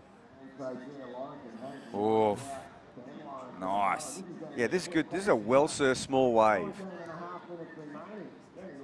Yeah, Cooper Davies, I believe. Oh, Cooper Davies is an animal. Like the guy, I've seen him have heats where he gets 6 good waves. He just is so good at dialing in. Yeah, so Connor Lyons got the ball rolling for Noosa with a 7.17, and that was looking like a really decent score too. Yeah, well, that was only the last part of that wave. That was the down there. He got it up here. He did some work. It had a little bit of a foam ball off the bank to start with. He goes green. Yeah, that one ran away on him. It did. It's actually a nice wave. We could have got around that, but... So the tide should have just turned now, Dino. Oh, yeah? Yeah. Nice. So it should be improved for the next couple of hours. Yeah, that first hour, you don't see any movement whatsoever. Dimity's barrel, look how deep she was. Yes. Oh, just wrestled the foam ball and refused to give up on the exit. Yeah. Love that. Still waiting for the hog score. Yeah, true. And judges definitely have their work cut out for them, eh, Bugs? Oh, yeah. How much action unfolds in a heat at a Board Riders Club event, especially with this format, the World Club Challenge, because we're taking that kind of Ironman component out of the mix with the runarounds. Personally, I don't turn up to the beach to watch people run around. I want to see them surfing. Thank you. But at the same time, we have seen some people who have to make that dart back to the takeoff zone as well. Oh, we'll still see it. It's had it all. We'll still see the here we run. go. M&M looking to really lock in a solid score now. They're just on to another fantastic start with a 9.27. Oh, he'd be mad to claim that one. Oh, he's claimed it. I think that was a mistake. Well, was that their third surfer? Or their second surfer? No, second surfer. Yeah, Okay. second. So the 927 will lift his score. Here we go. Here's a hog on his one. Yeah, this is the hog. Jeez, he's just so on point, isn't he? Yeah, numbers in 8.77 for this one. Yeah, there you Wow. go. Wow, geez, he's so good at nailing those big scores, isn't he? He's incredible. Unbelievable. Yeah, that's all you can say. Now let's see what he did at. Oh, hang on, Cog's not finished. I'd like to see a full replay of M&M's wave. I'm calling it a mistake. Yeah. What I seen of it too, Rabbit, I don't think there'd be much of a score for that one. I guess we're past the halfway mark, though. That's the factor, right? He didn't want to leave his teammates in the clutch, knowing that the 927's banked. I suppose he's thinking if I could even get a 5.8 or something, it might help. It comes down to trust, doesn't it? Do you trust your ability to turn in a solid score, and do you trust that if you take some more time off the clock, that your fellow board riders, team members, can kind of turn that into a positive with some big scores and some quick action? So yeah, we'll see. The number's still rolling through. It was a 4.17, and maybe just based on the fact that they've got the highest single score so far, it brings it up. Make it work, but it brings it up. You bring it back to an 8, and that's a 6.5. I think for Archer Curtis though, Bugs, he had a couple of throwaway numbers before that, and you start to think, wow, I'm potentially putting really a lot of pressure on my mates here. That's exactly right. I'll bring the viewers. And you're kind of in that mindset of tag teams too. Like, with the way this format is, 15 minutes for 3 surfers, you actually got a bit of time. Yeah. In the old format, with 3 surfers, you got nothing. Well, I'd worked out that in the old format, you lose 12 minutes running. Yeah. You know, what about paddling in through the gutter, getting into the box and running down the beach against the current? It's easy 12 minutes. But I sort of averaged it, right? For sure. Yeah. So I've taken that element out. And especially when I remember Newcastle a couple of years ago, when it was 6 foot out the back, and it probably took each surfer 5 minutes to get out the back. 5 minutes. They probably had 2 minutes to look for waves. Oh, there's been 10, 12 foot days down there where it's just like Newcastle's gnarly. Yeah. I kind of have just been kind of keeping a close eye on what the turnaround is for a set wave to the beach, and it's so quick. I think even though you can afford each team member 8 minutes, I mean, I feel like you can chew into that clock a little bit if you don't have say a 5 or a 6 on the board. You can probably go back out there and just at least give it one more shot. Yep. And you're not going to kill your team's chances too much. I mean, the Mitch Parkinson turnaround is the classic example. Oh, that was huge. I mean, they were gone for all money. They were gone. Money. There was under 10 minutes remaining, and they had 2 surfers in the box and were trailing badly. It's funny how the surfer that, as we said before, sponges up all that time on the clock, and at the end of it, everyone looks at the scores and goes, he got a 9.27, he's the hero. But then for poor Kobe Enright, she had to deal with all that pressure of having no time and still needing a pretty reasonable score and getting back to the beach to get the bonus. So, for those of us who witnessed the entire heat, you kind of go, well, Kobe's sort of the hero. Exactly. Well, it's almost a strategy is to win this tag team, you're probably going to need 3 surfers to get an excellent score. Right? Yeah, I think so. Because, like you said, it's not about the time and about getting out the back and getting them like it usually is, where you get 5, 5s and 6s. That's usually going to, if all 5 of your surfers in a tag team get that score, then you're pretty much going to win any heat. Well, I think, as we go into the semis and the final, one of them's got to get it 9s. One of them. At least? Yeah, I think so. I'd say I'd say that 3 of them have to get in the excellent scores. Like what we've seen with the teams coming through. Like look at Hogg, he started with an 8. Yeah, and he took a bit of time, and North Narrabeen haven't got their second surfer score yet, so they've got to really keep a close eye on this clock. But, I think much like the Snapper Rocks Club, there's so much experience and depth in that team. I think they'll be able to pull the steel out of the embers and cut their way through this clash. But Cooper Chapman's out there at the moment. I think the next M&M wave's the critical one. As a turning point in the heat, whether they can just sort of consolidate with a good start, and then the second wave a bit poor. If they can get it like a 7.5 now, I think they'd give this whole thing a shake. Bugs, Dingo, awesome to be here with you fellas. You know what, Dino, we're coming up on 20 years since a pretty special day in your life, mate. Breaking through at home, beating Occy in the final to take the ratings lead on the championship tour. What will it be, March? We'll come up on that anniversary, but we're going to get a little replay of that final in the Legends heat when Occy and Dingo hit the lineup. As we see Ellie Brooks here finishing this one off, but mate, what a day that was. That was huge. Yeah, it was, Ron, and it was it was a highlight of my surfing career to win an event at home, and the only event that I ever won. So it was, and especially to share the final with Ock. And here we go. Oh, that was nice. Jeez. Put the extras into that one, didn't he? Yeah, is that Ben Lawrenston?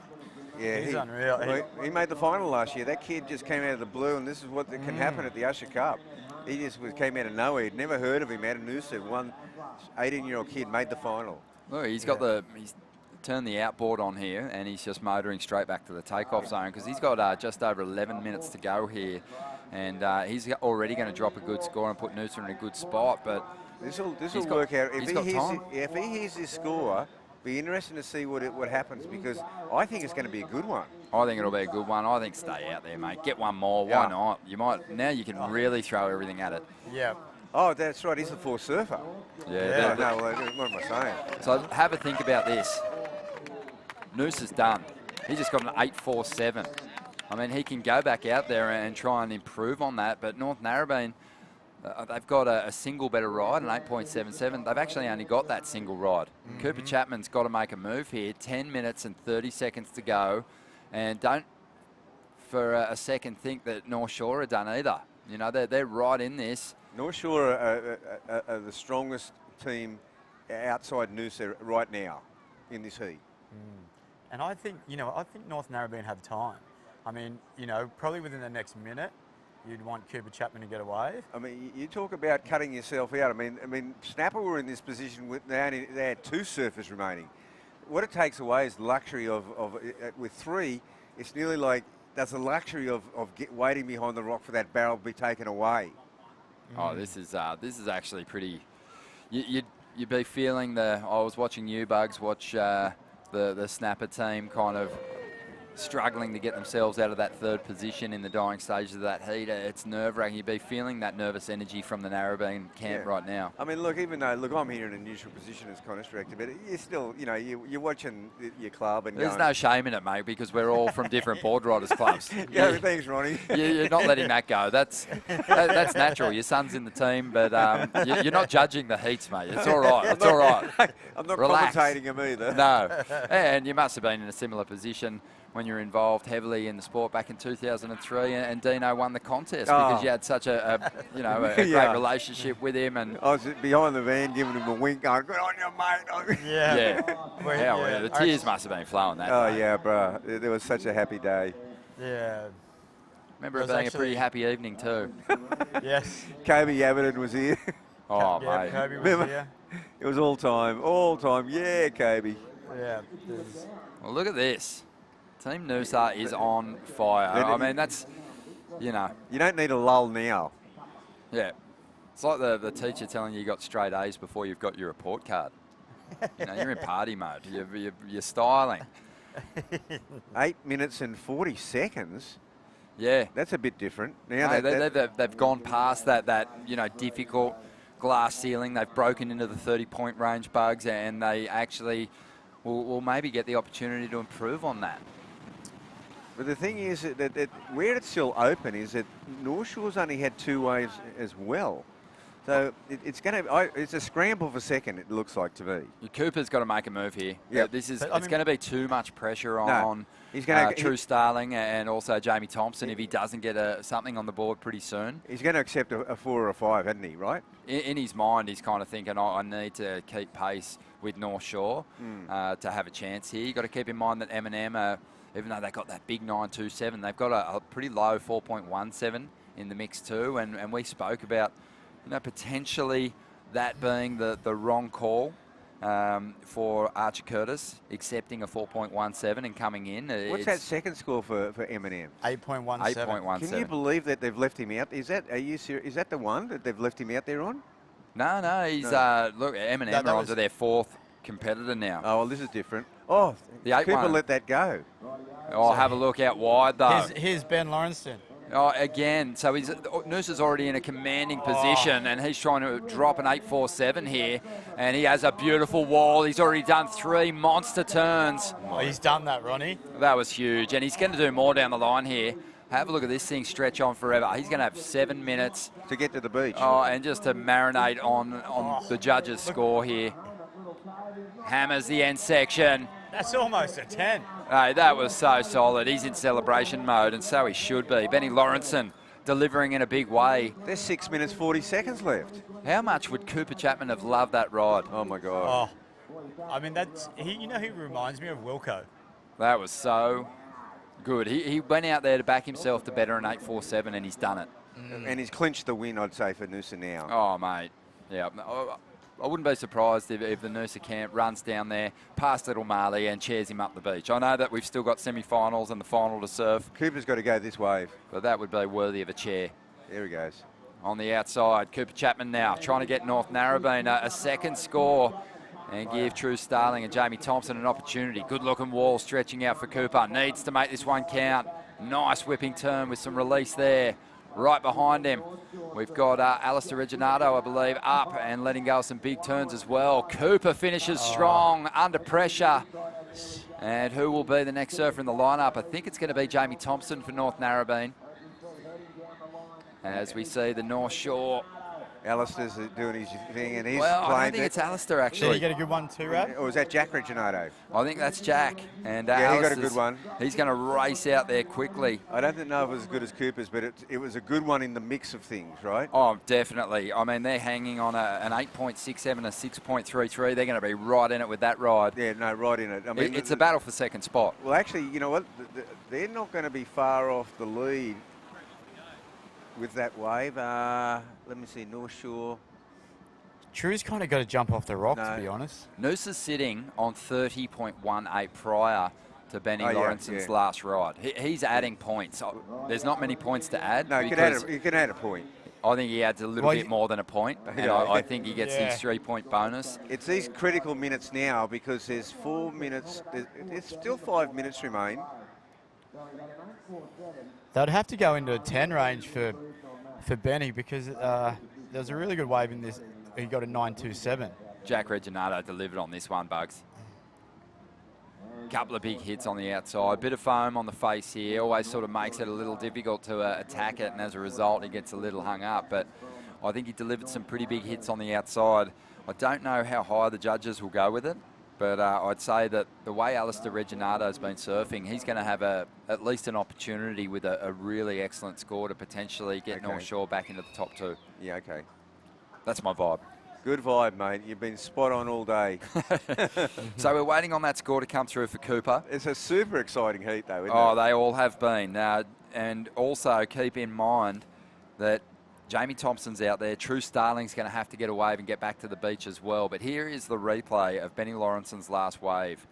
And we were just wondering how high the judges are going to go with this because it had a big finish on it too. It did.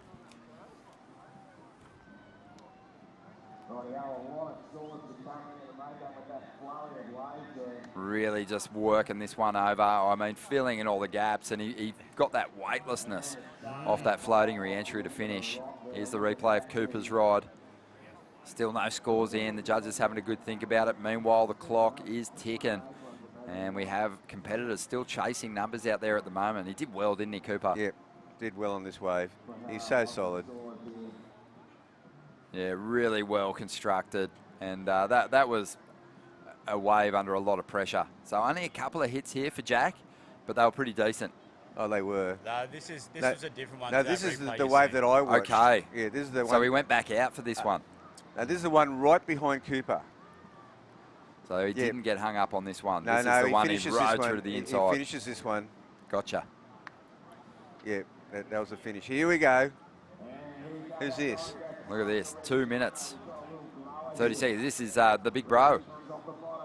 Alistair Reginato, he's been doing that all day, just all weekend, I should say, through the event window, just mincing those smaller sections. It was a safety ride. He wants a time call. 2 minutes and 30 seconds. So Jackie Reginato got a 7.83. North Shore hanging on to that second position at the moment. The M&M team have got their fourth surfer out there, Darren Turner, who needs to get a number with 2 minutes to go and get himself back to the beach. He is on the outside, getting into position. But with 2 minutes remaining, Narrabeen needs 2 waves, don't they? They do. 7.8 for Cooper Chapman. Jamie Thompson's out there at the moment. 2 minutes to, it's likely True Starling will just have to swing on a bit of whitewater and get herself back to the beach just to get those bonus 3 points. Yeah.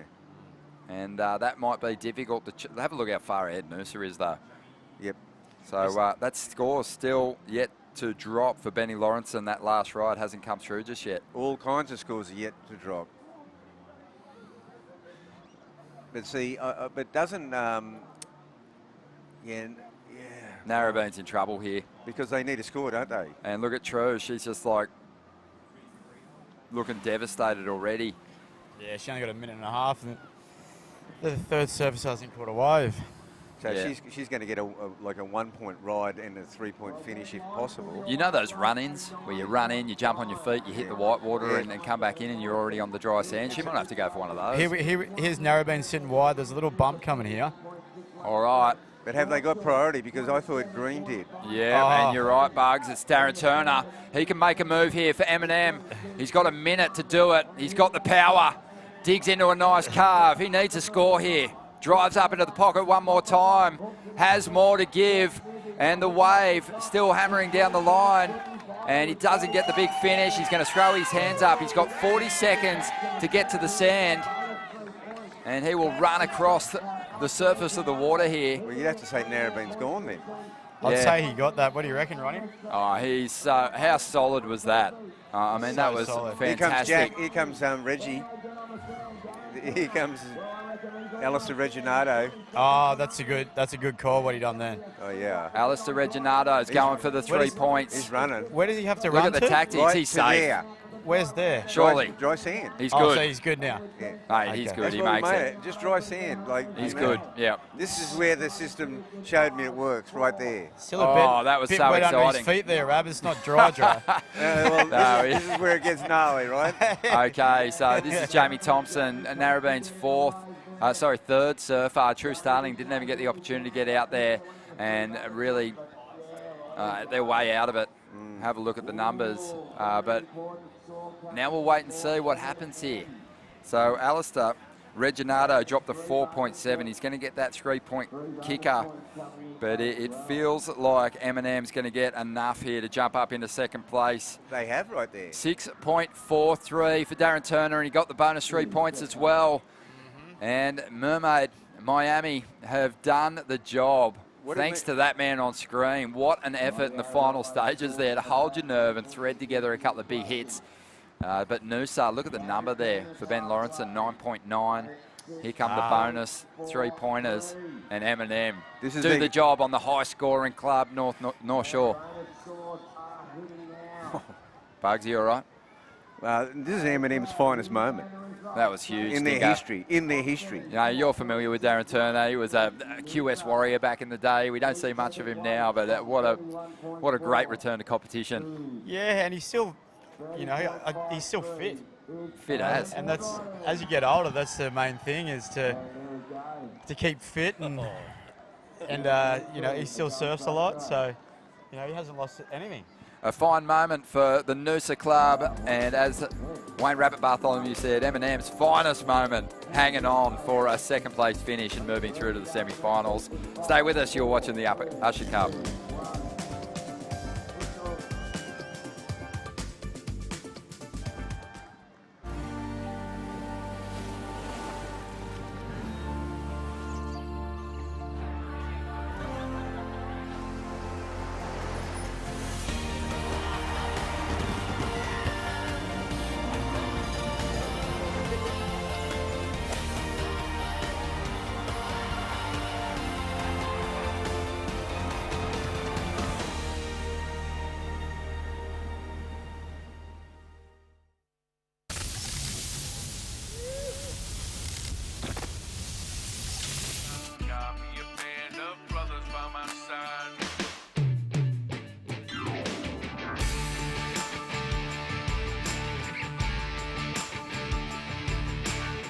I'm right here, I ain't going nowhere.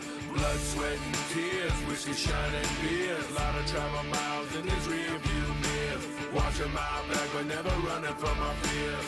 Made a few wrong turns over these years. This is how I roll, this is how I ride. Keep it 100 till the day that I die. This is how I roll, this is how I ride. Got me a band of brothers by my side. Got me a band of brothers by my side.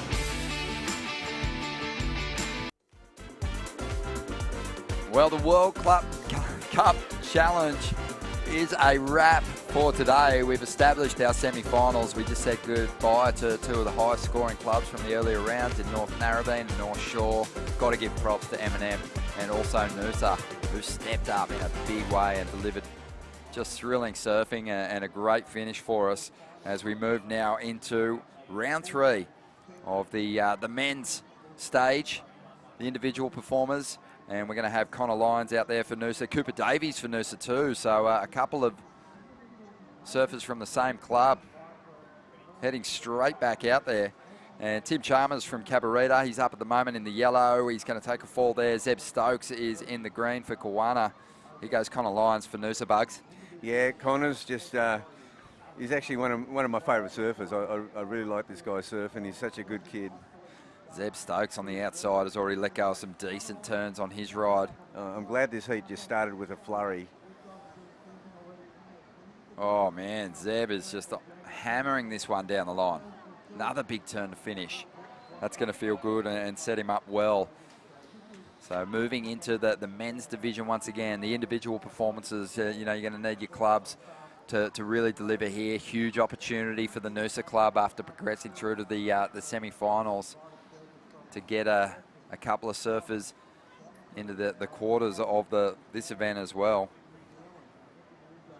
Yeah, that's just that was just a huge boil over. I mean, M&M, you know, we talked about it, one of those salt of the earth clubs that never won anything.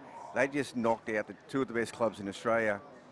See, in that heat there, okay, Noosa just pipped Snapper for the Kira Teams Challenge. This is in 2022, right?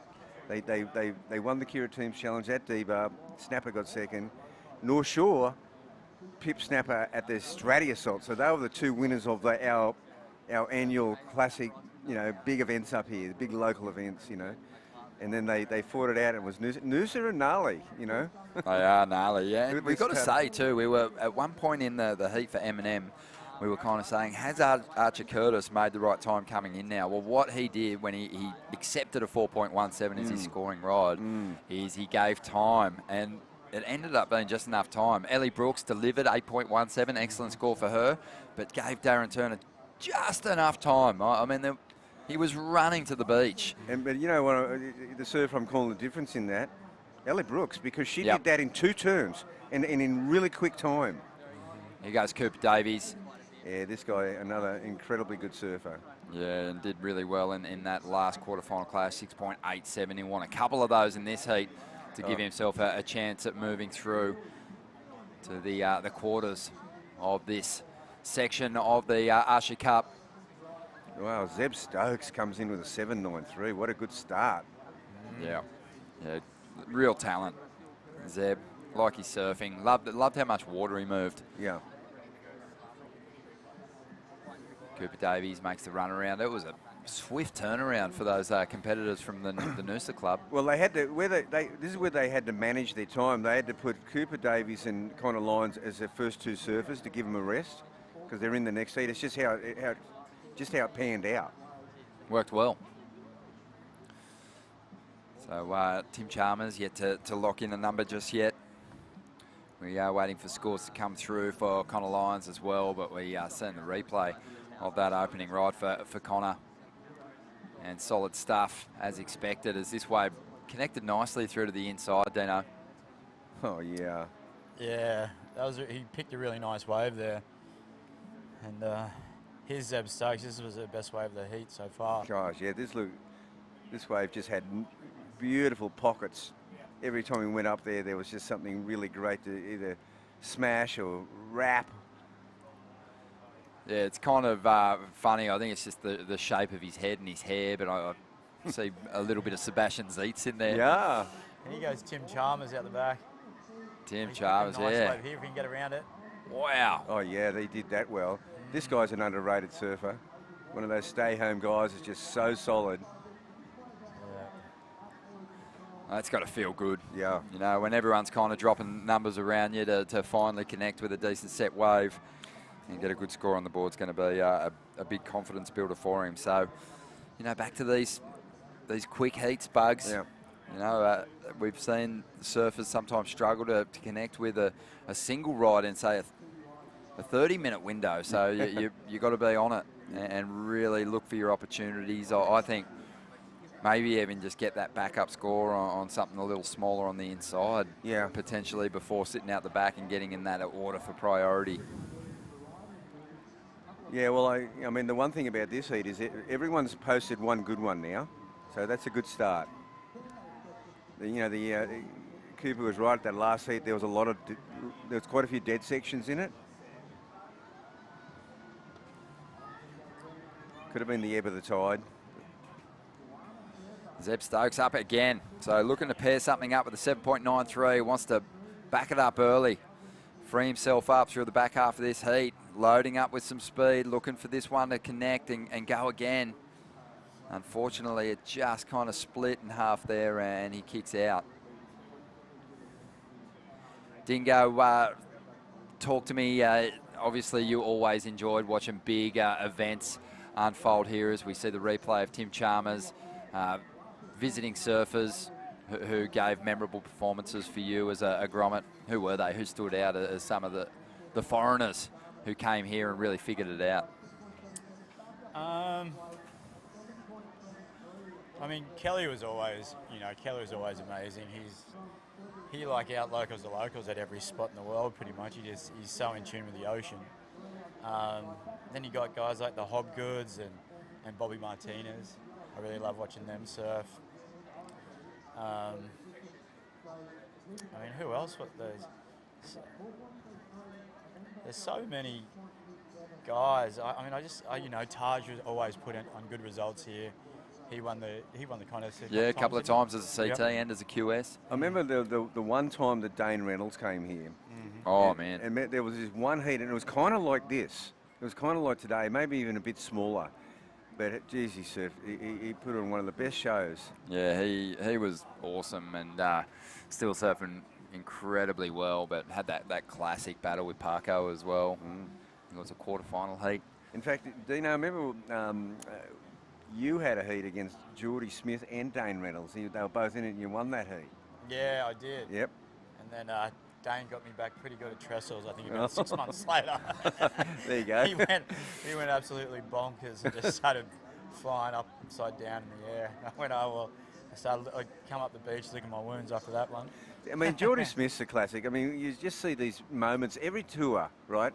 He has these moments where he looks like he's going to just take charge of the whole tour. And it's amazing. He just has these purple patches, a bit like Taj, you know, there was these purple patches. Yep. But never quite putting the entire campaign together for the whole tour.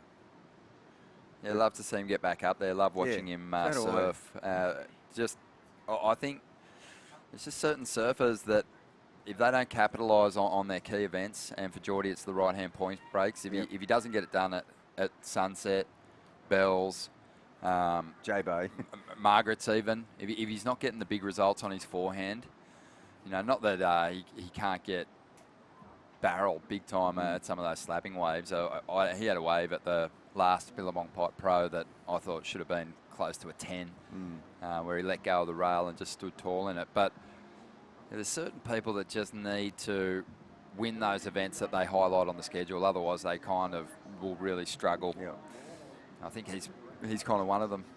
Yeah. But Tim Chalmers has got himself the lead here, so he was kind of the last surfer to really get going. You know, the motor took a while to turn over, but he's racked up a 6.77 and a 7.73. Zeb Stokes in second spot at the moment. He's got the 7.93, the single highest ride of this heat so far, but he wants to get rid of it. And Tim's not letting up. He's going to attack this one. Dingo, take us through it. Yeah, he started out with really a nice turn there, Ron, and another one. And he just it was a little bit steep to actually kind of get the rail in where he could kind of carve on that one. So it definitely won't go into his two highest scores, but he's put on a 7.73 and a 6.77, so he was fourth in priority then. So I guess he's just kind of keeping busy, and there's still just under 9 minutes remaining. I think I see some waves coming. The boys went over this one. Just sort of a little bit of a ripple of a wall behind this. Or am I seeing things? It's been a big day, Ronnie. Mate, I've seen a lot of good waves. And quite often here, you know, you don't see them coming. Yeah. Kind of come from so deep there, right around their froggies. And that's how Mitch Parkinson got his big 9.27. It was a Mitch special. I mean, that's his favourite part of the world. Yeah. When he came into view, he was actually kind of being spat out with his hands above his head. It was such a great moment for the Usher Cup this year. He absolutely, with his body English, he absolutely made sure he went, hey, I just did something really special. I hope you saw it. Yep. and the panel did. As we take in some water vision now of Timmy Chalmers ripping away at this one. Yeah, big crowd building. He goes Zeb down the line here. Yeah, he's trying to get rid of a 5.4. What he really wants out of this one is a 6.57 or better to get himself back in front. It's got one of those ridges in it, Gino. Yeah. Yeah, don't know if that'll go. He'll do the run around on that one, will he, or will he paddle back out? No, he'll paddle back out. Yeah. The two Noosa boys out there, and they've Here just comes had some sets here, Bugs. They've just had a heat. Yeah, here they come. This one's coming from deep. Yeah. They're sitting wide. They're looking for the chip-ins, but there's a wave right here. Here's a wave. Yeah. One of them's got priority. There could be a few waves. There's not interested at all. Oh, geez, that was a nice Oh, wave. guess what Tim Chalmers is? Yeah, from deep, you might have got caught behind after the tube. Yeah. But far out, I'd take the barrel. Whatever. Timmy this- Chalmers can have the rest of it. Oh, it's got a bit of a bog section for him. Yeah, loading up. He'll have to make up for that mistake now with something big down the line. Looks tired. Hey, I'm with him. Yeah. But yeah, this is, again, we spoke about it earlier. I mean, they're pretty well positioned at the moment, the boys from Noosa, with decent scores. But they don't want to lose momentum. They're so well positioned to have a big run at the Usher Cup title this year, having already progressed through as a team into the semi-finals. These individual performances could make the difference. Cooper Davies, Connor Lyons back in third and fourth at the moment. And Tim Chalmers just seems to be kind of adding to his scores. And Zeb Stokes is in a good position too. So they've got to stay on it. They've got to stay on the attack and not take their foot off the gas here, because it could be the difference, losing some of those individual performances in this section of the contest. Yeah, well, Zeb Stokes is going to lay down the gauntlet with that 7.93 start. And then Timmy Chalmers comes in with that 7.73. They're the two critical scores at this stage. Cooper Davies got a 6.27, and Connor Lyons has got a 7.4. So they're still well positioned. And we are down to 5.5 minutes. Yeah, we're getting down there. The boys need a set, and they've been waiting for one. They've let a few go, but they haven't gone behind the rock, Dino. I know you've been critical of this. Well, I just think it's a different tide, and it seems like the ones that are a little bit wider are better, because the ones that are behind the rock, they're kind of the ones that are behind the rock, they're actually they're hitting too much on the inside, and you can't actually get a rail in. So I think they opted down the line, which is really good. Okay.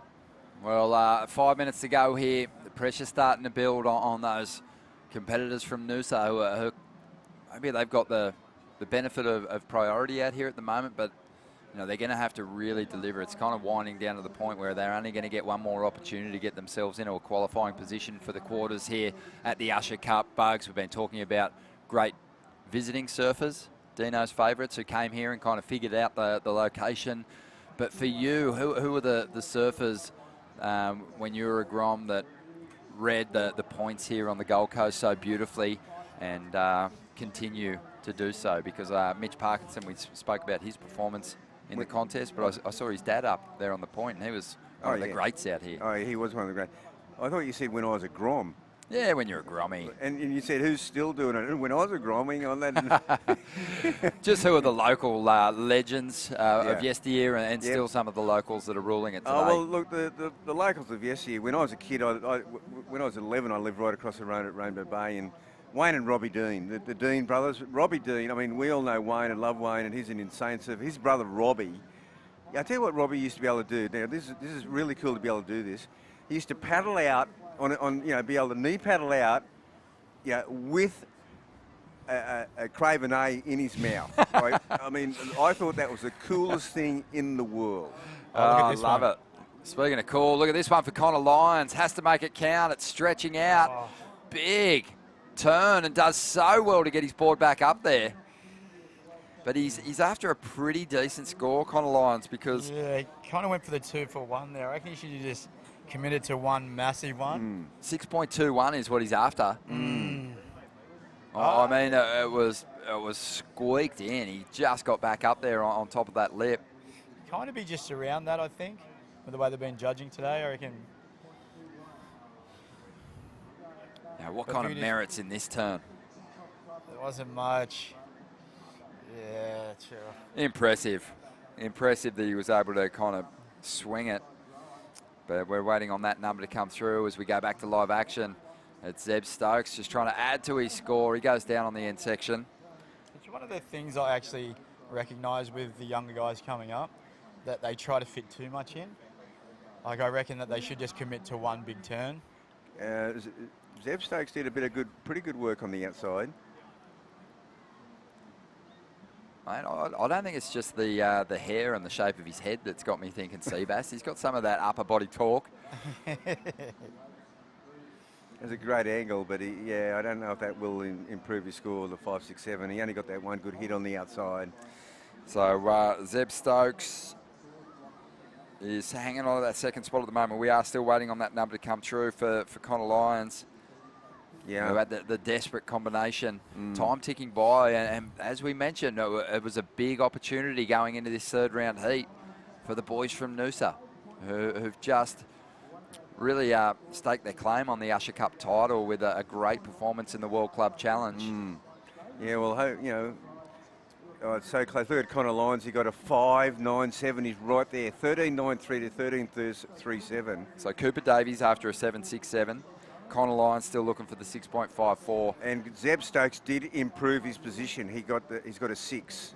Yeah, so that's why those requirements have grown. Yes. And with just over a minute to go, let's hope for some set waves. We love to see people get that opportunity. Tim Chalmers, though, he just kind of chipped away at surfed really well, just surfed solid, but great wave selection. His patience at the start of the heat really paid off. Talk about Mr. Underground consistent. Just didn't even notice him, but he's just always so solid, and he lives for this event. Every year he puts in a good performance. Well, this one's going to go right down to the wire. Of course, you don't have to get back to that dry sand now. You can finish these heats in the water. Yeah, just about amassing a solid 2-wave total to give yourself a top 2 finish and get yourself into those quarterfinals. Will Cooper Davies get one more crack at this? He's in the oranges out there. He needs a wave to come right now. He needs a wave to be right here. And there is one. There is something there. I see it. He's going it for sure. Yep. So let's see what he can do after a 7.67 out of this one. Strong first turn, up into the pocket again, trying to stay really close to the power source here. He's going to run out of room. Yeah. Hanging on desperately. He's not going to ride clear of that whitewater. And as a result, it's unlikely that he's going to get the score. So that's going to be a bit of seaweed in the leg rope of the Noosa team's chances. Everyone's had ups and first downs to the finish line. I mean, everyone, look at Narrabeen, just had it down. I mean, Snapper lost 2 yesterday. The ones that is the one now left standing is Torquay. Torquay is the danger because North Shore just got eliminated too in the World Club Challenge. So Tim Chalmers and Zeb Stokes making it on through to the quarterfinals of the Open Men's here at the Usher Cup. Heat 2 just around the corner. Stay with us.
Welcome back to the show. Ronnie Blakey here with Mark Occhilupo. Occhi, we've called heats at the Pipe Masters. We've called heats at Mundaka. We've called heats in Brazil.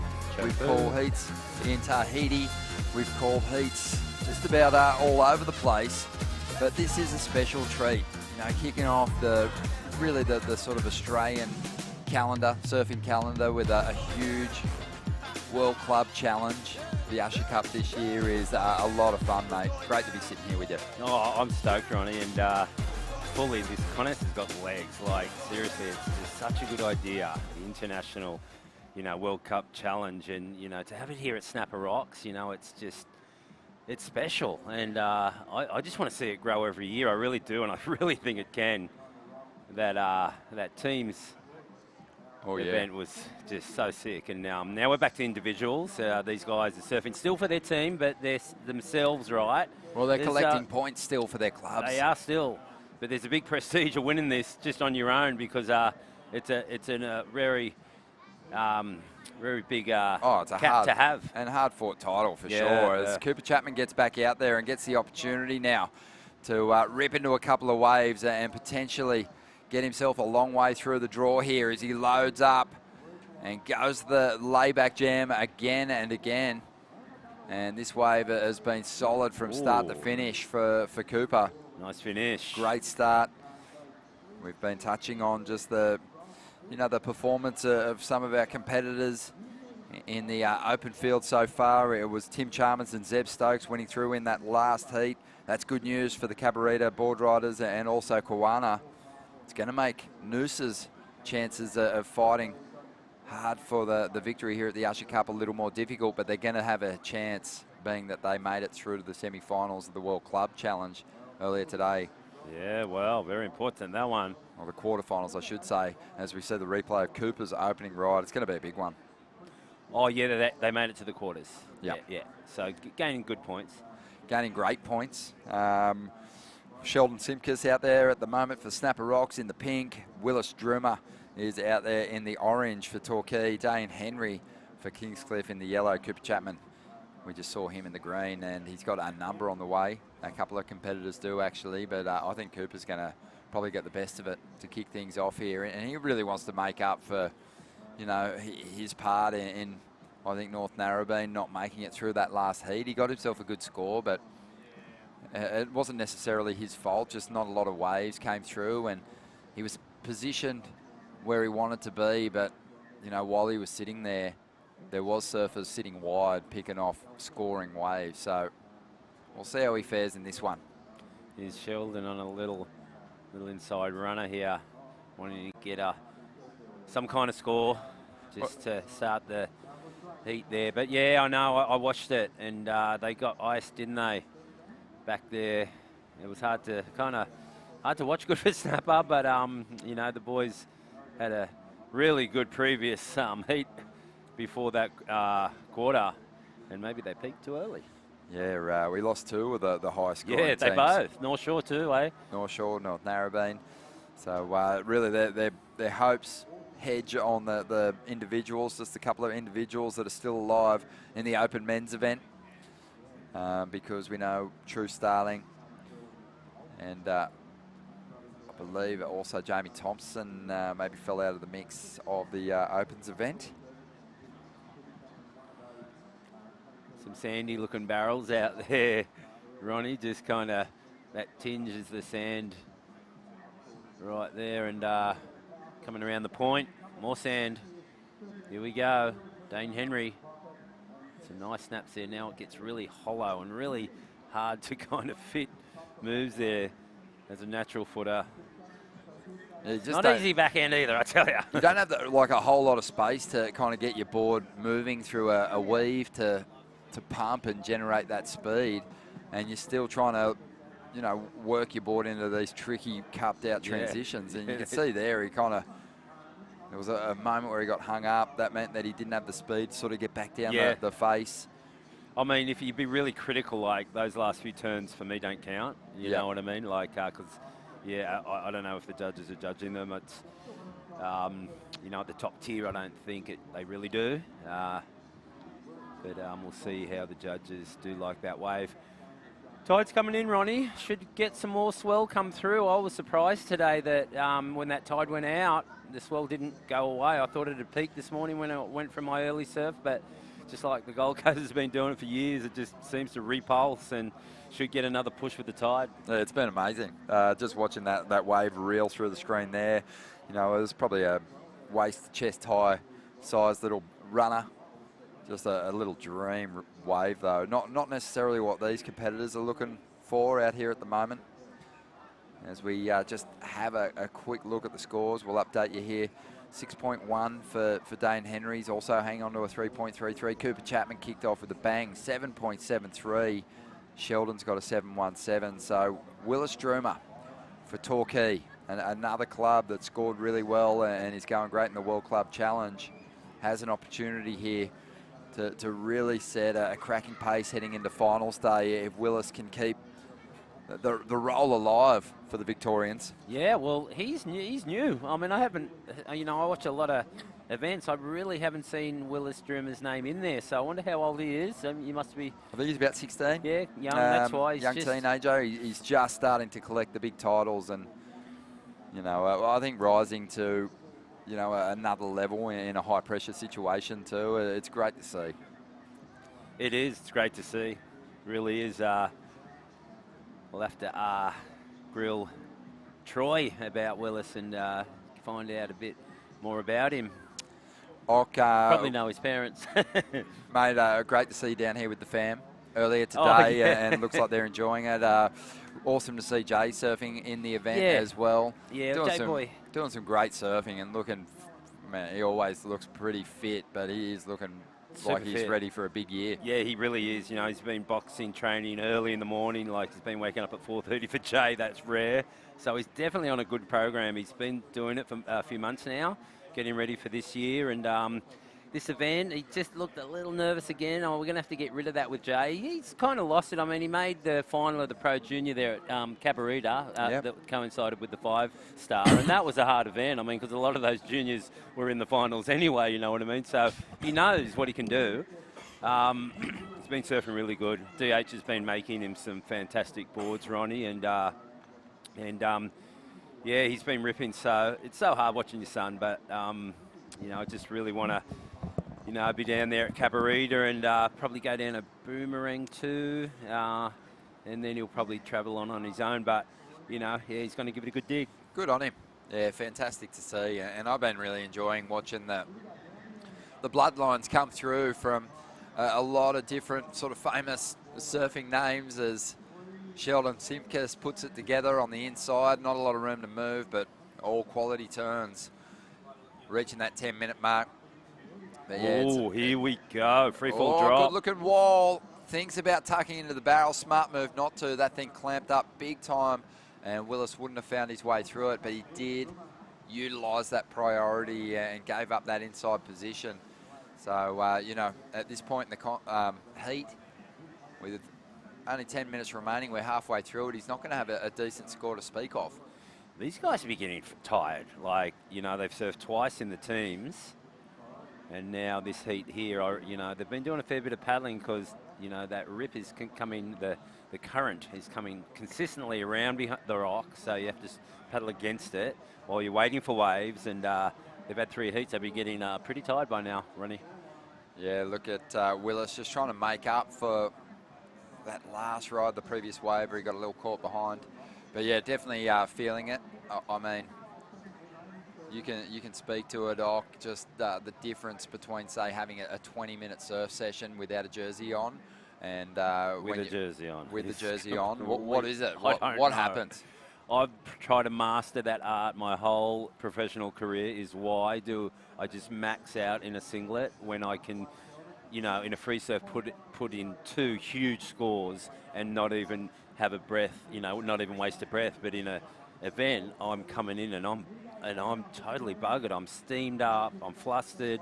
Well, that's if I lost. But even when you get through, I mean, yeah, it's all about breathing. I guess the guys are right into their breath technique now.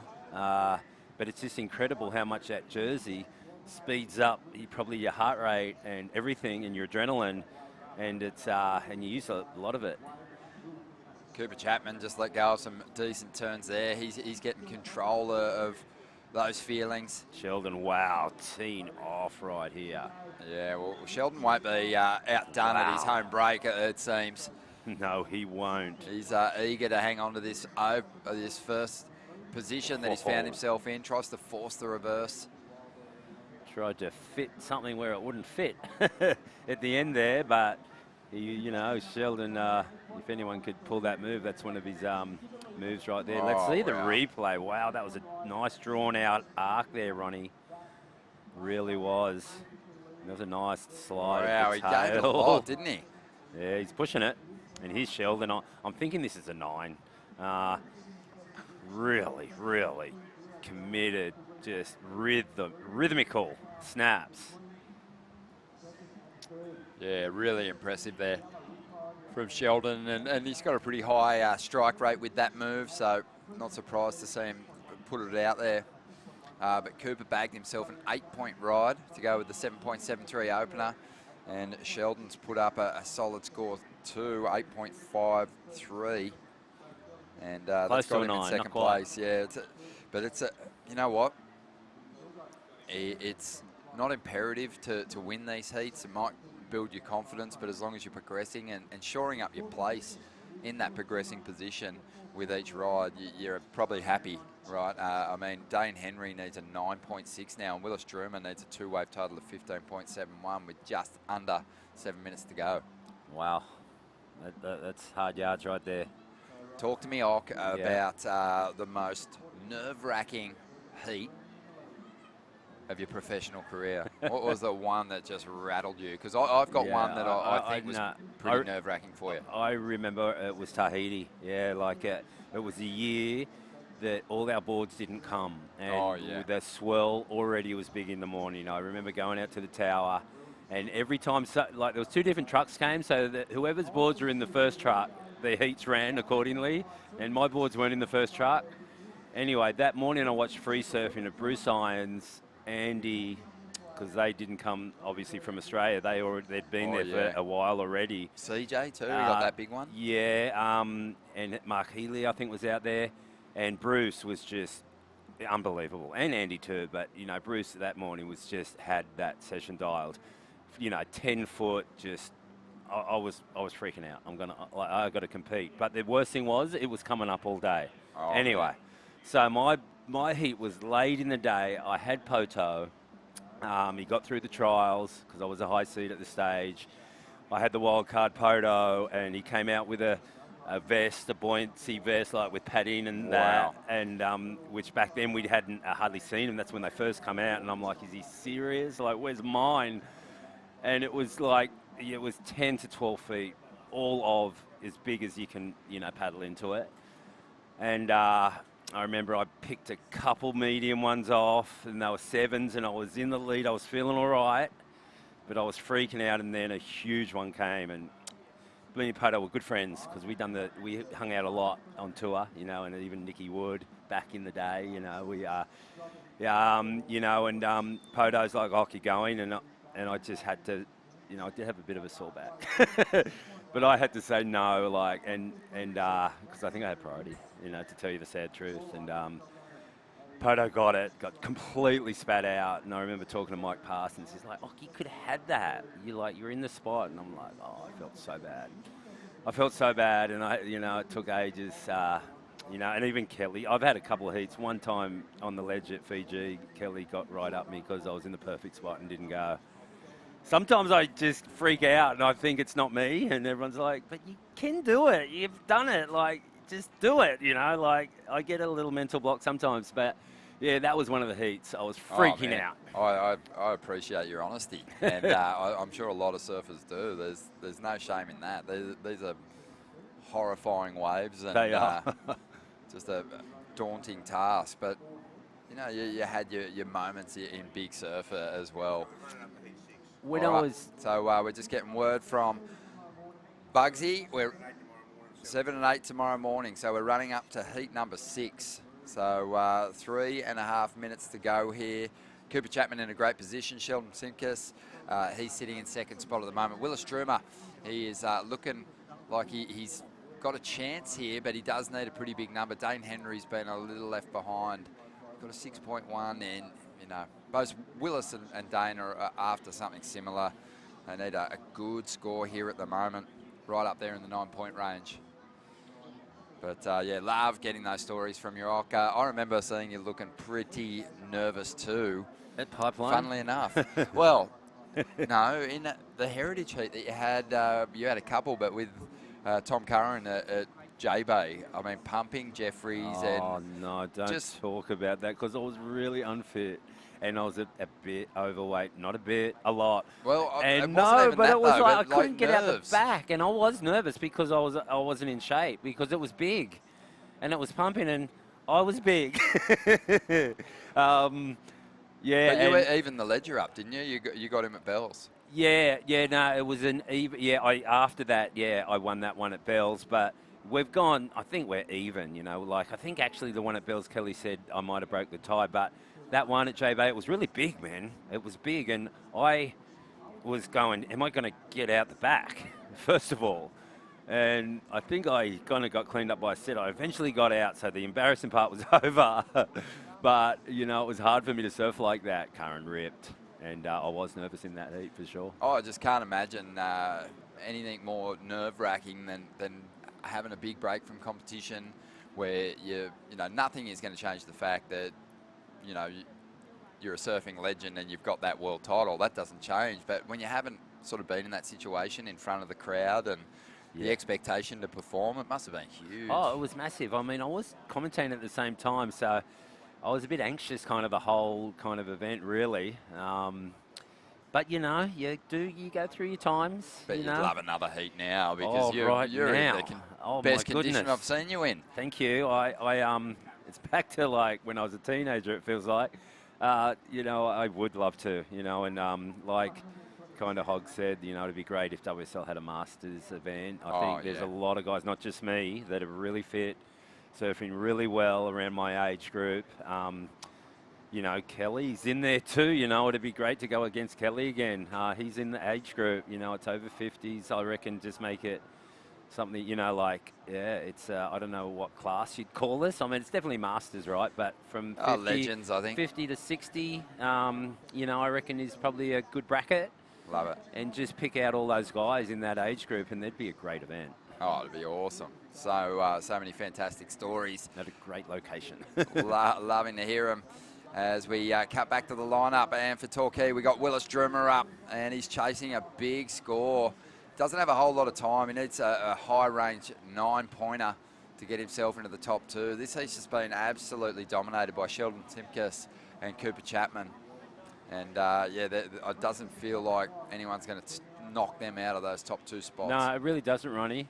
But one more question for you. If I talked about location, just where do you think I'd want that event to be at? Oh, mate, I mean, for me personally, I just love watching your backhand surfing as we see Cooper making his way in here. Just getting a little tangled up with Dane Henry there for a moment. You're on millionaire hot seat right now, and you haven't got 4 choices though. You've only got one. Look, I love Cloud Break. Wow. I just love what it presents. It's good for turns. You get big barrels. You get big conditions. It's a high quality wave when it's 4 foot, even 3 foot. It doesn't lose much. Yeah, so good call. I'd love to see that. Sweet. Yeah, are you cool with that? I'm cool with that. All right, let's make it happen. All right, Cooper Chapman strong here in Heat 2 of round 3 in the Open Men's, getting the victory and powering through to the next round, along with Sheldon Simkus, the local boy for Snapper Rocks. We're going to take a quick break. More to come from the Usher Cup in just a moment.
What a Saturday it's been, and we've got more coming your way this afternoon, including a performance from this guy, Morgan Siblick, who just a couple of years back gave himself a world title shot.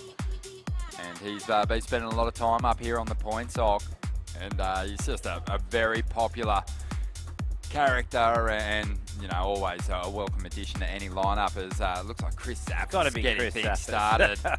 Man, he's got just such ripping into it. You just really know his style. Hey, like it's a real kind of style that you just can tell who it is straight away. Big time. Yeah, surfing for North End, and doing a great job to kick off this heat. But Morgan's out there, and really there is a few big name clubs that are basically looking to just salvage some pride and get themselves up the order of the club rankings before we get to the finals of this event. Morgan's one of them because the Merriweather Club bombed out. Yeah. Russell Maloney for North Shelley, he you know, put in a solid effort to give his club a chance, but fell short of progressing through to the quarterfinals as well. So Russell Maloney wants to rack up some points and potentially get some prize money for the North Shelley club. Morgan's out there catching everything. We're going to give you a replay of a wave he got up the top there, hopefully, and he was sitting on this foam ball. He actually wasn't in this barrel, but he was like on this magic carpet foam ball that we get here at Snapper. Hopefully we'll be able to show you that. And then he caught another little insider. But yeah, see Morgan up here a lot now. He's actually surfs a bit with Jay Boy, and he's a good kid, Morgan, and love to see him back on tour. Okay, I've got a report. I'm going to wait for the official word, but from that last heat, that little tangle up for the Dane Henry and Cooper Chapman at the end of the heat, Cooper suffered an interference, and he easily won that heat. And because it was a priority interference, he lost his second scoring ride, which was a 7.83. That knocked him all the way down to 4th position, and means that Willis Droomer for Torquay is going to hang on to 2nd spot and get Torquay a surfer into the next round, the quarterfinals of the Open Men's. Sheldon Simkus gets the victory, so a shocker for Cooper there, who put together 2 amazing rides. He really did, and he didn't even need that last one. I didn't see it. Yeah, there was just a little bit of a tangle up on the outside. Okay. And like I said, you know, I'm just seeing that on live heats, but I believe that is the case, as Russell Maloney now just climbs the roof, rides that roof for an eternity, but doesn't find much open face down the line. That's a huge blow. Yeah, for Narrabeen especially. And to Cooper. I mean, he'd be devastated. No. It looked like he wanted to win this one. So, Morgan is just on, like, I don't know, he's like had too many coffees or something, but he's just catching so many waves that aren't necessary. So here's the interference situation. Oh, no way, that's it. Yep. Okay. Wow. I wonder if Cooper looked at the disc right there. He's looking at the disc now. Oh, he's had a shocker. Have a look at this. And, you know, you can kind of get away with it if you fade away, but once you, generally speaking, we've seen it, once you cross the line or the surfer with priority crosses over your track and they're on their feet, you're in big trouble. And, yeah, that's such a bummer for Cooper. He'll be devastated. Yeah. Just a rough day for him altogether. He kind of... Yes. He chewed out the clock for North Narrabeen, and then he's got an interference when he had the heat win. Sewn up. Oh, that is a bad day. I mean, they happen in surfing and in all sports. But, you know, he's a positive guy, that one. Oh, he's going to have to call on that positivity to get himself right to call some heats tomorrow. But look, here we go. This is the wave Morgan. I'm talking about. Yeah, so Morgan free falls out of the lip. Where is he? He's going to be here on the foam ball. Doesn't quite get in the barrel. He check stalls, really nice check stall. And that angle just probably is erupting too much, so we can't see him on the foam ball, and he's not quite in the barrel. It does look like it from this angle, but it won't be a big score that way. Nah, looked great from the in the slow-mo. Kind of the opposite to watching your NRL team put a ball over the line when they're looking for some separation, and you're just going, stop slowing it down. And Morgan's saying, keep playing it in slow motion because it looks way better. No, it's worse than the Big Bash when the ball half hits the rope and they replay it like 20 times to see if it's a 4 or a 6. Yeah, or if you know, the ball hits the stumps and doesn't knock the bails off or light up the stumps. But Morgan's got a couple of rides. He's going again. Nothing really This big. is unbelievable. Yeah, he's just busy. He's eager. I guess he hasn't got priority and he's down there and he's waiting to get it. But if he keeps catching those waves, he won't go up the order. Chris Zaffis is the surfer in the driver's seat for North End at the moment. 6.5 opener. Strong start. Russell Maloney's had a couple of rides. Throwaway numbers really for him. Saw a huge Manoré jump then. Oh, I love that. So we're going to wrap it up at after heat number 6, but I can let you know that you've got some big Who's in that names heat 6? to watch unfold. Well, let's go through them. Heat 4, the next one, Troy Brooks, Xavier Huxtable, so a couple of surfers for Torquay in the mix there. Matty Job from Burleigh Heads and Oscar Berry for Currumbinally. Wow. Great lineup there. Heat number 5, Ben Lawrenson, who dropped a near perfect 9.9 earlier on for Noosa, up against Dexter Muskins, who's the Snapper Rocks wild card, Harry O'Brien of Labar, and Eric Robertson from Maui. Wow. And then, yeah, we've got in the last heat of the day, Jagger Bartholomew, Snapper Rocks, Archer Curtis, Eminem, Nick Vasicek, D-Bar, and Caleb Cutmore doing it for the Kiwis for Point Board Riders. Good heat to finish it up. So stick around. Got a feeling we're going to have a fun afternoon, and as Oki said, with the incoming tide should be a return of energy and frequency in the set waves. We'll see some big exchanges going down. We sure will. Diego Cordera, the surfer from Palm Beach, he's been impressive, the big goofy footer. I like the power. He's yet to take a wave. He's out there likely with priority at this stage. And we'll see how Diego goes, but you know, he's certainly given us some big moments already in the event. Yeah, I've been impressed with him for sure. He's waiting it out, 8 minutes gone. Yeah, kind of, you know, one of those, I'm guessing, Brazilian heritage. But He must be, yeah. Yeah, it reminds me of Guilherme Hurdy, who had that kind of power. He was a big guy. Renan Rocha, yeah. I really like the way Renan surfed, actually. Went on a... I liked his hands always down. Hey? Yeah, you know what? Yeah, he had his own style too. He even with his surf attire that he chose to wear. I went to the Mentawais on a boat trip one time, and he was on a different boat. He wore Speedos. He was the Speedos. Quicksilver Speedos the entire time we were in the Ments. Here we go. Chris Zavis in a position to strike for the lead here. Had a 6.5 earlier on. That was a tight first turn. And he is really digging in. Some great photo moments on this ride as he unleashed that board. Behind him in the orange is Russell Maloney. Wants to start getting some bigger numbers up. Has had a couple of throwaway scores so far. Gets up over that foam. And this is a guy that's won multiple Indigenous titles here in Australia. And certainly helped North Shelley to some big finishes in board riders events in the past. And he is just an absolute club man through and through, and just a lovely guy to boot.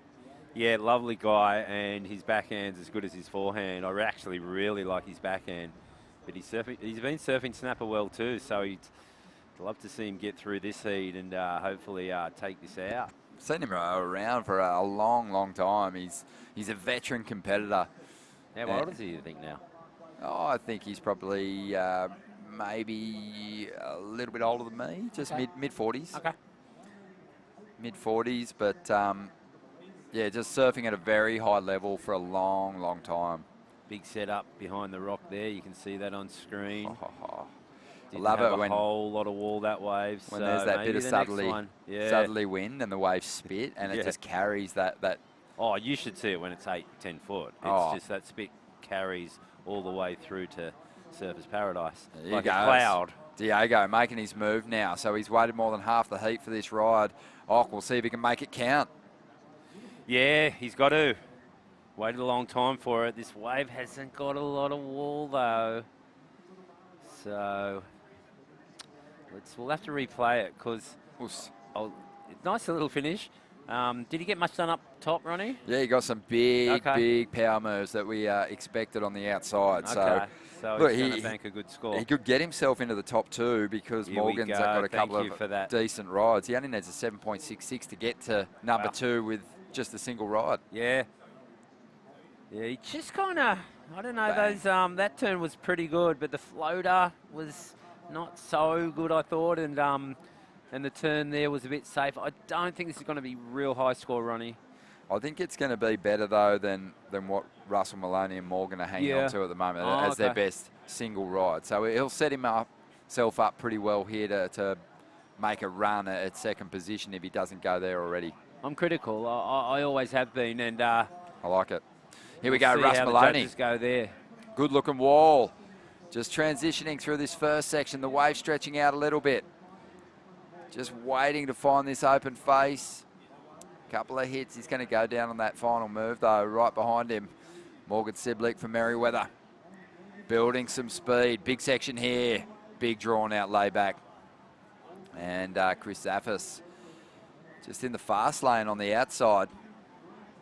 Oh, nice turn there. And one last one. Boom. Oh, wow. How strong was that finish? Getting the fins free and sort of having the control to ride through that high impacting cupped out water on the inside is pretty difficult. Zaffis did well there. That was a powerful finish. It was. Chris done well in the Challenger Series, right? Really well, yeah. He only just missed out, or? Yep. Yeah. No, he had a big run. He's had a couple of big runs these has. last couple of seasons. Yeah. Knows how to compete. Yeah, really strong. Russell got a little caught behind there, and there was a kind of a fair bit of downtime there. So tries to make up for it. Just goes down, pokes the nose. 38th position Chris Zaffis was on the Challenger Series. Oh, is that where he ended up? That's where he ended up. up. Okay. Well, he missed out by fairway. It must have been maybe the year before.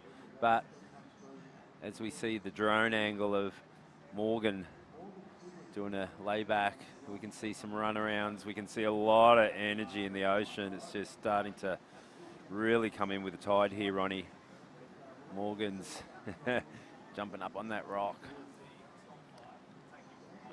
Sees a set kind of grinding through, thinking, oh, I wish I was out there. Someone's off wide too. Someone's taking off wide, and it looks like it is Diego. This wave won't be real steep, though, because he got it wide. So it's going to be pretty flat before he hits an oncoming left here. Boom. And a pretty nice last turn there. He likes it. Oh, he loves it. He got a 6.67 for that one, Ronnie. So I reckon the judges were pretty spot on, maybe a little generous, but they have been the whole event. So let's see what he gets for this. Yeah, it was a nicer transition turn at the start. Getting that section a little flatter, but he got the timing right on this one, and that always makes for, there's a good chance that this is going to be a similar score to last. I was going to say a twin score right there. Let's, might be a little bit better. Can you bet on that? It's going to be a 6.67? Yeah. Not with me. Not with me. But, 6.67, I'm guessing he's going to get a little bit more just because it was a bit more dynamic at the end of the ride. And I think he even felt like it was going to be a better score. So back in fourth, only needs a 2.4 to jump in second. Morgan Siblick's in third. He's still struggled to really connect with the quality wave. Chris Zaffis is kind of taking control of this heat. 7-point ride, 6.5. Russ Maloney's just hanging on to that second position at the moment, but I think he's going to get bumped out of the qualifying position in a second. Yep.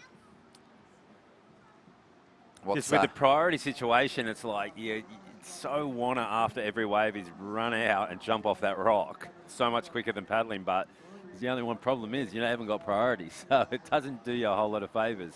We know what to expect this afternoon, kind of similar conditions with the wind.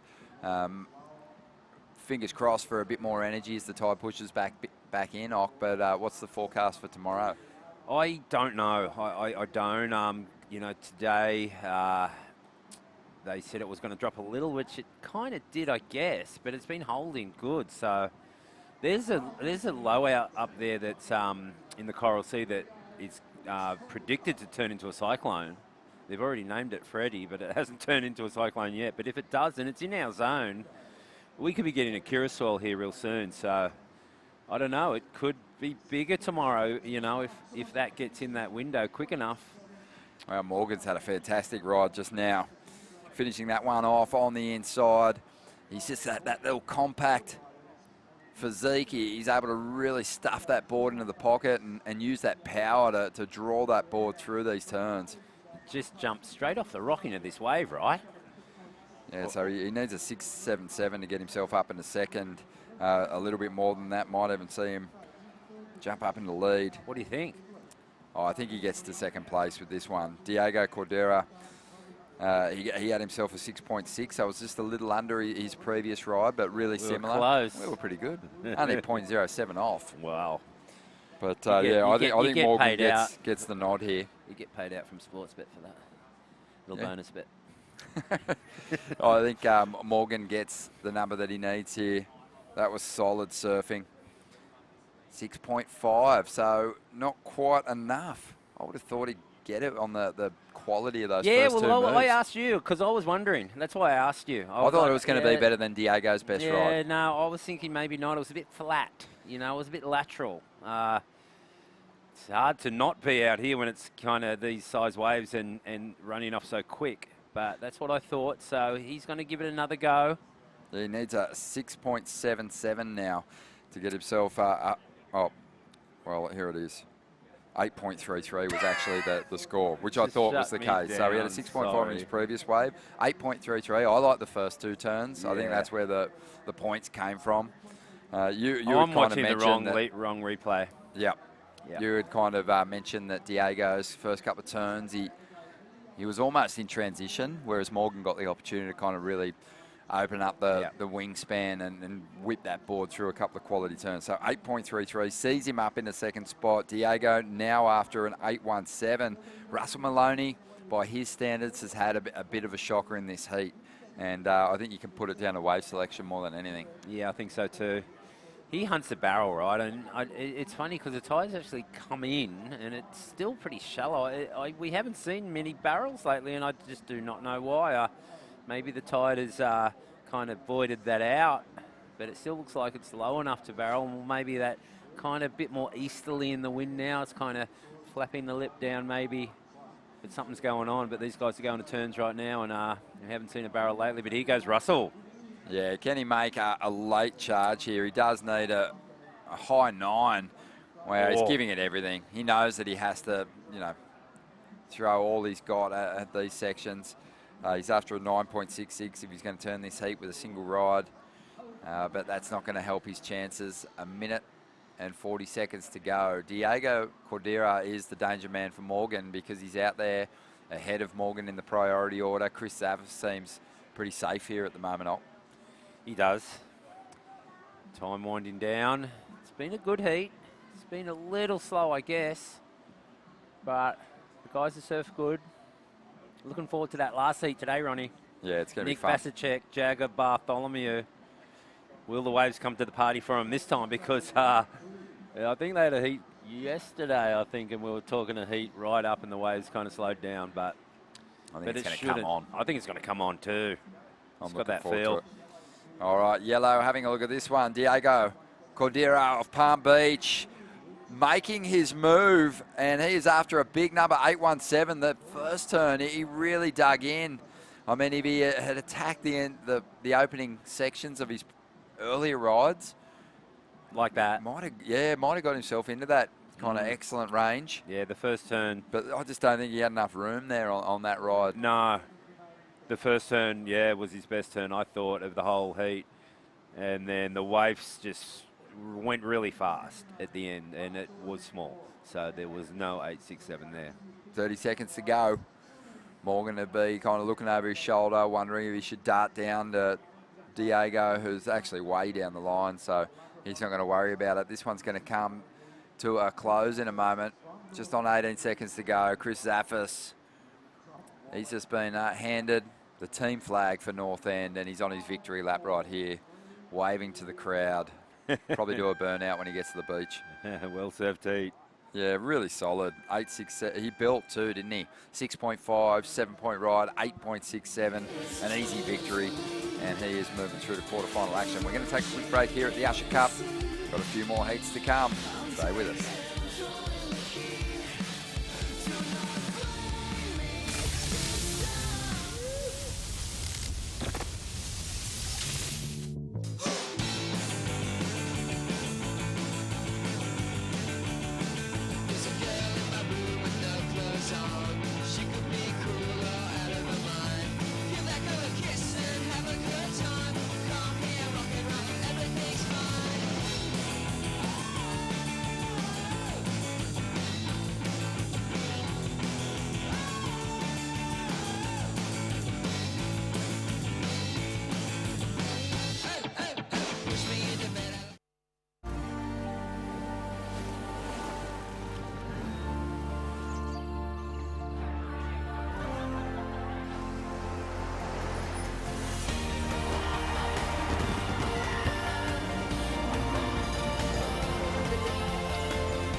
Welcome back to the show. We want to send a big shout out to our sponsors. We love the support of Tourism and Events Queensland, the Gold Coast City Council, and there is a long list of others, the Usher Group, and also Hutchison's. And yeah, it's just great to have the community support as well. And yeah, just very thankful for it, as are the charities involved with the Usher Cup, and there's a long list of them. We've been talking up the great work that they've been doing in the area. And there's really no need to talk it up, but we just want to put it right there in the spotlight and celebrate it. And things like the village school, the sanctuary, the wildlife hospital up there at Currumbin, that's, you know, tending to over 14,000 animals a year. It's nice to know that that's there as a service to the public if you find an injured animal. But yeah, it's great stuff. You know what else is great? Sitting next to Wayne Rabbit Bartholomew, the co-founder of the Usher Cup, world champion, as we look out and still see quality waves rolling here at Snapperbugs. Thank you for having me, mate. Oh, mate, it's so good to have you here, Ronnie. And the thing is that, you know, the tide's turned now, and the afternoons have been, you know, still turning it on. Xavier Huxtable getting things started in this heat for Torquay. Wow, how's that slow-mo on the bottom turn? Oh, man, some guys, you just see them take off, and when you slow it down, you just think, he's got it. Yeah, he actually has what it takes. Yeah, he's got it. Yeah, this kid's got it. Yeah, sent a replay of Russell Maloney just looking to just push it on his last rides. But yeah, Russ didn't get through that last heat, but always love watching him in board riders events. Just, as we said, classic club man, lovely guy, and just represents his Indigenous heritage so beautifully as well, and you know, spreads a really positive message. I love it. Such an awesome human being. Yeah, it's so good to see Russ, you know, giving it a red hot dig. But out here at the moment, we got heat number 4, Troy Brooks for Torquay, Xavier Huxtable for Torquay as well, and we've seen that a couple of times already in this third round. Surfers from the same club up against one another in this individual stage of the event. They can kind of work together. They tactically can play a smart game and maybe improve their chances of getting through as a club. Well, they can if one of them gets off to a really good start and actually dominates the heat. There's no doubt about it. Waiting on scores to drop from the early stages. Xavier unloads. Love the release in the first turn. Keeps the fins engaged through the second and does well to regather some momentum and finish this one off in style. Yeah, well, the other two, Matty Jobs has been unbelievable in this tournament. He's been putting in some sensational performances. Oscar Berry, again, just came back from getting 5th in the WSL World Junior. A big result over there in San Diego. Yeah, he's on. He's a really progressive surfer as well, Oscar. I think the big results have been coming for him because his rail turns and his power's increased tenfold in the last couple of years. Yes. But a great skateboarder as well. But I think he'll look to keep the rail engaged in this heat with this wind blowing, and he'll just look to unload some power. Big hunk of backwash rolling through in this one as Oscar tucks in, gets a little bit of cover, has to get going, speeding down the line. Again, just a brief cover, just over the right shoulder. There's a nice carve, though, as behind him, unbelievable. Guess who's back at it? Oh, no, that's so good. The tube pig himself, And Troy his dad, Brooks. And his dad, Rod's even made his presence felt. Rod Brooks is in the VIP area. He's in the house. Wow. Been watching the boys, and he suddenly got he said, there's a bit of a buzz about Torquay. There sure is. And, you know, having Troy get honoured as a life member just, I think, a week ago, and then turning up on his first effort here at the Usher Cup and locking in a 10-point ride, also getting himself a great score today for the club, and also kicking off his campaign here in the third round with probably a very big number, probably another one in the excellent range. He's had a handful of them. He sure has. And the gnarly thing is that, you know, both Troy and Xavier have started this heat on fire. Will Droomer, the other third member, just got through the heat based on it. Can you believe that? No, it's just unbelievable. It's falling Torquay's way. Yeah, that was a massive, just, you know, ticket into the quarters, courtesy of an interference to Cooper Chapman. But, yeah, Troy Brooks just, again, getting off to that classic start. Love the way he ripped into that final turn, waiting on the scores to come through. Gosh. And Xavier and Troy are really going to get off to a flying start here. They are. See, Oscar, he outraces that, doesn't get the barrel there, and then goes to town here. But Brooko got the big double section there. Yeah, he did well with that, you know, tapering wall that was so cupped out here. Brooko's heading off the front of the rocks. Oh, it's like walking on nails. Look at Xavier's opening waves. Troy's just got himself a 9.93. Mr. Perfect. Oh, this is unbelievable what he's doing out here. It is insane. And I saw him bobbing up out there before. He said he's right behind the rock, and he just waited for that. It was the second wave of that set with the draw off the bottom. How inspiring for his son Charlie, who's about to attack some Pro Junior events here in Australia. He's watching the old man just drop excellent scores. You know, like, and there's the granddad. Well, with ease. Charlie's granddad's in the VIP, checking this whole thing out. What's going on here? Oh, that's a bodyboarder. Ooh. Gee, that's a good-looking wave. Isn't it? What? Wow. The crowd's just having a field day on the outside, though. Matty Job waited for this one. He's going to come screaming out of the pit. Drives up into the open face. Just a speed check to set up this steeper approach to the lip as he now goes to the rail and digs right in and combos it up beautifully with all the style in the world. He's been good at that, and he's also been great at holding his nerve when his rivals have been putting scores up early on. That was a good size wave. Matty knew what he wanted, and he has laid down a beauty here. We're about to see things get interesting. Everyone in the heat is going to have a solid score to their name.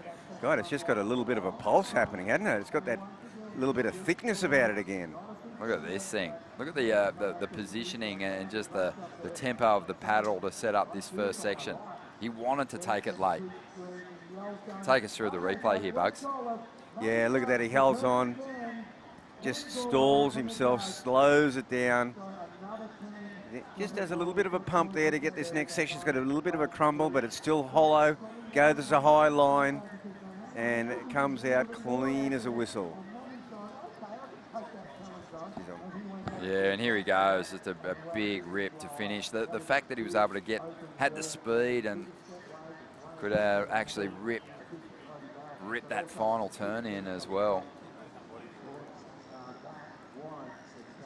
Yeah, and it looked like Troy Brooks there just on the hunt for the backup, but 9.93. What a way to start. Xavier Huxtable, though, still out in front. Matty Job has just bagged an excellent score. Perfect, if you will. Check it out. Oh, my gosh, a 10.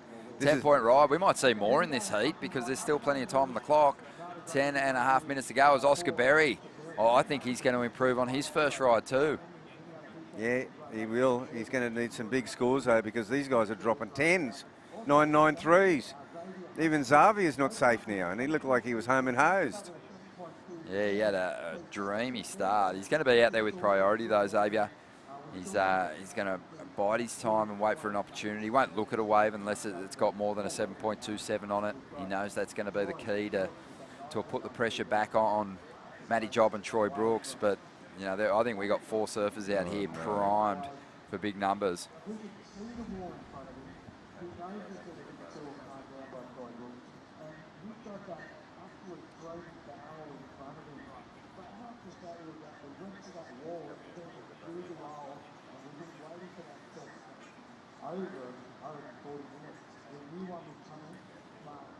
So, yeah, watching the replay here of Oscar Berry.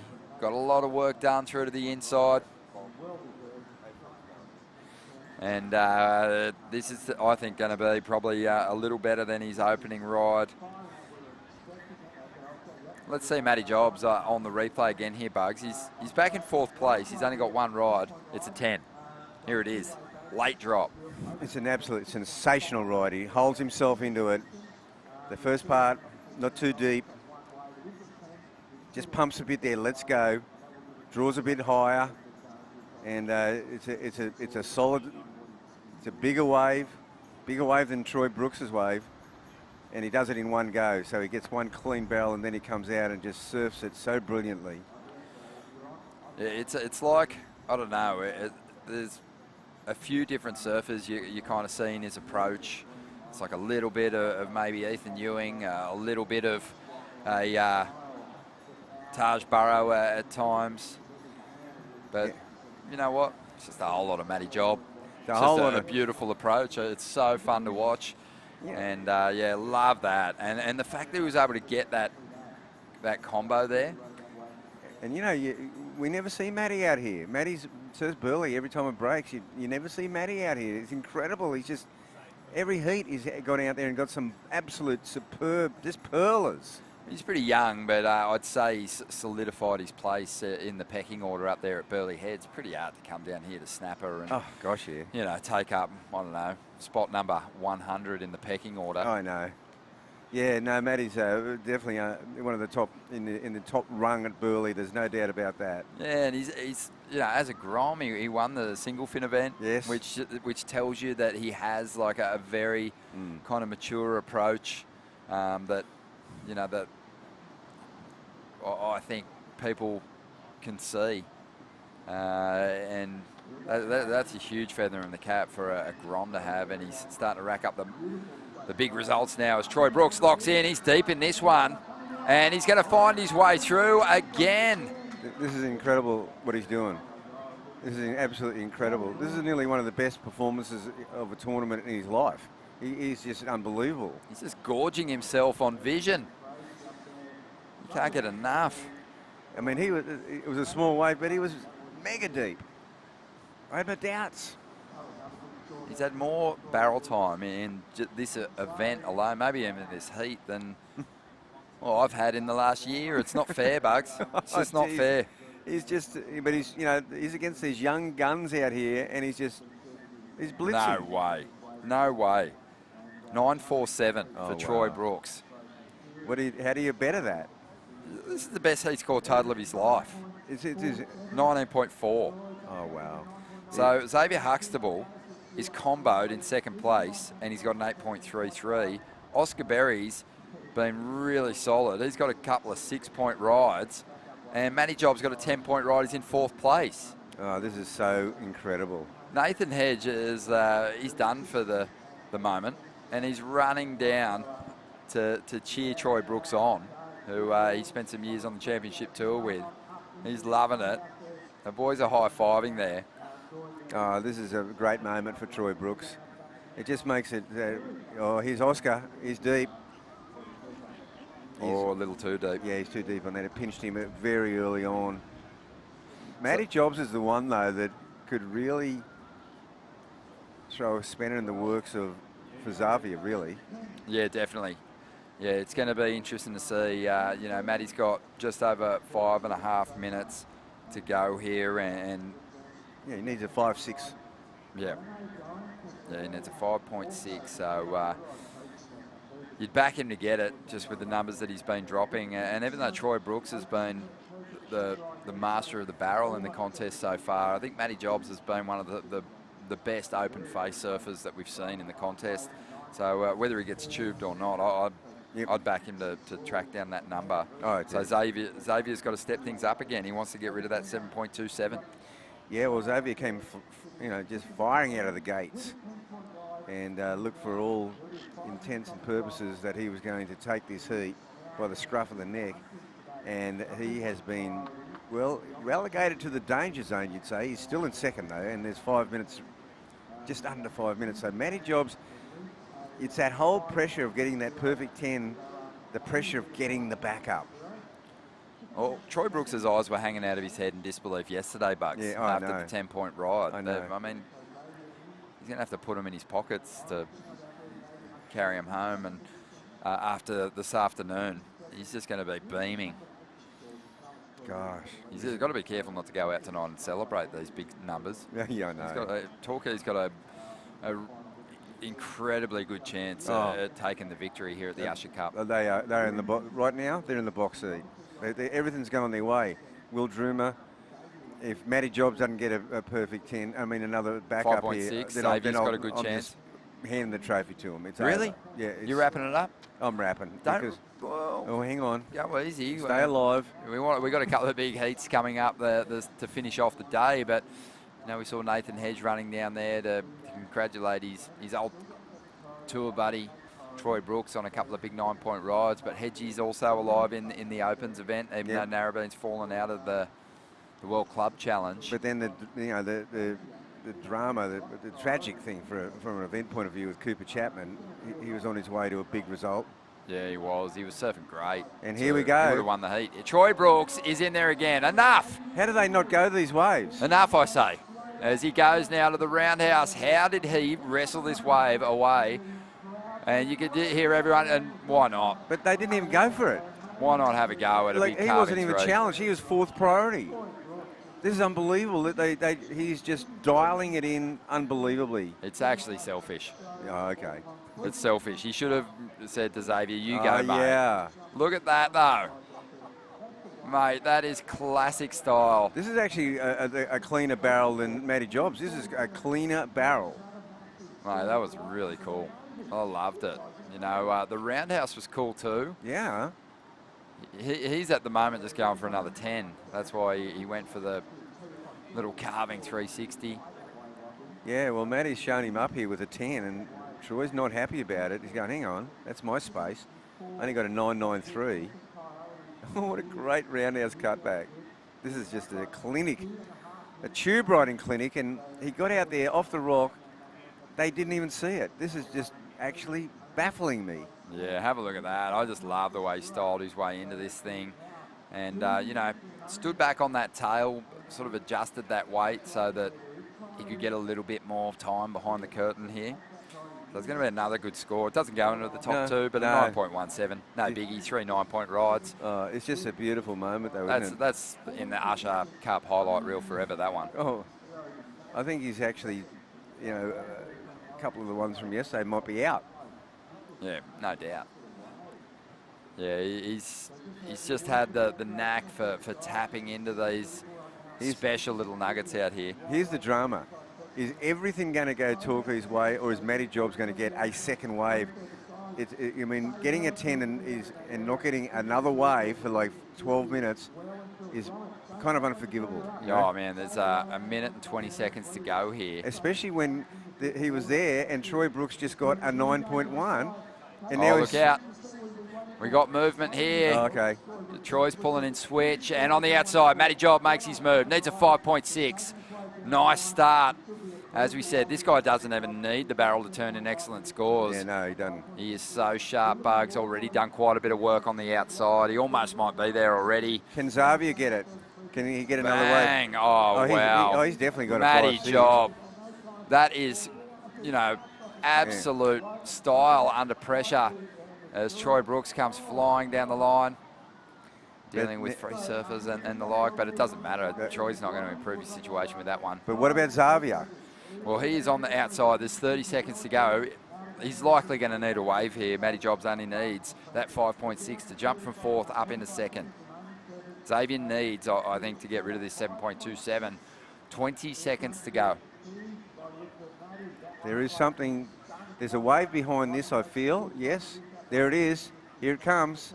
Oh, is he there? 10 seconds remaining. He's not into this one. It doesn't have a wall. No, I don't have a wall. Oscar Berry's having a little look. He might have just a slight chance of squeaking into one. They're counting it down on site. It's come to a close. He doesn't get that opportunity. Matty Job's score comes through. It's a 6.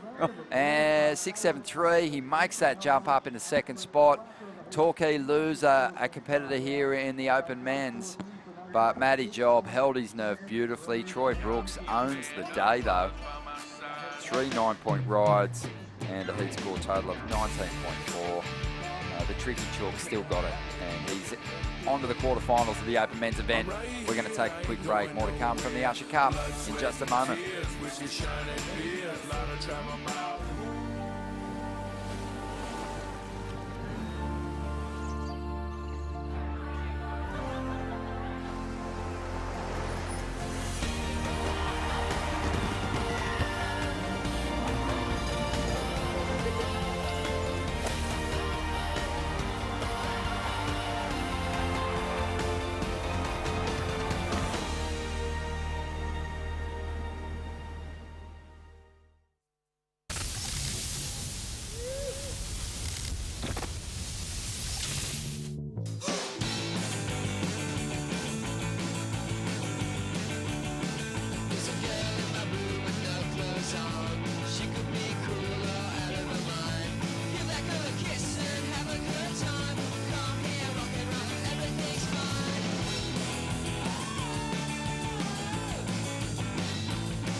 Welcome back to a sensational afternoon at the Usher Cup, and we just have another wet couch because Troy Brooks is coming in from the surf. I think he eclipsed his performance yesterday. He didn't get the 10, but he got the 9.93. He got a 9.67 or something, and then another. How did that last one you get? They didn't even look at it, Troy. Yeah, that was a funny one. I jumped off the rock. They both had priority. And Zay was a fraction too far out, and I looked at Oscar and I go, "You going, mate?" And he goes, "No." And I'm like looking at myself twice going, "Are you kidding me?" And then Matty was a fraction too far down, and I just fell into it. And, and to me, that one tube section was nearly your best. I just thought that was the cleanest barrel of all, nearly, you know. Yeah, I mean, the tide's perfect, the wind's perfect, and, you know, I fight cat and dog out here every week to get them, and when there's only 3 guys out, it's a bit of a dream. You're really making the most of it, mate. I mean, this is a sensational, you know, you're giving us a real thrill up here. Oh, no, it's awesome. And then, you know, my good mate here, Hoggy, come running down after the second 9, and through this morning I nearly turned around with him. I was a bit puffed. But just say, here's a replay. Look at this style. Are you kidding me? This is your lowest scoring wave. I'm nearly thinking this is your best one. I love this one. The way you went into it, see? Yeah, I thought I'd just mix it up a fraction. Yeah. Instead of like bulldogging, throw a bit of style in with it. A bit of panache on this one, mate. And even your dad came down. He's in the VIP area, and he said, "Yep, there's a bit of a buzz about Torquay." And then you even got a break with Will Droomer. You know, things fell your way that way. Yeah, I mean, that was a lucky one. Yeah, that was a lucky one because I sort of said to him, "You're going to have 20 years of things not go your way, so take these ones when they come, mate." There you go. But another one here, Brooko. Where's this big roundo? Ha! Big figure of 8. How sick was that? We love that wave. Oh, cheers. Oh, yeah, that was a great. That was just the tube master, like Torquay time tunnel. Hey, he's giving $1,000 for every second you're in the pit. Imagine how much coin you get today. There's my little mate dropping on me down there. That was a classic. So good to see you, Brooko. You know, thanks, what are you now, 43? 43. 43, and to do the surfing like that, I mean, it could have been the Quickie Pro 2003. I mean, in all honesty, that was sick. Thank you so much for the inspiration, what you put together there. And it wasn't just a one-off sort of thing. You've been doing it all day. and all yesterday. You know, all of it. You're having a great tournament. No, it is. It's good fun. Yeah, unreal, Thanks Troy. for having us. Yeah, good on you, mate. Well, you know, you've had a big day. You've had You've had world challenge surfing. You've had Usher Cup surfing. Wow, you've earned a feed. Yeah, nah, that's for sure. You go and join Tom Peterson up on the balcony. Oh, I might give that one a miss. Enjoy, guys. Thanks.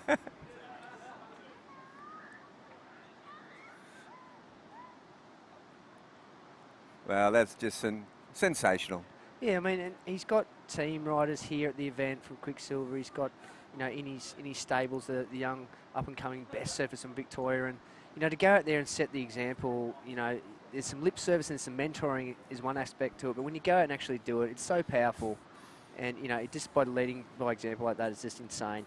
It gives him a lot of kudos within the, as you said, within his group. Yeah. Because he's the mentor, he's the elder. That's right. And the team leader. And of course his sons are here watching too, so this is all round, both sides of the family, the sons, the father. So much inspiration in there, hey? Yeah. What do we got, Rabs? Bring us up to speed, mate. Yep. Benny Laurenson's got a 7.33, I see. Well, Benny is just sensational. Last year, you surfed the final with him. He came from nowhere. We'd never heard of the kid. Yep. Kid from Noosa. And he just appeared on radar and just nearly went all the way. I mean, he was unbelievable. I think he might have ran out of gas in the final, but he was so stoked to be there, Yeah. And this year he's come back, and you know what? He's surfing with a lot of intent. That familiarity, he's going, this wave, I know it. I've done well here. He's back in a bit of a comfort zone, and his backhand attack, it's incredible. What I love about Benny's surfing, he really coils up and gets low off the bottom. Yeah. And then he squares up the top too and compresses again. So he's generating speed in and out of his turns. And I think that's a bit of a point of difference. Yeah, and it's a real corkscrew, isn't it? He just really gets low and just jams it up then. And he's really worked on those snaps under the lip though. He's a real fit young kid too, and coming on. He's got a lot of passion and fire too. He's had a couple of claims down here, probably rival some of mine. He's been going good. There's a lot of passion in there, so I see it in him, and it comes out in his surfing. So it's insane to have him here at this year's event, isn't it? Yeah, it really is. I mean, it's just sensational. It's all time. And Harry O just sort of got his feet in the wax on a couple. Hasn't quite connected yet. Dexter's posted up to get in the best priority situation, and Eric Robson too. He's been putting on some good performances too. Got a lot of time for him. He's a young kid from Maui. He's done a lot of good backside surfing, and he's just loving being here in Australia, and his whole posse. They're just putting out the good vibes. So good to see Eric and getting through to this round, and the Maui guys have just had such a good vibe about them, haven't they? Yeah, they're stoked to be here, and they're taking a break from surfing 50-foot waves. Yeah, that's it.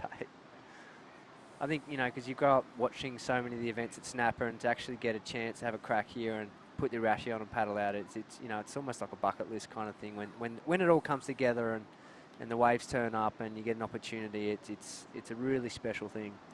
Yeah, well, their dad was saying that it's been so gnarly. These big swells and gnarly, a lot of injuries at Pipeline and Jaws and all over the place. And he said it was good to get them out of there just for a break. I mean, they're on a plane early Monday morning because massive swells coming again, but he was kind of saying this is just a nice little break for them to come and surf a sand bottom point break, and they've never surfed in a team event before, so it's pretty cool. So many positives and takeaways coming to get on a plane and come to Australia to be here on the Gold Coast, and you speak to a lot of the top professionals and they'll say if you can surf small waves really well, you can surf the large waves, the crazy huge waves really well too. So there's a lot to be taken away from your timing and your technique that can transfer into the big wave surfing too. So I'm sure they're getting a lot out of this trip. They are. Well, Ben Lawrenson, just made a real name for himself last year. You remember this well, this day, this tournament. Absolutely. Fog, and you're on track again, and so is Ben, and this is just great to see. Look how you can tell from last year to this year, there's a bit more power in the surfing. Last year he still had that corkscrew, that low center of gravity, jamming off the bottom. Yeah, look at that. He's got the passion. He's got the passion. He's got the hog passion. That's it. I think he's looking a little more polished this year, though. So we're going to get a replay on Harry O's wave here at the corner of my eye. It looked like a good ride. So let's see what happened there. Hey, here we go, Rabs. Little grower. Yeah, a little grower for Harry. Yeah, he's a nice little snap there. Sends a bit of spray. Not a big car, but he's just sort of. Yeah, well, it might be a backup wave. I guess with the 20-minute heats, he's kind of, it's almost 10 minutes gone, so it's good if he can get something on the board. It's pretty quick. There's a square up from Eric. And again. Yeah, on his backhand. So we've got a good balance here of backhand surfing. Actually got 3 goofies in this one. Yeah, such a great backside wave snapper. Yeah. And I guess, Eric, there's time to build a house because we're almost halfway through the heat. Yes. So, if you break it down, they do score your best 2. There's 10 minutes of wave, so it's good to just get something going and now, try to get something to knock it out of the park. So probably a good call at this point of the heat, given that there's only 10 minutes to go. Well, Harry got a 6-4 there. That's a good little, that could be a very good backup. And here we go. And this is Eric, yeah? This is Eric, yep. A little slow-mo action for the kid from Maui. I like how he went mid-face there to get his speed up to then drop down to then square up to this section. It was a really good read there. That's a great turn. The iconic Gold Coast Surface Paradise in the background, big spray. Yeah, it's a good look. Shimmering lip. It's just insane, isn't it? Yep. And front angle. Bang. Nice. That was vertical, wasn't it? Yeah, it really was. And then he just keeps that speed going to make sure he gets around that section. Thinking down the line, point break. Sort of seeing... 3 snaps. You compare that to Harry's wave, It's good. It could be around about the same deal, hey? Yeah, I think so. Well, bit under? let's see. 5.33. Well, Dexter's, how are we going for time? We're down, we're past the halfway mark. I think Dexter will be having a real good look to see if we can find something going here. And, oh, he paddled for that one, missed it. And here's Harry. Whoosh. Nice. Oh, this is tail right round. Oh, this is a good wave. Is he going to get in front of it again, though? No. Got a bit of work done. Got some damage done, didn't he? Yeah, he sure did. It's a little more explosive and a bit more firepower than the 6.4. Yeah, there was a couple of vertical little pockets there for him. I loved how he got the nose right round on that first turn too. Yeah. They got the tail slide. Okay, here we go. Bang. Ben Lawrenson. This kid is unbelievable. Well, Dexter's still sitting out there in the spot, but the guys are surfing a bit wider and nothing's coming his way.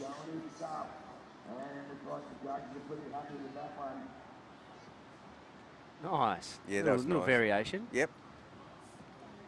I think here's the money turn here. Yeah, that was really good. It's a shame he couldn't have he put a probably little... to really get up there in the score, he needed a bit more as a finisher. Would have been good to bookend that one, hey? Yes. Whack. That was nice, Well, Benny. Ben, yeah.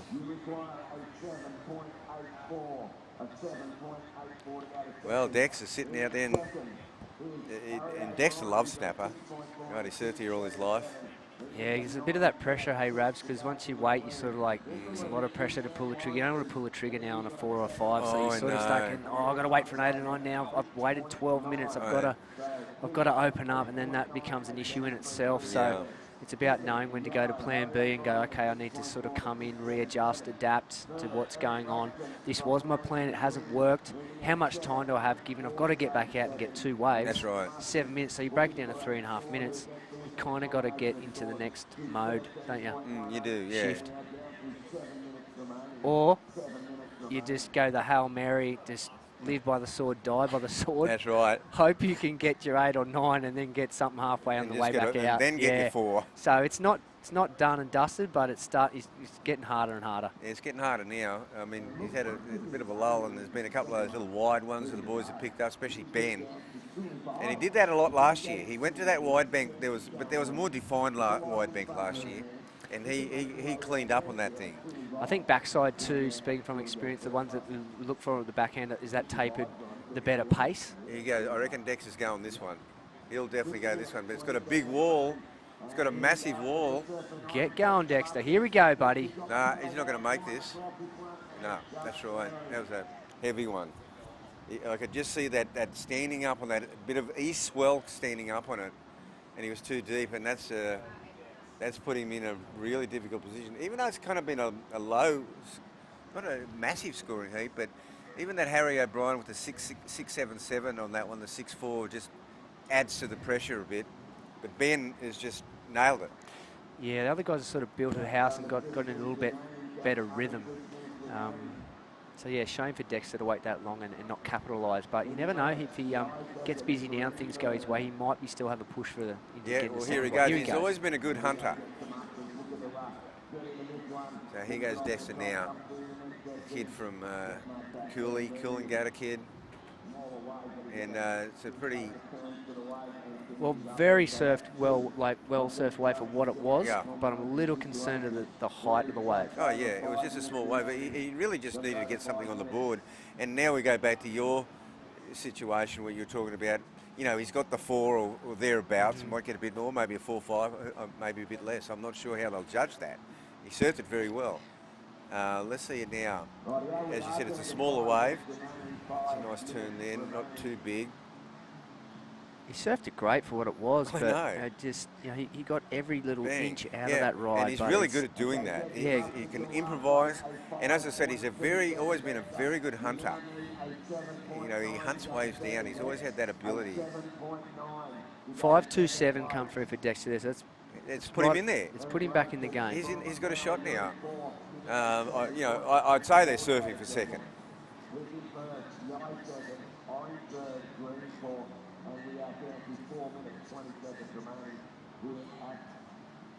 Tide coming in, Rabs. Sort of a little bit more push on the bank. Likes a little incoming tide snapper, hey? Yeah, it does. It just likes a Couple little hours bit of the after. incoming, bit of a push on the bank, and sometimes you get that little afternoon surge. No, it's a pretty fun tide now. It's a fun tide if you're getting them. That's it, hey? Exactly. So Eric's dropped down to 4th, but he's only got the one wave. It's a 5.33. He's still in the frame. You know, he's going to need, pretty much an excellent ride. Both Dexter and Eric will need, close to an 8-point ride here, and they're both capable of getting it. And here we go. No taker. Nobody Dexter will go this. No. I kind of didn't mind the look of that one, Rabbit. No. That's from the couch here. I guess on the end it didn't have too much meat on the bone down the end there. So No.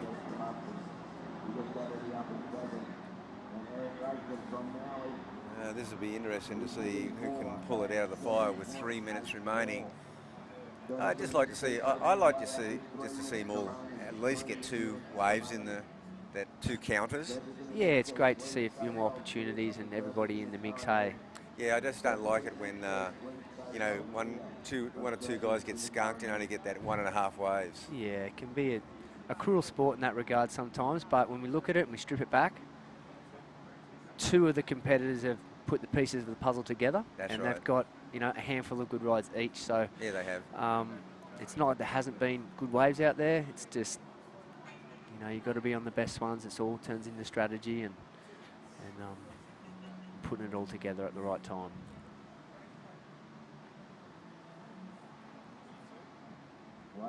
Wow. That little runner on the back. Yeah, there's a little runner from deep. Okay, not a lot of action now, and the guys are all down a bit on that second little chip-in spot. I guess that tide just turning and coming in a bit is bringing that to life, but there's been a couple of deep ones too.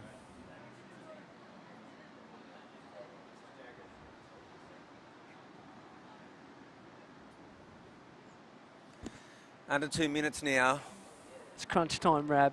Yeah, Dexter and Eric need a wave. I don't think they're in the ideal. Eric's in a good priority situation as far as the rotation. When you're surfing an event like this too, you just want to keep advancing so you can keep surfing snapper rocks with 3 other competitors. Yeah, that's the bonus. You just want to keep getting the opportunity to get out there. It's a new day tomorrow. It's such an incredible event to be a part of. finals like a day. little bit of movement there. There might be a wave. I think there's a wave behind this. Some lumps coming around behind the rock. And here we see Dexter paddling for it, but no, it's Yellow Harry takes this wave off him. And yeah, it's coming from behind the rock, that one.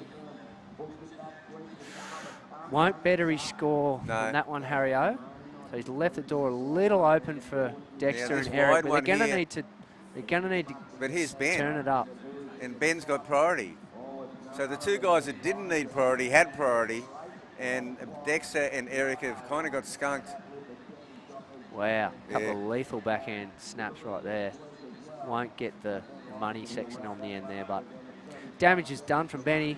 Yep. Strong performance. Here goes Dexter. He's going to get one. Can he get an 8 out of this wave? Will he need more? And here goes Eric. No, Eric's not going to get this one. Wow. Dexter's put in a bit of variation there. Yeah, but the waves reverse again. He's really battling with the wave itself, though. Surf the wave for everything it's got, but it only ever had a 5 or 6 written on that potential of the wave. So onwards and upwards for Dexter and Eric. Yep. Thanks for coming down, boys, and congratulations to Harry O and Ben. Okay, so we'll go to a break right now and get back with Heat 6.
Welcome back. Don't adjust your TVs right now. It's not Ronnie Blakey. It's Mark Occhilupo, and this is the weirdest thing I've ever done. I'm actually anchoring. I've made it to the top. I'm not the co-host anymore. Don't switch the channel. I've got a hot dog, and this is the weirdest thing ever. Like, how cool. Like, all of the years that we've done the tour together, and now we're commentating together at a beautiful afternoon at Snapper. How good's this? It's insane, Ock. How good's this, mate? Last heat of the day. How much action have we seen today? What a day. It's been incredible.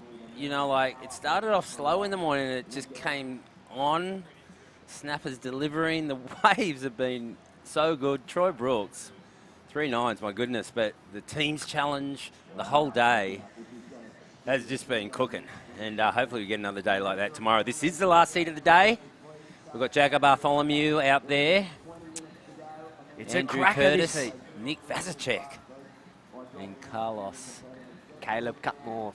Sorry. From across the ditch at New Zealand. Across the ditch. Hog Dog, how you been? You know, this is our time to catch up right now. Yeah, mate. You know, you moved down to Merimbula. I talked to you earlier, and, you know, your daughter's down there now, and you're a really good dad. What's your plans this year? You going to do some more QSs? Yeah, absolutely. The way that the tour's set up, you know, it really lends to staying here in Australia and doing the regional series, and it's just such a great opportunity. And while I can do it, I'd love to. And it's so exciting surfing in Australia right now. So it's great to still be a part of it and hopefully mentor some of the other young Australians coming while through. you're doing it. Yeah, yeah. You know, it's good to give back, and it's been helpful for me too. And I hope that some of the younger athletes are getting, you know, some out of it, and some little bits of, you know, some of my experience that I can pass on. It's, you know, it was freely given to me by you guys, and it helped me out in my career. So it's nice to be able to give back and just be there for them. So hopefully, you know, things can pan out this year for a couple of young Aussies, and we get Australian surfing back up on the world stage where we should be.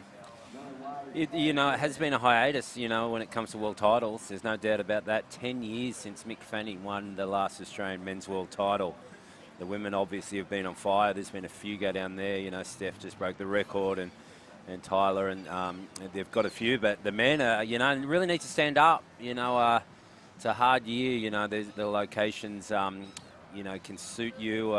Ethan Ewing had a great year last year, and hopefully he can go a few better. Hey. Yeah, it's in that same conversation, Jack Robbo. I mean, And Jack Robbo, I've sorry. seen- yeah, no, yeah, no. 100% Jack seen- had. I will never forget Jack because he's one of my favourites. Oh, you know. exactly. I know he's moved up here, so I'm sure yeah. he's seeing a lot of his surfing. I know Yeah, he's no, training I really have. hard. I mean, since he's been young, you know, like since he's been really young. And I had a trip only a few years ago up to Nalu, and he came up with us, and it was just so good. He's just, I love his whole act, you know, like he's so zenned out, and he's just so in the now, and the yoga and the breathing, and he just gels into the world, like he gets it, and like it's all come together for and him. it's really working for him, and yeah, I you know, I love Jack, I love Ethan, you know, so one of the two maybe, but there's more, you know, we've Yeah, got we a got- few on tour. You know who else we got back too? Who? People might be forgetting this. Is Ryan Callinan's back? Oh yeah, gnarly.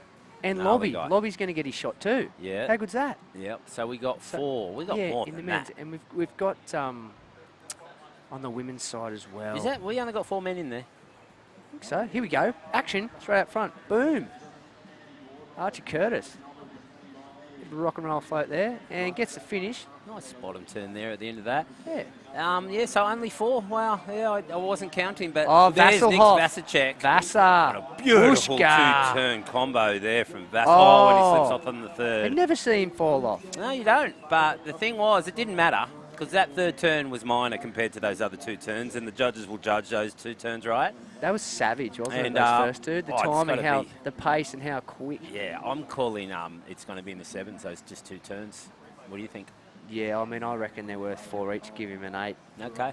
You know, pretty bad fall off though. No, yeah, you know what I mean. But yeah. it doesn't matter. This is kind of like the theme of this event's more like not judges too have many been- penalties, and it's a little bit of a different vibe. So like, maybe it's about just putting your surfing up and just going ham bone, and we're going to reward you. Yeah, but they've been judging high. Like I'm calling it a couple points high myself, but yeah, there's Nick falling off there. I really think they've been judging high, you know, this event. But if they keep that consistent, you know, that's all right.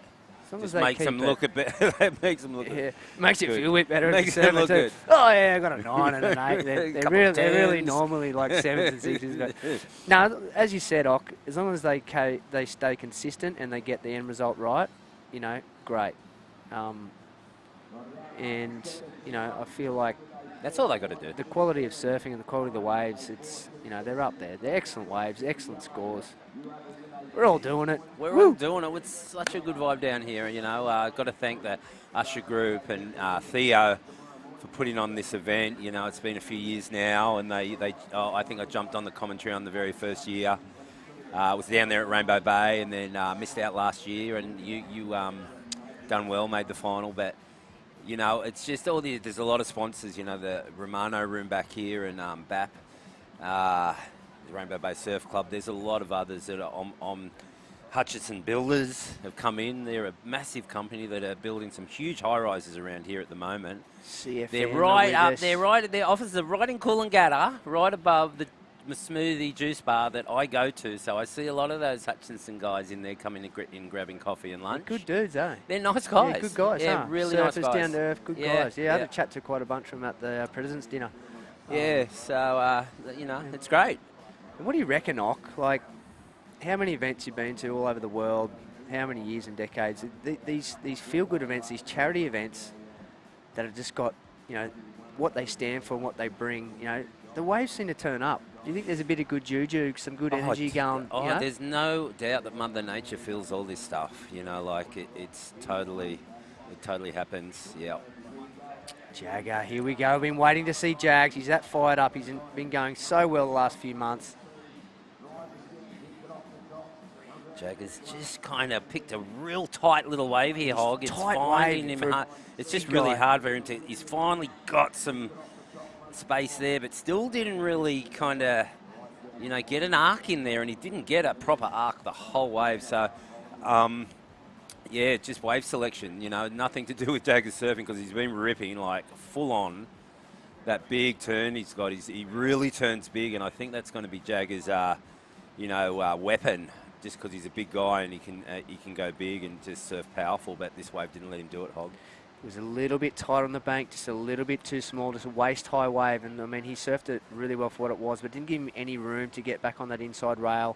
Like we got to see him, the surfing he got to do this morning and put on an excellent show. It's just a little bit tight for him there. But, look, the feet on the wax, maybe put in a better rotation now.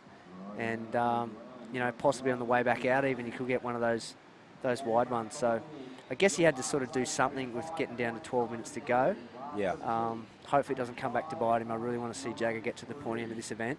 Yeah, for He's sure. been putting in a lot of work last few months. He puts in so much work, man. So yeah, no, like he won't go down without a fight. There's no doubt about that. He's so fit.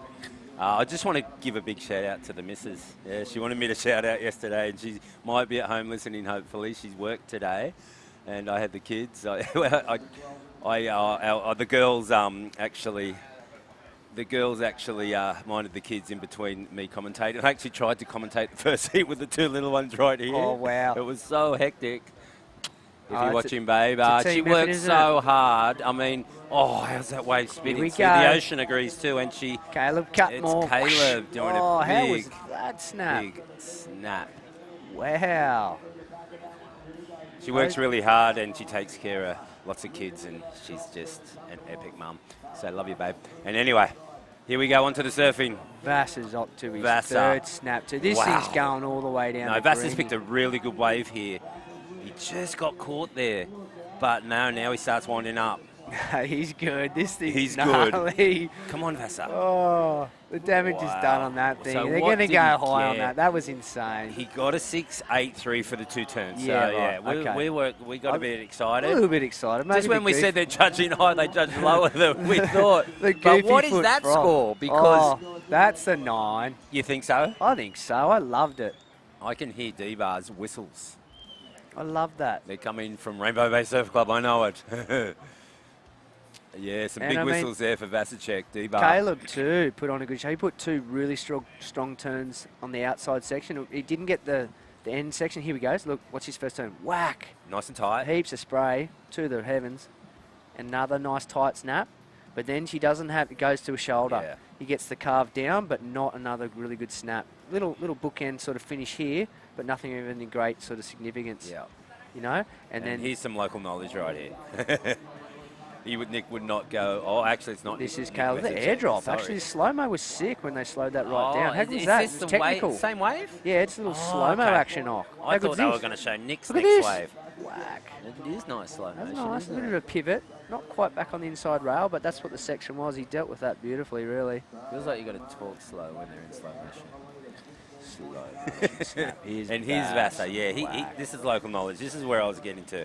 Well, there was a He bit of picks- foam on that yeah, one. I don't know didn't see about the foam. 9, but that was a nice snap. Here's the green wall. Back up and at it. Got a little caught there. So, yeah, it's probably not the 9. That was nice, the way he timed that. Still going off. Here we go. Yeah, Look you at could this. be right. I don't know. What have we got at the end here? Oh, no finish. Maybe. Yeah, It's still but it's a great good wave. it's a good score for him with that 6, high 6. I love He's going to be in a very good position in this heat. Nick Vasicek is one of my favourites. Hog, probably yours too. I mean, what he's does behind the rock out there on really big days is just uncanny. The way Yeah. he can get himself under the ledge and get spat out of these huge barrels. I can watch it when I'm surfing, but also when I'm at home in the kitchen or on the balcony. Well, and I can tell his style, just getting blown out of barrels, Here's the he's drone angle of amazing. it. Coming, Yeah, the just drone angle's coming at tough. it. It's sick, huh? Yeah, but it's kind of makes the wave look a bit Wow. smaller. Cool perspective. Yeah, I love seeing Nick put it together in heats because, it's undeniable he's, probably one of the top 2 surfers out here on the backside, 100%, for the barrel riding and the turn. So, I mean, it's cool to see it come together for him because a couple of the heats and the contests over the past few years just Yeah. hasn't gelled. He hasn't been know. the right rhythm. So, it'd be good to see it come together for him this year. I know, and yeah, you're so right. He's got a young family and He it'd be cool to does. see him put it together. It'd be great. Yeah. And it's weird how it happens. He's doing really well already, and he's in the lead. But you think it'd happen on a big day behind the rock would be his day. You know what I mean? And today's Yeah. kind of not that. Well, this Yeah. event hasn't really been that. Even there has been barrels, but nothing you know, like radical that I like seeing Nick in, and that, you know, he's the best at that, but he's doing good on the turns. Like that board, he got that board a couple of weeks ago, and I noticed he had that. And it's surfing it good. It almost looks like epoxy. Like it's. I think it is. I had a little sniff around when he's riding too on the first day, trying to sort of get looks really good and across what people are riding. And here goes Caleb. Bit smaller ride, but he's getting pretty savage up in the lip there. He's giving a few good belts. Again, just probably the wave size. Yeah, picking a small wave.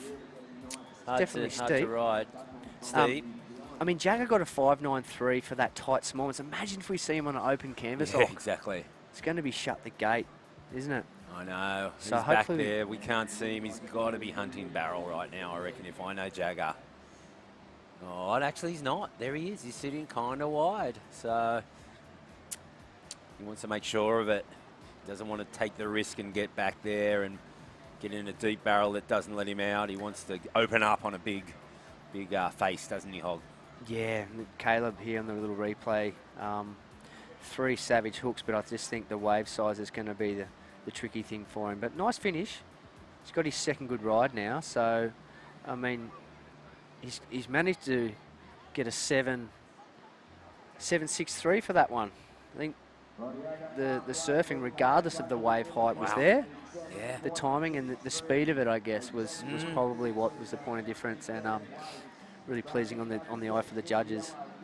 Yeah, I didn't see that. No, I mean, there was a couple of turns there were nice and spicy, threw a lot of spray. Wave was small, but yeah, we're just commentating here. Yeah, puts himself in a good spot in second. Jagger's needing a pretty solid score right now, and halfway through the heat, or no, actually 5 minutes now, so 3/4 of the way through. Jagger, I can see a set coming. He must have priority. We haven't seen him ride for a while. Can he manage to get a wave out of this, Hog? I'm a Jagger fan. Oh, yeah. 100%. Let's see a big Here finish to this comes last heat of the day. something. Is it Provide for Jagger? Huey, bring him he some paddles waves. over it. Paddles over it. Yeah, that wave was no good. Looked all right for a second, but no wall and small. This is where you got to really hold your nerves You too, do. eh? You know, like You do. you don't want to pull the trigger on something average or subpar or something that's not going to better your score just because the clock pressure's getting to you.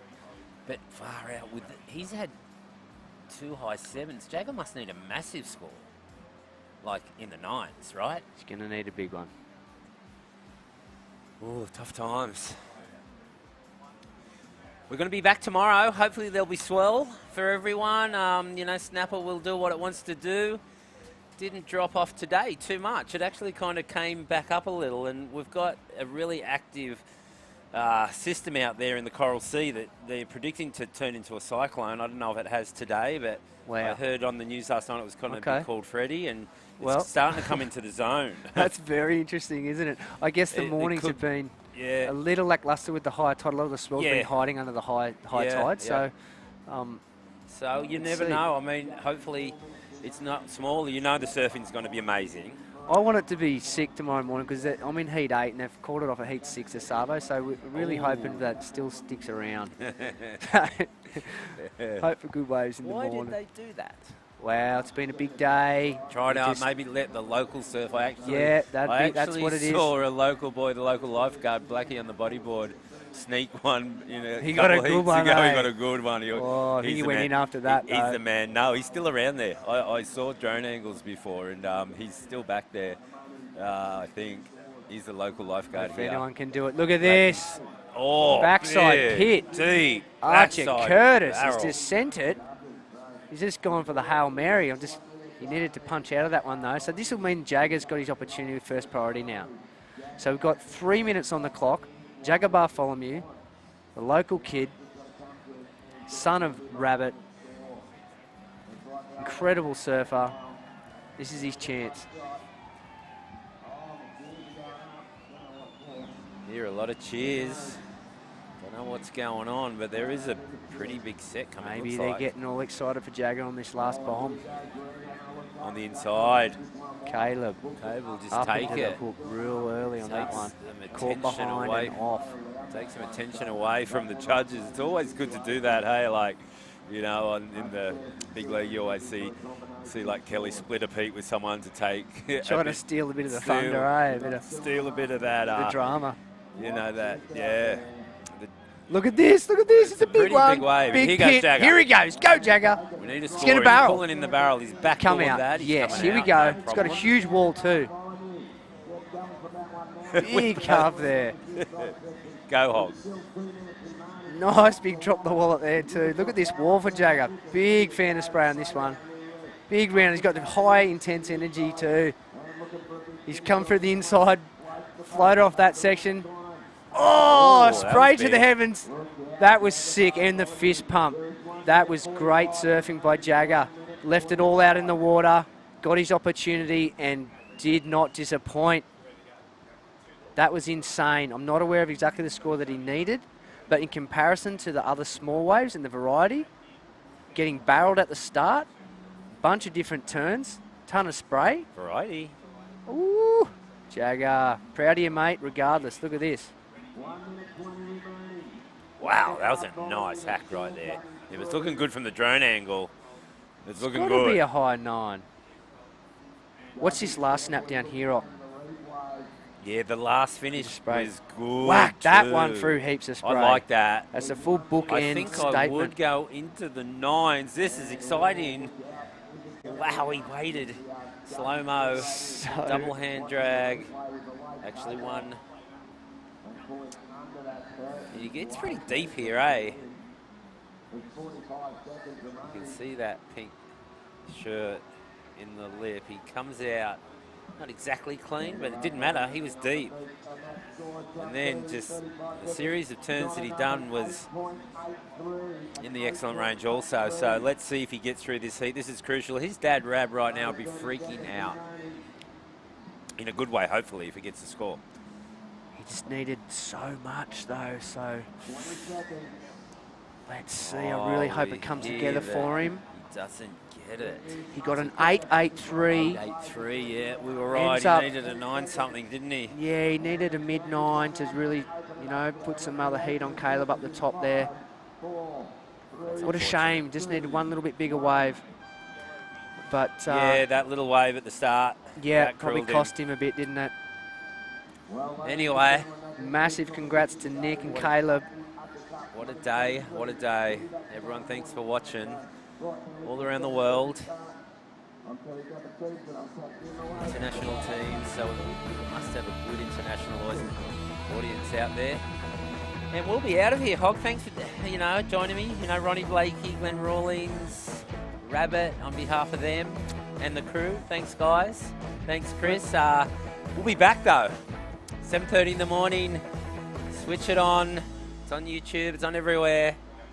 The Usher Cup 2023. Thanks for joining us. Let's go. Finals day, baby.